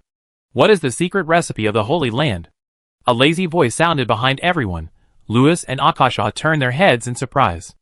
After seeing the man's face clearly, they were so scared that they hid their faces on the bar. Oh, your majesty, it like this. Tyron said to the boss with a mysterious look. This is an important clue. You know, in the past month, we have explored the bar many times with Lord Louis. The back door is behind the bar. But we have never been able to successfully enter Kof. Tyron naturally didn't dare to say that everyone was delayed because of watching the spider dancer performance. Of course, these few days when Louis was away, they did try to open the back door, but the back door was not simple, and they had never successfully solved the puzzle of the back door. The puzzle is in this cup of secret potion made in the Holy Land. As long as you drink it, you can pass through the back door of the blue bar and reach the real sun world. As he said, Tyron pushed his monocular eyepiece and added with a smile, Oh, of course, I only accounted for a small part of the credit. Most of the credit should be attributed to Mr. Louis and Ms. Akasha. For this important clue, they both spent a lot of effort in this month. Oh! Ao became interested and couldn't help but look at Louis. Mr. Tyron is really a good colleague. Not only did he not take all the credit for the intern because he was a newcomer, he even praised you in front of the boss. After hearing Tyron's words, Louis and Akasha were dumbfounded. They huddled at the bar counter and exchanged glances. Akasha, hurry up and grab that glass of milk. If she drinks it, we'd be dead. Louis, bullshit. Why don't you go and grab it? If I grab it, what should I do if she asks me to try it first? Akasha, then let him drink it. Louis, you are dead this time. Louis, haha, I'm sorry to disappoint you. Miss Akasha, my master will wake up soon, and he won't come tomorrow. Akasha. At this time, Tyron was smiling and pushed the milk to the boss. Seeing Ao curiously picked up the glass of milk, Akasha couldn't help it anymore. She reached out and grabbed it, and said with a smile, Your Majesty, I haven't had time to try the secret medicine made by Lord Louis. Why not? Before she finished speaking, the cup in Akasha's hand was snatched away by Louis. After Louis grabbed the cup, he ran across the backstage of the bar and rushed towards the back door of the bar. He drank milk while running. Akasha and Tyron were dumbfounded by Louis' actions. But Ao smiled coldly. She had expected that the boy had been secretly conniving with the Zerg, and would not surrender obediently. Ao stretched out his hand and grabbed it. Then Louis was pulled back by an irresistible force. He collided with Tyron and was dizzy. The milk in his hand flew into the sky. A jade hand gently caught the cup in the sky. The action was extremely graceful. The milk that spilled from the cup also flew back into the cup, as if it was possessed. Not a drop of milk was spilled. Louis, who fell to the ground, had a desperate look in his eyes with a bit of joy. Akasha once again looked at the ceiling in despair. This time, she was really a little desperate. Looking at the faces of the two, Miss Sun God smiled coldly. She divided the milk in the cup into several portions. Her portion was the largest, the other 8 portions were slightly smaller, and the portion prepared for someone was the smallest. The other 7 monarchs had already rushed over. After they drank the milk, they pressed Louis and Akasha, forcing them to drink the milk. Louis's portion was the smallest. Why are you still asking me to drink? I don't want to go to the Holy Land. You guys can go. Louis was really desperate this time. Humph. Of course I take you in with me. Looking at the two people struggling to the death, Miss Sun God enjoyed their desperate eyes. Then she drank her biggest portion. Hickey, why does it smell like spider? Miss Sun God smacked her lips a few times, and a puzzled look appeared on her face. But after a moment, she felt the restlessness of the magic power in her body. Her head also became dizzy and heavy. She was overjoyed. It is said that the essence of the Queen of Insects can allow people to reach the other side of the dream. And the Holy Land is hidden in the dream. It seems that this magic potion can really allow me to go to the real Holy Land. I will see the real sun soon. Take these 2 rubbish with you. She suppressed the restlessness in her body and said to the subordinates, who came behind her. Then he was impatient to bypass the bar, and went to the back of the bar. What surprised Miss Sun God was that behind the bar was an ordinary small backyard. And at the other end of the backyard, there was just a wall made of red bricks. At this time, the 8 subordinates of Sun God had brought Louis, Akasha and others here. And everyone looked at the wall with different thoughts. The backyard of this bar looked a little familiar. Louis's face became strange. And he remembered a fairy tale movie. Forget it. I'm about to wake up. They can't get in. And I didn't drink today. So I won't remember all this. I don't know what behind it. When I come here secretly in a few days, I will study how to get in. But it seems that I can't see the performance of the Sun God dancer today. I'm not interested. I won't watch it. I'm leaving before the drug takes effect. In Louis' proud smile, his 8 colleagues found in astonishment that his body began to disappear. The Sun God felt the movement. She smiled coldly, waved without looking back. And then Louis felt a burning pain on his head. Then, in the burning pain, Louis found a sun mark on his forehead. And his disappearing body was also forced to stay here at this moment. In astonishment, Louis heard a voice of narration. You didn't become the savior. Just because you haven't met the person who gave you 3 marks. When you meet her, your life will change. From today on, you are mine. In the domineering declaration of Miss Sun God, Louis woodenly picked up the magic mirror from behind and looked at his face. A strange BGM sounded in your ears. Chapter 610 I'm really not a guide. Amid the strange background music, Louis touched the magic mirror hanging behind his buttocks with an expressionless face and looked at his face. In the mirror, a teenager was sitting on the ground, staring blankly at himself in the mirror, and on his forehead, there were 3 strange scars. Why isn't it a monkey? Wait a minute, I'm not taking a picture. Louis threw the magic mirror to the ground while complaining loudly. And, this weird BGM. This is Harry Potter. This is Harry Potter BGM. Right? While complaining, a hand grabbed Louis's shoulder and pulled Louis up. Louis looked up and saw that it was his colleague Tyron. The old wizard helped Louis pat the dust off his legs, like taking care of a child, and then he persuaded Louis with kind words. As an old colleague who guides newcomers, Mr. Tyron can be said to be very caring towards the intern Louis. Although his kind words were a bit like coercion and inducement for the boss, they were also reminding Louis to know the situation and act accordingly. Louis was actually very aware of his current situation. He knew that before the effect of the potion came into play, if he wanted to survive, he could only temporarily serve as a guide. At this time, Tyron gave him another step, and Louis naturally took the opportunity. At this time, several other monarchs were standing in the yard with the sun god to study this strange space. It looked like an ordinary bar backyard. Some tall monarchs could even directly see the scene of the small city outside the wall. But the scene outside the wall is Sorrento City, British city, not some holy place. And from the words of several monarchs, it seems that they have entered that city before. But once they climb over the wall, they will really come to Sorrento City. It seems that Sorrento City and the blue bar are connected because of someone's dream. But the monarchs believe that between the blue bar and Sorrento City, there is a real holy place. Therefore, if you want to reach the real Holy Land, you need to pass through the time and space gap between the blue bar and Sorrento. And the place you pass through is this wall. Lewis believes the monarch's inferences because these inferences are probably what Lewis told the monarchs first. It seems that my dream connects the blue bar and Sorrento City together. Lewis thought in his heart, in this way, I am the only one who could open this wall. But the key is, how to open this wall. At this time, some monarchs have already looked at Lewis. It seems that everyone believes that Lewis has found the most crucial clue. In addition, Lewis' escape behavior in the bar just now makes everyone more convinced that Lewis has found a way to open the door. Otherwise, why would he run here with milk? Even Akasha believes that Lewis has found a way to open the door. Your face has become a little ugly. From Akasha expectant eyes, you can be sure that you and Akasha have not found a way to open the door. Miss Sun God is already a little impatient. Obviously, this kid is still a little bit unwilling to cry until he sees the coffin. Perhaps he should force a confession with words and deeds. You know that many monarchs must have a variety of means of forcing confessions. But no one believes that you have no confession to force. At this critical moment you decide, hey, come on, I like this. Completion reward. Force confession by words and deeds *9. Pleasure and pain *9. Lewis, who becomes weird after strange experience +1. All attributes +1. B. Pretend to be on the wall. Completion reward.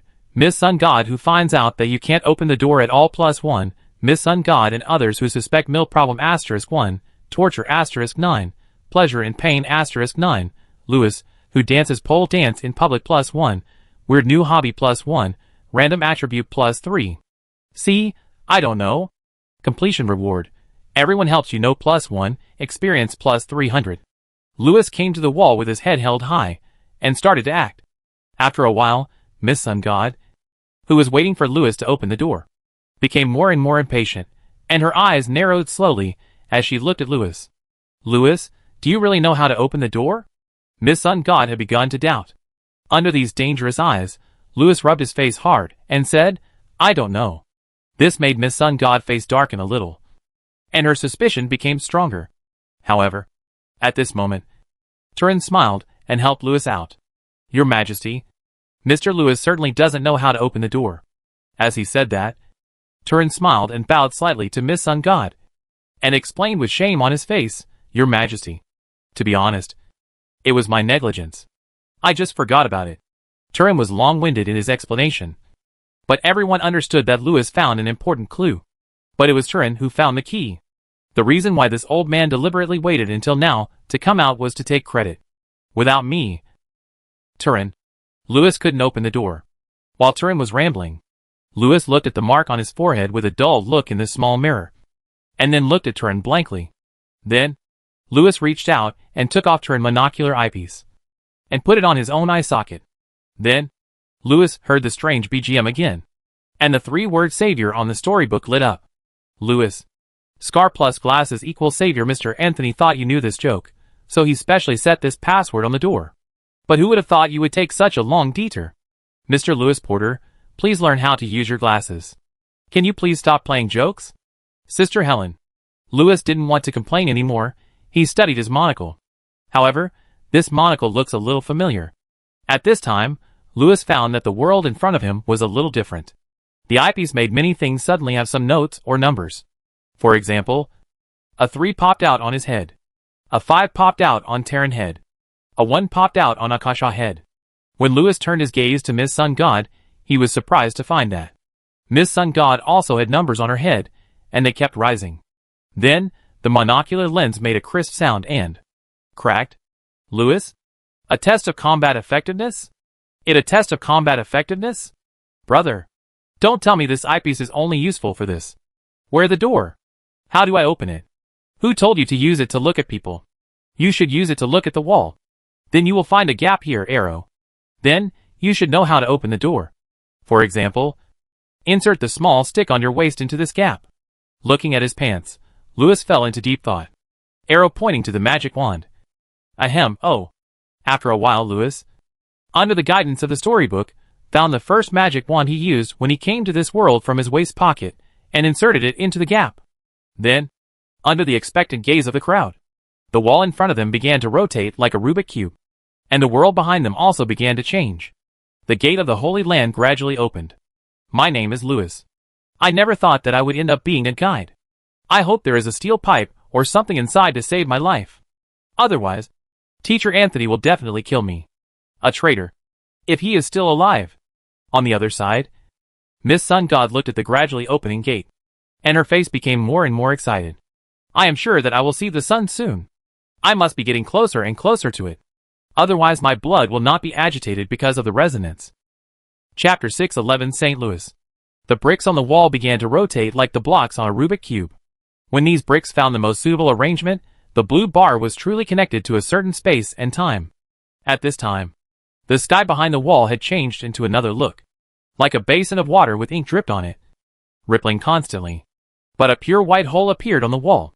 Looking at the white hole on the wall, everyone was a little surprised and doubtful. It seems that this hole is a time-space gate, but no one knows where it leads to. Nor does anyone know if there is any danger behind it. This is also true for Lewis, although he believes that the sanctuary is behind it. The sanctuary is very large. If you enter the star directly after entering the gate, it will be interesting. At this time, Lewis felt everyone gazes, and from these pairs of eyes, Lewis felt their doubts. As a qualified guide, Lewis sincerely suggested, everyone, I suggest putting a little white mouse in first. Good idea. Miss Sun God nodded with a smile, and then pushed Lewis in. Before Lewis could say anything, he fell into the door. The rest of the people closed their eyes and sensed it, but found that their spirits could not detect the little white mouse Lewis. Just as everyone looked at each other, Miss Sun God slowly opened her eyes and was the first to step in.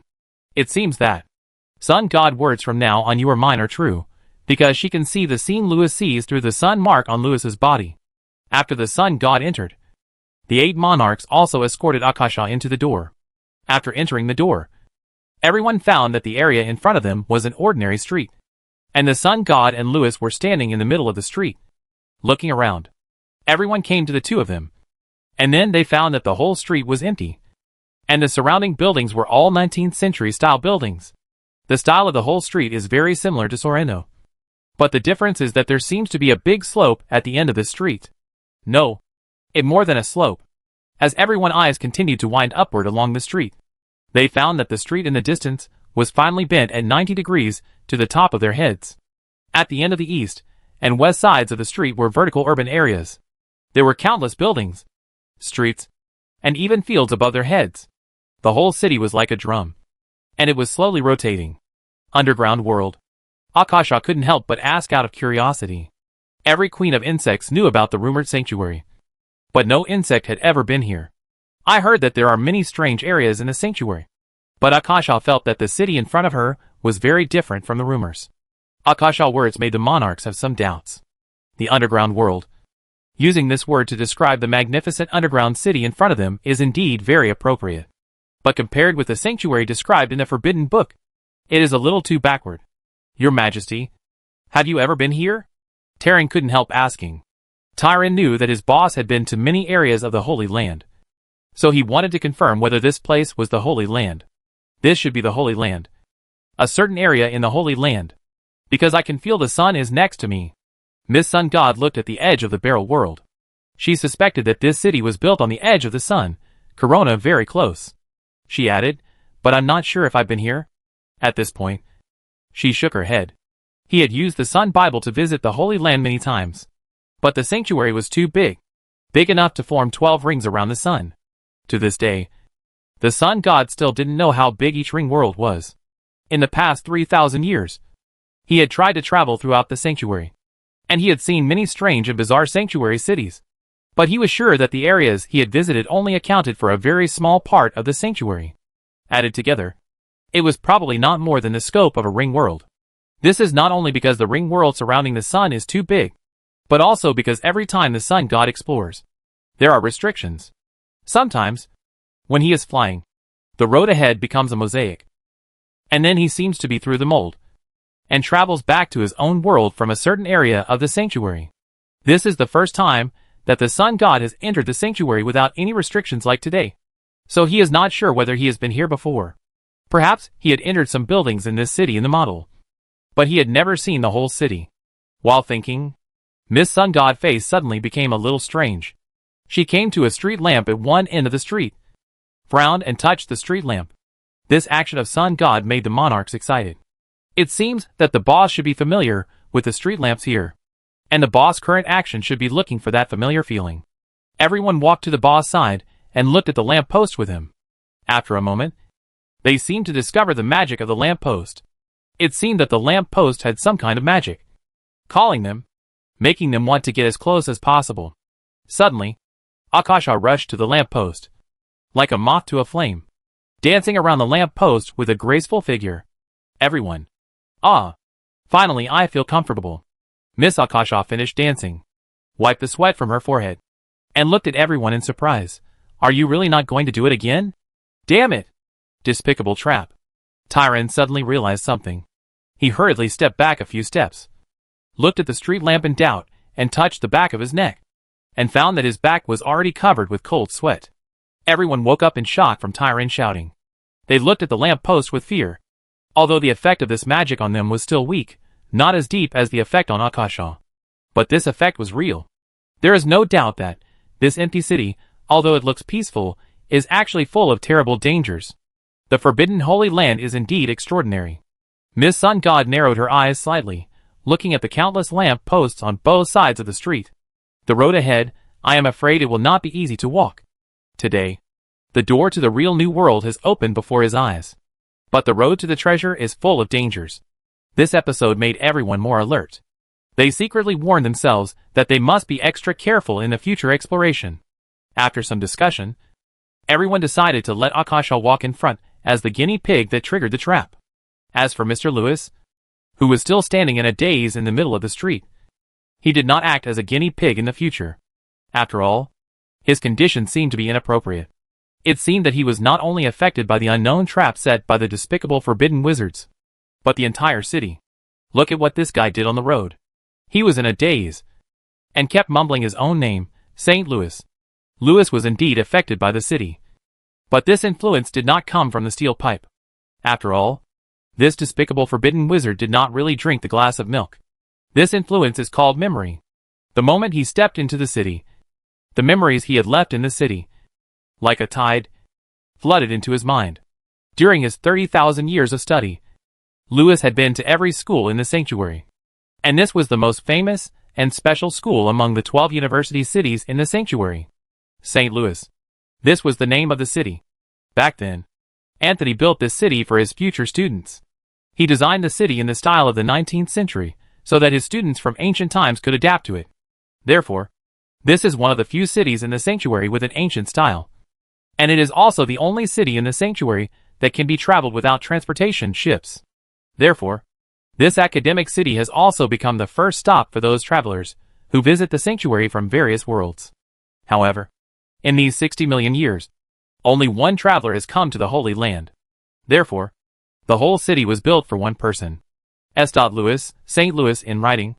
Lewis is often translated directly as Lewis. But when reading, the S in Lewis is actually silent.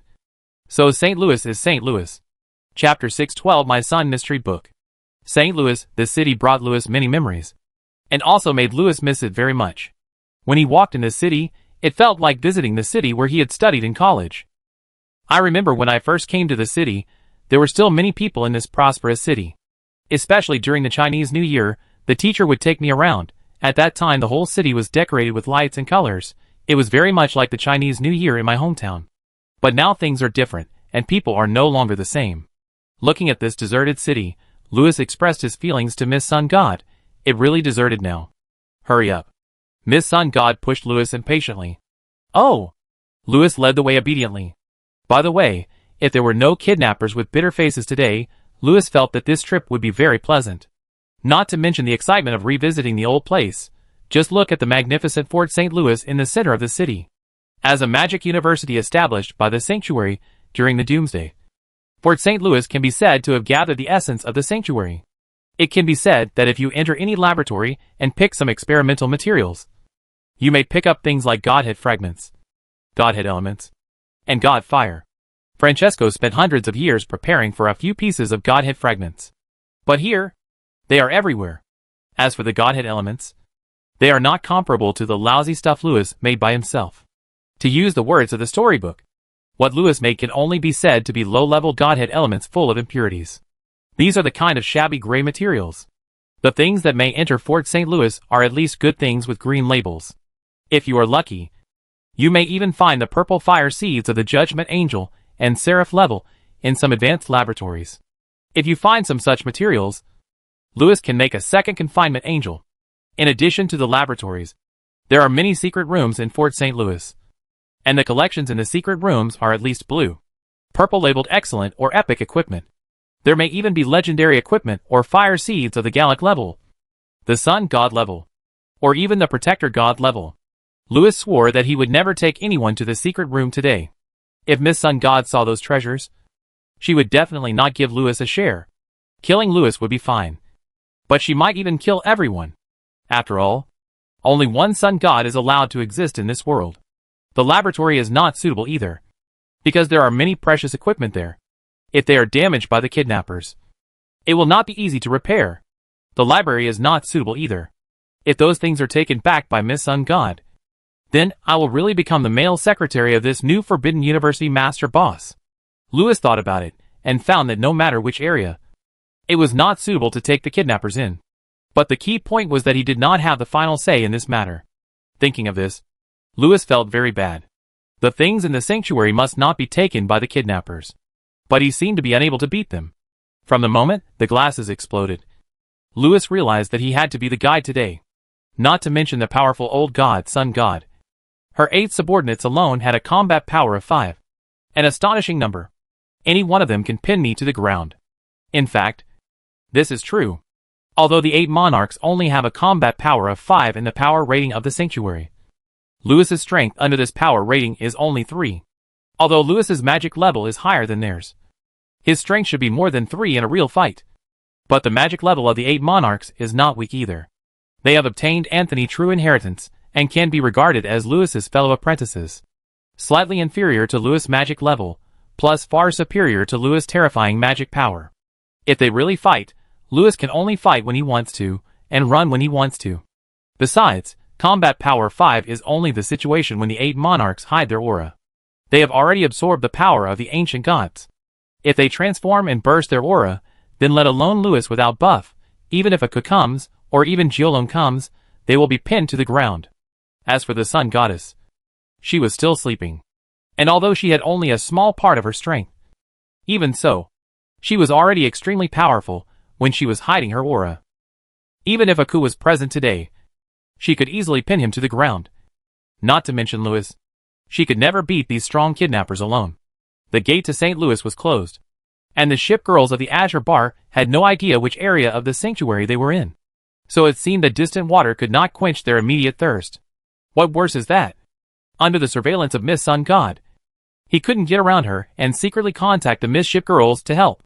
And Lewis suspected that, with the nature of those dishonest creditors, even if they didn't raise wages, strikes, maintenance and repairs, they probably wouldn't come to help after being notified. Instead, they came to watch the performance of the Sun God dancers. Hurry up. Don't dawdle. Miss Sun God seemed a little impatient. Sigh. Lewis rubbed his face, skipped over the gullies and ruins in front of him, and looked at the St. Louis College in the distance. All the buildings between Lewis and the college had been razed to the ground. The once glorious St. Louis College was now covered with wounds. The whole city seemed to have ushered in a terrible doomsday catastrophe. This was the masterpiece of Miss Sun God. She suspected that there were many traps in the ruins, and her solution was also very simple. After she vented her anger, street lamps and the like no longer attracted her. There were indeed no street lamps in the city. The restlessness of Miss Sun God also temporarily subsided after she vented her anger. Now, the street full of street lamps just now no longer existed. Instead, there was a new road leading to St. Louis College, and the ruins on both sides of this straight new road. The disaster that the city encountered was not limited to this. In the distant sky, there were several terrifying figures floating in the sky. Their bodies were not very large, but very strange. The bodies were as dazzling as light, and on their backs, There were many light bands floating like tentacles, like gods of doomsday. They were quietly looking at the city in the sky, looking for suspicious traces. Occasionally they would reach out to some areas, raising some buildings to the ground. And every time this happened, Lewis would add an extra item to the bar bill. The passing ruins and the constantly jumping bills in the storybook made Lewis very angry. It seemed that those guys who were slacking off in the Azure bar should have discovered the damage to St. Louis through surveillance. But these damn workers not only don't come to help, they are drinking and counting bills in the bar. The kidnappers are about to enter the house. What should I do? Lewis knows that the only way now is to save himself. There are many good things in Fort St. Louis. As long as he gets them, there are still some chances to fight the kidnappers. After all, those fools won't use those real good things. At worst, you can use the equipment in Fort St. Louis to activate the defense system of the school city or contact the Blue Bar. If those damn employees continue to be passive and lazy, I must deal with them when I go back. Especially that stinky girl who keeps accounts. I don't know which secretary's ship it is. In Lewis' sorrow, Miss Sun God beside him has stopped walking. Lewis looked up and found that he had arrived in front of the gate of Fort St. Louis. At the call of Sun God, the gods in the sky landed one after another, looking at the ruins behind him. Lord, the areas where there may be valuable items have been preserved by us. Let the seraphim explore them. By the way, let them repair this place. Tyron, it's not just St. Louis that needs to be repaired in the sanctuary. Miss Apollo shook her head, sighed, and said, no one has been here for 60 million years, and many areas are in urgent need of repair. Including those little guys, ship girls, they also need repair and maintenance. Oh, my poor little darlings, I haven't found the materials to maintain them for so many years, it's my fault. Now it's hard for everyone to move. As he spoke, Sun God shook his head and sighed. Hearing this, Lewis turned his head with a strange expression, looking at Miss Sun God. At this time, Miss Sun God also took out a bill that Lewis was very familiar with from her sleeve, which was the bill just shown in the storybook. However, the wealth of Fort St. Louis should be enough to rebuild the sanctuary. As she spoke, Miss Sun God made another note on the bill. Then she muttered the names of several seraphim, seemingly considering which one to repair first. Lewis? Obviously, during these 3,000 years, Miss Sun God has been with many seraphim frequently, and they are more than just familiar with each other. Slacking off? I am afraid it is not that simple. Perhaps it would be more appropriate to describe it as uprising, demanding wages. Yes, the leader of the wage demanders is standing in front of you now. There is no doubt that your Sun God's secretary is now the leader of the seraphim. After the wage demand is successful, the secretary will be promoted, and the commander will probably be replaced. This is unreasonable. As we all know, the commander can only be a man. Faceless Lewis shouted loudly in his heart in anger, and they don't even paint their faces. Chapter 613. Am I doing a good job as a secretary? Originally, Lewis planned to take his colleagues into Fort St. Louis and then find a chance to escape. After all, his colleagues were not familiar with the environment of Fort St. Louis and could not reach the place they wanted to go in a short time. After getting all the equipment in Fort St. Louis and waiting for the drug to take effect, he would still have a chance to deal with these dancers and male dancers. But now Lewis has given up Plan A and has chosen Plan B to completely transform himself into a guide, taking on the heavy responsibility of being his own Sun God male secretary, in order to penetrate the enemy and figure out things like asking for wages and uprisings. After making this decision, Lewis became honest and began to cooperate with his colleagues in their exploration. In the process, Lewis also paid attention to everyone's conversations. Since everyone is now more concerned about the reconstruction of the sanctuary, they are talking about this kind of topics. Adding to the interpretation of these topics by the storybook narrator, Lewis quickly understood the whole story. As Miss Sun God said, her visit to the sanctuary has lasted for 3,000 years. 3,000 years. This time is far less than the time Lewis has stayed in the sanctuary, but Miss Sun God's visit to the sanctuary was 3,000 years earlier than Lewis. The sanctuary has been waiting for a true successor, but this successor has not appeared in these 60 million years. This has exhausted the patience of the onyx, seraphim, in the sanctuary, and has made them more tolerant of stowaways, even if they have fought many times with them. Therefore, before Lewis appeared, the onyx had considered Miss Apollo as a backup. In order to rebuild the sanctuary, the onyx took the initiative to contact this backup. At least she is very capable. If there is really no choice, it is still worth considering this backup. After all, Even if we don't mention the matter of the successor, with her strength, it is still no problem for her to be the leader. In addition, this spare tire lady is very considerate. She has always tried every means to serve as everyone's meal ticket, and after learning the repair and maintenance technology, she also took good care of everyone. So she gradually gained the recognition of many people. Until Louis appeared. After Louis appeared, the door of the sanctuary was never opened for Miss Sun God again. The Amic ladies who had been flirting with her also turned into scumbags, started to reply to her greetings in their minds with words like, "I'm going clubbing, I'm not free today, my card number is XXX," etc. Occasionally, Miss Sun sneaked over to meet everyone, but everyone only asked her if she had brought gifts, when would the money be transferred, etc. As for "we already have a commander, you are actually a spare tire, just be a secretary," etc.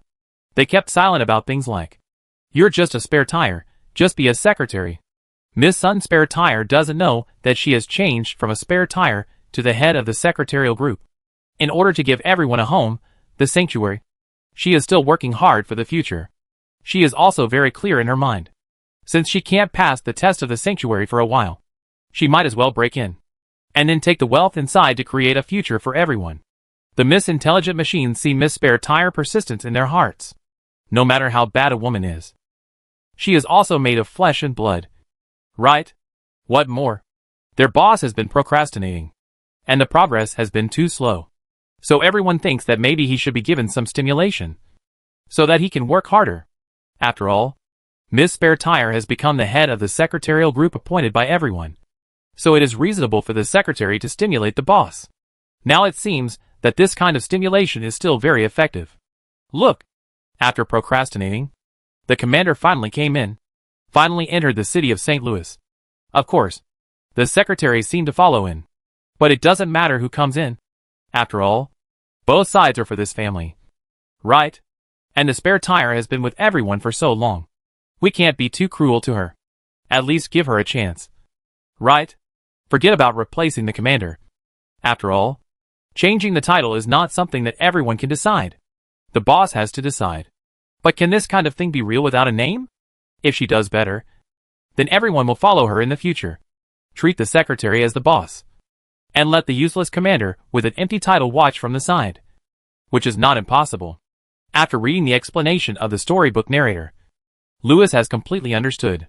Those bad girls, who go clubbing all day long, are the mothers of whoever gives them milk. If the spare tire lady brings back the supplies before him today, then the head of the secretarial group will be the commander in the future, and become the boss in name only. As for himself, he will become the boss in name only, and the male secretary in reality. Charlie words at the beginning can be said to have come true. Just like there is a competitor for the throne of the sun under the ass of the sun god, there is also a competitor for the seat of the archon under your ass. Bullshit! While Louis stretched out his hand to remove the spell of the front door, he cursed in his heart. Can she do as well as me? Not bad. Louis, you did a good job. Looking at the door that was gradually opening, Miss Sun God could not help but nod her head, and praise the male secretary meaningfully. I didn't expect that. You even knew the magic spell to open this door. As she said that, Miss Sun God, the 8 monarchs and Akasha, all looked at Louis with a smile. Louis was slightly stunned by the female boss' words. He raised his head, and looked at the hall that was opening in front of him. His heart skipped a beat, and sweat broke out on his head. It was bad. I was busy studying storybooks all the way, and I was too perfunctory when I opened the door. It was indeed too perfunctory. You know, this Fort St. Louis is a real forbidden academy, which is very different from the buildings in the city outside. It is not so easy to enter the various areas inside. But today, everyone was led by a strange guide, and came to the core hall in front of them smoothly. The so-called maze, guards, and traps were not seen. And those doors that even Miss Sun God thought she could not unlock or destroy were also easily opened in front of this strange guide. There is no doubt that Louis did a little too well. There are many things that even the female boss Sun God, who calls herself the Forbidden Grand Secretary, cannot do. But in the hands of this male secretary, it is done easily. Judging from the praise just now from the female boss, she is undoubtedly very satisfied with the male secretary work. However, her favorability towards Louis seems to have been reduced again and again. It seems that this female boss is not only difficult to serve, but also seems to be a little suspicious of her secretary. Miss Sun God has murdered you again. Count it up. Today she has murdered you. It is the 18th time. Lewis covered his eyes fiercely. He knew that the kidnapper lady was already planning to kill him. Chapter 6:14. How come you are the same as my wife? Looking at the smiling eyes of the female boss, Lewis's heart skipped a beat. But he did not show his expression, but looked at the several passages in the hall, pretending to sigh, and said, "My lord, I am a little ashamed to say that. I was a little skeptical about what my teacher Charlie said before. But now it seems that the teacher should not have lied to me." Lewis put all the blame on Charlie. It seems that the mentor has indeed stayed in the sanctuary for 30,000 years and obtained the title of Forbidden Grand Master and the inheritance of the sanctuary. And this magic school in front of us may be the one piece he has always talked about. Lewis's words were obviously a lie, and he put his own experience on Charlie. However, some of his words did come true. Charlie did not stay here for many years, but he did come here, and eventually became the person closest to Anthony in the history of the Eastern world. Charlie once had some rights in the sanctuary. Although he was not as powerful as Lewis, he was also an acting consul. In order to rebuild the sanctuary, Charlie has been looking for a more suitable successor to complete what he and teacher Anthony failed to complete in their lifetime. So one piece is the Forbidden Sanctuary, or a puzzle left by Charlie. After solving this puzzle, you can enter the Forbidden Sanctuary. Lewis is already the big boss chosen by the storybook, so Lewis no longer needs to be recognized by the sanctuary. One Piece did not choose Lewis, but chose Charlie's daughter Ao. Therefore, to some extent, if Ao can enter the Forbidden Sanctuary, she will become Lewis's colleague. If Ao is here, she will definitely feel reasonable after listening to Lewis's revelation of Charlie's identity. I won't say more about this for now. At this moment, the female boss face had revealed a bit of realization while listening to Lewis's words. Her frown also relaxed a little. After a pause, she looked at Lewis again, and a bit of contempt flashed across her eyes. Then she stopped paying attention to this loser and focused on the passages in front of her. The female boss' contemptuous look at the loser made Lewis very happy. He thought to himself, "Ah, yes, yes, yes, I am a loser, so don't keep staring at me." At this time, several monarchs, who had explored several passages before him, had returned. "My lord," Tyron said, "the halls leading to the passages are open, and they need to be unlocked later. But it seems that the places led by these three areas should be the alchemy area, the 4 towers, and a strange-looking library. Where should we go first?" Miss Sun God seemed to be struggling with this matter. After thinking for a moment, she looked at Lewis. "Lewis, what do you think? Why are you asking me again? I am just the first apprentice here." After thinking for a while, Lewis described the situation of these 3 areas, and emphasized the introduction of the alchemy area and the 4 towers. "My lord, the mentor did mention these places to me. And as far as I know, there should be many materials and equipment that can repair Seraphim in the alchemy area. In addition, there should be many potions that can enhance magic power and divinity." Hearing this, the expressions of the crowd could not help but slightly change. This alchemy area should be the bank mentioned by the Seraphim. If you plan to ask for your salary, it is definitely the best place to go first. In addition, these potions also made the monarch and Miss Sun God very interested, especially Miss Sun God. She is now in a weak stage of sleeping and needs this kind of thing very much. Lewis continued to talk. The 4 towers are a very large area. In addition to being the place where forbidden wizards live and work, it also contains some small alchemy rooms, cells, and high-level laboratories. Many treasures that cannot be replicated in the sanctuary are often stored in the 4 towers to facilitate reverse research in various laboratories. However, many high-dimensional creatures captured by forbidden wizards from various worlds are also imprisoned in the 4 towers.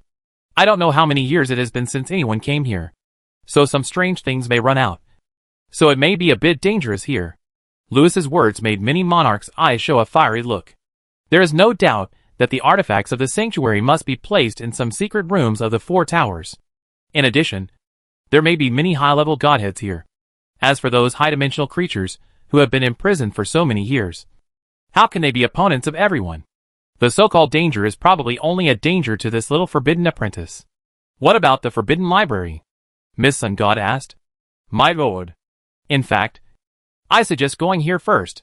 My mentor once told me, as a forbidden grand scholar, the reason why I can have the power of a god with a mortal body is because of the help of knowledge. If you can come to the holy city, then don't be tempted by other treasures. You must endure loneliness and stay in the Forbidden Library for a few thousand years first.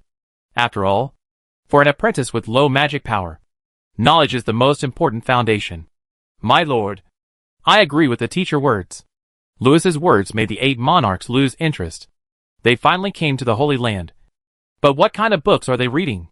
The monarchs' reactions made Lewis feel relieved. If the alchemy area is option A, and the 4 towers are option B, then option C, the weird library, is option C, because, in the eyes of the forbidden wizard, books are not limited to books. In their eyes, everything is a book that can be read. Therefore, the entire holy city is actually a forbidden library. So, the so-called passage leading to the library leads to the library. In fact, it is the catalog of the holy city library.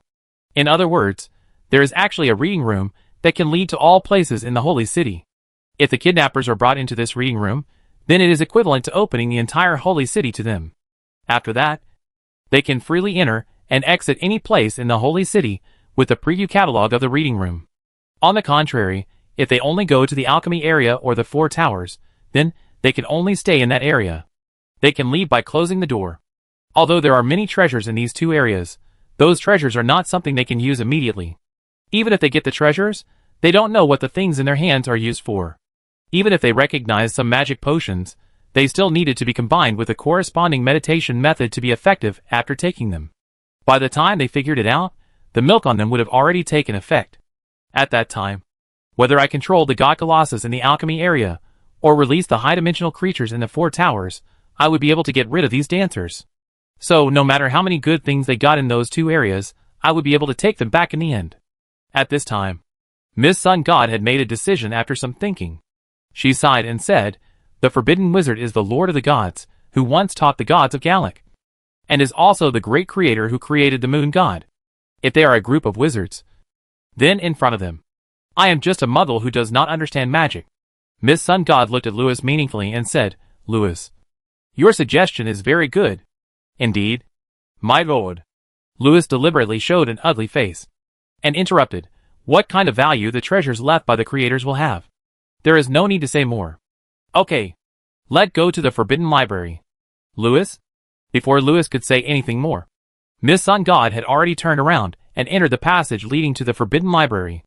Many monarchs looked at each other, and then everyone followed the boss with Lewis and Akasha.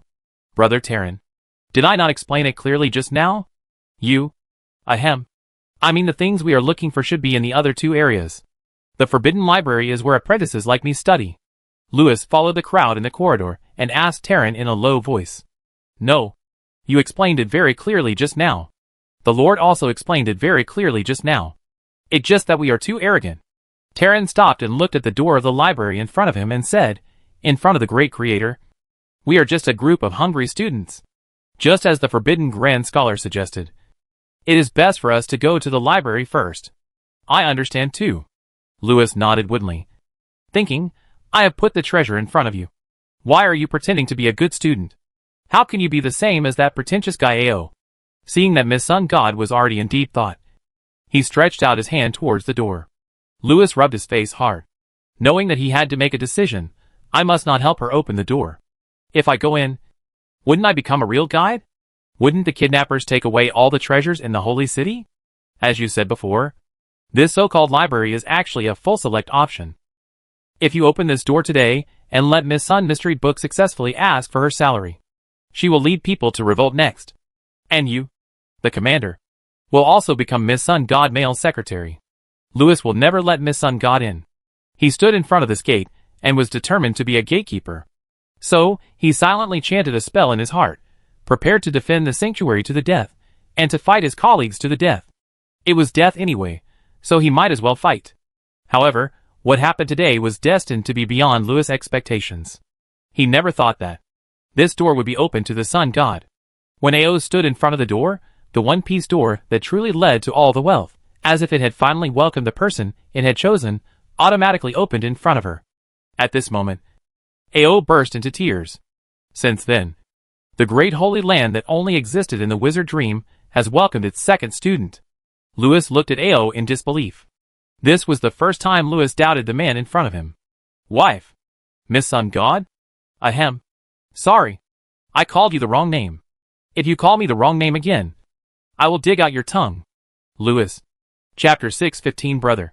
Which group are you from? Ao's mouth curved slightly. Then, she wiped the tears from the corners of her eyes. She despised this feeling very much, but she allowed herself to shed a few tears. Afterwards, she ignored Lewis, who was stunned beside her, but led the group of monarchs, who showed a matter-of-fact expression, into the gate. Lewis recovered, shook his head, and followed behind Ao. The woman in front of her is definitely the sun god. At least Helen can be sure that. Sister is sleeping with her pillow in her arms. Don't think about it. After waving away the narration, Lewis became more and more confused. He believed that the person in front of him was the sun god. But in theory, only those who passed the approval could enter the forbidden library. And this approver was himself. He was the current governor of the sanctuary. Anyone who entered the important areas of the sanctuary naturally had to be approved by him. This approval might be a sentence, or it might be a subconscious recognition. Regardless of the approval of the cooperation method, the sanctuary would identify it, and would never make a mistake. Unless someone left a backdoor in the sanctuary. Lewis couldn't help but think of Charles. As a former high-ranking official in the sanctuary, Charles was once qualified to approve. But when Charles died 300 years ago, he automatically resigned from his position in the sanctuary. So he no longer had the authority to approve. But before he died, he considered this point. In order to ensure that someone could enter the sanctuary after his death, he left a one piece. This one piece is the backdoor. Or, in other words, it is a spell left by Charlie. Charlie once said that anyone who passes the One Piece test can enter the treasure house in the dreams of all wizards.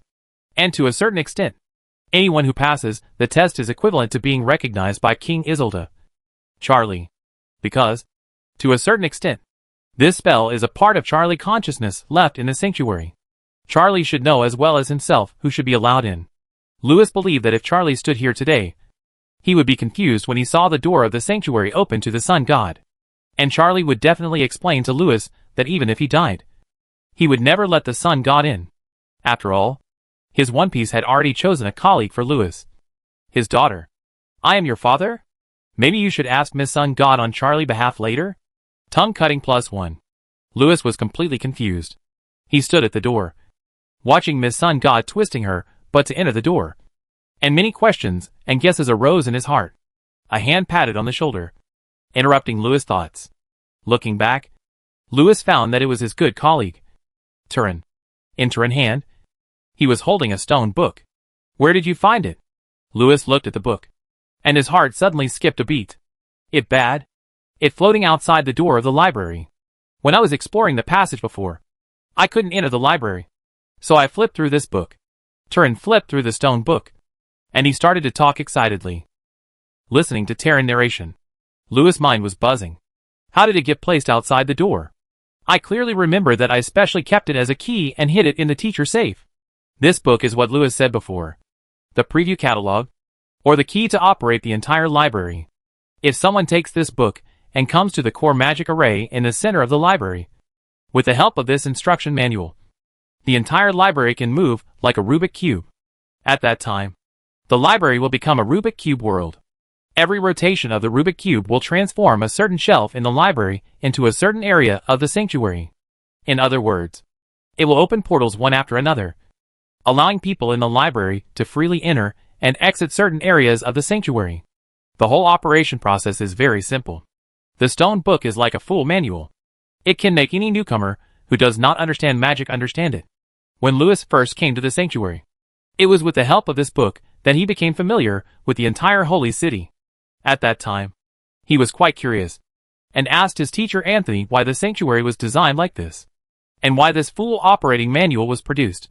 After all, such a design and such an operating manual made the sanctuary defenseless. Gradually, Lewis realized that the design of St. Louis City and this full operating manual were for a fool who had the same name as the city and had just arrived. But Lewis had a new doubt. At that time, there were so many people in this sanctuary. Wouldn't it be possible for anyone who got this book to enter and exit any part of the sanctuary at will? At that time, Lewis even specifically asked his mentor Anthony, who just smiled and took him to listen to the stick scroll course taught by Ross Gerda. Later, when Lewis was flipping through a history book, He was surprised to find that the names of every teacher and every passerby he had ever met seemed to have the same names as some famous bigwigs in the history books. And slowly, Louis also realized that in the seemingly bustling city of St. Louis, he was actually the only living person, because those teachers who gave him lessons, those wizards who roamed around in St. Louis, were all ancestors of the sanctuary.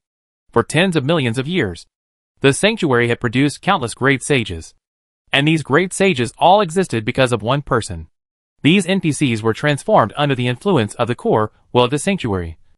And each of them was the incarnation of the will of the sanctuary. And Anthony was the representative of these incarnations. He was the soul of the sanctuary. The core of the city of St. Louis has now exhausted all its energy. And the entire city has become empty. Louis, who returned to his alma mater once again, has become a forbidden scholar who can go to every corner of the holy city without any books. But this book was once again placed in the same place. And it was convenient for a group of robbers. Louis would never take the robbers into any secret room in the sanctuary. If the robbers took something away, he would be sorry for his ancestors. But the book has been taken by Tyron. Tyron had said before that this passage seemed to lead to a strange library, which proved that he must have studied the book. As long as he handed the book to the sun god and told the secret to the sun god, the era of the sun magic of the gods in the heart of the sun god would begin.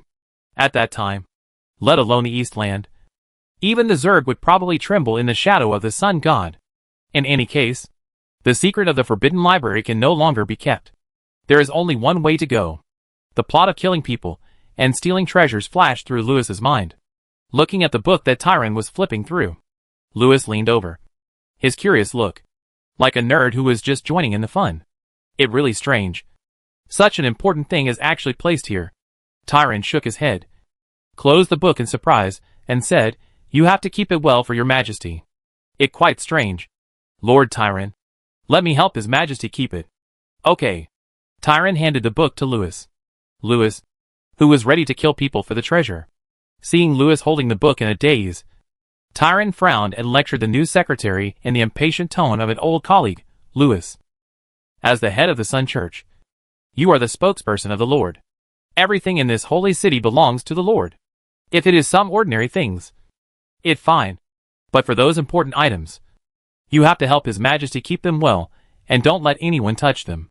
If someone hides something, you can't escape the blame. Speaking of which, Tyrone patted Louis on the shoulder and turned away. Louis, speaking of which, since the blue bar, Tyrone has assisted many times, which made the old cousin and Helen begin to wonder, whose group is this guy who cheated the boss? Anyway, I still suggest you not to tell anyone what Tyrone said, and don't tell anyone that Tyrone found a strange book. Of course, Tyrone also believes that you won't do that. Louis looked at the kidnappers wandering around the library with a strange expression. He suddenly found that these people in front of him seemed to be more complicated than he imagined.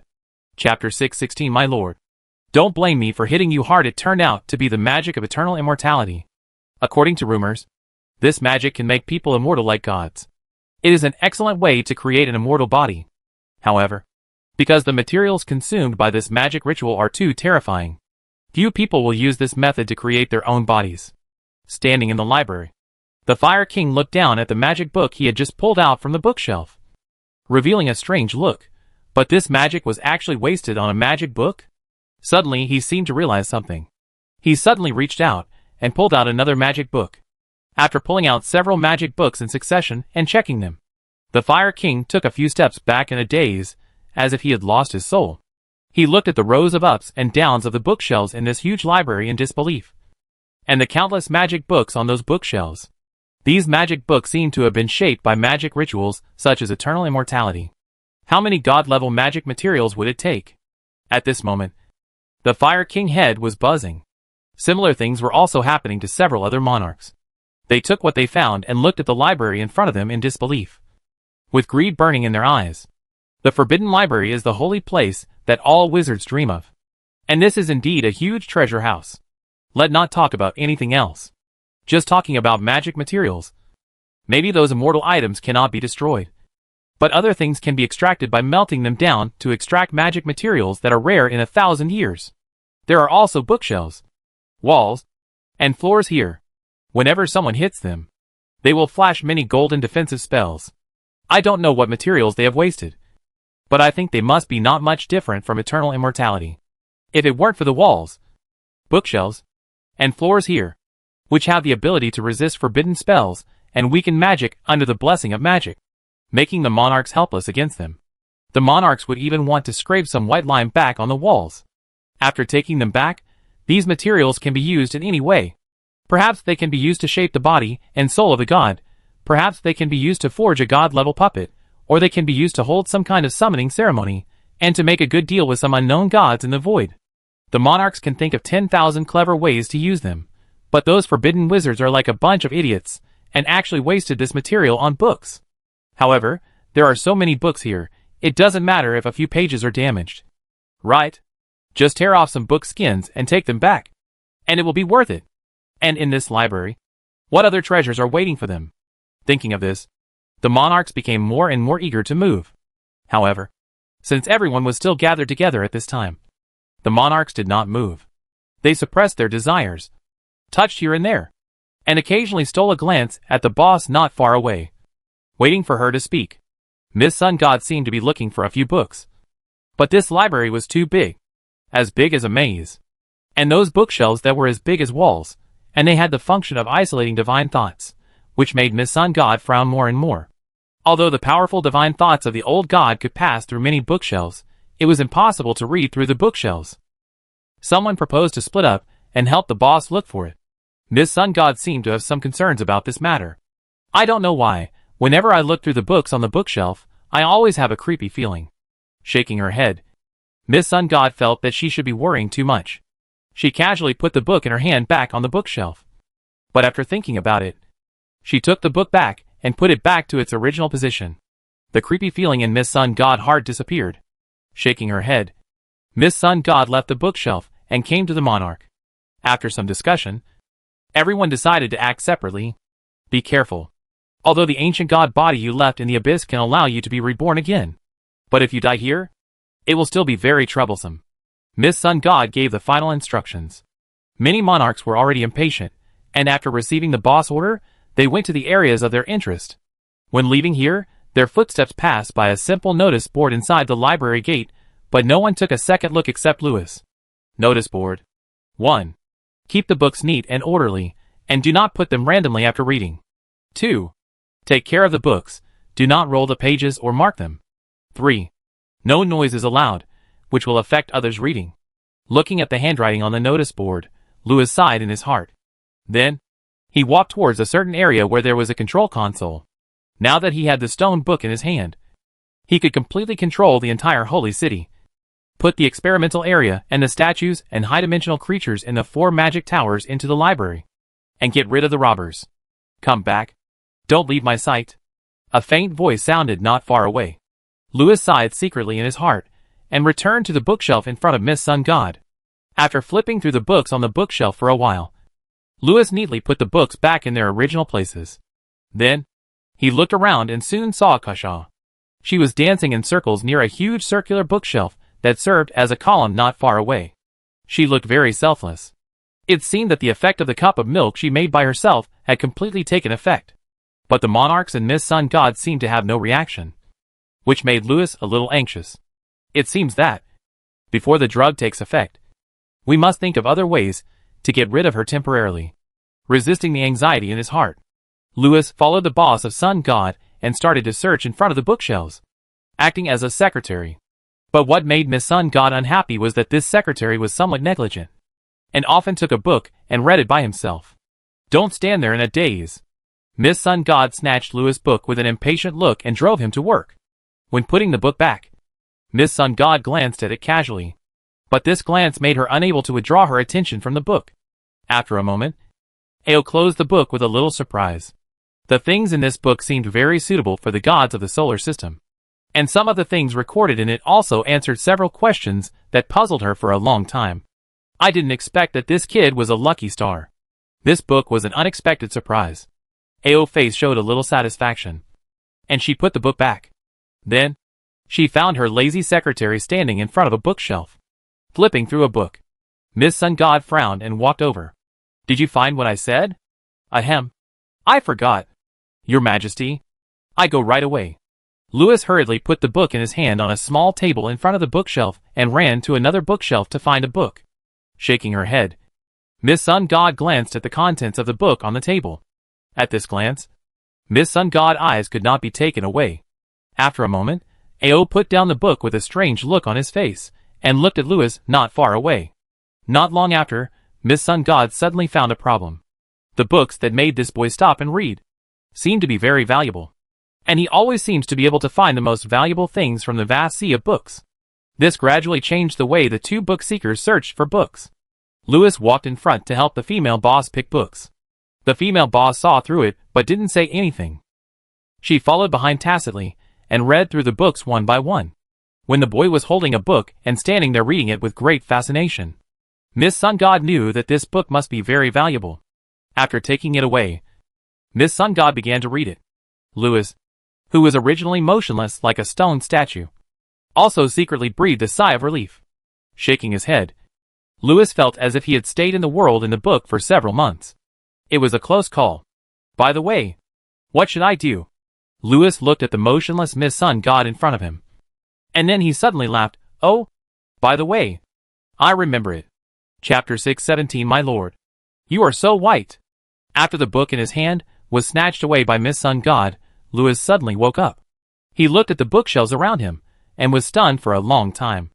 Oh, I seem to be in the Forbidden Library and looked through can number 7. It was only a few seconds, but I felt like I stayed in there for several months.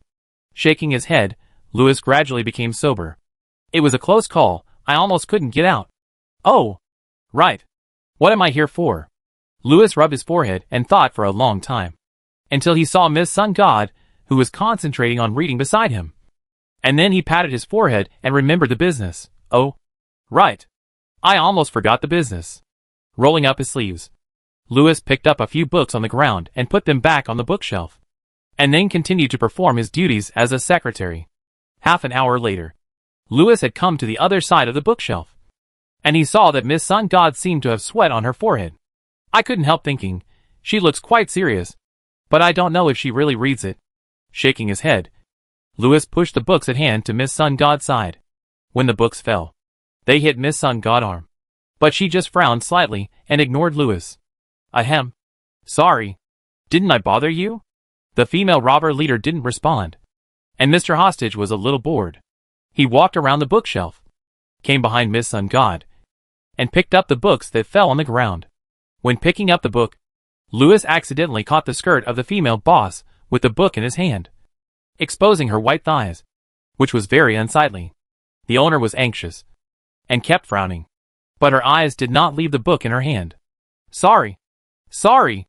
Louis hurriedly tried to tear the skirt open, but with a ripping sound, the skirt was torn directly. The owner's back was full of murderous intent. Fuck. I really didn't mean it this time. Louis looked at the torn skirt behind Miss Sun God and was dumbfounded, but don't say it. Mashiro. The Lord-killing intention has become stronger and stronger. A tear of extreme anger fell from his eyes.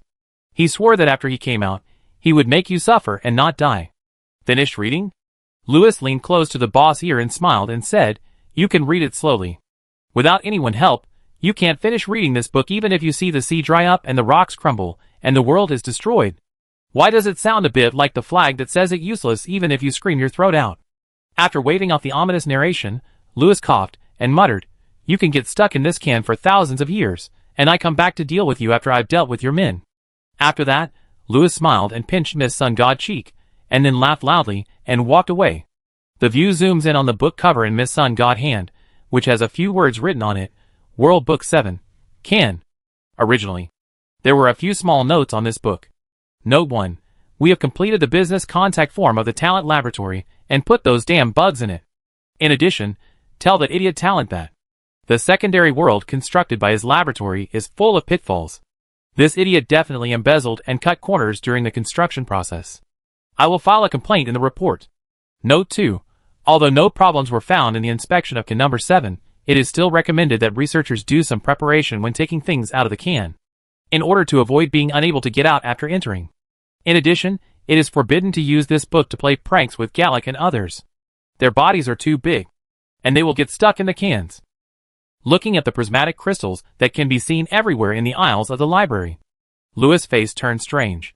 He remembered that when he first came to the sanctuary, these ancient crystal arrays were indeed everywhere. But he should have put them away later. After all, the things that the teacher prepared for him were too old. And exposing them was like putting computers that could control the library at will on the street for anyone to use. It seems that you don't have to go to the core area to do those operations of taking off your pants and farting. I don't know why they appear in the same place again. Maybe I remembered it wrong? It really been a bit too long. Shaking his head, Louis stopped thinking about it. Time is running out now. I don't know how much damage the 8 robbers have done. We have to get rid of them as soon as possible. Thinking of this, Louis stopped in front of a crystal array. He took out the key, stone book, and then recited a spell according to the foolproof instructions above. Then, the array gradually lit up, and many golden runes jumped out. Slowly, the runes, and the magician chanting, according to a mysterious rule, combined into something that looked like a big back monitor from the 1980s. Then, those mysterious runes formed a mechanical object that looked like a strange little creature. Finally, there was a keyboard. Picking up the scroll wheel mouse at hand, Louis clicked on the screen. Then, he rolled up his sleeves and began to type frantically on the keyboard. Soon, surveillance images appeared on the computer screen. Frowning and clicking the mouse, Louis arranged the images in a 9-square grid, and automatically rotated the images of various areas of the library on the 9-square grid of the screen. The Forbidden Library was very large, but the figures of the monarchs were also very obvious. So it didn't take long for Louis to see the figures of several monarchs. It seems that their potions haven't taken effect yet. Louis sighed. The insect swarm potion is like a curse. It is bound to take effect. It's just a matter of time. But according to the strength of the 8 monarchs, and the proportion of taking medicine, the effect of the medicine on them will take 5 times longer than Akasha to completely affect their bodies and minds. According to this situation, the dancing spell on the sun god will not be able to be fully exerted without thousands of years. At this time, a strange figure appeared in a newly switched surveillance screen. The man was wearing a high-level Forbidden University scholar robe and was about 30 years old. He was standing in front of a bookshelf, shaking his head and reading a book. He looked like a nerd with an upright personality and a little weird. Looking at the figure in the picture, Louis blinked fiercely. Chapter 618. What the hell is this? As the surveillance screen rotated, Louis saw a figure wearing a high-level Forbidden University scholar robe flash by in his peripheral vision. He blinked fiercely and hurriedly picked up the scroll wheel mouse and clicked on the big back monitor. After a while, a tall and straight back appeared in the surveillance screen, and it seemed that the person was in the aisle on his side. At the same time, a steady sound of footsteps slowly sounded behind him. At this moment, Louis's heart suddenly beat. Before he could react, a rough hand gently patted Louis's shoulder. Countless thoughts rushed into Louis's mind at this moment. In the excitement of tears, Louis raised his head tremblingly and looked up at the tall and straight figure beside him. And the visitor wearing the robe of a high-level forbidden wizard also adjusted his monocular eyepiece with a smile on his face. The two of them stared at each other. A brief silence. You turned your head woodenly, clicked the scroll wheel mouse in your hand, not wanting to look at him anymore. My friend, what are you busy with? Mr. Tyron asked curiously and friendly. The sound of typing on the keyboard. My friend, what kind of artifact do you have in your hand? Mr. Tyron asked curiously and friendly again. By the way, we just found a lot of good things. Ignoring Tyron chattering beside him, Louis continued to check the surveillance footage. At this moment, in the picture, several monarchs were looking at their newly changed high-level forbidden wizard robes with great joy. Even in the eyes of the monarchs, this was a magic robe that made them extremely excited. In Louis's words, it was a cultivator in the god transformation stage, who ran to the fairyland, and then picked up the equipment of the golden immortal. I don't know where the monarchs found these goodies, but it seems that you recognized the wrong person just now. The sound of angry typing on the keyboard. Hey young friend? Have you felt the space-time fluctuations? Blind Tyron asked curiously. I don't know, Louis said without turning his head. You put the high-dimensional creatures imprisoned in the 4 towers into various areas of the library, and picked a big gift for Tyron. Hey! Hey! My friend, why has the area next to us changed? Tyron pointed to the bookshelf and floor not far away in surprise, which were collapsing and gradually turned into a cliff. Below the cliff, there was a river of blazing lava. A terrifying demon shadow with 6 pairs of burning wings was lying in the river, staring at the dome in despair. The sudden change of the scene made Tyrone and the demon shadow stunned for a moment. The two stared at each other for a long time. Tyrone pointed at the demon shadow not far from the cliff and said to Lewis, "There is another strange king of fire demons?" While speaking, the demon shadow had already let out a burst of angry laughter. Then, he suddenly raised his upper body from the lava river, and one of his hands climbed on the edge of the cliff of the library. There was a rumbling sound. Then, there was a warning sound from the library radio. Warning, ancient god-level biochemical pollution leaked. Warning, ancient god-level biochemical pollution leaked. How many tens of thousands of years? You damn aliens. Suddenly, the head of the demon shadow stretched over the cliff, and his 6 burning huge demon eyes stared at Tyrone and Lewis. After seeing Lewis secretly pointing at Tyrone, the demon shadow noticed the clothes on Tyrone. So he reached out and grabbed Tyrone. "Don't be afraid, my friend. I'm here. You can handle your problem with peace of mind." Tyrone calmly touched the white beard on his chest and stood in front of Lewis.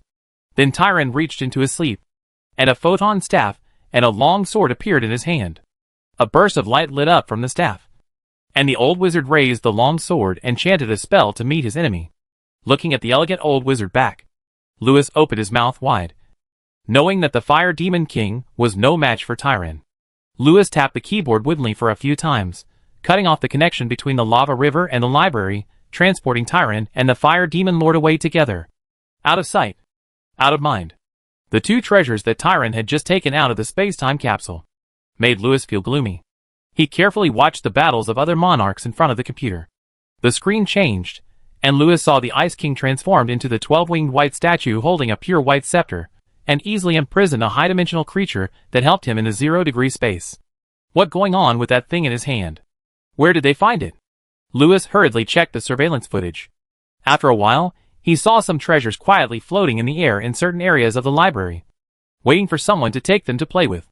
And they were all foolproof, and could be used right away. In order to prevent the user from not understanding how to use them, there was also an instruction manual floating in the background. Lewis was stunned. He had never seen these artifacts before. He remembered that when he first came to the library, there were no such things. There were only a pile of destroyed artifact parts.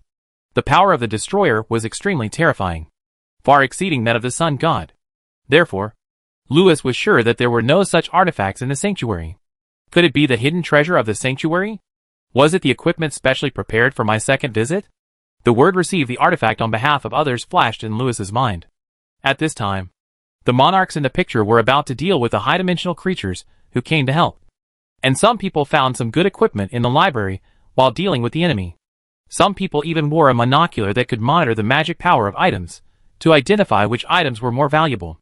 Compared to the junk that Lewis had been hit with before, it was indeed more useful. Looking at the robbers who were excited, killing monsters, and leveling up, while dividing the money, Lewis sighed to the sky. These treasures were originally mine. These treasures seemed to be everywhere in the library, and anyone you picked, at least they were treasures of the magic mirror level.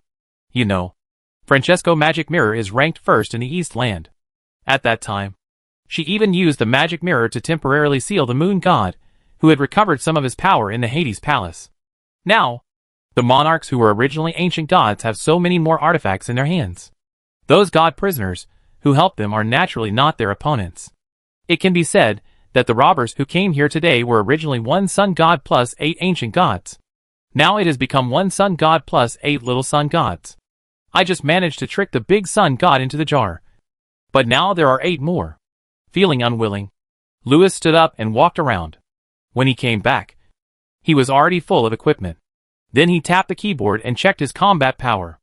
8,639. If I still use the same broken glasses as before, my combat power would be off the charts now. Knowledge is indeed a lever. After my magic power was added up, my combat power really soared. Lewis checked the current combat power of the monarchs again. After transforming and getting the equipment, the combat power of these guys has reached thousands. And the combat power of some of them has reached 20,000 or even 30,000. Lewis took another look at Miss Sun God. 700,000. What the hell? What the hell? Chapter 6:19. Since we are all going to be the Sun God dancer, what the point of fighting? Lewis threw the staff stuck behind him to the ground. What should I do now? This broken computer can only be operated in the library. If I hide in the 4 towers, it will be useless because no one will help me operate this broken computer and close the door. In desperation, Lewis simply closed the passages between the library and various areas.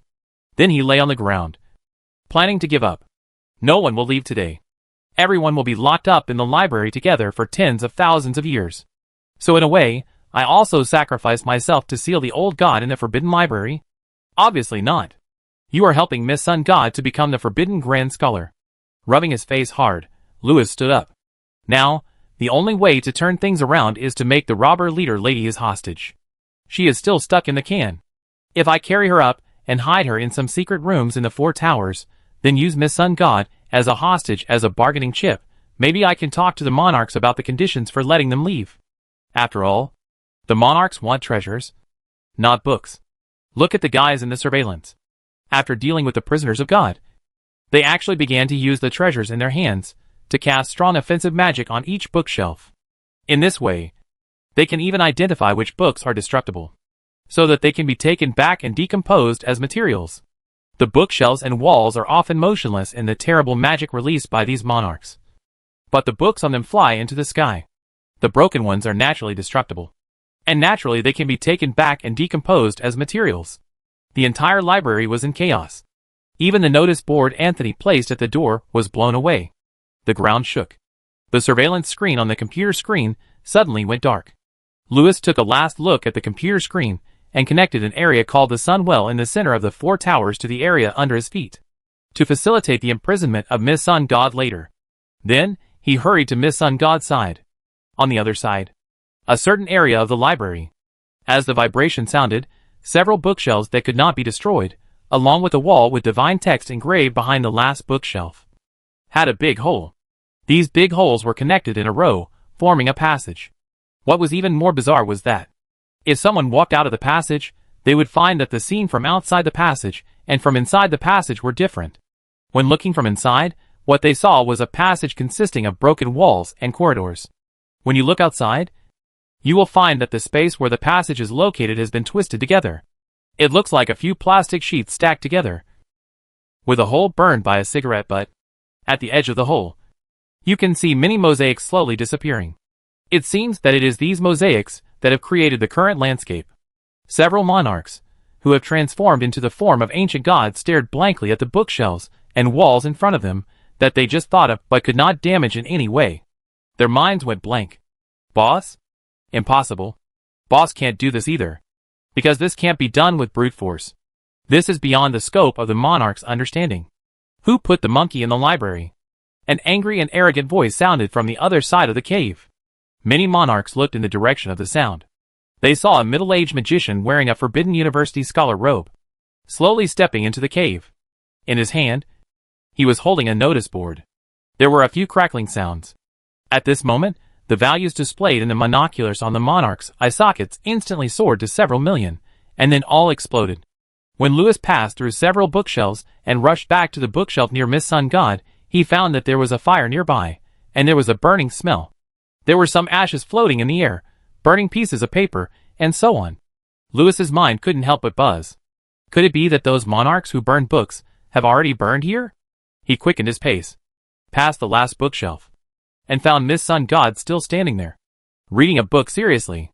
This made Lewis breathe a sigh of relief. Perhaps the ashes and scraps of paper were all floating from other areas. His imprisonment plan was still in time. Thinking of this, Lewis hurriedly walked to Miss Sun God, squatted down, and was about to hug her legs. Ahem. A voice came from the other side of the bookshelf. Lewis looked up and looked through the gap between the books, and saw Miss Akasha. She was squatting opposite to sort out the books. Miss Akasha kept winking at you. Just then, a few pieces of burning paper passed by Lewis's eyes. They seemed to be the cover of a book that was burnt. And Lewis just happened to see some words on it. World, 7 foot, can. Lewis's heart skipped a beat, and he vaguely guessed something. World number 7 has been destroyed. The culprit is you, and the old god you led over. Your suggestion is indeed very good. When the sea dries up and the rocks crumble, the world is destroyed. So, God destroyed the world. In reality, only an hour had passed. But in the book, Thousands of years had passed. I don't know if Miss Sun God still remembers the good things you did before, but she seems to be in a bad mood now. As for Akasha, she must have been called here by him to solve his problems. Feeling the sharp gaze above his head, Louis, who was holding Miss Sun God's legs, took out a handkerchief from his jacket pocket and wiped Miss Sun God's boots. The Lord kicked you away. She is not in the mood to deal with you now. Have you found the formula for the antidote? Akasha? Miss Sun God closed the potion book in her hand and said, while touching her increasingly red face. Almost. Your Majesty. Akasha responded with a grim smile. In fact, this potion with the characteristics of the sanctuary is specially used for those large creatures. Now with the Queen of Insects formula, it would be a miracle if it could be easily solved. Maybe there was a way to solve it before. But now the curse derived from the potion has spread in his spiritual world for thousands of years. So it's too late to drink anything now. Akasha now wants to tell the boss that the only way now is to jump a few laps. But if she says that, she will be dead. Louis can understand Akasha's current mood. He first coaxed the female Tai Sui to drink milk in the bar, then tricked her into the can and teased her outside.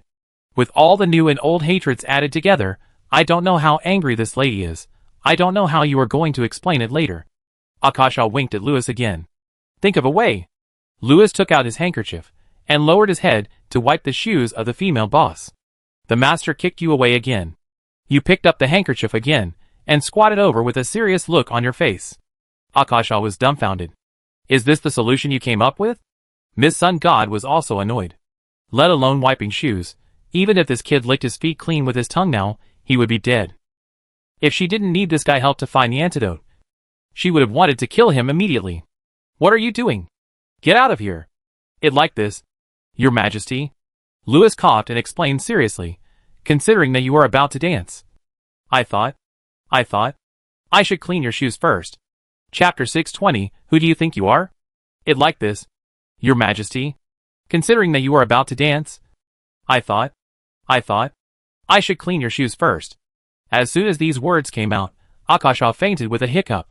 She originally thought that Louis would have some other ideas, but she didn't expect that Louis would give up on himself and persuade Miss Sun God to dance. Miss Sun God's face turned blue with anger. By the way, the magic potion in this sanctuary is indeed extremely powerful. Even she, now has become an elephant with anesthesia. In addition, he was already in a semi-sleeping state. So she was also very uncertain. So if she didn't find some solutions, she would really lose control. She also understood the actions of the boy in front of her. This boy planned to make a fool of herself first, and then take the opportunity to run away. So he was determined to fight with her here.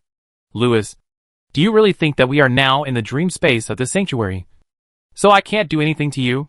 She really couldn't really kill Louis here. Or anyone here couldn't really die. But she could tie Louis back. Your Majesty. Louis sighed, took out his handkerchief, and squatted down again. Honest advice is hard to hear. Louis' meaning was very clear. No matter where you tie me, you will have to jump. Why not just do it here? The male secretary was so annoying. The female boss was so angry that her head was buzzing. This was the third time she had the urge to kill Louis. Since this guy was going to take advantage of her loss of control and run away, it would be better to kill him now to prevent future troubles. At this moment, the ground suddenly vibrated a few times, and Miss Sun God pupils suddenly shrank, and she looked at a wall in the distance with a serious look. Then, everyone saw the golden runes on the wall suddenly flashed a few times. And then, the wall seemed to have suddenly lowered its resolution and became very rough. Then, the wall exploded like a building block hit by a cannonball. But the strange thing was that the things thrown out by the wall during the explosion were not broken stones and broken wood, but many small building blocks. The large and small building blocks were like Tetris, splashing in the air, falling everywhere. Even the dust that was rolled up was countless small building blocks. At this moment, Miss Sun God suddenly had a very strange idea in her mind. If someone could collect the dust and gravel, and then put them back together like building blocks, then the wall just now could be restored to its original state. Before she could think more, she saw several huge tentacles, like light bands stretching out from the hole, madly trying to squeeze into this area. Calland? Miss Sun God frowned, and called out the name of a certain monarch. Master! Save me! Calland, who was stuck at the entrance of the cave, shouted desperately at the three people. and tried frantically to squeeze in. But then, he let out a terrified scream as if he had seen a ghost, and then frantically tried to retreat. Before Callan could say anything more, his body was hit by some huge force at the other end of the cave. And then his body collapsed like a pile of building blocks being pushed over. Amidst the rustling noises, Callan's body, which had been shattered into countless blocks, fell to the ground, spreading all over the nearby ground. The hall was quiet. Akasha glanced at the blocks on the ground, and her face became extremely strange. She couldn't help but glance at Lewis. She remembered that this magic Lewis had used in the sleeping tower. Lewis's face was also a little strange. While Akasha and Lewis were thinking wildly, Miss Sun God had already waved her sleeves with an unpleasant look on her face, and collected all the blocks on the ground. Then, she narrowed her eyes, and looked at the area opposite the cave entrance. There was a tall and straight magician, chasing the monarchs. In this chase, the magician seemed to be strolling in the garden. He would also take out the magic wand at his waist to repair the area he had just destroyed. But the monarchs were not so leisurely. They fled around like monkeys. It seemed that at the beginning, the monarchs also tried to resist. After all, in this dreamland, they would not really die. At most, they would just be severely injured. But after a fight, they not only found that they had no power to resist, but also that the mad magician wanted to capture them alive as test subjects. This made everyone lose the will to fight. At this time, the magician at the other end of the cave reached out to a monarch like tearing a piece of paper, and then tore the monarch off from the air and stuck him into the magic book in his hand. Seeing this scene, the sun god could no longer hold back. She shouted angrily, flew directly over, and rushed to the back of the magician. Due to the perspective, Lewis and Akasha could not see the scene over there, but they heard waves of vibrations coming from there. It seemed that Miss Sun God rushed over and started fighting without saying a word. She really fought, not using any magic or divine arts. As the sun god who had piked with the 5 kings of Gallic, her power was not weaker than magic. When facing a magician who is obviously superior to her in magic, using melee is undoubtedly the best strategy. In fact, it is true. Her strategy caught the magician off guard, and the magic he was performing was interrupted. Logically speaking, no matter how powerful a magician is, it should be difficult for him to resist after being approached by a magic knight. But the strange thing is that, judging from the sound, although the magician did not use magic, he used his fists to fight back and forth with the old god. It seems that the magician's strength is comparable to that of Gallic. After a few moves, Miss Sun God seemed to stop on her own initiative. And Lewis and the others also heard a conversation like this coming from the other side. Wait a minute. You are not Anthony. His beard is not that short. Wait. Who are you? Miss Sun God voice of disbelief and anger. Who do you think you are? The voice of the magician voice sounded very familiar to Akasha. She walked to the cave entrance with a strange look on her face, and crouched down in the crack of the wall. Then she stood there stupidly. Fighting sounds and 2 people shouting, wait. Who are you? Lewis. When the boss seemed to be calling him to help, Lewis, who was listening to the noise, suddenly woke up. He hurriedly grabbed Akasha, who was still crawling through the cracks in the wall, and ran towards the sunwell without looking back. While running, Lewis encountered several fleeing monarchs. Both sides turned around and ran as if they had seen a ghost. This scene surprised Lewis for a moment, but he did not stop. Seeing the door of the passage was right in front of him, as long as he passed through, he would find a chance to slip away. At this moment, a dazzling golden light came from behind. And then, a golden goddess with golden blood flowing all over her body suddenly fell from the sky and landed in front of Lewis. At this moment, Lewis was desperate. It seemed that Miss Sun God had won. Ahem. Your Majesty, I just heard your call. I'm going to come and get my equipment and help you.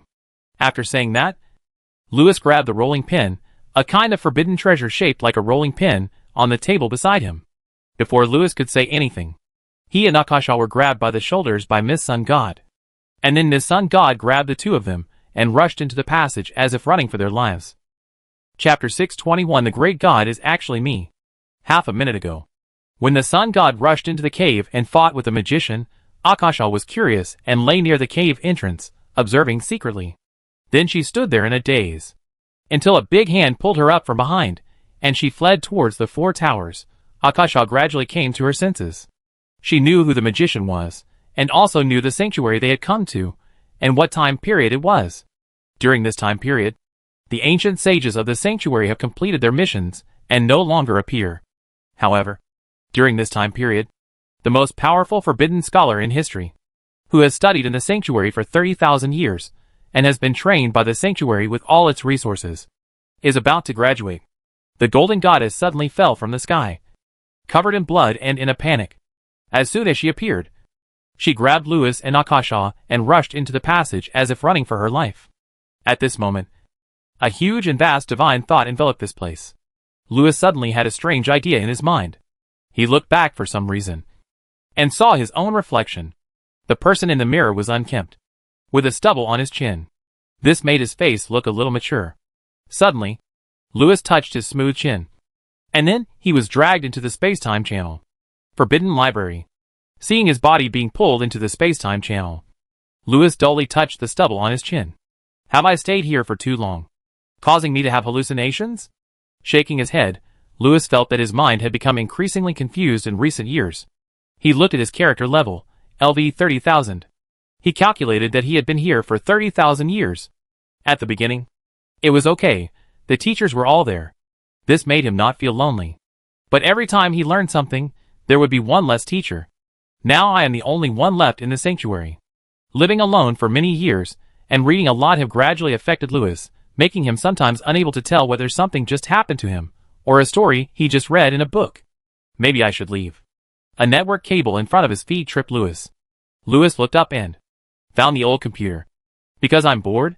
Is it because I put some things in from different time and space? Therefore, I put those 8 ancient gods and the old master in. Rubbing his slightly sore eyes, Lewis couldn't remember when he performed this operation.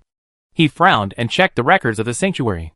Gradually, his brows relaxed, and he showed a look of realization. No wonder.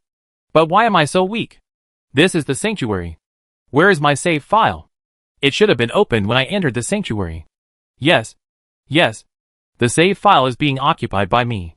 So when I come back, the attributes are still the one of the East Continent, not the one of the sanctuary. He took a look at the old one who took him to the Sunwell in the surveillance video. Lewis smiled. It seemed that the old one was going to the Sunwell to absorb the power of the sun, and then come back to fight with him. In order to delay time, he deliberately disrupted time and space during the shuttle process. It was indeed effective to prevent him from catching up in a short time. However, he was not in a hurry to chase, but calmly cleaned up the library. After repairing everything he had damaged, Lewis collected all the artifacts scattered around the library. He placed them on the ground and looked at them for a while. Except for knowledge, I can't take anything away. This includes the strange objects I made according to the books in the past 30,000 years, as well as the strength and magic power I increased with potions. But when I come back next time, I can continue to use this archive in the sanctuary. After some consideration, Lewis put all the artifacts into the secret rooms. He left a separate memory for each of these things. He saved this memory and other important memories in the sanctuary, so that he could remember these things when he came back next time. Finally, Lewis reduced the weight of his mind and eliminated many of the memories, so that he could smoothly travel back to Osikri's bedroom. However, what he did not expect was that, during the period of the Osikri's magic assessment, the sanctuary had almost no presence in the eastern continent. This caused Lewis to forget almost everything about the sanctuary after traveling back. He only remembered that he graduated from the sanctuary, until the sanctuary gradually gained more and more presence under Lewis's efforts. The memory of the sanctuary was gradually awakened in his mind with various events. Now, as the presence of the sanctuary becomes more and more prominent, Lewis can already dream of the Azure Bar. And today, with the help of Miss Sun Mystery Book, he has returned here again. You are finding more and more memories. Just after passing through the space-time channel, Lewis landed near the Sunwell, and slowly opened his eyes, rubbed his swollen forehead, and touched the stubble on his chin. He suddenly had a very strange feeling that he was just cleaning the library. He knew that this was the work of the memories in the archive. When he left the sanctuary for the first time, he failed to take the memories of the sanctuary with him. This caused these memories to be loaded into his current body along with the archive. Archive? Lewis' face showed some confusion. Suddenly, he felt a little scratchy on his chin. After touching it carefully, he found that his originally smooth chin suddenly had a lot of stubble. Oh yes, archive, I remember. I have a save file in the sanctuary. Previously, this save file was occupied by myself because of my dual opening, so it lacked both memory and attributes. But now it is all back. More memories flowed into Lewis's mind from all over the sanctuary. Lewis felt more and more strange, as if he was just about to travel back to Xiao's bedroom, but was forcibly pulled to the vicinity of the Sunwell by the Sun God. Shaking his head, Lewis checked his character level, LV 30,000. Magic spell, all. Max. Attributes, a string of garbled characters. Explanation: due to excessive use of the modifier, your attributes can no longer be accurately evaluated. But what is certain is that your attributes have been piled up to the level of the old gods. In other words, in the world you dominate, you have no health bar. Lead the way quickly, don't dawdle. The exhausted Miss Sun God looked behind her in shock. After making sure that the scary guy didn't catch up, she pushed Lewis and asked him to take her to the vicinity of the sun. Lewis said oh, and led the way quietly. Akashal looked at the stubble on Lewis's chin expressionlessly, and followed Lewis obediently. On the way, Miss Sun God kept urging Lewis to speed up. From the way she looked behind her from time to time, she must have been scared by the beating. Miss Sun God believed that it was definitely a being of the same level as herself, and it had a great connection with Lewis. Therefore, she brought Lewis with her to make him cautious. In any case, she, who had not yet awakened, was no match for him. She was not afraid of dying here. After all, in a dreamland like the sanctuary, death was equivalent to waking up. So death would at most consume some power. But she had not yet absorbed the power of the sun. So if she was sent back home now, then her trip would be in vain. Now the only thing Miss Sun God wanted to do was to absorb the power of the sun as soon as possible before the guy arrived. Hurry up. Oh! Looking at the Sunwell getting closer and closer, Lewis and Miss Sun God both showed an expectant look. Only Miss Akashal looked at the rolling pin artifact in Lewis's hand, and cursed Lewis in her heart for being such a bad guy. She finally understood why Lewis had planned to bring Miss Sun God here from the beginning. Chapter 622 Your Majesty, you dance so happily. Walking on the white square, Miss Sun God once again looked up at the brilliant starry sky above her head. If she hadn't felt that the sun was right under her feet, she would have thought that Lewis had deliberately taken her to the wrong place. How far are the 4 towers and the well from us? Miss Sun God frowned, looking at the white square under her feet and said. With her eyesight, she could even see scenes thousands of miles away.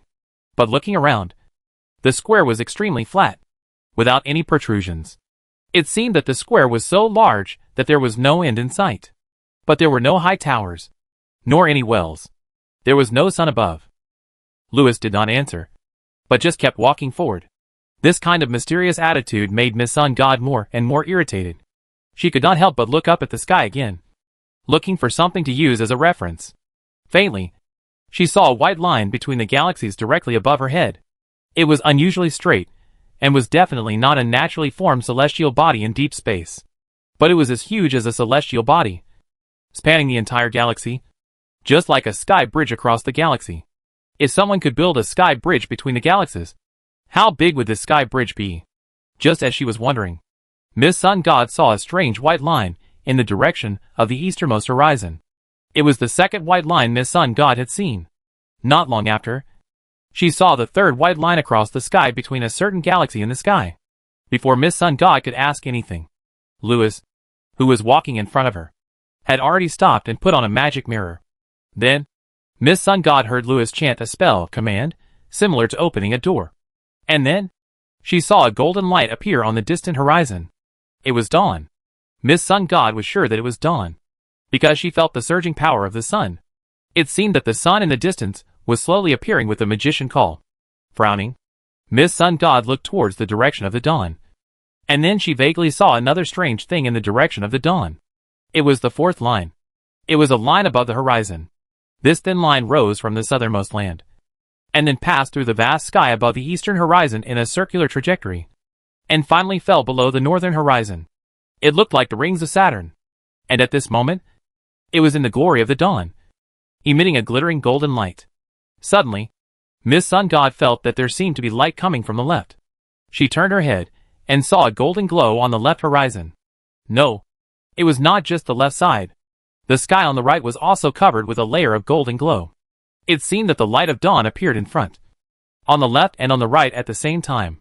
This light was getting bigger and brighter, It was as if the sun was rising from 3 directions. Suddenly, Miss Sun God found something unusual. It seemed that it was not the sun that was rising from the horizon, but the earth in the distance, just like a curtain being opening from afar to this side. Suddenly, a huge wave of fire suddenly rose at the end of the distant vision. The wave of fire was like a rainbow across the sky, and it almost rolled over the galaxy in the sky. The moment its blazing light appeared, Akasha screamed in fear. When she came to her senses, she found that she had been put into the sleeves of the sun god. "What is that?" Miss Sun God asked, staring at the rising wave of fire at the end of the distant vision. A trace of energy escaping from the 4 towers. Energy escaping from the 4 towers? Louis did not answer Miss Sun God's words. He said, "The well you want to see is over there," and walked forward. Miss Sun God hurriedly followed.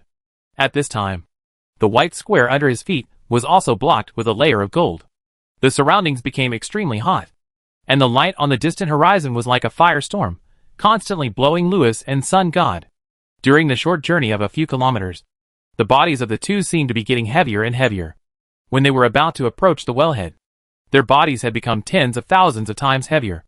But the two walked without much effort. As they approached the wellhead, Miss Sun God became more and more excited. When Louis stopped in front, she hurried over. "It here, Your Majesty." Louis pointed to the front and said, "There are 4 high towers under the ring world of each sanctuary. And in the center of the 4 high towers is the sun well. There are 12 ring worlds in the sanctuary. So there are 12 sun wells. And the one under our feet is one of the sun wells." In Louis' narration, Miss Sun God finally saw the sun in the well. It was an endless sea of fire. At this moment, Miss Sun God finally knew what those white lines across the galaxy in the sky were. They were the ring worlds of the sanctuary. For some purpose, the sanctuary built 12 white squares on the surface of the sun. And these 12 white squares were actually the sun wells. The sea of fire under their feet was the sun. This sea of fire seemed very close to the two of them, but it also seemed very far away. Miss Sun God could not estimate this distance, but she could tell from 4 reference points that the distance between her and the sun was definitely more than tens of thousands of miles. They were 4 huge towers, like pillars of heaven. They stood upside down on the surface of the sea of fire from the edge of the well under their feet. It turned out that the 4 pillars of heaven under their feet were the St. Louis towers mentioned by Louis. They were not standing above the well, but standing upside down below the well. A strange magic stand was generated on their tops, which made the surface of the sun coated with a thin film. 12 groups of sun wells and 12 groups of high towers coated the entire surface of the sun with a special stand, which controlled the sun and also absorbed the power of the sun, providing endless energy and materials for the sanctuary. This energy is light, and the materials are also light. Close the stand. Miss Sun God ordered with a scorching gaze. "The power escaping from the well mouth is too scattered now. I don't have time to waste here." Miss Sun God's words were so arrogant that Louis almost laughed. "Directly touch the sun? Who do you think you are?" He ignored this ignorant woman and just smiled and said, "Your Majesty, I am just a small forbidden wizard, without the core authority of the sanctuary. Opening the sunwell is the limit of what I can do. But I guess, if you can touch these 4 towers, you might be able to find some switches." After Louis finished speaking, Miss Sun God couldn't help but raise her eyebrows. Seeing that she was actually interested, Louis couldn't help but smile secretly, and said, "If you can't find it, maybe pulling it off can also work." As he said that, he also helped a little. He used a magic to change the position of the 2 people from standing on the wellhead to standing below the wellhead. In an instant, the world turned upside down, and the sun under their feet appeared above their heads. In the sky, the 4 Optimus Primes that pierced the flaming clouds also looked more magnificent after the 2 adjusted their positions. The diameter of each of these 4 towers is comparable to that of an Erlinda, and several times thicker than my cousin legs. So, it would take several years to walk from the place under your feet to the vicinity of the tower. However, Miss Sun God actually tried to knock down the pillar. Just when Louis was distracted, Miss Sun God beside him suddenly disappeared. Then, Louis suddenly felt a huge shadow appear above his head. The shadow continued to spread, and in the blink of an eye it became boundless. Even the light of the sun above his head became dim because of the shadow. The consciousness of the old god in the outside world is slowly entering this world. Louis suddenly raised his head, and then he saw that at some point, a huge metal soul had appeared above his head. The sole of the boot was endless. The gap between the sole and the ground alone was several thousand meters high. The shadow just now came from the sole of the boot. Suddenly, the sole of the boot was lifted up. Then, a golden armored goddess that was so huge that Lewis could not imagine appeared in front of Lewis. At this moment, the so-called magnificent pillar of heaven had become an ordinary pillar in front of the goddess. Lewis opened his mouth wide. He had never seen a woman so much bigger than a starship. Before Lewis could react, the goddess in golden armor had already jumped towards the tower. And then she came to the tower, frowning and looking up and down. Hey, wait a minute. Lewis hurriedly stretched out his hand and shouted. He already regretted teasing Miss Sun God. She was not an ordinary god. This was simply a leviathan. No wonder she was trying to close the position. With her powerful body, she could directly turn into the surface of the sun, like a starship, to absorb energy. If she really tried hard, maybe I would have to stay here for thousands of years to build the tower. But it was too late. The goddess was already blushing as she hugged the pillar in her arms and turned around. Then, she hugged the pillar and turned around again with a blushing face and another circle. Lewis? Miss Sun God, whose face was getting redder. Chapter 623. My lord, you must touch every corner. The huge golden goddess appeared here like a god descending from heaven. She followed the magician's advice and carefully searched for the switch on the 4 pillars. In order to find the switch, the golden giant spirit had circled around the pillar again, and sweat was dripping on his forehead. My name is Lewis, I swear. I have never seen such a big woman in my life, nor have I seen such a spectacular scene. Looking at the goddess lady, who was doing strange movements around the pillars, Lewis woodenly took out a rolling pin from his arms and decided to help. Damn it! Lewis, where is the switch you mentioned? Miss Sun God wiped the sweat off her head, forced herself to look away from the pillar, and looked at Lewis below. As a result, she saw the damn magician, secretly holding a small staff, preparing to cast a magic spell. At this moment, the vast magic power gradually surged out from the magician's body. This powerful magic power made Miss Sun God suddenly realize something. Your Majesty, before I use this magic, you have one more chance to tell me who you are. Otherwise, I will leave you with a deep and profound memory. Lewis looked at Miss Sun God above his head, and said with narrowed eyes. In Miss Sun God's current state, she should have revealed her true face. But she now showed the image of Ao, which made Lewis secondly speculate and doubt her identity. After Miss Sun God heard what Lewis said, she was slightly stunned. And then a mocking smile appeared at the corner of her mouth. And she looked at Lewis with a playful look. Who am I? I should be the one asking you this question, my dear fiancé, ha ha ha. After hearing this, Lewis' head buzzed. He vaguely guessed what was going on. A wave of anger surged from Lewis's heart. He nodded and said, "It's okay if you don't want to answer me next, we have plenty of time." As he said this, Lewis recited a spell. I don't know what magic this magician is going to use, but Miss Sun God, who had just fought with him, knows the weirdness of his magic. She forcefully suppressed the restlessness in her body, and then stretched out her hand. At this moment, the power of the sun in the sky was condensed by her, and gradually formed a dazzling sun sword in her hand. This long sword did not originally belong to this world. It was the weapon of the sun god. It had fought with the sun god for many years, and killed the god of Gallic. Now, with the help of the power of the sun, she summoned its projection. And this sword seems to be a certain threat to you. There is no need to read the narration. When Lewis saw the starting move of Miss Sun God after picking up the long sword, he knew why she was so confident. Flash sword. Lewis recognized this move. Lewis had seen all kinds of gods in the past 30,000 years, and had also seen all kinds of tricks of them. He knew what kind of opponent was the most difficult for a magician to deal with. The one in front of him was such a god of war. Lewis believed that her flash sword was definitely capable of taking the head of a god among thousands of demons. But Lewis was not panicked at all, because although the sword of the sun god was extraordinary, it was just a projection after all, and was not as good as the rolling pin in his hand. As for me, this magician, I can do more than magic. Although my martial arts are not as good as those professional gods of war, they are not bad either. The magician raised the rolling pin and faced the sword that fell from the sky. The battle started, but Miss Sun God became more and more frightened. At the beginning, it was fine, because she did not give Lewis the opportunity to cast magic. So she dragged Lewis into the kind of battle she was best at.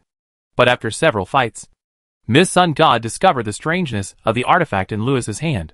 She suddenly found that as the two fought, the distance between her and Louis, which was originally close at hand, became farther and farther. It was as if the space between the two of them, like being rolled into noodles by a rolling pin, became infinitely far away. It seemed that the magician did not need to cast any spells. As long as he passed the strange staff in his hand once in the air, he could change the space. What was even worse was that as the sword and the staff collided, the sword itself was also affected.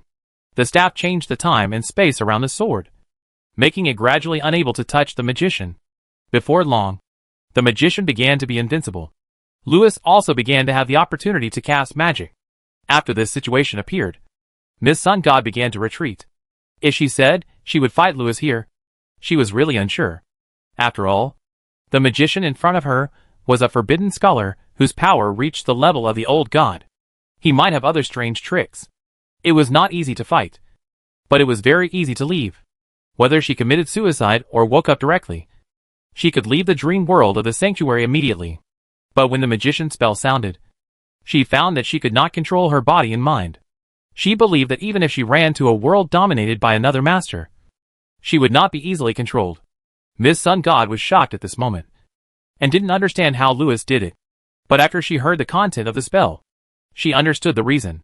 She felt a pang in her heart, and knew that she was probably in trouble this time. The magic was ordinary, but also very famous. But it is very suitable to be used here now. She was already affected by the swarm milk curse, and perhaps she could still suppress the restlessness in her body. But if the bad guy in front of him used that staff to cast this magic, things would be different. The name of this magic can tell us something about the Red Shoes curse. I wonder what effect a forbidden scholar whose magic power has reached the level of an old god would have when using this spell. But according to rumors, the person who is cast with this spell will dance with the sun until sunset. Looking at the sun that never sets above her head, Miss Sun God face becomes extremely ugly. As the spell sounds, Miss Sun God body restlessness of wanting to dance can no longer be suppressed. Miss Sun God, who was about to wake up from the dream world, suddenly became energetic under the effect of this spell. The four columns around, like a magic circle with infinite magic, attracted Miss Sun God eyes and attention, and made her circle around the four steel pipes, constantly groping for switches on them. Yes, Your Majesty. Look for switches on the four steel pipes carefully, and touch every corner of them. Damn it! Louis, don't let me see you outside. Woo woo woo woo. Chapter 624, God leaves a crack. In the distance, a certain ring whirled. The azure bar. The seraphim lying on the windowsill, looking at the huge sunwell in the distance. The majestic figure on the T-stage crying and dancing a striptease, all picked up the camera. Meeting in another world, enjoy social death. A DJ lady said while cracking melon seeds. By the way, the commander and the secretary general don't seem to get along very well. The companion complained. Everyone started to discuss. I heard that their relationship outside is not very harmonious. It is so bad that they can't cooperate. This is really bad. You know, if the sanctuary wants to continue to maintain, it really needs the secretary general as a big battery to provide energy in the dream. So now we actually owe her money. Talking about this, everyone became worried. Although the sanctuary is a big treasure house, these treasures are useless to the sanctuary itself. Just like a person cannot lift himself up by grabbing his hair. The sanctuary needs external energy to open. Even if you want to bring some things out of the sanctuary, you still need external energy. Last time, Boss Louis used the energy of Netherworld Nirvana to bring back a kilogram of stuff. This time, if there is no support from Miss Sun God, let alone bringing things out, it is impossible to open St. Louis City. At most, you can just wander around in the special area of the blue bar. Hey, the existence of the commander has given the sanctuary a sense of existence. But if you want the sanctuary to reappear in the main world, the commander still needs the help of the Secretary General power. Perhaps, the next time the Secretary General sneaks over, we should persuade her. Persuade her for what? Be a secretary for the boss? Don't dream, we have been with her for 3,000 years, don't you know her personality? Although there are more muscles than neurons in her brain, she is an ambitious villain. So, unless the commander lets her be the boss, there is no hope for this. Boss? What a fool. Can't you just pretend to be a male secretary? Why do you always care about what Miss Wallet wants to do? First, get the startup capital of the sanctuary. At least get our maintenance fee first. I want to be active in the real world outside. or let tie up the boss. While talking, everyone didn't notice that the performance in the distance had ended. By the time everyone realized what was happening, it was already time for the bar to close. The dream was closed, and the owner had already sat at the bar without knowing when. "Be careful," Lewis said, holding the wine glass in his hand. With a swish, the crowd dispersed, and the seraphim, who had just been discussing excitedly, picked up the broom, swept up the melon seed shells on the ground, and cleaned the bar. In these years, in order not to sleep with the sanctuary, everyone turned a blind eye to the fact that Miss Sun God had sneaked in. You have to know that although Miss Sun God is determined to recreate the sanctuary, she is essentially motivated by her own desires, rather than spreading the fire of truth in the sanctuary. Once she achieves her goal, she will definitely be able to do things like burning books. Therefore, this big bad lady is actually in opposition to the many seraphim who guard the sanctuary. Therefore, in these years, no matter what the seraphim have been doing with Miss Sun God, it is against the rules. What more? This group of employees, who neglected their duties, not only did not do their work, but also thought about their salary every day, going out to play, and kidnapping the boss. Looking at the group of ladies, who were trembling and pretending to clean the bar, Lewis stood up with a smile, slapped the rolling pin in his hand a few times as if with a ruler, and asked everyone about kidnapping the boss. This group of employees, who had been left alone for a long time, are becoming more and more in need of punishment. But how can killing a chicken to scare the monkeys be enough? Now, the big one has been dealt with. Now it's time to deal with the small one. When the morning sun shines on the bedside, the alarm clock gradually rings. Lewis rubs his eyes, yawns, and slowly sits up from the bed. You feel like you've been dreaming for several days last night, but the calendar on the bedside tells you that only one night has passed. I know without looking at the calendar.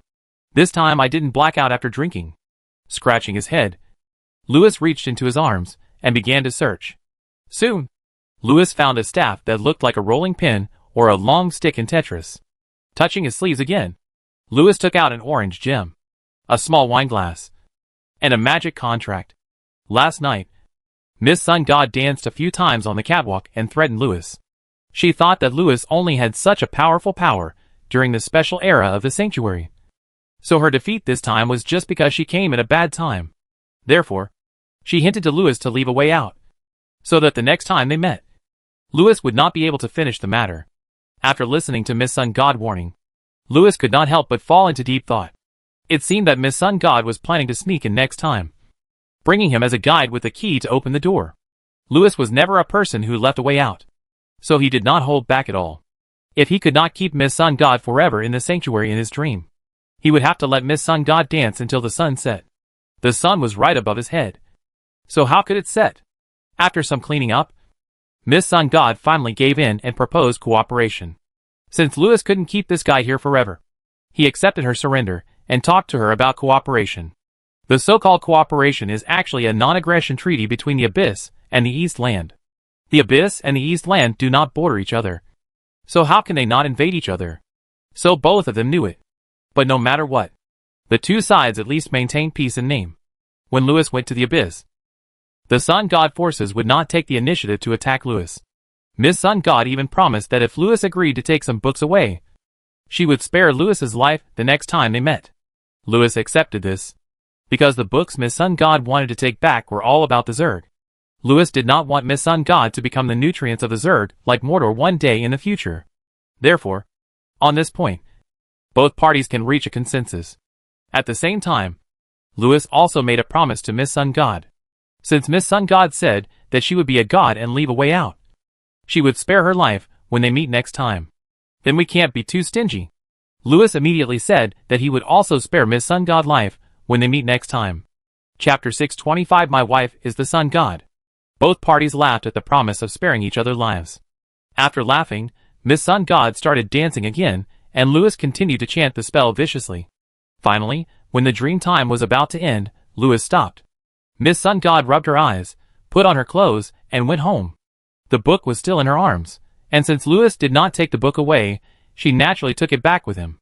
After sending Miss Sun God away, Lewis also went back to the sanctuary, and took away the things he needed to take away this time. So after Lewis took the things, he went back to the blue bar. I guess some of the bad ladies, who were always thinking about cheating money to go out and play are still crying and rubbing their butts. And before the boss, Lewis nodded. Some people would be grounded. So, this time, you have offended all your secretaries and employees? By the way, although the employees have always turned a blind eye to Miss Sun God smuggling, some of their suggestions are actually not bad. Ignoring the narration, Lewis touched the stubble on his chin. However, this time it was thanks to Miss Apollo, otherwise it would not be so easy to open the sanctuary once. And this big battery is really powerful. Last time, the sanctuary only lasted for 7 minutes before closing, and I only brought back 1 kilogram of stuff in the end. This time it not only lasted so long, but also allowed me to bring back so many things. Lewis originally thought that he would be overloaded if he brought back a staff, a gem, a magic contract. And other things were fine, but the gem contained great energy, so to some extent, bringing it back was equivalent to bringing back a smallest seraph. Therefore, Lewis originally thought that he could not bring back the staff because it was very heavy. Unexpectedly, not only did he not exceed the weight limit, but he also accidentally brought back an extra wine glass. Looking at the orange gem in his hand, Lewis knew that his efforts were not in vain this time. This stone was the core of the sun that Lewis took out from a secret room in Fort St. Louis. And it will also make a certain Judgment Angel prototype become a second killer. This killer weapon will be named Sun Angel. The name shows how powerful it is. It can even exert some of the power of the Sun God. However, to a certain extent, its driver can only be the Sun God. Therefore, this sun core was originally a bit useless.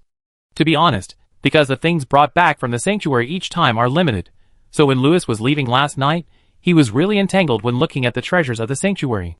If the storybook hadn't repeatedly reminded Lewis would definitely bring back the smallest seraphim this time. This matter must be handled properly. Otherwise, it won't be long before I have another wife. The Sun God. And this eastern continent will never have peace. The door outside the living room was suddenly knocked. Lewis walked out of the bedroom and came to the living room to open the door, but found that there was no one outside. There was a noise behind him, and Lewis turned his head in surprise, and found that in the half-open bedroom, there was a female ghost in red clothes with long flowing hair lying in the gap beside the door, staring at him. I was scared to death. Miss Isabella, why didn't you knock before entering? Forget it. Shaking his head, Lewis went to the dressing room to change clothes. When Lewis returned to the living room, it was already lively. Aishwarya and Ao were sitting in the living room drinking tea, while Helen, wearing bare pajamas, was holding Patrick and looking around in the room with Isabella. Judging from Ao's face, she didn't seem to sleep well last night. This made her rub her forehead while chatting with Aishwarya. Ha! Lou and I knew you went to drink again last night, Helen said angrily, picking up an empty wine glass. That wine glass is not available in the East Continent. It is from the Blue Bar.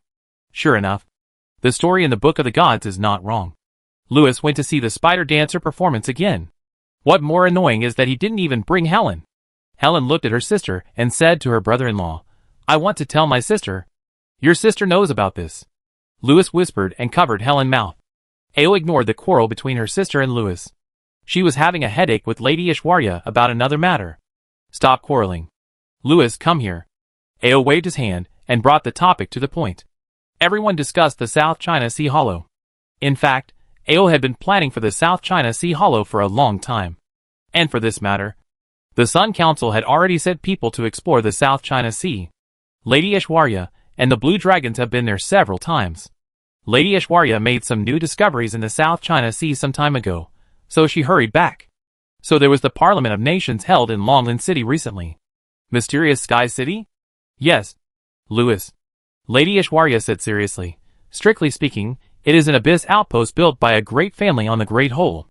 From Lady Aishwarya narration, Lewis learned. After the 8 monarchs led the ancient gods to the abyss, the great families and the forces of the abyss built a fortress of gods and demons above the big hole. Originally, this fortress of gods and demons was built as an outpost of the abyss. However, judging from the information provided by Richard, things do not seem to be that simple. If the information provided by Richard is correct, then in this fortress of gods and demons, in addition to the monarchs of the great families, there may be some foreign gods. Moreover, I am afraid that even the Sun God is not particularly clear about this matter. After listening to the stories of Ao and Aishwarya, Lewis' face became uglier. What you fear is bound to happen. The only good news is that some of the troops of the great noble families have been instigated by the Sun Council. Currently, the troops of the Magic Alliance have already marched towards the direction of the Great Void, and the wizard troops of the great noble families in the south will also appear as allies in this matter. Because of the rebellion of the nobles of the southern great families, the Magic Alliance will be able to successfully gain a foothold near the Great Hole. According to AO, the Sun Council has already instigated some spies in the Fortress of Gods and Demons. A few months later, the Alliance will launch a general attack on the Great Hole.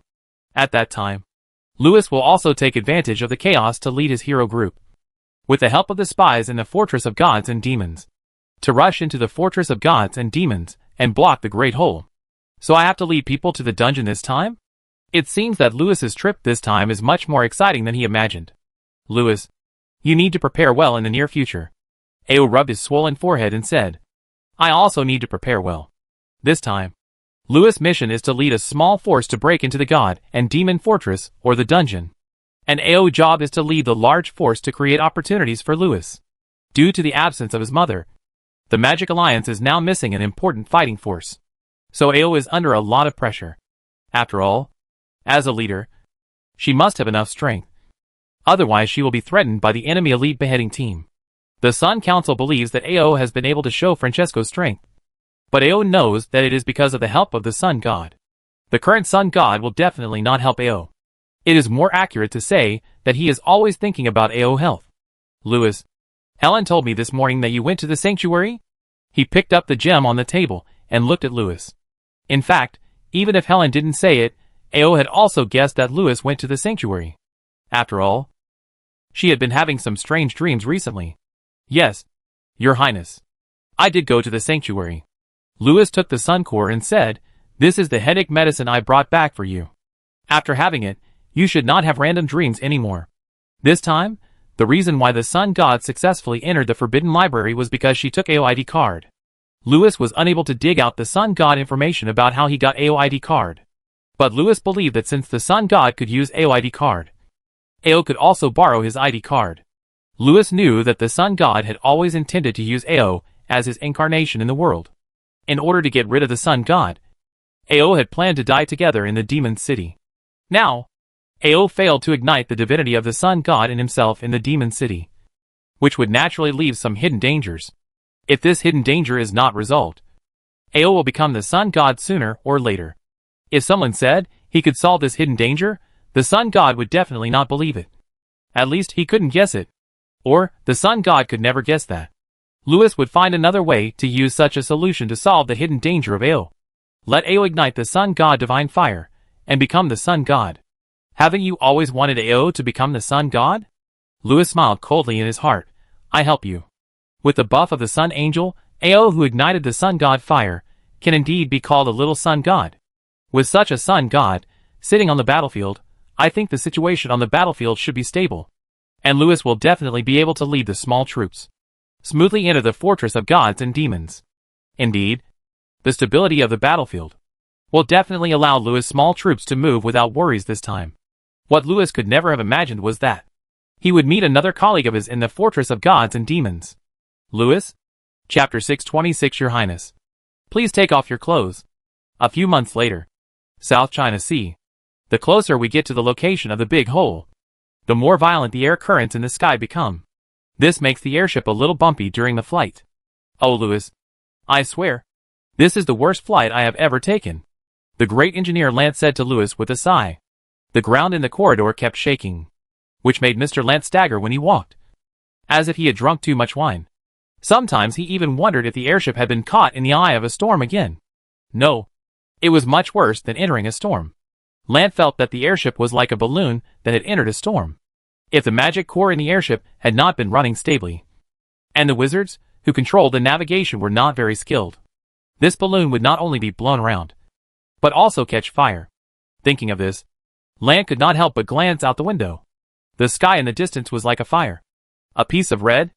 The red clouds mixed with red lightning rolled and surged, like pieces of burning fire. Another large piece of lightning passed by the airship. The thick red lightning frightened Lance so much that he couldn't help shrinking his neck. If the airship was struck by lightning a few more times, the magic barrier on the airship might be broken. And at that time, the airship would definitely catch fire. As Mr. Lance said, this was the worst flight he had ever taken in his life. I really don't know how the wizards on the front line fought in such an environment in these few months. Lance sighed and said, "This damn weather is really terrible." Louis did not answer. He rubbed his dark circles and sighed. From his face, it can be seen that the Solar Angel project at Lant Experimental Base has not been going smoothly in the past few months.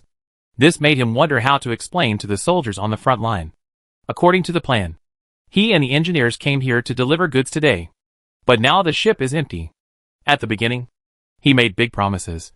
But in the end, AO did successfully ignite the sun god fire. But this little sun god has no armor to use. In fact, when the airship set off, there was indeed a set of golden battle suits for AO on board. And its design level was much higher than that of Miss Luna. From the fact that this sun angel was called the golden battle suit, we can see the high level of this new product. In other words, Louis' battle suit designed by himself was the real god armor.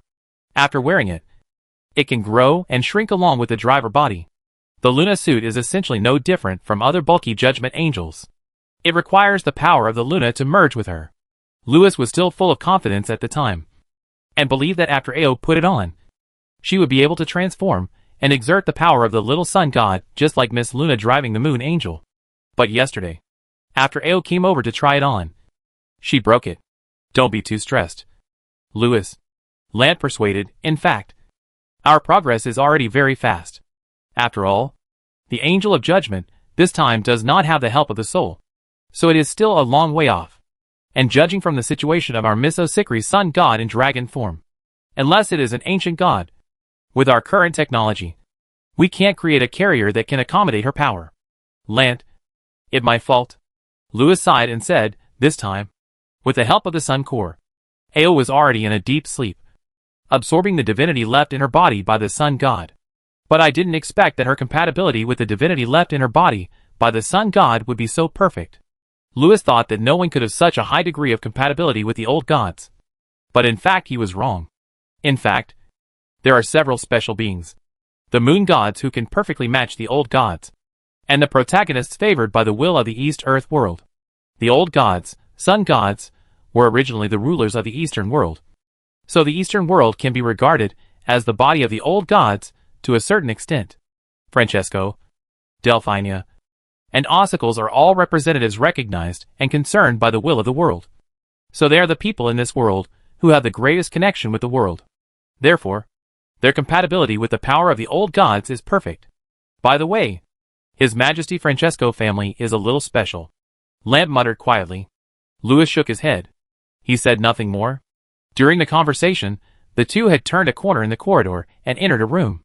As soon as the door was opened, the smoke and the noise of the mess came to the face. Louis stretched out his hand to fan the smoke around him, opened the window to ventilate, and then sat at the conference table. At the table, many Yodel engineers and wizards of various races were smoking pipes, arguing endlessly about a blueprint in the air. Regarding the repair work of this set of Sun Angel battle suit, everyone has been discussing it since last night. But everyone's opinions are somewhat inconsistent, so they are waiting for Louis to make the final decision. After Louis came over, he was very straightforward, and directly told everyone not to repair it. Because from the results he and Lant calculated just now, no matter how the battle suit is modified, or how it is repaired, it is meaningless. Just as Lant said, this thing is different from the Moon Angel, it lacks a soul. So no matter how you do it, it will be a defective product. Sir, we agree with your suggestion. But judging from the news just sent back, the situation near the big hole seems a bit special. If the little sun god doesn't take action, the gate of the god and demon fortress may not be opened. It is the South China Sea. Louis has a buff and can be equivalent to a little sun god. But judging from the situation of the big hole, the little sun god must stay outside all the time. Louis must bring a rolling pin with him into the fortress of gods and demons. Let's think of another way. Louis rubbed his head, feeling a little tired. After the discussion, Louis opened the magic mirror. When the magic mirror lit up, the back of a lady wearing tattered golden armor appeared in the mirror. Looking at the person in the mirror, Louis was slightly absent-minded. For a moment, he almost mistook Miss AO for AO. If AO was a fake sun princess before, but now she has become the real sun princess. I don't know what the sun god would say if he saw Ao now. But anyway, thank the sun god for the big gift. Retracting his thoughts, Louis looked at the magic mirror again. From the background on the opposite side, it seemed to be a battlefield. And Ao was panting and doing a set of gymnastics moves that Louis felt a little familiar. What was even more strange was that, beside Ao, there seemed to be a white woman doing the same moves as her. The face of the white woman could not be seen in the magic mirror. Indistinctly, Louis guessed that the person might be Lady Aishwarya. But he felt something was wrong, because the guy seemed to be chewing a fish bone in his mouth. Lady Aishwarya didn't like to eat fish bones. Just when Louis felt a little confused, the white woman doing gymnastics changed her position and moved away from the perspective of the magic mirror. And Ao seemed to have discovered the magic mirror at this time, and looked up at Louis. Louis showed the magic mirror on Ao's side, and then said, "Your Highness, you should take off your clothes. Seeing you in clothes makes me uncomfortable. Ahem. I mean, our project may not be delivered." At this point, Louis felt a little upset. These months have been in vain. He felt a little uncomfortable when he saw Her Royal Highness wearing this dress. If I had known earlier, I might as well come here to fight earlier. It okay. Louis, don't be too stressed. Miss Ao looked at the battlefield, squinting her eyes, and said, "I found a more suitable choice last night. Come quickly. We will open the lid on the big hole and let you in. One of your friends is waiting for you in the magic fortress in the big hole." Chapter 627. Your Majesty, you are looking for a master for yourself. It okay, Louis, I have found a more suitable choice last night. Come quickly. We will open the lid on the big hole and let you in. One of your friends is waiting for you in the magic fortress in the big hole. After Miss Ao finished speaking, the communication became intermittent due to the magic interference of the mysterious sea. With doubt, Louis closed the communication. The airship sped up. On the way, Louis learned about some of the big holes from many wizards. Sir, there are actually more than one big hole in the South China Sea, and more than one secret base has been established by the remaining forces of the old gods in the east. However, after several months of efforts, the four pillar goddesses have led their respective troops to remove those bases, and Lady Aishwarya has also led the blue dragons to seal those small cracks, small holes, leading to the abyss. Louis actually had some understanding of what the Sun Wizard said. However, Lant and others knew the details. So Louis did not interrupt the Sun Wizard's description of the background of the Great Void. The Sun Wizard continued, "The Great Void we are about to go to is the last crack. The other small cracks are incomparable to it." In the wizard narration, everyone learned that the cracks in various parts of the South China Sea have existed since ancient times. This big hole is the largest one. Louis' eldest cousin Jiolong was originally the king of the South Sea, who was responsible for sealing this big hole. Although Jiolong was killed by the 9 ancient gods in the battle of the old gods that year. But before he died, he used the remains of his body to seal part of this big hole. After that, the 9 ancient gods rebelled from the power of the old gods, and were adopted as godsons and daughters by the old cousin. Since then, the sealing of the big hole has been in charge of the 9 ancient gods in turn. The ancient god who most frequently moved in the Great Void was Almerico. She also often went through this unsealed Great Void to go to the abyss to do evil. When Louis was traveling in Erlinda, Miss Ake also went to the abyss through the Great Void and picked up a small starfish. So there was the incident of Ake taking Patrick to Kowloon Town to show off. After the incident in Kowloon Town, Ake went to the Netherworld to join in the fun. After that, the 8 monarchs, relying on what Anthony left behind, temporarily controlled the 8 ancient gods. Since then, the 8 ancient gods became the servants of the 8 monarchs. And the 8 monarchs also took the 8 ancient gods to the abyss.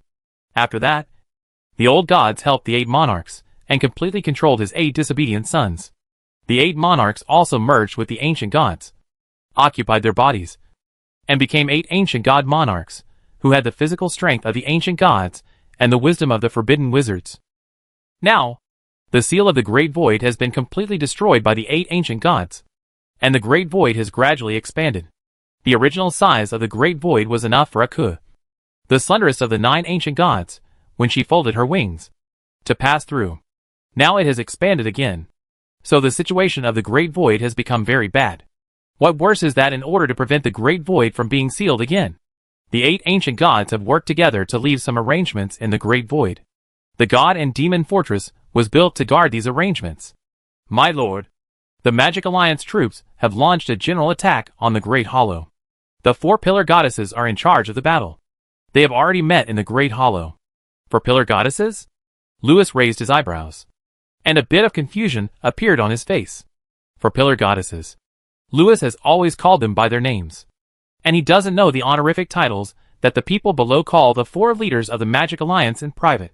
The Sun Wizard explained: Moon Goddess, Scarlet God, Twilight God, and Her Royal Highness the Sun Princess. Lewis suddenly realized it turned out to be these 4 guys. He had always called them by their nicknames. It seems that, after the disappearance of His Majesty Francesco and the Witch Queen, the Wizards of the Magic Alliance have already regarded them as the pillars of the Alliance. However, Xiao Ao is now also called the Goddess of the Pillar. Lewis couldn't help but think of the original director Osikris of the Holy Oak. Now many years have passed. From Lewis's tone, he still despises director Osikris. However, after the Dragon Nest Revolution, the North Sea Kingdom overturning the Tower of Babel, the end of the war between the 7 southern kingdoms, the Demon City, and the ashes of the sun, Xiao Ao is no longer the Xiao Ao of a few years ago.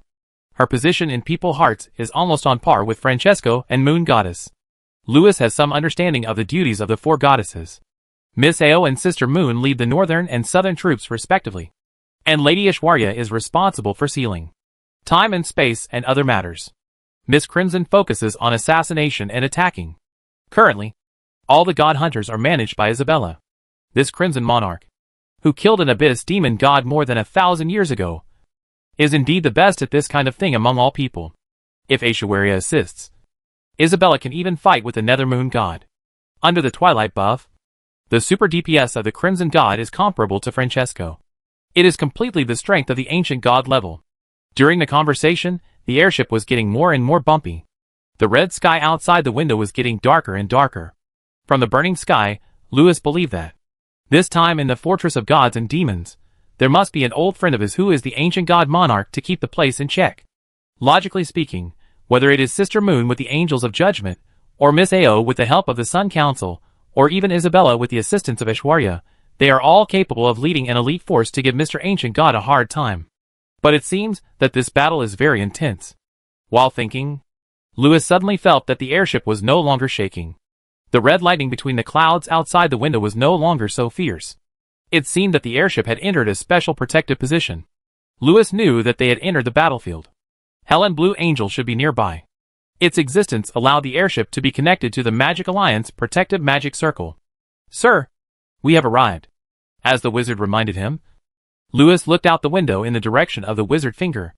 In the clouds in the distant sky, there seemed to be a mass of black dots entangled. It looked like a flock of migratory birds constantly shuttling between the clouds. Lewis couldn't count how many troops there were, but he knew that at such a long distance, the black dots that could be seen with the naked eye were at least as big as the size of a fire dragon. Therefore, each black dot represents not a unit, but a dragon and a group of wizards. It seems that, in addition to the flying dragons of Dragon Nest City and Netherworld, there are also many dragon-level giants in the forces of God and Demon Fortress. Several kinds of Zerg flashed in Lewis's mind. He looked carefully, and found that those things did look a bit like some big bugs. But there was something different. They had horns on their heads. Some look like bugs, and some look like demons. Some creatures have many tumors and tentacles in their bodies, which look very deformed. Bastard? Lewis' face suddenly became a little ugly. The wizards of the ancient god sect finally took this step. They thought they could control the bugs in this way. But they didn't know that they were helping the bugs integrate into this world. They were looking for a master for themselves. Chapter 628 The Mastermind? Tetris Expert? Bastard? Lewis' face looked a little ugly. "Sir, it is indeed the product of hybridization," a sun wizard beside him said with a serious look. "According to the intelligence, in recent years, the wizards of the old gods have been conducting evil experiments in the Fortress of Gods and Demons. They are called God Evils, but strictly speaking, most of the bastards have not reached the level of God Evils. They can only be said to be abyss demons, with the blood of the outer gods and the ancient gods. It seems that the Magic Alliance's troops, this time, will not only deal with the aristocratic wizards of the old gods, but also the forces of the abyss and the Zerg. In other words, among the Zerg, some forces such as the Akasha Zerg have been enslaved by the old gods." Lewis frowned. After observing carefully for a while, he found that among the forces of the old gods, in addition to these hybrids, there were also some pure-blooded abyss demons. Unlike those bastards, these abyss demons were not very hard-working in the battle. Moreover, Lewis also noticed that among the abyss demons' troops, there was a sun archangel. According to the information given by Patrick, the relationship between the abyss and the old gods has always been very subtle. It can be regarded as the relationship between the oppressed and the oppressor. The Magic Alliance's troops are very good at dealing with demons. Whether it is the Blackish Wizard of Arilinda, the Crimson Wizard of the Four Flowers Country, or the Death Angel of the Moon Court and the Netherworld, they are very restrained against the abyss demons. But they had some difficulty dealing with those hybrids with insect swarms, demons, and ancient god blood. It must be said that those hybrids are indeed very powerful. Among the forces of the old gods, they are elite monsters. Among them, those that have reached the level of godly evil are even more powerful. They are elite bosses. These things not only have powerful magic and flesh, but also have extremely high resistance to magic and holy attacks. The most disgusting thing is that these things can also pollute the mind. If you are defeated by them, you will gradually be assimilated into a monster. Therefore, this kind of thing is very difficult to deal with, and the battle is very tense. You should know that most of the energy of the old gods is now still on unifying the abyss, exterminating the insect swarm, and guarding against the Cloud Kingdom. Therefore, the enemy in the Great Void God and Demon Fortress is just a frontline force in the hands of the old gods. But on the other hand, the human side has already gathered all the power of the eastern continent here. But today battle was evenly matched. Where are the reinforcements from Yun Country? Lewis asked. Has His Majesty Aoyi reported the situation here to Yun Country? When Lewis asked this question, the faces of the people around him were a little strange. Seeing that everyone's eyes were looking at him, Lewis's heart couldn't help but skip a beat. Obviously, the reinforcements provided by Yun Country are from the King of Nine Dragons Sea Guarding. That is, you. After all, the Divine Court of Yun Country is a place that follows rules.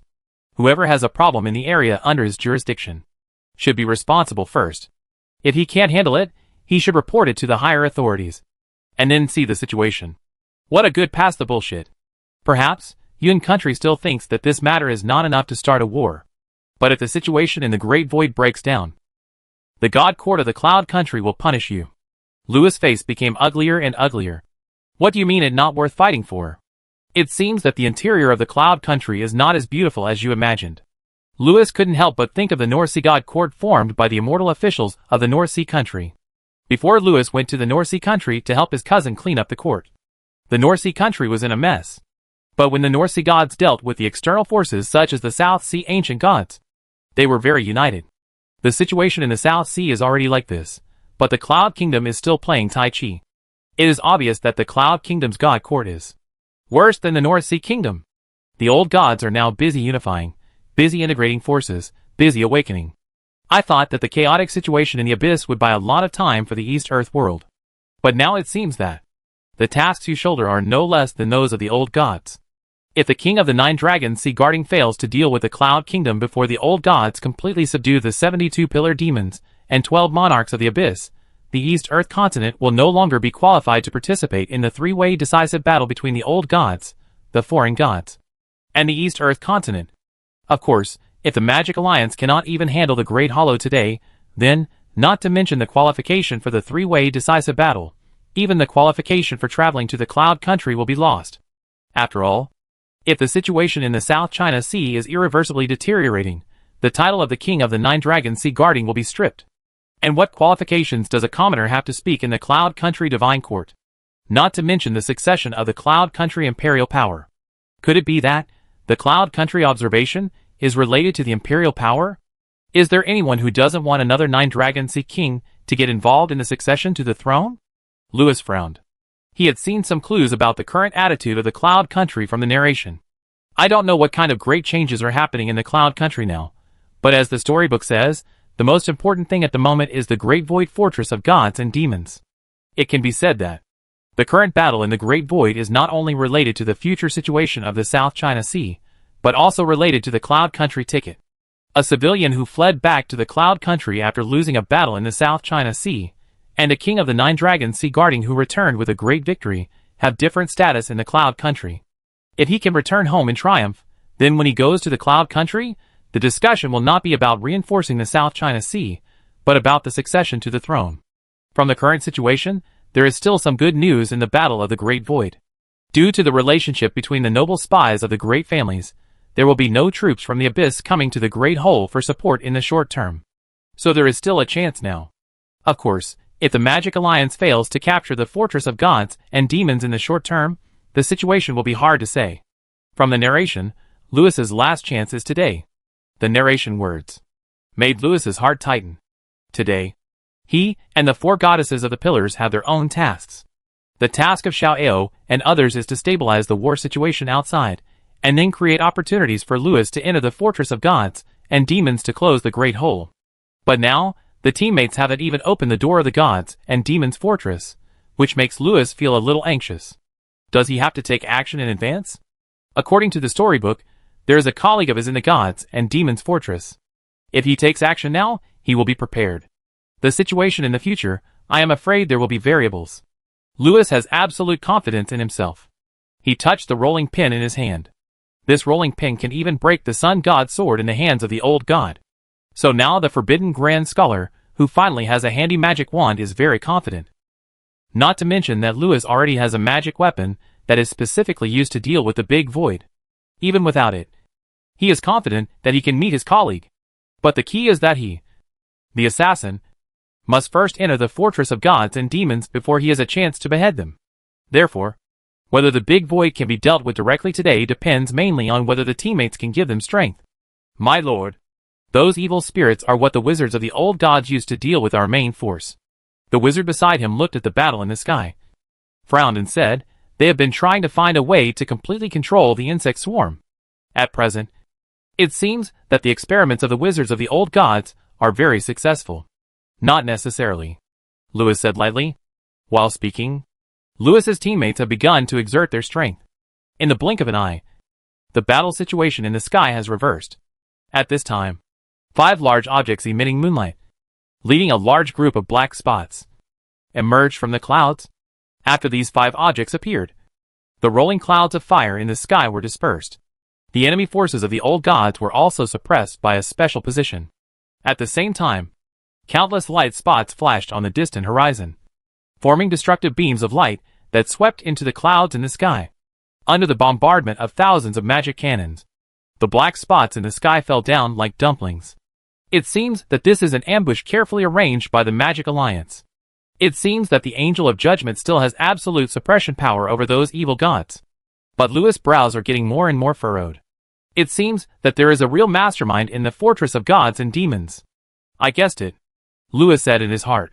It seems that my ticket to compete for the throne of the Cloud Kingdom is in its hands. But what Lewis didn't know was that he had to win a game of Tetris with her to get the ticket. Lewis? Chapter 629 Magical PS Technology moves mountains and seas. The battle situation in the sky was quickly reversed, but Lewis' brows furrowed even deeper. Sir, why are you frowning? A certain sun wizard asked with some confusion after seeing Lewis's bad face. It not because of the battle situation. Lewis replied, Bill, I brought back the Angel of Judgment, and I know the power of these pesticides. So I had anticipated the current situation. However, it is precisely because of this that it shows that the old gods have not really controlled those evil gods. Lewis's words made Bill even more confused. The Battle of the Great Void has been going on for a while, so Bill is very familiar with the situation. Unlike those abyss demons who work but do not contribute, the evil gods have always been the backbone of the enemy army in the Great Void. Even if the enemy army has begun to collapse, the evil gods are still acting as the rear guard. Therefore, in Bill's opinion, the wizards of the old gods have completely controlled the evil spirits. However, these things are not mature enough, so they are still very afraid of the angels of judgment. Moreover, compared with mature bodies, these evil spirits still have some resistance when facing the angels of judgment. Although these things are very afraid of the angels of judgment, the insect swarms of the abyss are endless. So the consumption cost of the evil spirits is far lower than the cost of the great demons of the abyss. So Bill thought that the wizards of the old god sect not only successfully controlled the evil gods, but also their evil god plan was very successful. Lewis seemed to have heard Bill's voice, and he replied, Bill, I said, those wizards of the old god sect. did not really control the evil gods. As long as they were afraid of the angel of judgment, it showed that they still had the hive consciousness. Bill suddenly looked up at the sky and murmured, "You mean? The group of enemies in the sky are not." "That right," Lewis said directly. "Those evil gods in the sky are not the troops of the old gods, but a troop controlled by the swarm of insects." With a rumble, a thunderbolt flashed through Bill's mind. The reason why those evil gods are so obedient is not because they are controlled, but because they want to do so.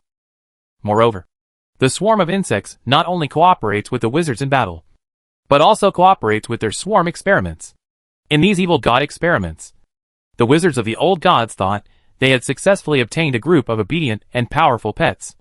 But in fact, they just helped the swarm of insects to merge the blood of the ancient gods, making the swarm of insects more adaptable to this world, and making the cannon fodder of the swarm of insects more powerful. When this godly evil experiment is completely successful, the pets that have completely adapted to this world will definitely turn over and eat their wizard masters. The wizards of the old gods thought they had successfully tamed these pets, but they didn't know that they were the pets used by the bugs. At this time, the battle situation in the sky had changed. Under the general attack of the Magic Alliance, the forces of the old gods began to retreat, in order to prevent those precious godly evil pets from being captured by the moon angels. The wizards of the old gods even ordered the abyss demons to cover the retreat for the godly evil. The remaining abyss demons, forced by the sun angels, blocked the moon angels, allowing their elite god evil forces to avoid too many losses, and also made Bill's eyes twitch fiercely. It seemed that everything in the sky was verifying Lewis's words. What worse is that once the number of god evils in the god and demon fortress exceeds the number of the old god forces, the god and demon fortress will change hands. Bill didn't know what the real mastermind wanted to do, but Bill had a hunch that once the swarm devoured the demons in the god and demon fortress and occupied the big hole, the consequences would become unimaginable. Someone must stop the retreat of the evil gods. We must create an opportunity for the Magic Alliance troops to ambush. Let the moon angel eat the evil gods in the sky outside the god and demon fortress, even if this is to help the old god wizards save themselves. Just as Bill was anxious, his boss Lewis had already taken action. In the blink of an eye, Lewis beside Bill gradually disappeared, replaced by a golden shadow that slowly occupied the entire sky. Immediately afterwards, a series of powerful spells resounded in the sky, and countless golden runes also jumped between the sky and the sea. Is this moving mountains and overturning seas by the gods of the kingdom of clouds? Looking at the scene in the distance, Bill and other wizards' eyes widened. Bill was sure that the magic used by the boss should be moving mountains and overturning seas, but the scene in front of him was extremely strange.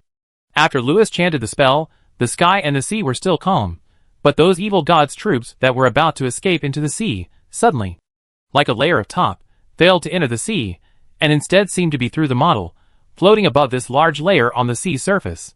For a moment, the evil god troops and the sea around them seemed to have been processed by poor Photoshop technology.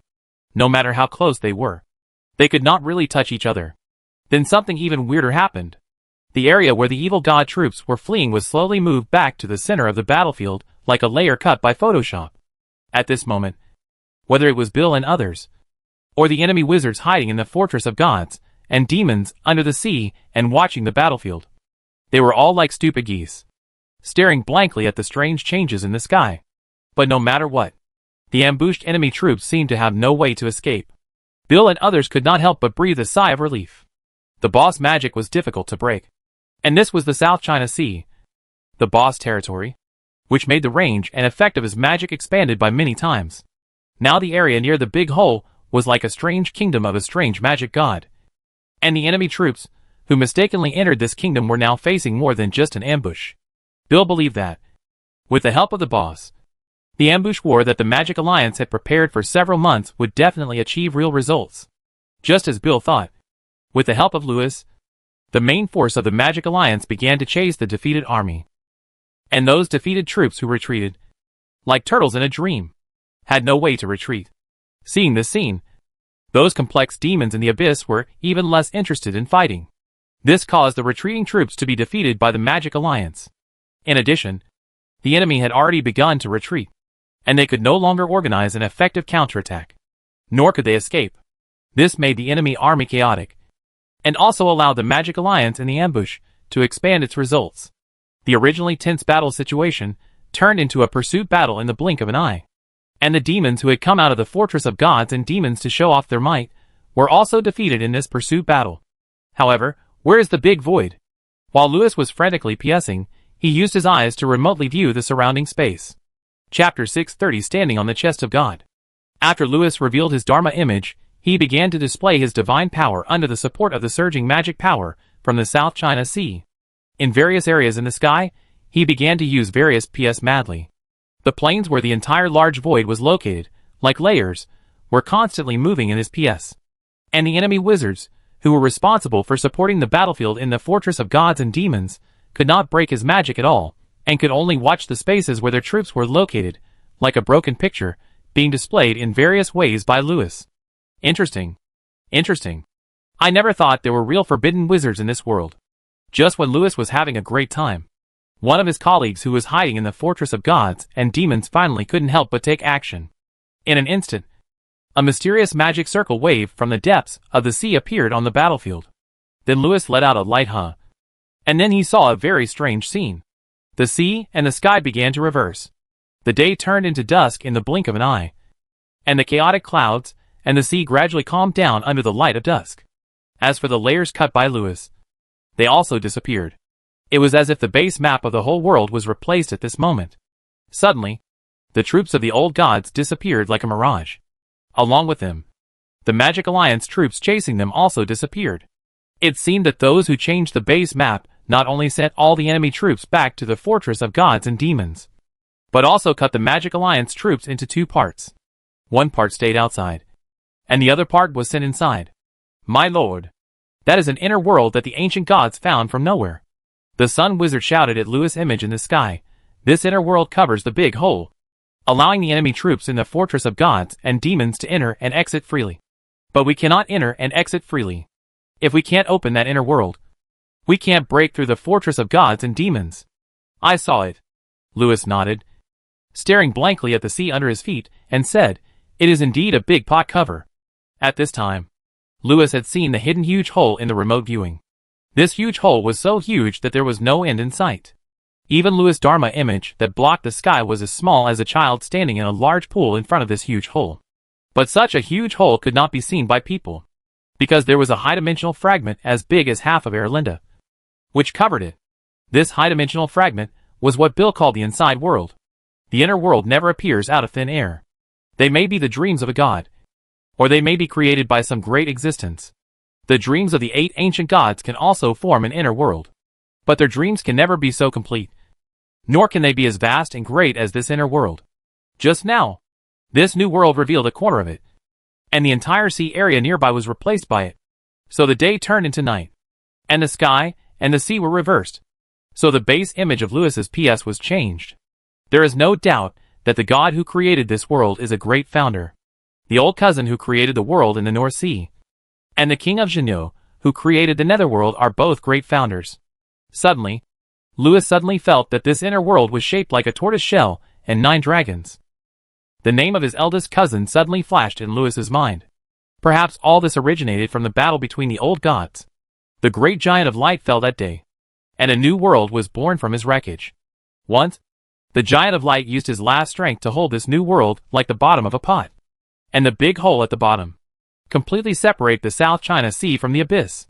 And now, with the combined efforts of 8 strong porters, ancient god monarchs, the bottom of the pot that originally existed at the bottom of the big hole was turned over, and became the big pot cover above the big hole. Lewis knew why Lady Aishwarya asked him to go to the bottom of the big hole, because if he wanted to seal the big hole again, he had to turn the big pot cover back. If you want to turn over the big pot lid, someone has to work hard above and below the big hole. And, before turning over the big pot lid, it has to be opened first, otherwise, even if Lewis goes in, he can't show his huge Dharma image in the big hole. If Lewis shows his Dharma image in the big hole, and the big pot lid is on top of the big hole, then Lewis will be sucked directly into the big hole. You found the problem. Before you go down, someone must open the big pot lid. It's not enough to just open it. You have to lift it up. Otherwise, once such a big thing falls down, the space-time turbulence formed will also wash you into the abyss. You will definitely be worse off than Patrick, who was washed into the Zanja toilet by you. because your attribute in the South China Sea is too strong. The repulsion of this world to you is also unprecedented. In the narration that was like a crosstalk, Lewis fell into deep thought. Although he thought that with his own means, he could become the second Patrick. But entering the big void was indeed very risky. If the people outside make a mistake, the people inside will still encounter a lot of trouble. So the people who stay outside must be very reliable. Looking at his group of people, each of them has their own unique skills. But they all seem to be strong bosses. And they are not very good at the trick of moving the world. Miss Aiko knows it. But she is too small. So apart from the almighty mother-in-law, Lewis really can't think of anyone suitable to stay outside to lift the pot lid. As for Lewis himself, naturally, there was absolutely no problem. But he couldn't stay outside. Just when Lewis was worried, two huge five-finger mountains suddenly rose up on the distant sea horizon on both ends. At the same time, a huge whirlpool appeared on the sea surface under Lewis's feet. The whirlpool became bigger and bigger, and in the blink of an eye, it appeared under little Lewis's feet like a huge bathtub. Then, a huge black island several times larger than Lewis gradually rose from the whirlpool. Suddenly, Lewis felt that the black island under his feet was a bit like a dragon horn. In surprise, the huge island rose up apart, revealing a flawless forehead. And on this forehead, there was a mark of the sun. The huge Gallic sun god embraced the world, nine-dragon world, and gradually rose from the sea like the Virgin Mary. When his dragon wings spread out, the whole sky was replaced by his dragon wings emitting the sunlight.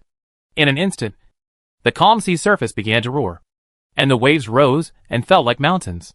The clouds in the sky were blown away by the hurricane in an instant, and the whole world, in the arms of the gods, began to tremble. So, the night turned into day, and the world began to turn upside down. The gods opened their eyes, and the world had the sun. When the heaven and earth began to turn upside down, the dark sky gradually rose up with the gods, like a curtain being pulled open, revealing the day.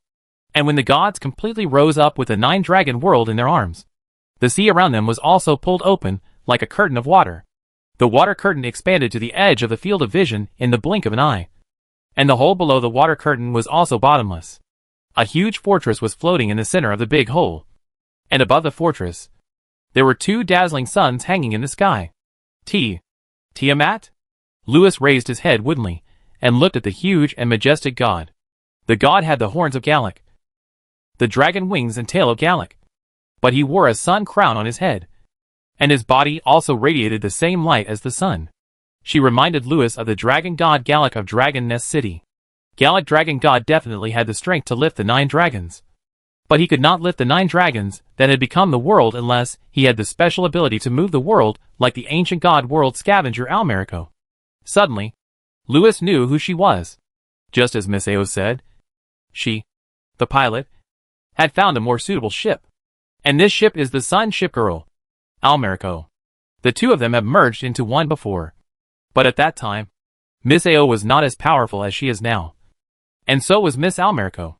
Now, Ao has absorbed the divinity left to her by the sun god, and ignited the sun god fire. And Miss Ako has become stronger. This means that after Ao merged with Ako power, she has already possessed a part of the sun god throne. And the sun crown on her head is proof of this. Lewis, I'm not talking about Matt.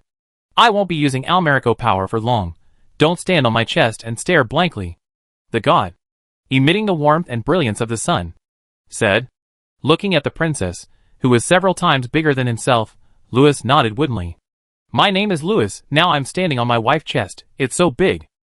Chapter 631. Well done, my little sun baby. On the other side, looking at the waterfall at the end of the field of vision that looked like a 1,000-foot cliff, and the magnificent fortress of gods and demons that gradually appeared like a mirage more than 10 kilometers away, Sun Knight Captain Wayne knew that his troops had been forcibly transferred into the big hole. The enemies in front that were originally chased by Wayne and his team were reorganizing. Wayne suddenly realized that this ambush carefully prepared by the Magic Alliance had now fallen into the enemy ambush because of this transmission.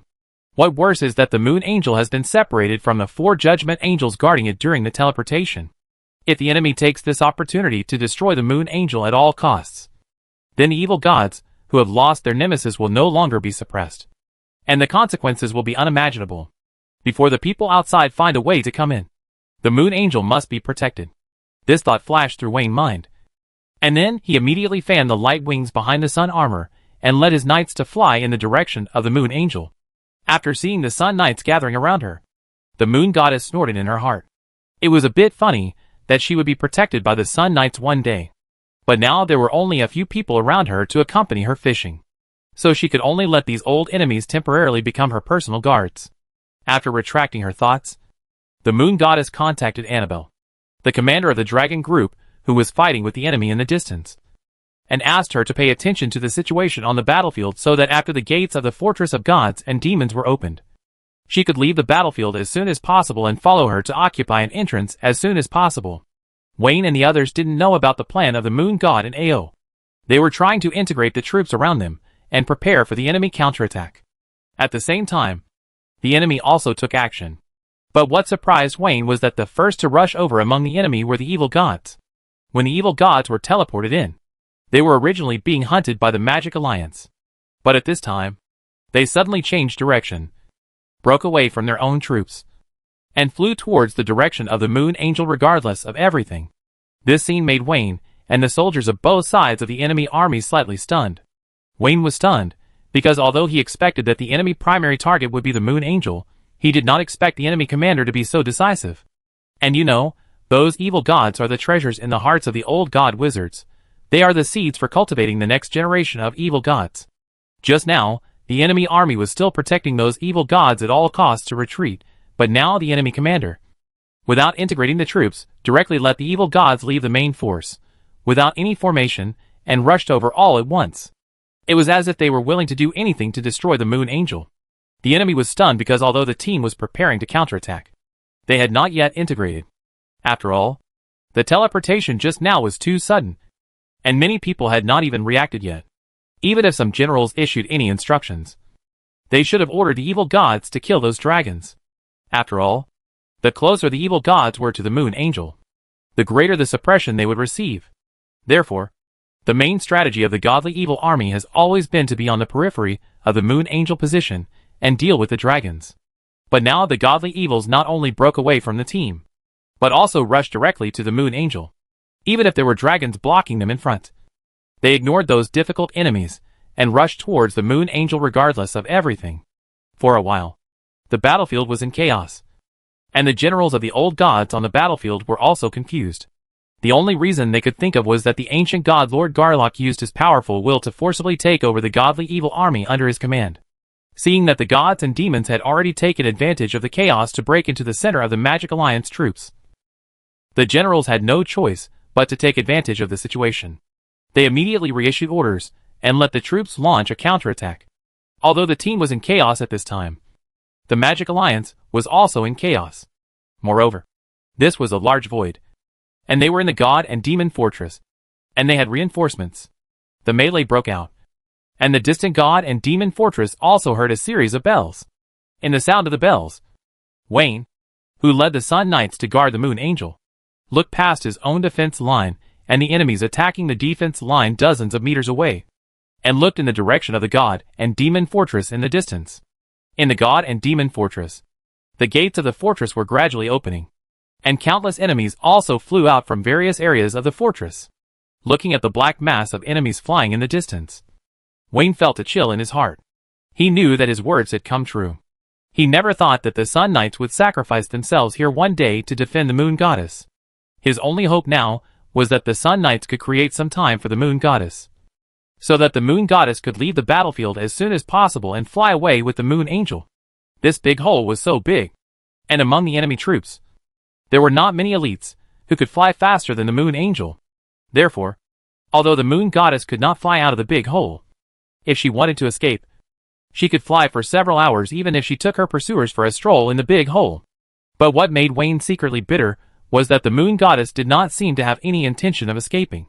Instead, she seemed to be bloodthirsty and led the guards to meet the enemies rushing from the god and demon fortress. The actions of the Moon Angel seemed a little abnormal. But in this melee, both sides had no time to think too much. For the enemy, their only goal now is to kill the Moon Angel. And the Moon God actions are just what they want. For Wayne and others, all they want at this moment is to follow the Moon God. After all, The team has been gradually surrounded, as more and more enemies appear in the god and demon fortress. Wayne and others have felt increasing pressure, although the enemies have been unable to get close to the moon god under their obstruction. And the gods and evil spirits who rushed over have been killed continuously. The sun guards are having a hard time. The reckless moon goddess seemed to suddenly wake up. She began to gather the troops to her side, and led the troops in the melee, flying towards the direction of the dragon group not far away, in order to gather the troops and break through the siege. But it seemed a little late at this time, because the Magic Alliance team had been torn apart by the enemy attack in this melee. What worse is that the remaining Sun Knight guards around her were almost exhausted. Even the Grand Knight Wayne had exhausted his magic power, and the lightsaber in his hand was waving more and more weakly, just as Wayne and the other Sun Knights were burning their vitality and preparing to make a final stand. A white line suddenly appeared where the 1,000-foot waterfall at the end of the vision met the sky. It was a bright light like the rising sun. In a blink of an eye, the white line became wider and wider, and the dark big hole also appeared a little bright because of this light. This sudden scene caused a commotion on the chaotic battlefield. Wayne looked at the light that was getting wider in the distance and found that the whole big hole was like a dark pot with the lid lifted, and it gradually lit up. The light passed through the gap of the pot lid and gradually swept over.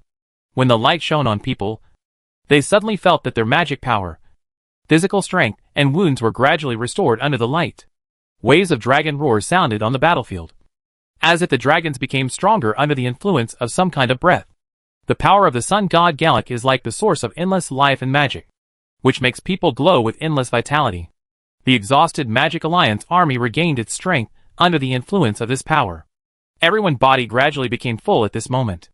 Wayne, in excitement, clenched his weapon and attacked the enemy in front of him.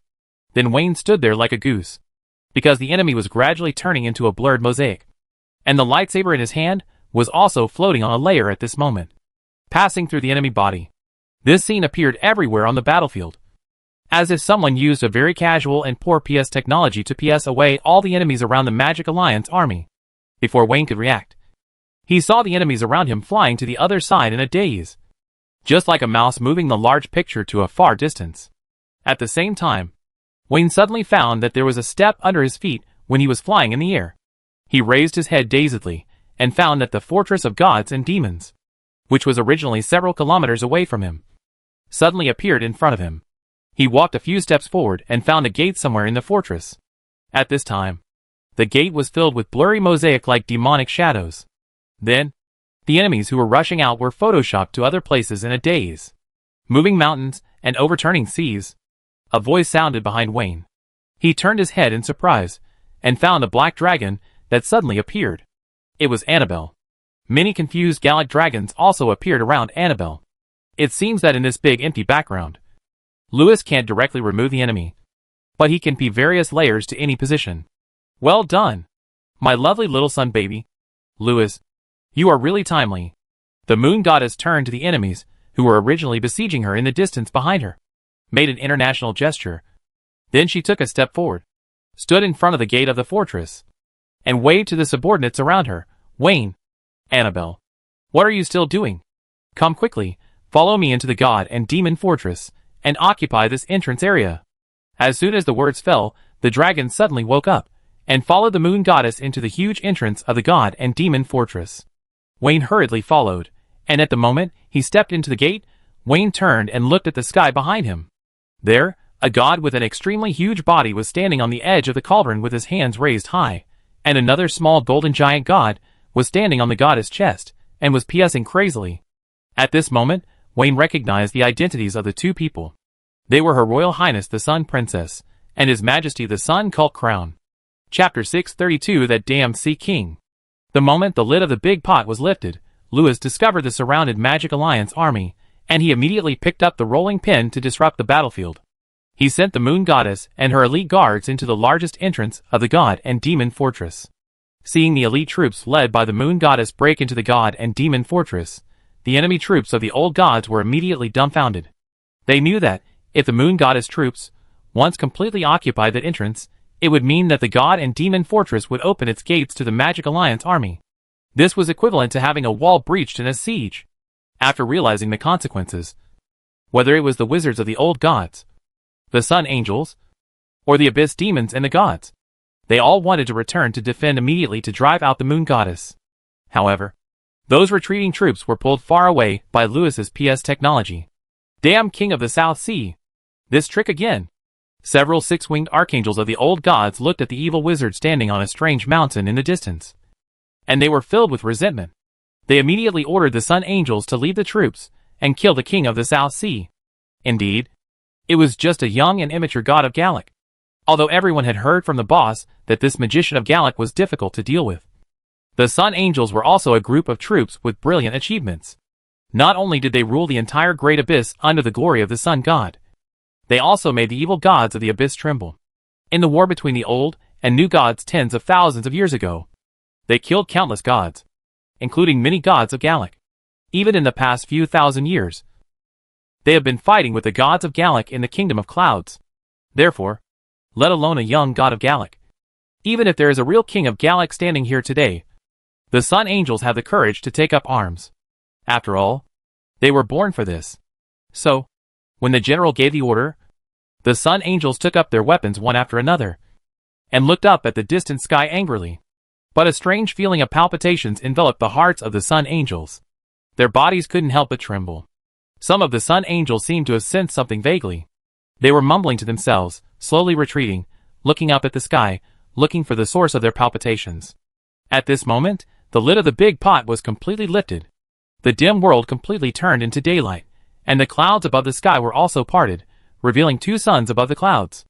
In this dazzling and familiar sunlight, the Sun Angels raised their heads one after another, and then they found that, above the clouds, there was a misty and majestic figure.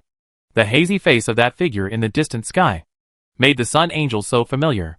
With a loud bang, a thunderbolt flashed through the minds of the six-winged Sun Angels, and many of the Sun Angels behind them even collapsed in midair. What was even more terrifying was that it was the Abyss Demon. Many demons were even scared to the point of peeing magma. Impossible. This is impossible. No! That not the Lord. That the Lord Daughter. That the rebellious dragon of Gallic. Some Sun Angels recognized his identity from the dragon horns. And more people at this moment also found that her power was too weak compared to the Lord. But the aura on her body was too pure, which made the Sun Angels lose the courage to fight. Fear and anger were mixed in the hearts of the Sun Angels.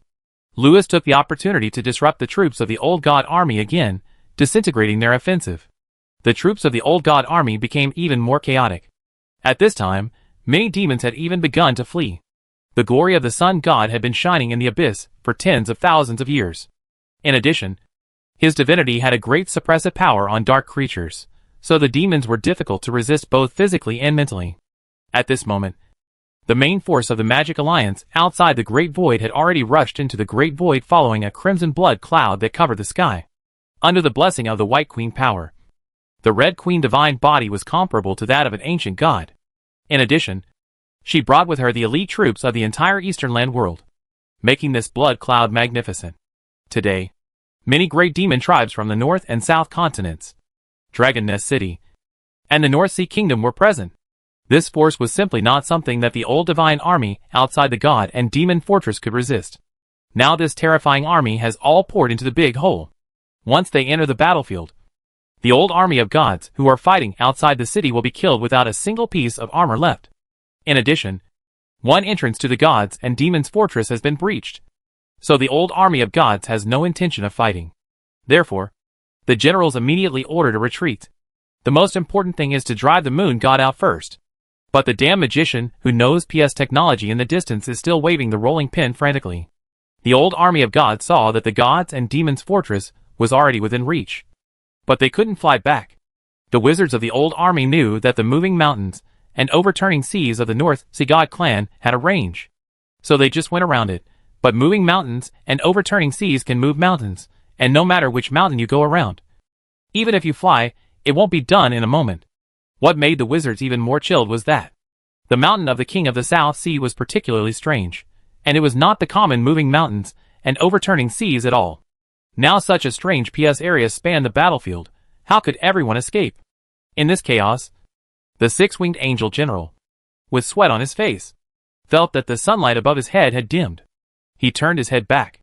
It turned out that the blood cloud that covered the sky was already very close. and became the cloud that blocked the sun above their heads. Judging from the situation of the blood cloud, all the Magic Alliance troops have entered the big hole, and countless black spots have surged out of the blood cloud. They are the vanguard troops of the Magic Alliance army. Before the coalition army arrived, magic arrived first. The light emitted by the 4 angels of judgment was mixed with countless magic, sorcery, and fairy arts, and it poured down from the clouds. For a moment, it seemed as if a terrible storm had fallen in the sky. The chaotic old god troops were caught off guard by this sudden attack. The war was about to break out. There were also bursts of crazy laughter from women in the blood cloud. The sky turned blood red. This red light was mixed with blasphemous power, like a bloodthirsty blade. If you touch it, you will turn into a mummy. At this time, Lewis once again moved away a part of the old god army, causing the formation of the old god army that tried to meet the attack to be in chaos. Then the vanguard of the coalition army followed the dragons and the big demons and rushed into the battlefield.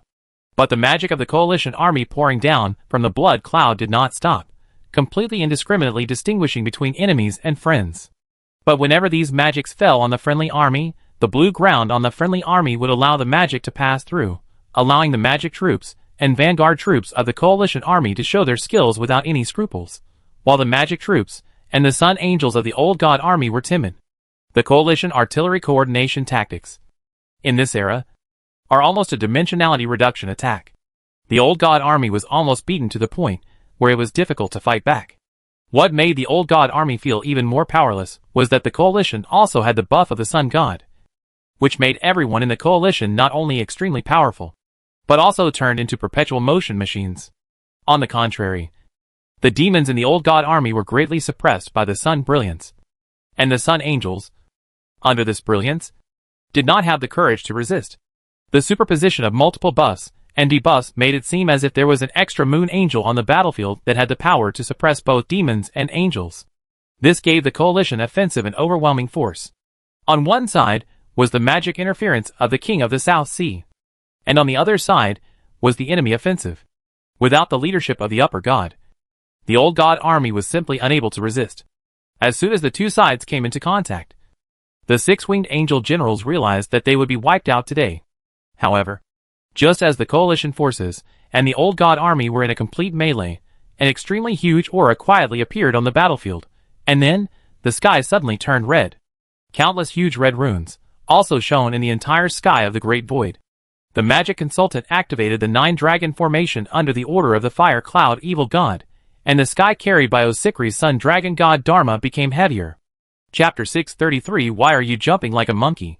At the moment when the golden rune appeared, the background of the vast sky also seemed to have ignited a raging fire, and it began to burn fiercely. In this flame, there were countless lightnings, but those lightnings did not come from the clouds, but from the void farther away. A painful groan sounded in the distant sky, and the coalition forces looked at the two suns in the sky, and found that the ethereal face of the goddess above the sky showed some pain. Then, the large hole that was as bright as day suddenly became a little dim. The coalition forces looked up at the sky behind the goddess in astonishment, and found that the sky seemed to collapse, and was falling down. Damn it. We are fishing. And they are fishing too. Lewis stopped PSing, wiped the hot sweat on his head, looked up at his wife big eyes. Are you okay? Do you want me to add some buffs for you? Before AO could speak, Lewis saw lines of narration appearing in front of him. Osikri's son dragon god Dharma image received a perfect attack from the fire cloud evil god, minus 38,768. Osikri's son dragon god Dharma image received a penetrating attack from the fire cloud evil god, minus 29,326. Osikri's son dragon god Dharma image was brushed by the fire cloud evil god attack, minus 8,656. Lewis's heart skipped a beat, and then the abyss under his feet, suddenly, a terrifying suction force came. He was almost dragged directly into the big hole. The hot sweat on his head immediately turned into cold sweat. What frightened him even more was that, as the big pot lid fell, the suction became more and more terrifying. The sudden suction made Lewis stumble and fall directly from the mountain. Thinking of Patrick who was pushed down the toilet by him, Lewis was scared to death. At this moment, Lewis suddenly felt that he fell into a gap. Lewis looked up and found that he seemed to have fallen from the hillside above onto a strange balcony. Behind him, there seemed to be a soft sofa squeezing him. I was scared to death. Louis wiped the cold sweat from his head. Then he looked around and found that he seemed to have fallen into his wife's breastplate. Louis. Louis's sense of security +1. Louis's sense of happiness +1. With a sigh of relief, Louis hurriedly climbed onto the balcony and looked at the battlefield below. It was found that the people fighting there were not affected too much. For them, it was just an 8th-level gale. At this time, the old god army below, because of the buff of the power of the 9 dragons and the support of the fire cloud evil god, had begun to retreat to the various entrances of the god and demon fortress. However, some troops were completely left behind, and one entrance of the god and demon fortress was completely occupied by the moon god. After the coalition forces saw this situation, they immediately left a small number of troops to clean up the remaining old god army, and the main force rushed into the entrance occupied by the moon god. I don't know what else is waiting for everyone in that mysterious fortress, but Louis is a little scared of the suction just now. If it happens again, the coalition may be fine, but he will be finished. He thought to himself, in the state of Dharma. My world repulsion debuff is too big. The big pot lid just fell down a little bit. If this big pot lid falls directly, won't I be sucked out of the 9 heavens? In addition to myself, my wife will probably have to give up. Although her health has exceeded that of the ancient god, tens of thousands of drops of blood are nothing to her. But she will definitely not last until the transformation time is over. It seems that I should quickly add the buff to Miss AO. As he said, Louis hurriedly stretched out his hand and pulled it through the air, summoning the Book of Conferred Gods, and hurriedly wrote a few words on it. Afterwards, Louis' Dharma body gradually faded. But AO felt the endless power from the South China Sea. This power gradually filled her body. It was as if the entire South China Sea was restoring her health and mana. Moreover, Osikrishi could feel that she could now fully control the power of Lord Ake. In other words, as long as she didn't die, she could maintain her Sun Dragon God status for a few days. Suddenly, Miss O found that a line of narration from the Book of Conferred Gods seemed to appear in her peripheral vision. She looked up and found that there were suddenly a few more words above her head. Female Sea King. You cheated, modified the Book of Gods, temporarily transferred the title of King of the Sea to Osikrishi. Because you illegally used magic to tamper with the Book of Gods, the God Court of the Cloud Country is even more dissatisfied with you. Ignoring the narration, Louis observed the state of Osikrishi in the storybook, and found that she was always recovering blood, but the damage was greater than the recovery. At most half a day, my wife had to lie down. I didn't expect that Huiyun evil god, ancient god monarch, would be so powerful. When I was in the sanctuary, why didn't I feel that this monkey was so jumpy? When I was in the sanctuary, Louis was at the max level, and Huiyun evil god was just a scumbag in his eyes. But for Changshan, this big guy is not only an ancient god-level big guy who can carry a coffin with the other 7 brothers, but also a terrifying god of magic. It's just that he is a monkey to the true god of magic. Sir Louis, I feel that you can't wait until the coalition forces devour this force. I saw that part of the coalition forces have entered the fortress of gods and demons. They should be able to help you clear a path to the bottom. His Highness Osikrishi, under pressure, raised the sky with great effort, and finally said to Louis, Louis, your task is very difficult.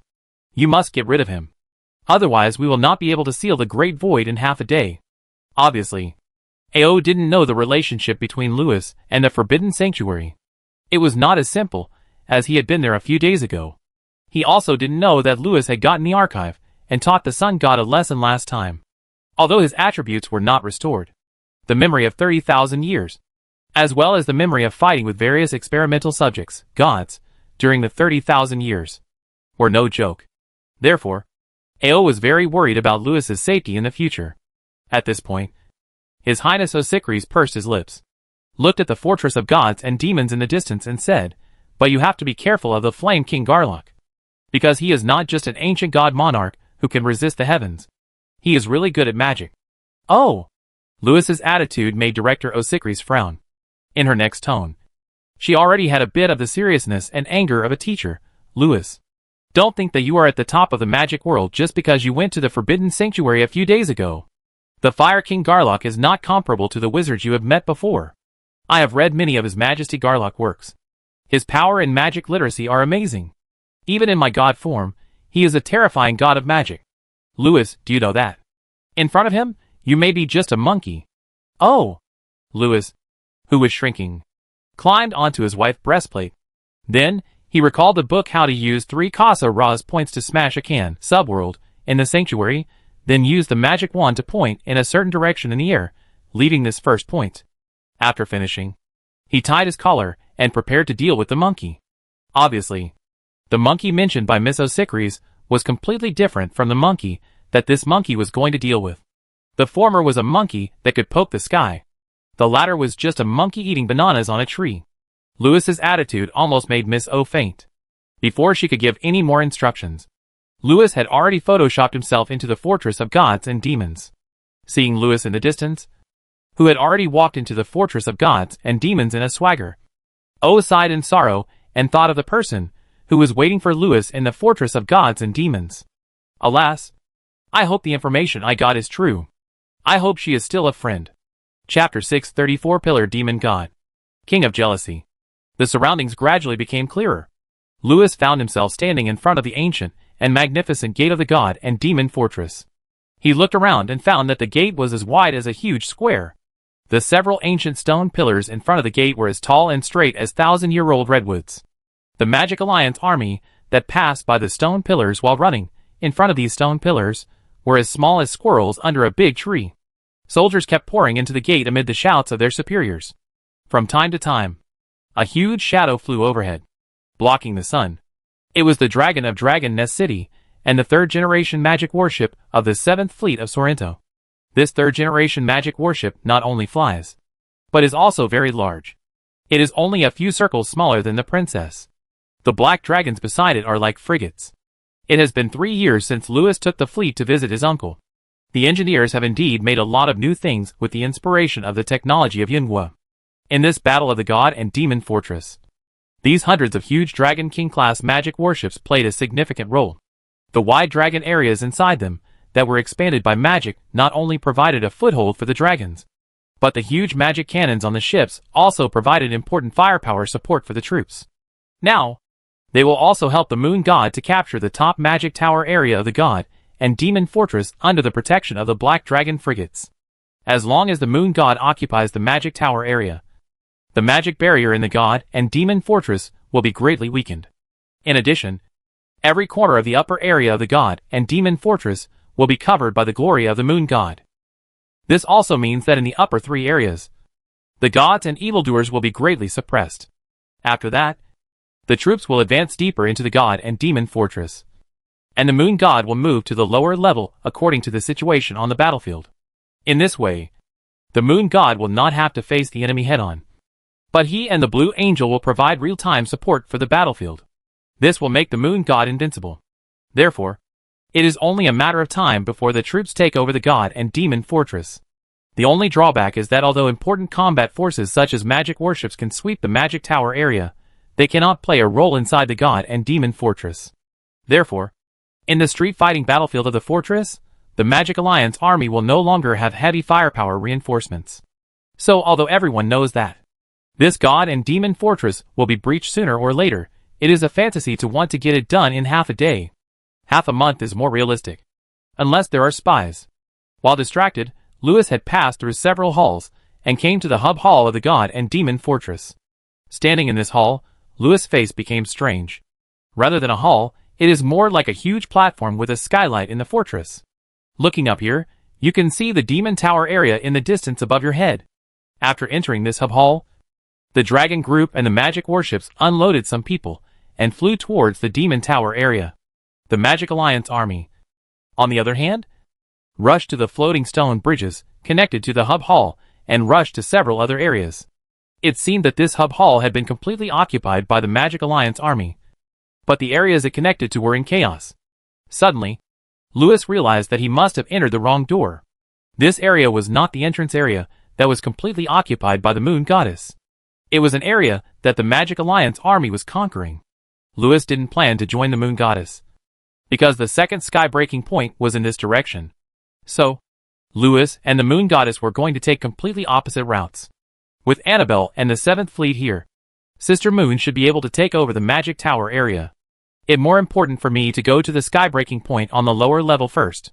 Thinking of this, Lewis remotely viewed the interior of the god and demon fortress, but found that the entire fortress was not only made of Hilyak magic iron, but also adopted the layout of the dream maze. Even with his high-dimensional vision, he could only penetrate a few walls.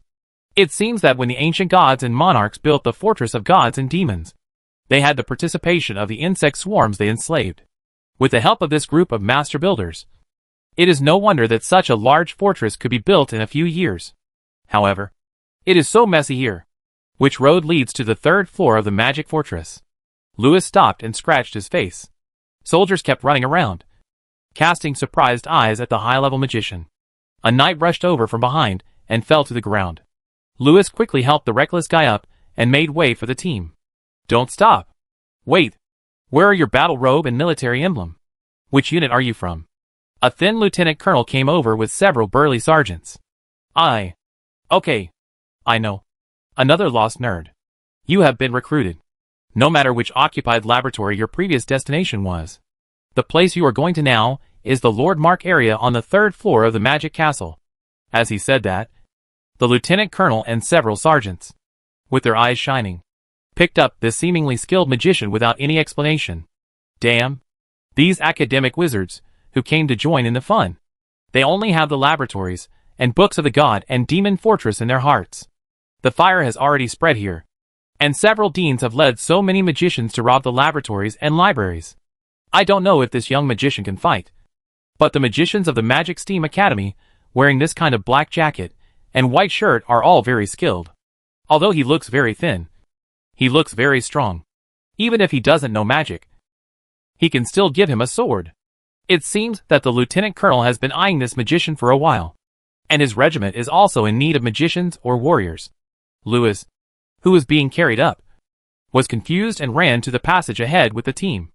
On the way, someone put on a set of battle robes and a magic sword for him. SpongeBob, it seems that we have a guide, but I have to remind you that I know Mark. He is one of the 72 pillars of the abyss, and ranks 64th. However, this guy with a head, but no brains, is a madman who dares to fight the ancient gods. As the 72nd pillar of demons, Patrick, who has become the last one after his body was damaged, is still afraid of this Mark.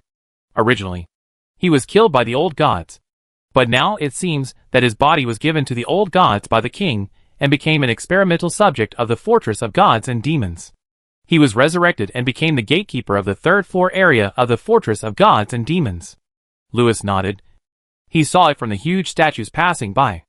Those statues should be Mark, who is the big boss of the upper 3 levels of the god and demon fortress, and the gatekeeper of the passage leading to the lower level of the demon fortress.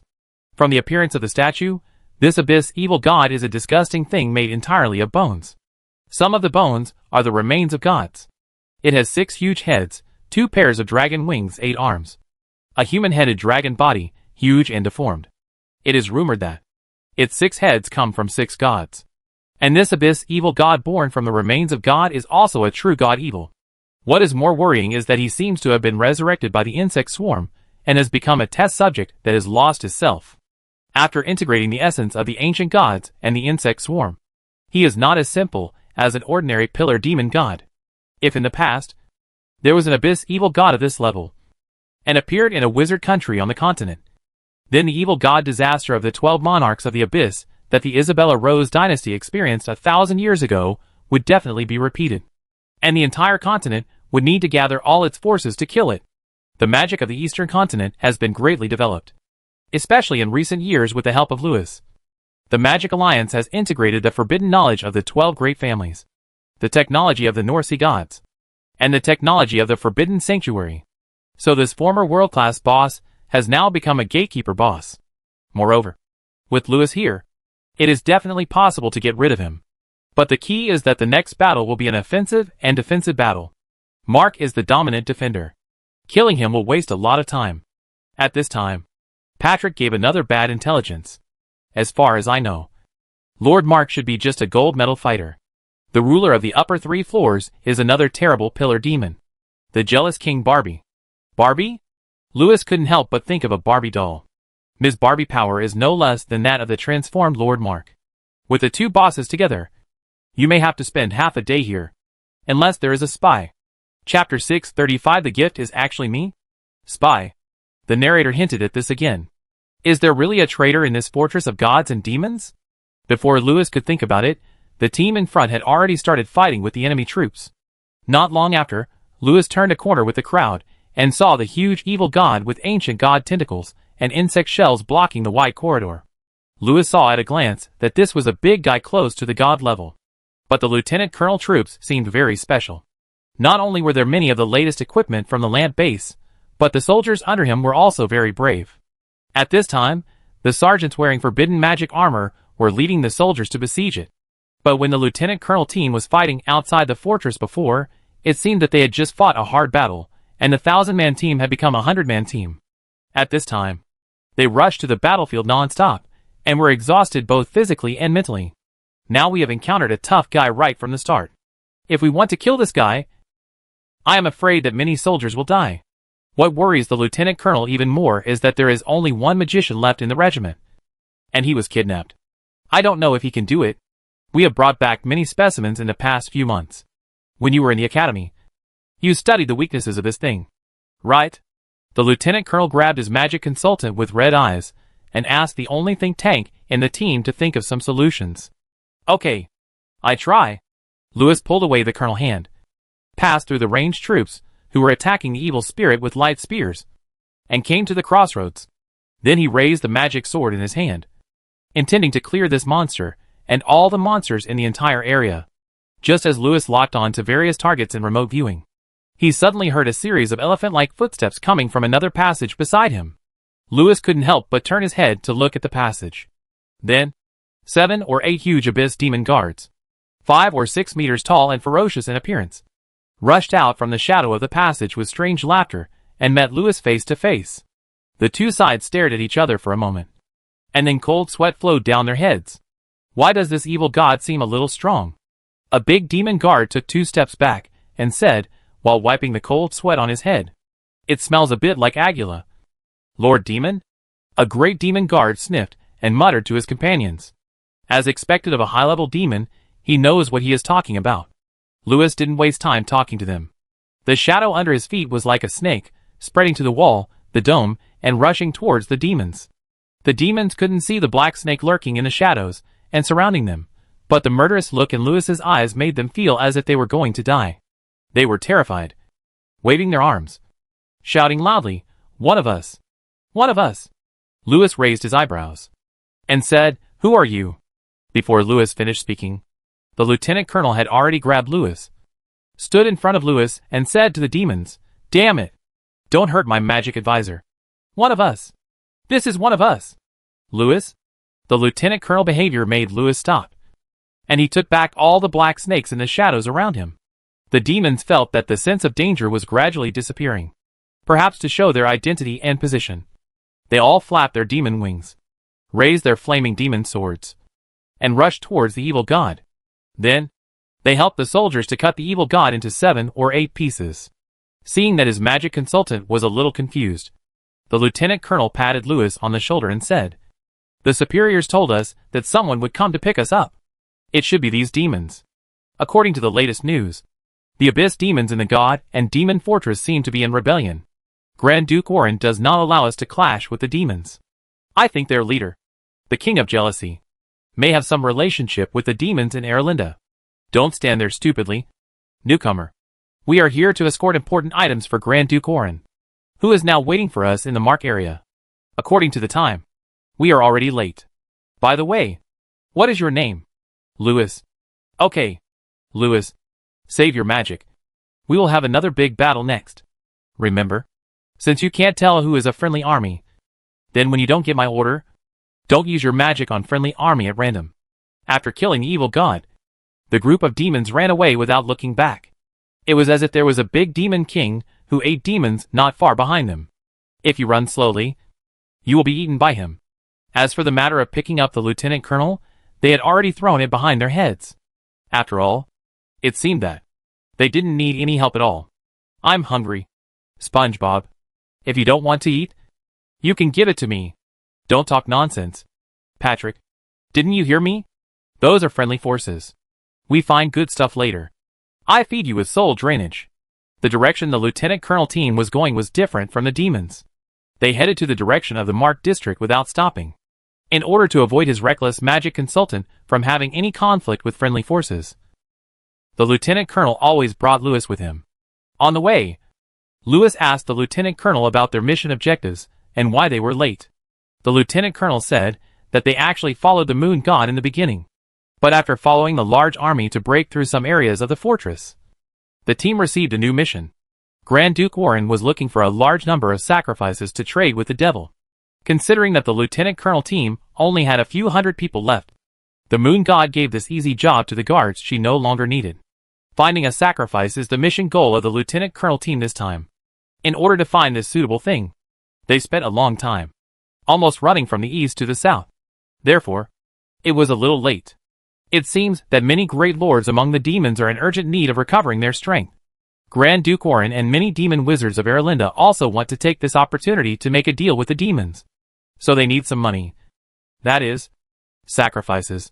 Hearing this, Lewis already knew that the lieutenant colonel and his team were going to deliver goods. The demons should be fighting with Mark, so they urgently needed to recover their strength. The lieutenant colonel continued, "You know, the most common thing in the god and demon fortress is the evil gods. But the demons are very picky and don't want the hearts of the evil gods. Therefore, we have spent a lot of effort. Can you help me see if Grand Duke Warren gives this thing as a gift to the King of Jealousy?" Looking at the thing that the lieutenant colonel took out, Lewis felt a little speechless. Why give this task to a regiment that doesn't even have a magician? After searching for a long time, what he found was a defective product. "Lieutenant Colonel Wayne, it does look very good, and from this thing, I can also see that the laboratory you passed by before does have a lot of good things. But you picked the worst one, which is a defective product." After hearing his magic consultant evaluation of this thing, the lieutenant colonel face couldn't help but look a little ugly. "Damn it! I knew this thing was a defective product. Fortunately, there are more than one team looking for sacrifices. Let's just fool around and get through. The most important thing now is not to go too late. We are already 10 minutes late. Sacrifice. I don't know what sacrifice the King of Jealousy wants, but the sacrifice that the lieutenant colonel and his team found should satisfy him, including the boss he is loyal to now." Looking at the narration, Lewis rolled his eyes and said he was just talking nonsense. He saw the sacrifice that the lieutenant colonel brought just now. If it was given to other demon lords, they might be able to make do with it. But if the King of Jealousy happened to be curious about what Wayne and his friends brought and planned to take a look, he would definitely not be interested in this thing. So, how could the King of Jealousy be satisfied with this gift that Wayne and his friends found on the road? Chapter 636 Queen. You are a little weak. On the way, the team encountered several difficult things. But every time at the critical moment, those small bosses would die inexplicably. Slowly, Lieutenant Colonel Wayne noticed that this strange situation seemed to have a little connection with his orders. It seemed that every time he asked the magic consultant to think of a solution quickly, the boss would be killed immediately by coincidence. It was as if there was a button switch to end the battle on the magic consultant he had turned to. At this time, Lieutenant Colonel Wayne had already realized that this young man, whose figure, dress, and name were somewhat similar to the King of Kowloon Sea, the Sun Church Crown, and Louis VI, seemed to be somewhat similar to him in terms of magic level. The address he used gradually changed from boy to sir, "Your Excellency," and "My Lord." The fiery look he gave Lewis gradually changed from friendly to respectful and worshipful. When Lieutenant Colonel Wayne heard the temporary mission of the commander in charge of conquering the Mark District, Grand Duke Warren, in the magic communication to assist the King of the Sea, he was sure that he had abducted a great magician today, who might be Louis VI himself. Lieutenant Colonel Wayne gradually changed from a person who issued orders to Lewis' follower. He no longer ordered Lewis to solve any problems, but followed Lewis, pointed at the teams they met, and told Lewis which ones were enemies and which ones were friendly forces. The whole process was like a primary school student taking his older brother to identify people. And Lewis, the older brother, was also very powerful, no matter what kind of enemy it was.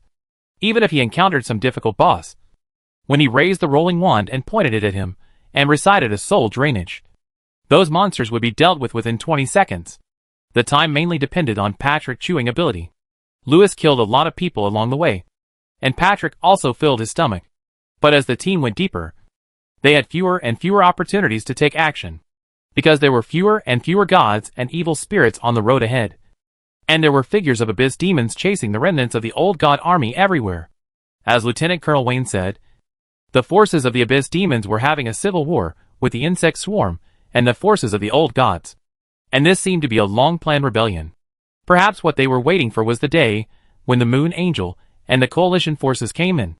At this time, the upper 3 floors of the god and demon fortress seemed to be occupied by the abyss demons. As the Moon Angel position gradually covered the abyss demons' cleansing of the evil gods, it was becoming more and more thorough. When passing the last area of the 2nd floor, Lewis and his men had no more fights to fight. It seemed that the demons were attacking the upper floors from the lower floors of the god and demon fortress. Perhaps the 3rd floor marked district mentioned by Grand Duke Orrin was a designated area for the two sides' troops to meet. When Lewis and others came to the 3rd floor of the god and demon fortress, they found that the place was full of patrolling Magic Alliance troops and abyss demons. The wizards of the academy were running around the laboratories with shining eyes, commanding apprentices and sergeants to clean up the battlefield and collect valuable materials, equipment or samples. It seemed that there had just been a war here. Lieutenant Colonel Wayne's team was late in the end. Being late was a taboo in the army, and the sacrifice he found was a defective product. Therefore, when Wayne was about to take people to report to Grand Duke Orrin, he was still a little anxious. Lewis couldn't help but comfort this little brother. Don't worry, Wayne. Although the sacrifice you brought is not enough, but you brought me. Lewis's words made Wayne tremble all over. He couldn't help but get excited. It seems that this Mr. Lewis might really be his boss. The Sun Crown. Louis VI. You mean? Lewis didn't say much. He patted Wayne's shoulder, walked through the experimental area with him, and walked towards the gate at the end of the corridor. From the many figures flashing through the gate not far away, many soldiers of the Magic Alliance army and the abyss demons seemed to be there. And it seemed that they were all busy carrying something. It was unknown whether it was a sacrifice, or a trophy, or both. Not long after, Lewis had passed through the chaotic crowd in the experimental area, and came to the gate. The layout of the god and demon fortress is very large, with large passages, large columns, and large doors. The gate in front of us is very large, like the entrance to a dragon nest where giant dragons enter and exit. The hall inside the gate is also magnificent and extremely wide, as big as an airport. But when Lewis entered the hall, he felt that it was a bit crowded. Looking at the huge and various high-level demon lords in the hall, Lewis suddenly understood why the layout inside the god and demon fortress was so large. Lewis had seen the demon guards before. Those big guys, more than 5 meters tall, were already terrifyingly tall. But the demon lords were even bigger, and each of them had a strange appearance, like something out of a nightmare. Those ordinary demons and the coalition forces, in front of these demon lords, were like children gathered in front of a huge monster. Even the 5-meter-tall guards were half a body shorter in front of them. To these lords, the fire dragons were probably just the size of horses. And when they stood in this airport, they looked just like ordinary people standing in a conference hall. When Lewis found Grand Duke Orrin, he found that Orrin was discussing with his generals and a group of lords about attacking the next level. And it seemed that there was something blocking the backs of those great demon lords. Judging from the big hearts and other offerings that were carried high by the demon guards behind them, the King of Jealousy should be lying on the steps behind to eat. Suddenly, Lewis found that the positions of the demons in the whole hall were like a king meeting.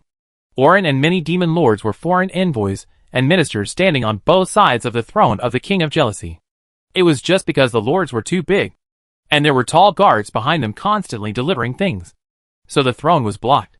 It was really impressive, Lewis thought in his heart as he looked at the huge group of demon lords.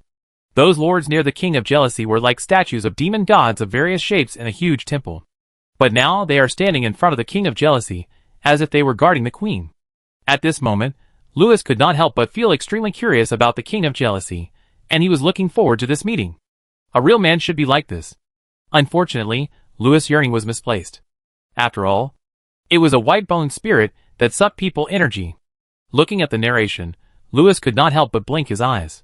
He didn't know that the King of Jealousy was also looking forward to his sacrifice.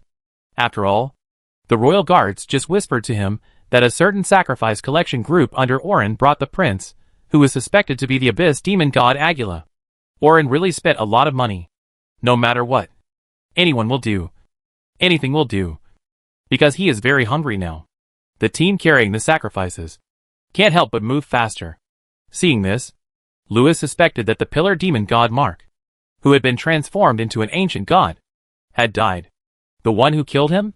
Maybe it was this unsatisfied boss. He must have consumed a lot of physical strength. It seems that the queen is a little weak. She really needs to be nourished. Louis quickly patted Wayne on the back, indicating him to give the sacrifice to Orin. Although what Wayne brought was not very good, it was better than nothing. Right? How can you say it was not very good? The King of Jealousy was looking forward to it. Chapter 637 Your Majesty. I didn't expect you to be such a demon. Wayne arranged for someone to hand over the sacrifice. Louis, who stayed where he was, saw that Grand Duke Orin was talking to many demon lords, and did not immediately go forward to disturb them. The tall foreign envoy Orin and the generals and great witches of the coalition forces, if they raised their hands, they could barely touch their knees. However, these little people seemed to be very respected by the demon lords. When talking with Orin, they always added the honorific duke in their mouths.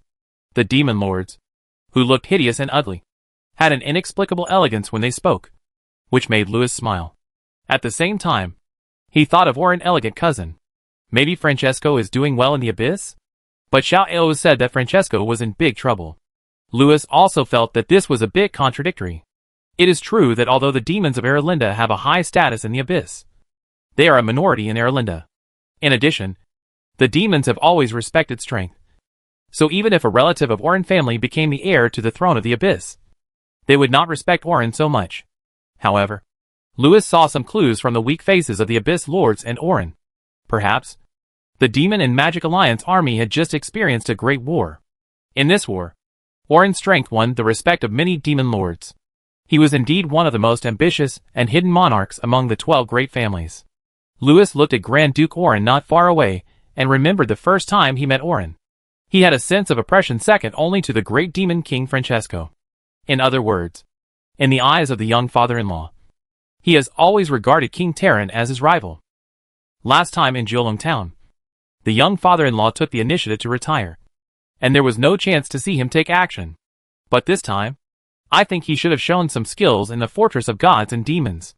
Louis guessed that the pillar demon god Mark, who had already transformed into an insect, might have already finished. I'm afraid that what the King of Jealousy has been waiting for is the opportunity of the Moon Angel arrival. Now not only has the weakening buff arrived, but also Orin has arrived. With this important foreign aid joining, plus the Blackish Hunters, and the Wizards of the Sun Council brought by Orin to deal with those demon lords, who are loyal to Mark, I think Mark and his brothers should be completely useless. Louis guessed it, but he didn't guess it completely. Anyway, Mark was indeed killed by the spies and foreign aid. And Orin is now, and is indeed playing an important role as a pillar. Seeing that Orin can persist until now, many lords are very impressed. Now? Orin is now playing an important role as a pillar? Isn't the battle over? Why do they sound as if they are still fighting with someone? Louis was surprised. At this time, several weak-looking demon lords suddenly sniffed their noses, looked around with surprise, and then set their eyes on Louis. It seemed that they matched Louis with the Prince of the Agula demon lord at a glance, and the demons couldn't help but show joy on their faces. The actions of these lords made Orin, who looked like he was suffering from kidney deficiency, turn his head. After seeing Louis, he strode over excitedly and gave Louis a warm hug. He looked like he had seen a great savior. After all, he was old and could not do it anymore. He was not as strong as his son-in-law. Damn it! It all gone again. A terrified shout came from the throne. Orin and many great demon lords shuddered when they heard this. And Mr. Louis, who was accidentally brought by Wayne, the sacrifice collector, also blinked in confusion. Hurry up! Anyone can do it! Mental fluctuations. His Majesty seems to have started calling us. Who can go up? Temporarily replace? A demon lord asked in a low voice. The demons around him couldn't help but look weak when they heard it, and pretended not to hear anything and looked away. Hey Duke Orin, what do you think we should do now? Seeing that no one responded, a demon looked at Orin cautiously. However, Orin seemed to have suddenly lost his hearing, and put his arm around Louis's shoulders, and forced himself to find a topic. Lord Duke Orin, the Lord seemed to be calling you just now, Louis asked in some surprise. Ahem. Louis, Her Majesty the Queen seems to have important matters to discuss with many lords. let go somewhere else for a long time. As he said that, Grand Duke Orin wiped the sweat from his head, put his arm around Lewis's shoulders, and planned to take this opportunity to slip away. At this moment, a humanoid abyss demon dressed as a butler suddenly flew over from the direction of the throne and stopped in front of Orin. The demon clan gracefully bowed slightly to Grand Duke Orin and whispered, "My lord." His Majesty said that those lords are useless and unreliable. She called you over to take care of her pets first. Orin's weak face couldn't help but look a little ugly. He nodded and said to Lewis, "Well, Lewis, it seems that we don't have much time for the time being. Please wait for me here for a while. I will be back soon." After leaving this sentence, Grand Duke Orin straightened his collar, like a hero, holding his head high and chest out, and followed the demon clan butler through the demon group. "Your Majesty, pet? What do you mean by taking care of a pet? How do you take care of it?" Lewis stood on tiptoe curiously and looked over there, but there were too many people gathered over there, and it would not be polite for His Majesty to use remote viewing to look directly at the witch. So he could only vaguely see something through the gap, which seemed to be a pair of slender legs lying on the couch. After a while, the lords who were whispering around suddenly became quiet, and the whole hall could hear a pin drop. This allowed Lewis to hear Orin's voice clearly, and a lazy voice of a woman full of magnetism. It seemed that Grand Duke Orin met His Majesty. Then, Lewis heard a rustling sound. It seemed that Grand Duke Orin was dragging his coat, and came to the side of His Majesty's couch. "Take care of the pet?" Lewis opened his mouth wide. He could not help but imagine the scene of Grand Duke Orin taking care of His Majesty's pet. This scared Lewis so much that goosebumps appeared all over his body. Indistinctly, Lewis heard such a vague conversation. First, there was a hoarse voice, which seemed to come from a terrible monster. And its voice seemed to have just grown, "Master, I'm still so hungry." Then, the woman was dissatisfied and angry. "Useless uncle. You are really old." Grand Duke Orin apologized awkwardly. "Your Majesty, I didn't get enough rest today." But he must have a way. This dialogue made Lewis more curious. Why does it sound like three people voices? At this time, the lords around were buzzing with joy, and the conversation in the direction of the throne in the distance became more and more blurred. Just when Lewis was confused and wanted to pass through the lords' calves to take a look over there, many lords separated a road, and Orin came out with one hand wiping the sweat on his head, and the other hand buttoning his collar. "Everyone, I have done my job well." Orin smiled, and proudly made a cloud country fist-holding gesture to the demons. "Great, great, Grand Duke Orin. I didn't expect you still have the energy to hold on." The demons complimented Grand Duke Orin with a fist-holding gesture, and their words showed their respect and admiration for Grand Duke Orin. "You have worked hard, too. Alas, you are getting old. You are not as good as when you were young. From now on, you have to rely on the young people." As he said that, Orin pounded his back, and looked at his eldest brother-in-law Lewis intentionally or unintentionally.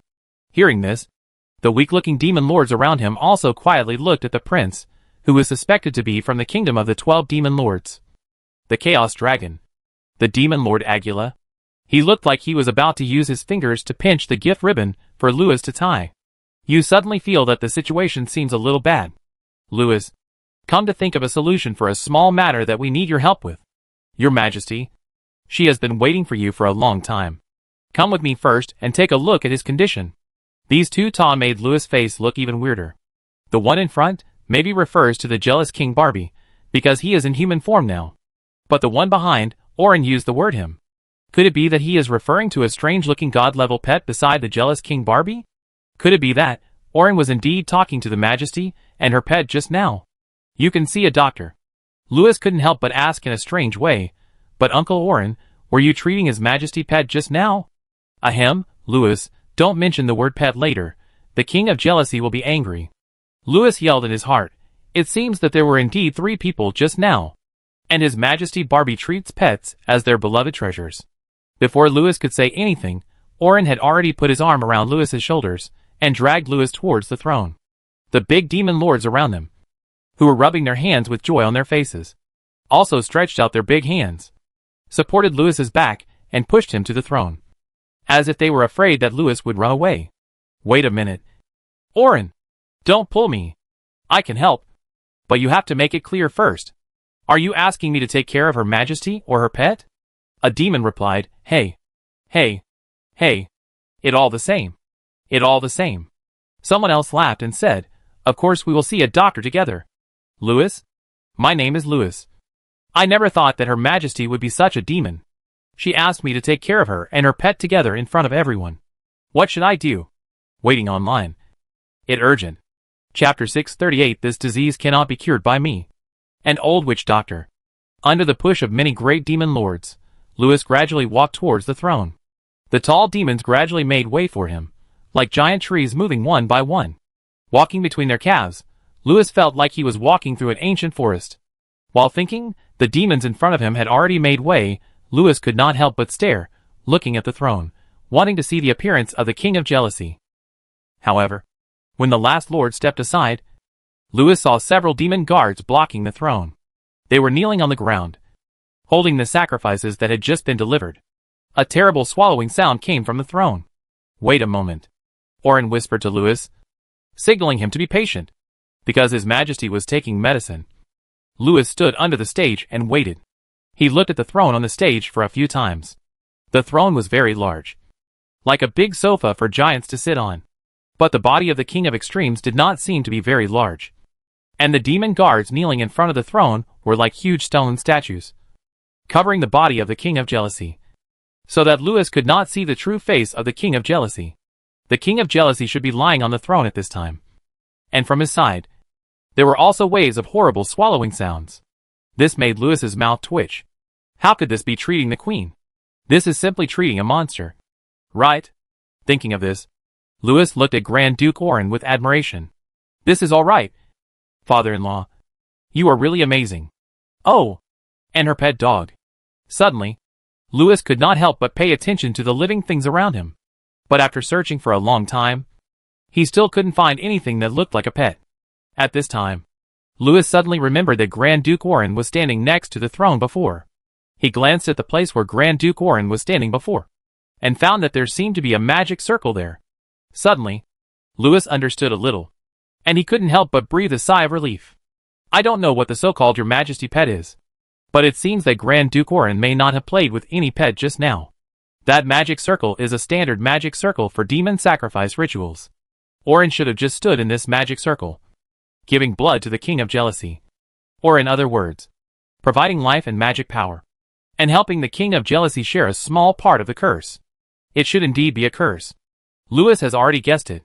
The pillar demon god Mark is a true evil god. His curse power and ability to pollute divinity are very powerful. The curse left by the abyss boss of the Four Flowers Kingdom when he died has shrouded the entire kingdom for thousands of years. At the same time, the curse and pollution abilities of the ancient gods and the swarm of insects are also extremely terrifying. And the now dead Mark is an experiment that combines all three powers.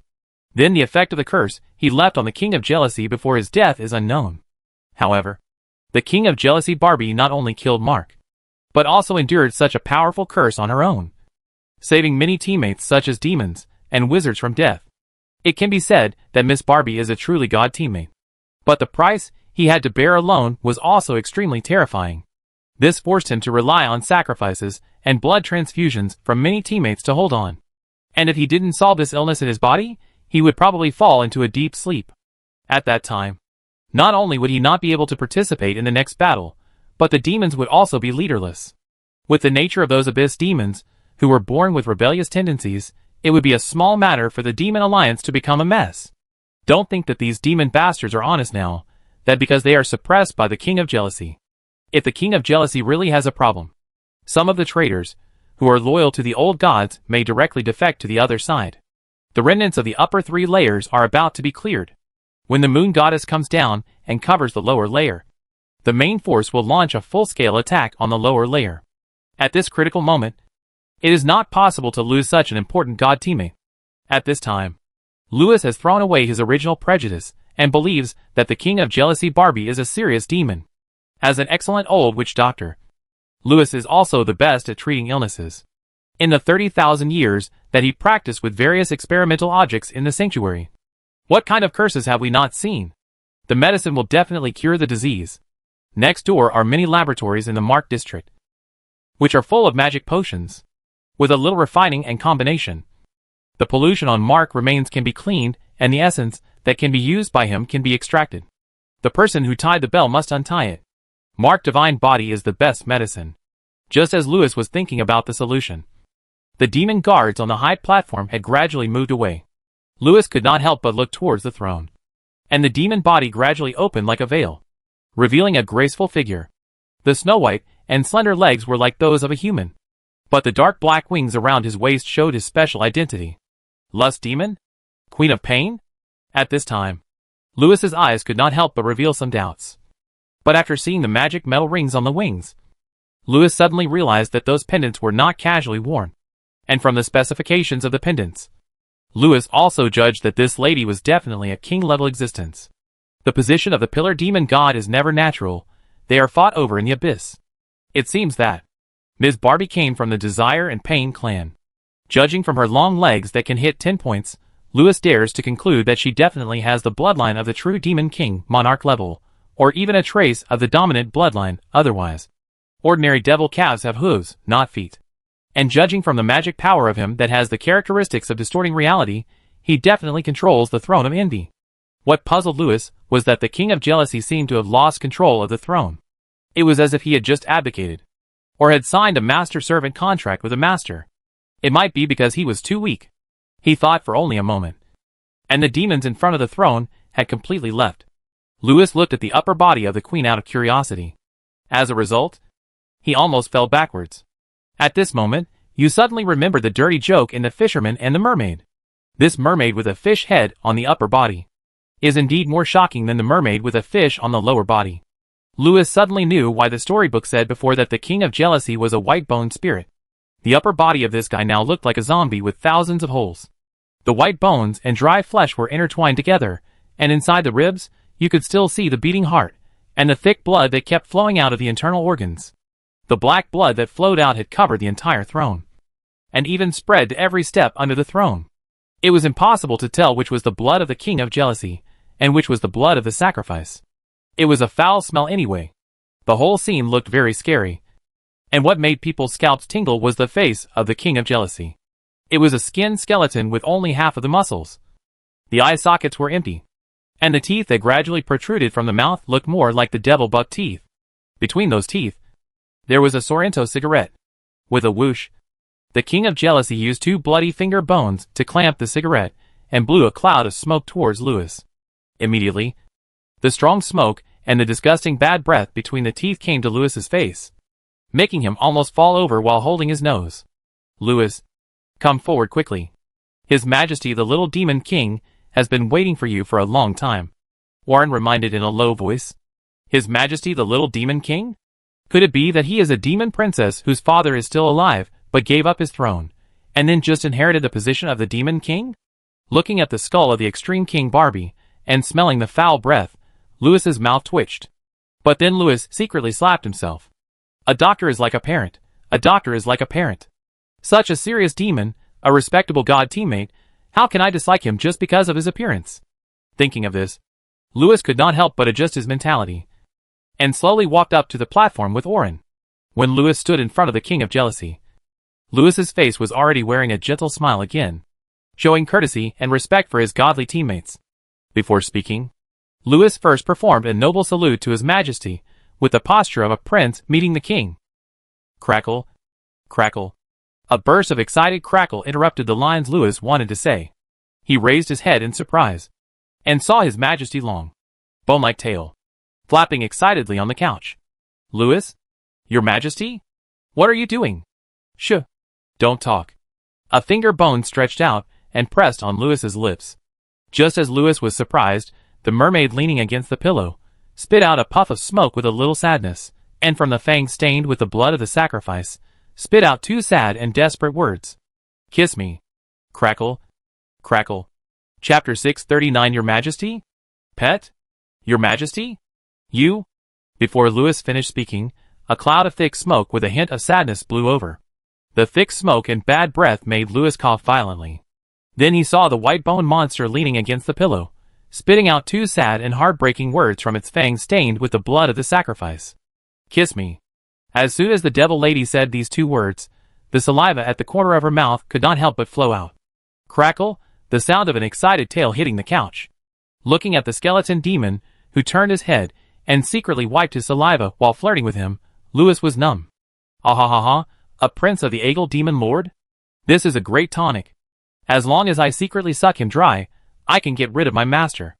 Slurp, sucking saliva. Louis didn't know who the master the devil lady in front of him was referring to.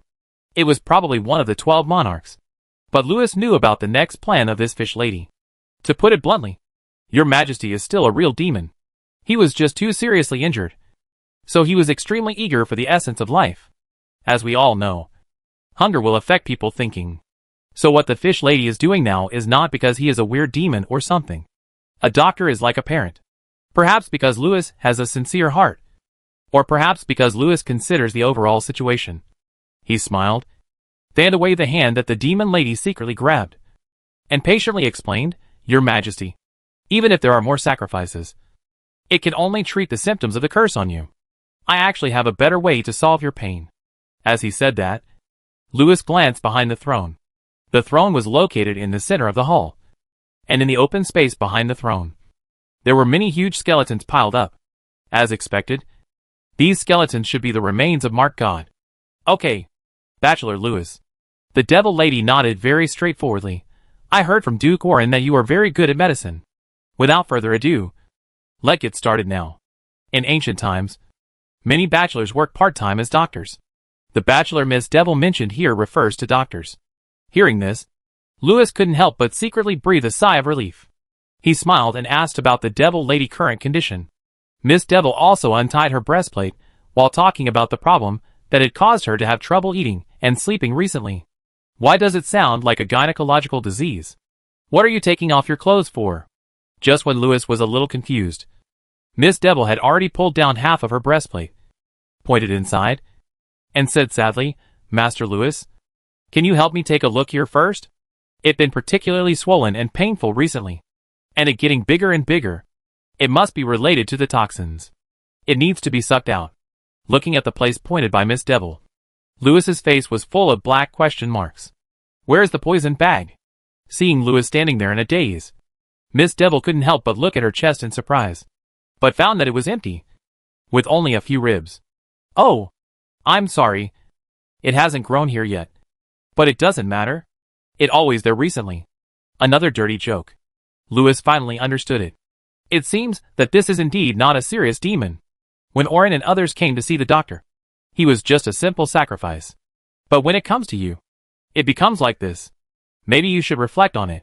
Barbie! Bye! At this time, a woman's angry shout suddenly came from above the skeleton of God behind the throne. The voice was very young, and Louis felt a little familiar. The devil lady who was originally teasing the doctor, after hearing this voice, shrank her neck in fear and became completely honest. And Louis also raised his head in surprise, and looked for the speaker. When he looked up, Louis suddenly realized that there was a person standing on top of the god skeleton. Mark's huge god skeleton was piled up like a mountain behind the throne. And on top of the skeletons were marked several god skulls. A woman in black was standing on top of a god skull with her back to the side. When she was shouting angrily, she didn't look back, but was playing with a head in her hand. It was a Mark skull that she had shrunk, and it was her trophy. So, this is the real majesty that Orin mentioned. The demon god of pillars that all demons fear. Barbie, the king of jealousy, is also a king. But why is the king of jealousy so afraid of her? What is the relationship between the king of jealousy and her? Who is this person? Just when Louis was confused, the woman had already thrown away Mark's head in her hand, then slowly turned around, looked down at the group of trash below, and then slowly walked down. The woman's arrogant look, and the look she gave you as if she were looking at trash, made you feel more and more familiar with her. The countless skeletons turned into a pair of bone hands in front of her feet, forming a series of stairs in the air. The woman slowly walked down the stairs, and came to the throne. At this moment, many demon lords and everyone in the hall knelt down. They shouted Her Majesty the Queen. Even the Muggle soldiers in the Magic Alliance knelt on one knee on the ground with the etiquette of meeting the queen of another country. However, their expressions were a little reluctant. After all, the queen is a very annoying person. In a blink of an eye, the only people standing in the hall were Louis and the king of jealousy. Louis opened his mouth wide and stood there motionless, while the king of jealousy, Barbie, crawled to the woman's feet like a dog and kissed her calves flatteringly, and did not forget to wink at Louis. It seemed as if he was saying, "Come and be a licker with me. Louis? Louis? Louis." In this second, Louis's mind flashed with many thoughts, and many of his previous questions were finally solved at this moment. He finally knew who the little devil king that Oren mentioned was, and who the master that the jealous king wanted to get rid of was. There was no need to say who the pet was, because the jealous king's tail was now wagging like a pet dog. But the majesty in front of him, Louis was stunned for a long time, and couldn't match her with the person in his memory. It was not until his majesty sat on the throne, raised his head, and looked at Louis with a look like he was looking at trash, that Louis blurted out the woman name, Xiao Dai. This derogatory nickname made his majesty's eyes narrow slightly. Who is in the audience? Why don't you kneel?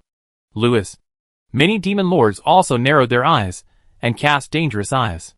What wrong? Little brother? Are you looking down on us? Louis's eyes twitched fiercely, and he knelt on one knee unwillingly, in front of outsiders. I will give you this face today. Uncle Oren, how is my pet being fed? Oren hurried over, bowed, and said to Her Majesty the Queen, Your Majesty, Her Highness Barbie condition has now recovered to a large extent. If you want to completely remove the curse, I and the many lords are powerless. Seeing that Her Majesty's brows were frowning, Oren hurriedly added, Your Majesty, as I said before, this matter needs to find a real expert. I think Louis should have a way. As long as the curse on Barbie is removed, your pain will naturally disappear. As I said, Her Majesty and her pet illness should be treated together.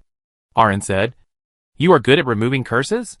Her Majesty glanced at Louis and said, looking very arrogant and rude, as if the person in front of her was not the prince of the Cloud Kingdom, but her dog. Listening to the unpleasant tone of Her Majesty the Queen, Louis narrowed his eyes and nodded slowly. He had already known what disease Miss Pet had, and now he also knew what disease His Majesty had. Sunder a disease that needed to be dealt with. After 2 years of not seeing her, she was getting more and more in need of being dealt with. Since you call Oren uncle, it means you are the real person. Why are you pretending to be so cool with me? I'm asking you a question. Are you dumb? His Majesty kicked away Miss Devil's servant at his feet impatiently, and asked. His Majesty's tone made Louis even more angry. He snorted coldly, stood up and brushed the dust off his calves, intending to leave. He didn't intend to give her any face. His Majesty arrogantly sent a message, You dog man. Don't bargain with me. I know what you are thinking in your heart. Cure my pet. Maybe I can allow you to have sex with my pet once. Louis sent an angry message, Get out. Who wants to have sex with your pet alone? His Majesty sneered and transmitted, Louis, I knew you were a dog that would never change its nature. You don't have to emphasize the word alone. I said, I know what you are thinking in your heart. Louis rolled his eyes fiercely. You know nothing. Let that ugly bastard get out of here. I want you to be my pet. Ahem, just like she is now. His Majesty.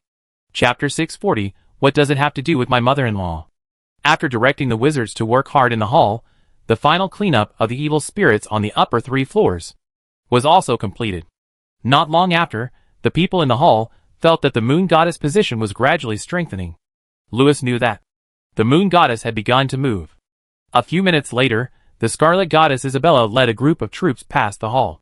Since then, the main force of the Magic Alliance army and the friendly forces of the Abyss demons have completely reunited in this marked temple. Many leaders briefly discussed matters in the headquarters of the hall, and then the troops began to march to the next level. Seeing Isabella passing by, Louis hurriedly called her and asked for some Crimson Lords to help him turn marked divine materials into a blood pool. Blood pool? Good idea, Louis. I think, in addition to demons, our people can also be resurrected in this blood pool. Isabella didn't have time to exchange pleasantries with Louis. After a quick exchange, she left Louis a few drops of the original blood for resurrection, and took her away. Louis continued to direct the wizards to work. A moment later, the figure of the moon angel slowly came here, and stayed in the air above the hall. After communicating with Sister Moon, Louis temporarily asked the wizards to stop working, and help the moon god to set up a defensive barrier to prevent the lower-level old god wizards from using curses, or other weird magic to destroy the moon angel. Under Louis' guidance, the barrier was set up very quickly, and the appearance of the moon god made the purification of mark god materials and the establishment of the blood pool more efficient. Because the moon god's stance can not only purify the power of the Zerg, but she also has the creator. A sanctuary peasant. Almost done. For the rest, just do as I say. Lewis threw the creator in his hand to a Crimson Lord. And then he used an instrument to test the stance strength of the surrounding moon angels, revealing a satisfied look. With the purification of the moon angel and the cleansing of the magic potion, Mark divinity can be used as medicine. Lewis has handed over the relevant formulas to the wizards. And in the laboratories of the god and demon fortress, there are also a large number of auxiliary materials. Many magic potions have been refined in the dense golden gongs. And some of Mark's divine materials have been processed. And this part of the materials, with the help of the Crimson Lords and the Creator, has turned into a superclass blood pool at a speed visible to the naked eye. After the blood pool appeared, the Demon Lords, who had donated blood to the King of Jealousy during the sacrifice, could not wait to fly into it. As the power in their bodies gradually filled up, these great Demon Lords, who seemed to have been reborn, laughed wildly and led their troops to the next level. The King of Jealousy was still soaking in the blood pool, but it would not be long before this divine pet teammate would join the battle below. Judging from the magic projection in front of Her Majesty Delphinia and others, Isabella is leading the troops to fight against the resistance forces on the third floor of the Fortress of Gods and Demons. The battle was very tense, but the enemy would never have thought that the heavyweight demon king, the King of Jealousy, would suddenly descend on the battlefield in his prime. His joining would also completely lay the foundation for the victory of the battle on the third floor of the magic fortress. Lewis' treatment work was over, but he followed the plan of the moon goddess and Ao, and stayed in the command center in the hall, waiting for his teammates below to open a way for him before setting off. In everyone's opinion, with the addition of the Abyss Demons, the capture of the Fortress of Gods and Demons is inevitable. So instead of using Lewis' trump card to add icing on the cake, it is better to maintain good physical strength to deal with the most important task. To cooperate with Hercules Miss Ao to flip the pot lid and completely block the big hole. Lewis believes that his teammates should still be able to fight to the last level. After all, the Sun Angels and Gods in the Fortress of Gods and Demons have been weakened by the existence of Ao and the Moon God. In addition, the Abyss Demons not only defected to this side, but also had the support of a large blood pool, which reduced the power of the God and Demon Fortress by more than half. With this, it can be said that the God and Demon Fortress was already doomed to be broken. It was just a matter of time. As for whether the fortress could be completely broken in the remaining 8 hours, it would depend on whether Lewis's colleague would take action. At present, it seems that the colleague is still very patient. It was as if he was not worried at all even if all the people in the fortress died. Lewis didn't know what trump card he had prepared to make him so calm. But before he made a move, he had to wait in the command center with Miss Di and others. I think you worry too much, Lewis. Hearing Lewis mention his colleague again, Miss Di laughed coldly. In the past few years, we have completely mastered the key positions of the God and Demon Fortress in secret. Now, every important checkpoint in the entire fortress has spies I have planted. These spies have been lurking in various checkpoints for a long time. And what they are waiting for is just a group of people knocking on the door. As if to verify Miss Di's words, the battlefield in the magic projection in front of her suddenly changed. It was a checkpoint that was being attacked somewhere in the 4th floor. It originally had an important barrier guarding it, but at this time, the barrier was flashing repeatedly and gradually collapsed. The scene changed, and a group of wizards from the old god faction appeared in the magic projection. They were rushing towards the magic circle in a panic, intending to repair and open the barrier again. But some of the wizards suddenly tore off their human skin disguises, transformed into huge demons, and pounced on their former colleagues. Similar scenes were happening everywhere. Many powerful demons even parasitized the body of the Sun Angel. This group of spies who suddenly took off their disguises caused a great chaos within the enemy. The time for the barrier to be repaired was greatly delayed. The demons who were causing trouble were outnumbered and slaughtered by the old god army. But the Magic Alliance army and the Abyss Demons outside had already entered that area. The defense line that could have lasted for a few days was completely torn apart within dozens of minutes. Soon the team went deep into the area and attacked the core area of the enemy in this area. Here, the Alliance and the Demon Army encountered the most stubborn resistance because here, there was a 6-winged angel and a solar angel army. In order to kill this army as soon as possible, and to save Isabella some energy, Delphinia ordered the demons to die at all costs. However, after a wave of attacks failed, the demons began to hesitate. The demon lord in charge of conquering this area had a little idea and hoped that the people of the Magic Alliance army would be cannon fodder. Seeing that someone actually disobeyed her orders, the little demon king showed a cruel sneer. And then she stretched out her hand and pinched it. Immediately afterwards, the origin of the demon lord in the abyss was crushed, and the lord in the picture was also begging loudly, and disappeared into ashes. This scene frightened the demons on the battlefield. After all, if a demon died in the fortress, it could be reborn in the abyss. But if the origin was destroyed by His Majesty, it would be completely dissipated. The demons rushed to the enemy at all costs, and the army of the six-winged angels was gradually submerged in this crazy attack. Looking at the scene in the picture, Lewis completely believed in Miss Di's current identity. This despicable guy not only became a real little demon king, but also mastered the origin of his subordinates. This made Lewis feel a little incredible. After all, His Majesty Francesco and her adopted daughter, although they both have the blood of the demon clan, are outsiders to the abyss. If it is said that they can grab the position of a pillar demon, Lewis believes that this mother and daughter can definitely do it. But there are only 12 demon kings in the abyss, and they are 12 living guys. And if you want to inherit the throne of one of the 12 demon kings, it is not so simple. Not only do you have to usurp the throne, but you also have to get the approval of the Master of the Abyss. You have to know that, although the Lord of the Abyss is not as good as the Lord of the Sun, he is a real demon emperor, a real female overlord of the demon sect. Fists are absolutely not enough. My mother-in-law won't sell herself. Right? I heard from Patrick that its female boss, who is not particular about gender, just happens to be attracted to the cuckold and the mung bean. And they are attracted to each other. Miss Di is the kind of person who knows what Lewis is going to fart when he sticks his butt out. After seeing the strange look in Lewis's eyes, she moved her eyes away from the magic projection and told her mother and the big trouble she encountered. By the way, I also revealed some information about your colleague at the bottom of the Fortress of Gods and Demons. Colleague, another colleague. What kind of colleague is this colleague at the bottom of the Fortress of Gods and Demons? What does it have to do with the Abyss and my mother-in-law?